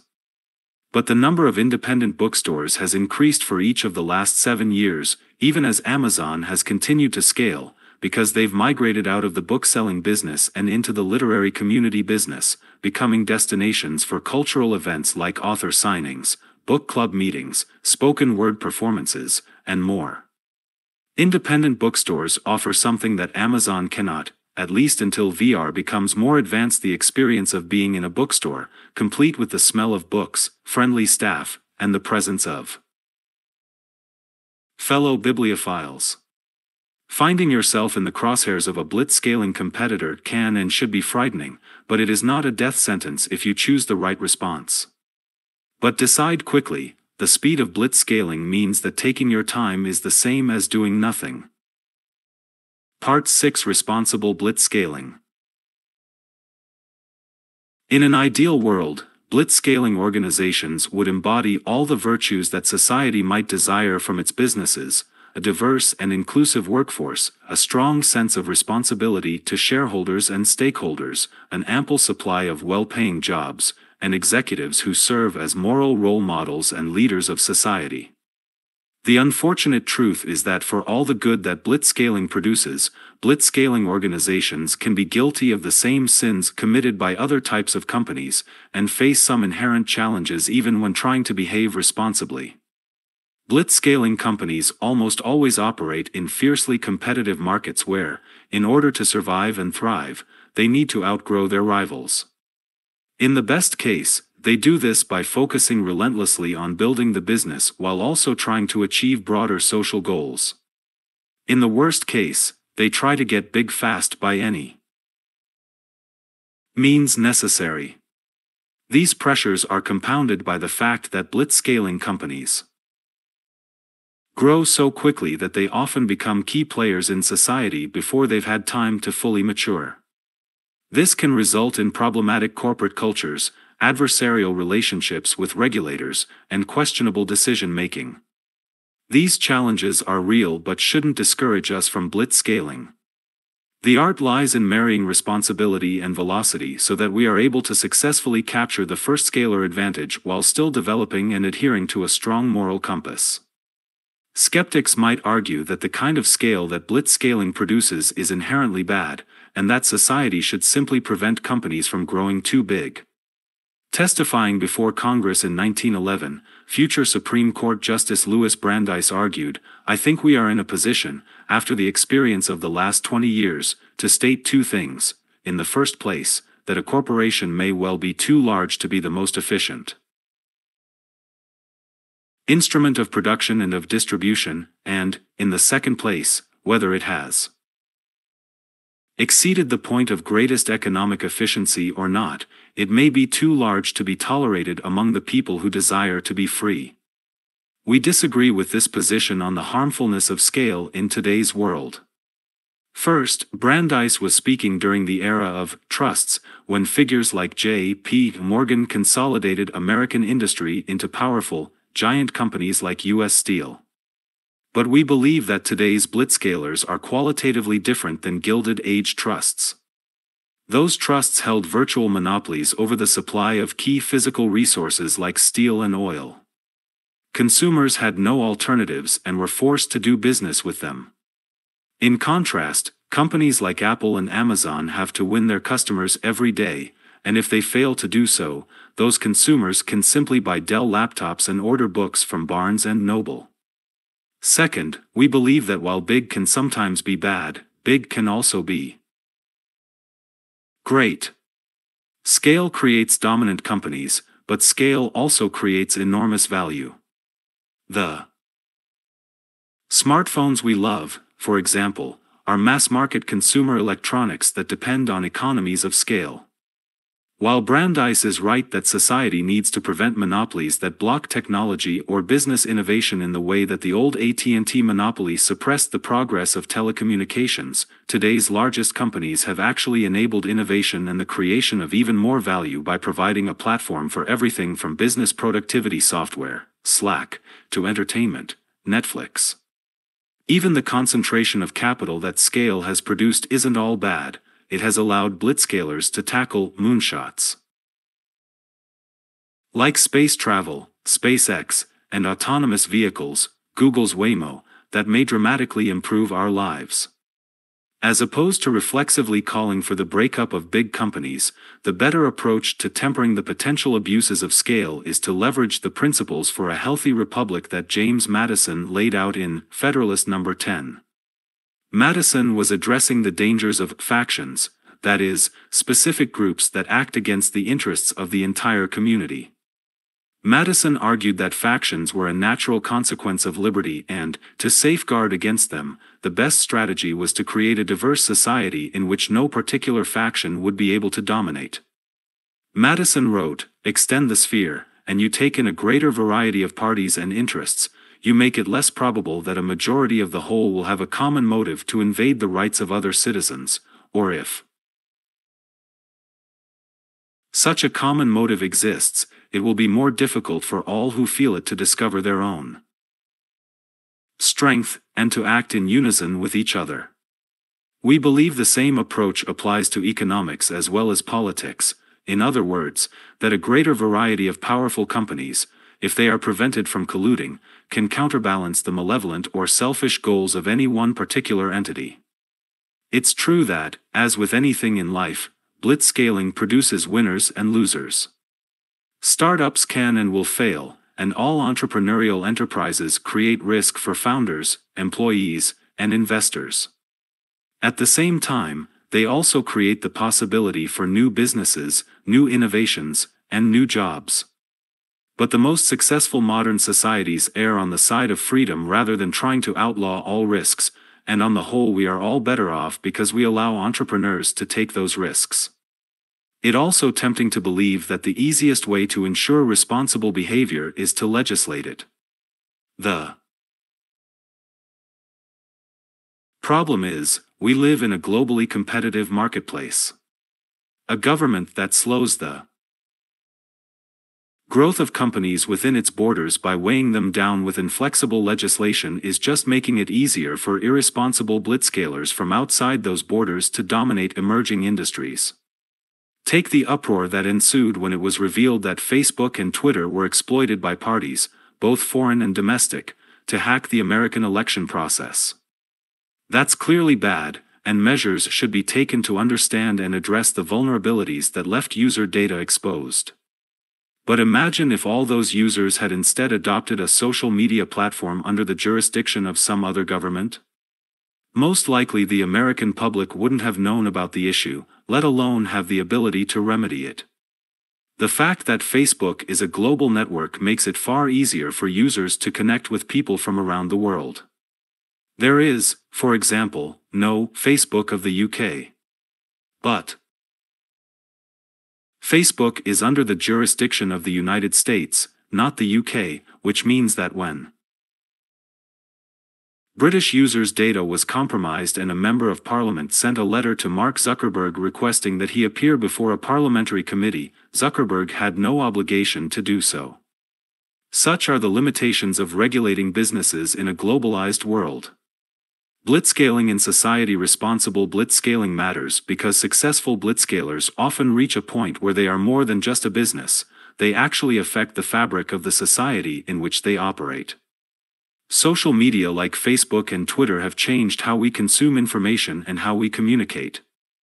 Marketplaces like Alibaba and eBay provide economic opportunity, some dedicated sellers even rely on them for their livelihoods. Sharing economy services like Airbnb can bring more tourism and diversity into the cities in which they operate. And Amazon is changing the entire retail industry, which affects everyone. As Spider-Man teaches us, with great power comes great responsibility. We believe that the responsibilities of a blitzscaler go beyond simply maximizing shareholder value while obeying the law. You are also responsible for how the actions of your business impact the larger society. But even beyond the moral imperatives, responsible blitzscaling is good business strategy. Society provides the ecosystem in which you live, and in which your business operates, which means that it can rightly claim some responsibility for your success. In other words, your success is contingent upon society functioning properly. Here in Silicon Valley, some might fantasize about floating cities in international waters, but the fact is that blitzscaling businesses rely on the rule of law, robust financial markets, and an education system that produces talented employees and a healthy market of consumers. To paraphrase Warren Buffett, we win the ovarian lottery when we're born into blitzscaling ecosystems. Moreover, responsible blitzscaling can actually protect against legislation that threatens to slow growth trajectories. Regulation typically arises when government believes that an industry isn't behaving responsibly. For example, America, along with many other nations, has environmental regulations because companies were once polluting with abandon and causing harm to citizens and nature. Smart blitzscalers realize that self-regulating can actually delay or preempt government regulation. Entrepreneurs often complain that regulators write bad policy because they don't understand the intricacies of business. Self-regulation lets businesses apply their expertise to finding the most cost-effective ways to achieve social goals. Framework for Responsible Blitzscaling. The key to blitzscaling responsibly without sacrificing pace of growth is developing the ability to distinguish between various forms of risk. Our suggested framework for risk evaluation is to consider two separate axes, known versus unknown and systemic versus non-systemic. Known unknown systemic known/systemic unknown/systemic non-systemic known/non-systemic unknown/non-systemic uncertainty by itself isn't risk, it simply produces unknowns, and unknowns aren't inherently negative. As anyone who has ever read a mystery novel or traveled to a new city or learned a new language can attest, one of the great joys of life is the journey of discovery, of turning the unknown into the known. However, when you combine uncertainty with the possibility of a negative outcome, you produce risk. The magnitude of the risk is a function of the probability and severity of that potential negative outcome. Blitzscaling always involves risks, but all risks aren't equal. This is why you need to distinguish between systemic and non-systemic risk. Non-systemic risk is localized and, at most, affects a part of the system. Systemic risk can impact or even destroy the entire system, either directly or as the result of cascading problems. For example, the possibility of nuclear war is a clear example of systemic, even extinction-level, risk.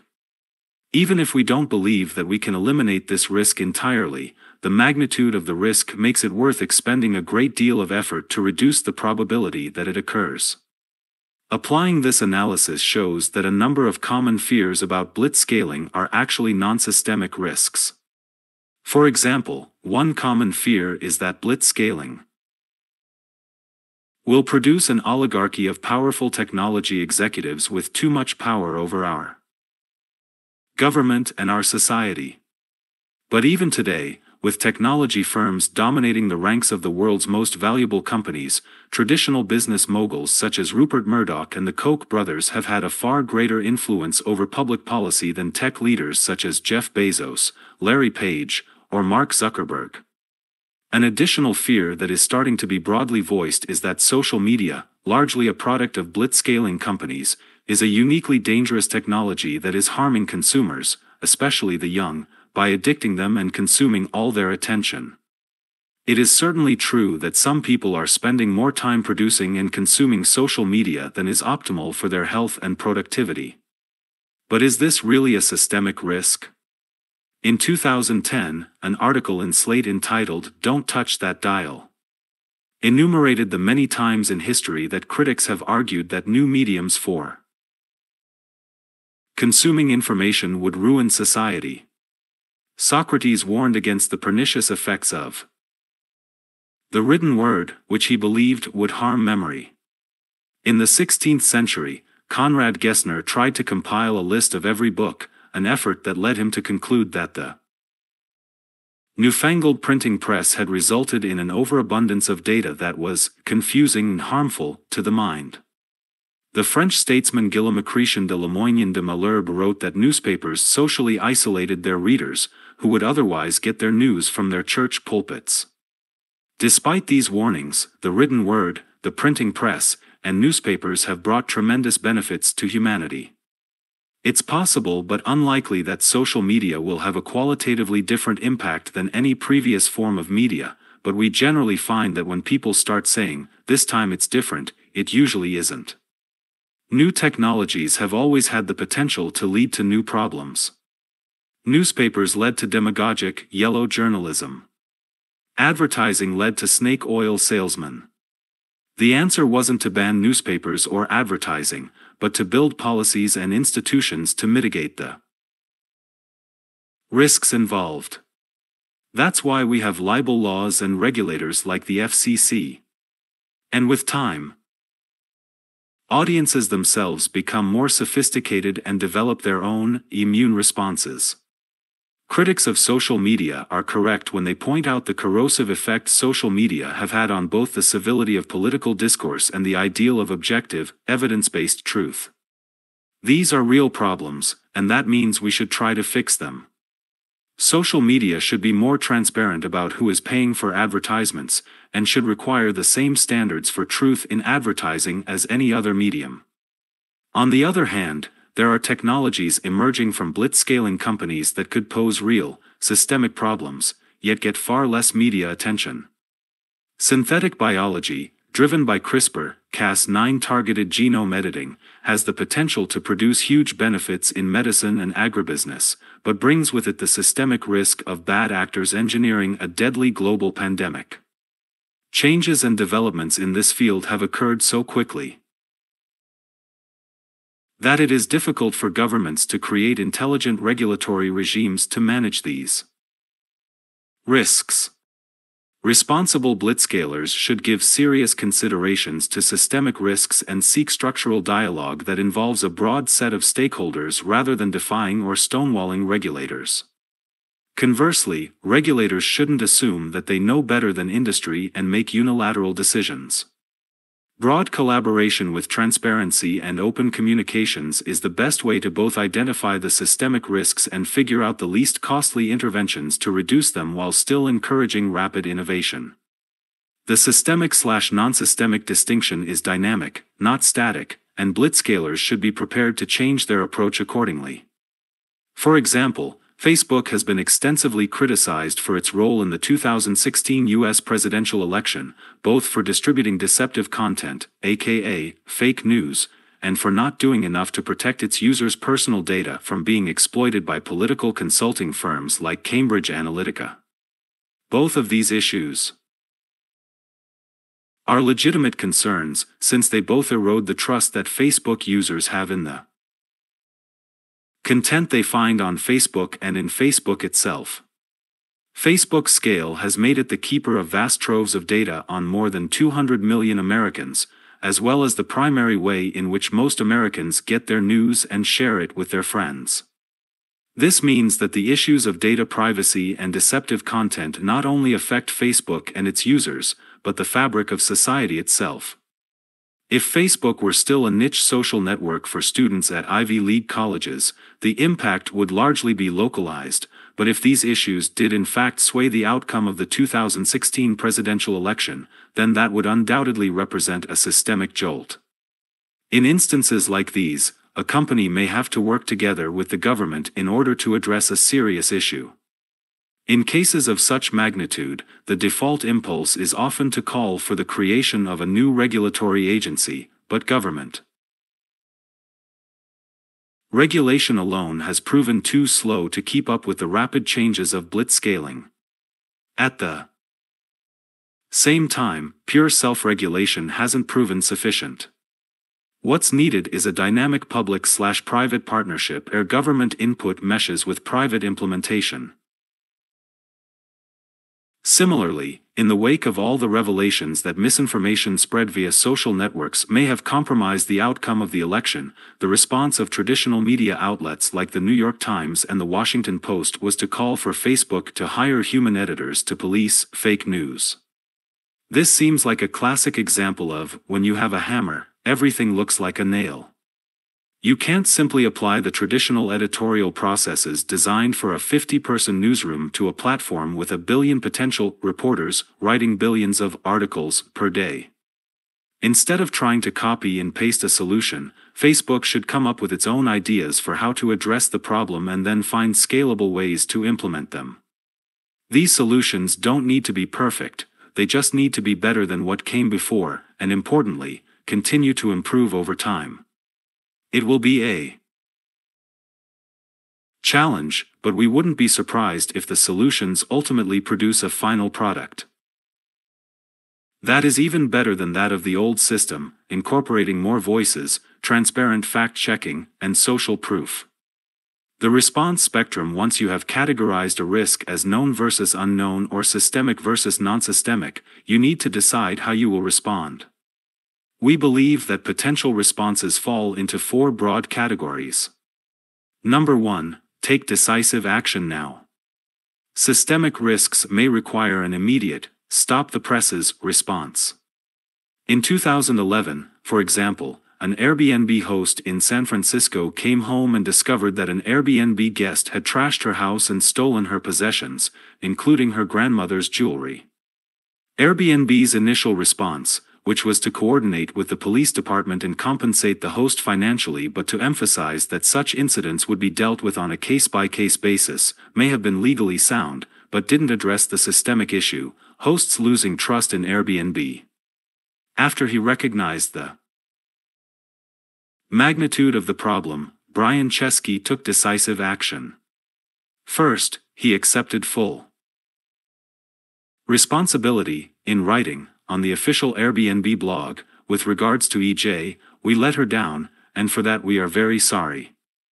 We should have responded faster, communicated more sensitively, and taken more decisive action to make sure she felt safe and secure. But we weren't prepared for the crisis and we dropped the ball." Second, he announced the Airbnb guarantee, whereby the company would protect hosts against up to $50,000 in property damage. These actions were absolutely necessary given the scope and potential impact of the crisis, not just for Airbnb but for the whole industry. You can read Brian's full response, "Our Commitment to Trust and Safety," on the official Airbnb blog. Number 2, take short-term action now, but defer permanent action until later. Even if a risk is systemic, it may be possible to employ a short-term patch that can later be replaced by a permanent fix. At PayPal, credit card fraud was definitely a systemic and existential issue. After all, a payment system that users don't trust is worthless.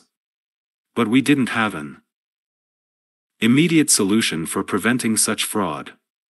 So our response was to eat the costs ourselves so that our users weren't affected. We knew this was a temporary solution, but it bought us the time we needed to build stronger fraud detection into the product. Number 3, note the problem now, and commit to taking action later. If the risk is manageable now but will become systemic in the future, you can't simply ignore the problem. Even if you don't take any immediate action, you should commit to action later so that when the risk does become systemic, you aren't caught off guard. In the early days of PayPal, in addition to the problem of credit card fraud, we also faced the issue of illegal transactions. We obviously didn't want people using PayPal for buying and selling drugs or funding criminals and terrorists, which would represent a systemic risk. On the other hand, we didn't have in-house expertise in forensic accounting or police work.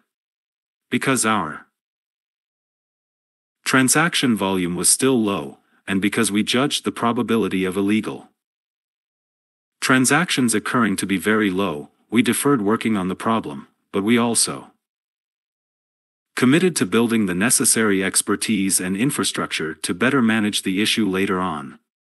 Number 4, let it burn. When you are facing an unknown/non-systemic risk, it may not even be worth expending the effort to analyze it. It's probably a small fire that you should let burn. Balancing responsibility and velocity. As the organization grows, balancing the dual priorities of responsibility and velocity is a tricky dance that may look very different at each stage of growth.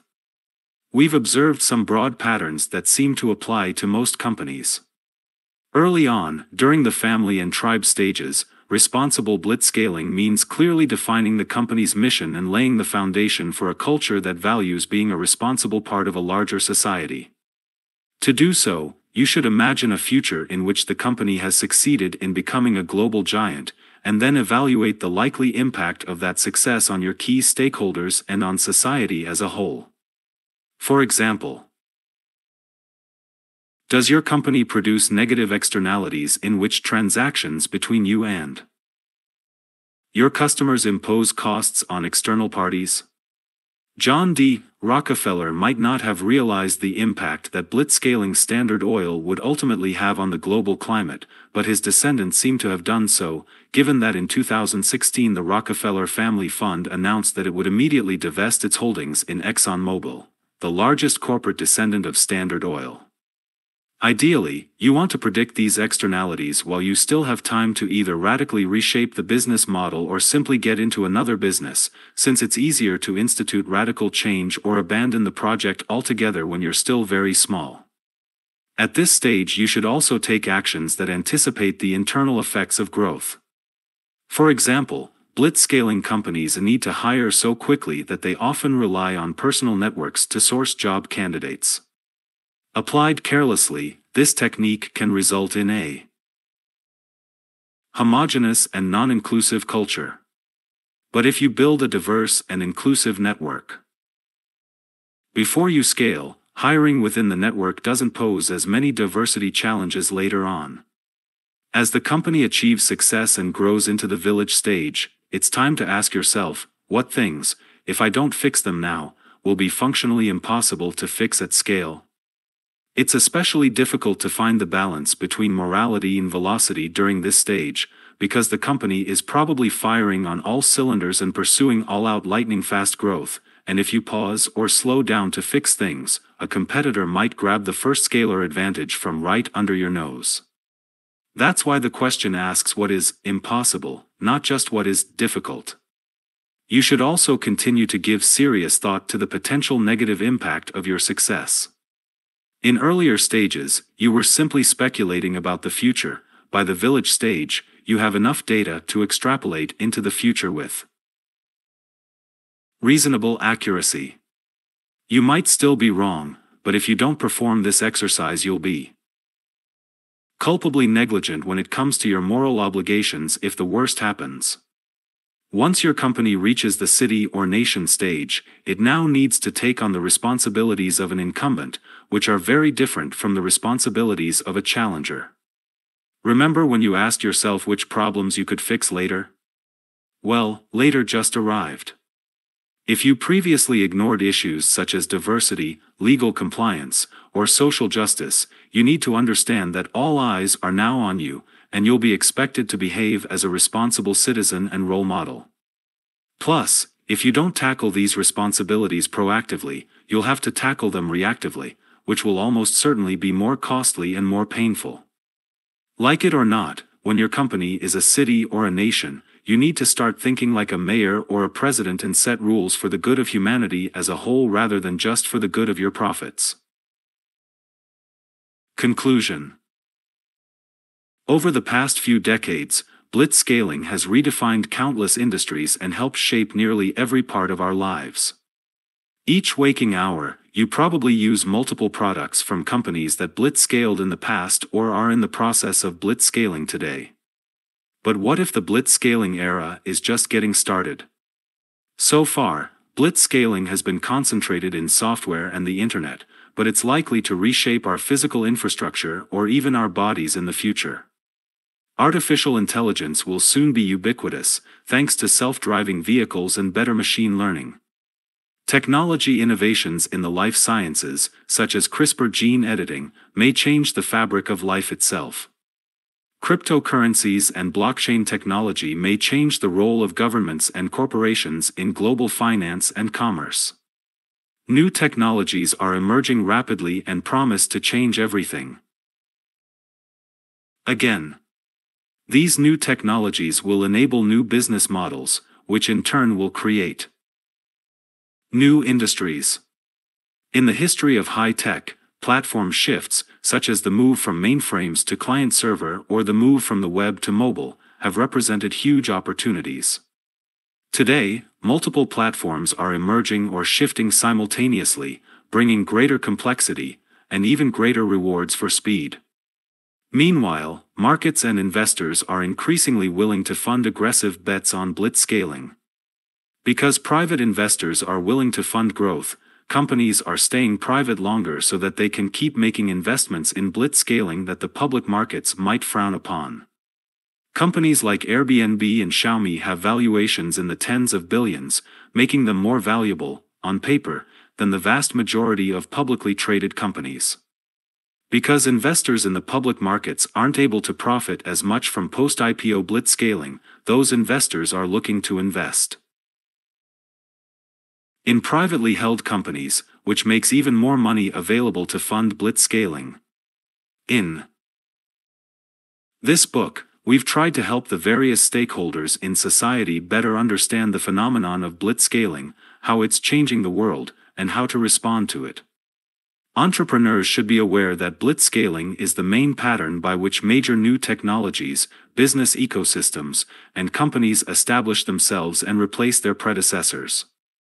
With the knowledge they gain from this book, entrepreneurs can better apply its methods to their own businesses, be more aware of how their competitors might employ the same techniques to change the playing field, and be better prepared to respond to those competitive threats. They will also better understand how to blitzscale responsibly, and build companies that improve society and of which they can be proud. Corporate executives and organizational leaders need to recognize that blitzscaling is likely to impact their industries and businesses sooner rather than later. Because technology is becoming so integral to every business. Remember, all companies are becoming tech companies. The speed of technological change is increasing the speed of change for every business. Understanding blitzscaling allows established businesses to better anticipate and adapt to changes in the market landscape. Some changes might blow over, but others will change everything, and require everyone, including market leaders, to change accordingly. Adapting is seldom easy for big companies. Everything from capital structure to organizational incentives make it difficult for them to take big risks. But the market leaders who use the lessons of this book to defend themselves against blitzscaling competitors while investing in blitzscaling their own new businesses will be the ones who remain market leaders in the future.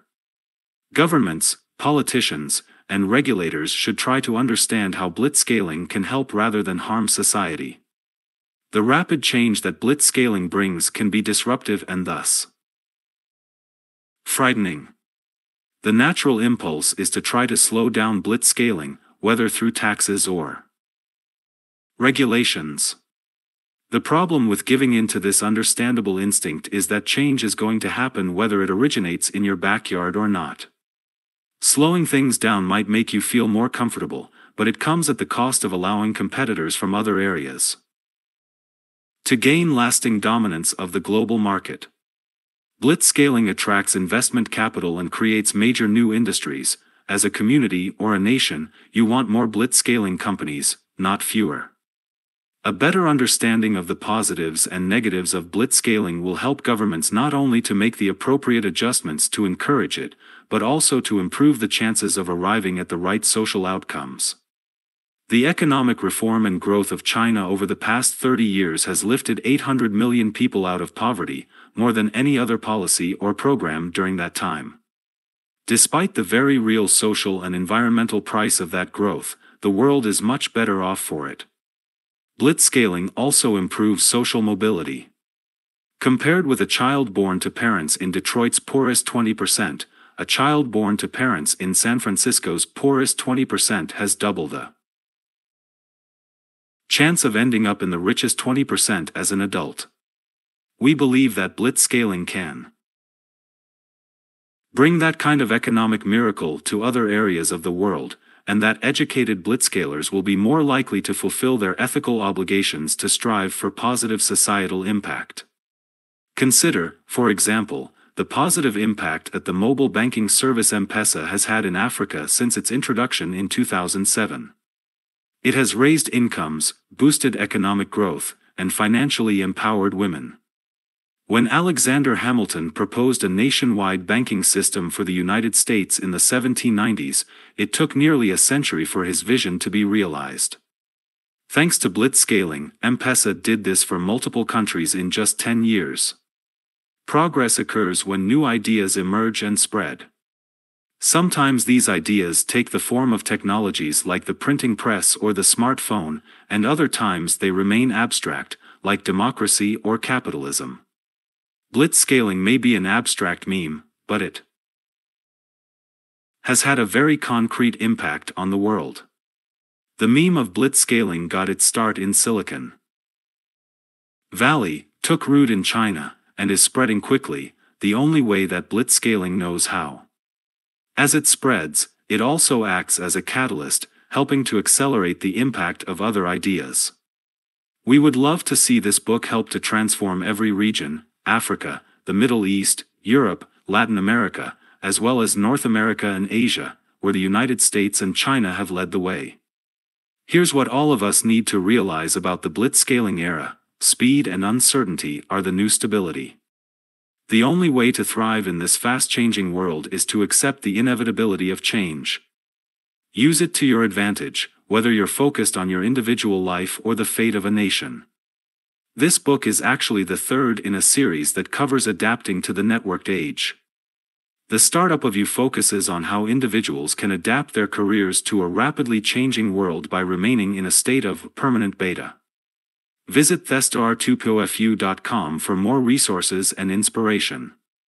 The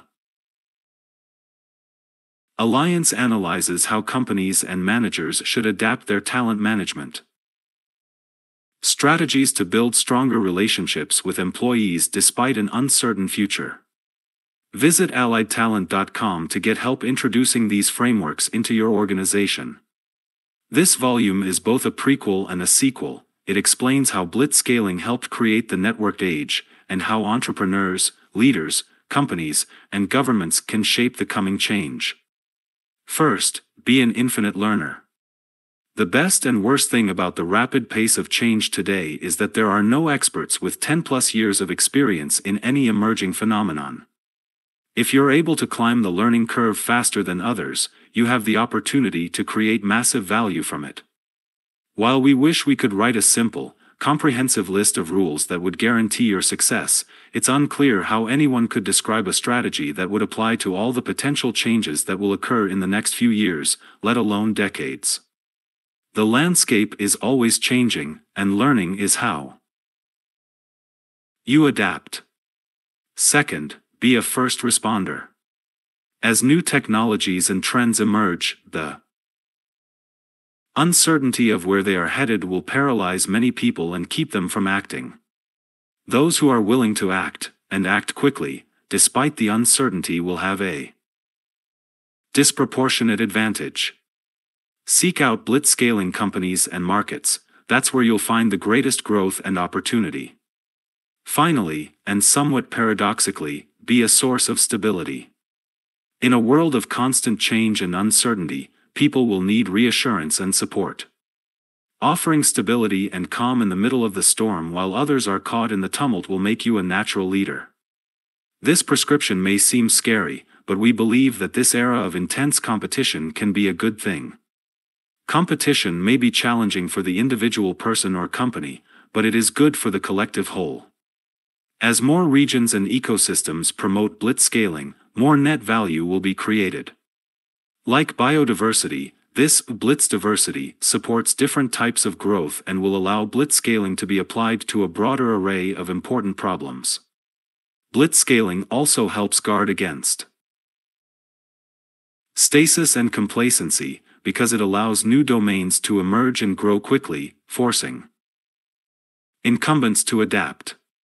If you believe the future will be better than the past, blitzscaling is heartening, because we'll get there faster. If you believe that the future will be worse than the past, blitzscaling is terrifying, because it overturns the existing order faster. Here is how we personally feel about blitzscaling. We believe that the future can and should be better than the past, and that it's worth tolerating the discomfort we feel when blitzscaling to get to the future as quickly as we can. We hope to see blitzscaling enable more entrepreneurs to build transformative companies and succeed at a massive scale. We hope to see more established companies leveraging the lessons of blitzscaling to be more adaptable and better equipped to tackle the challenges of the future. We hope to see activists and governments use the tools of blitzscaling to change the world for the better. The companies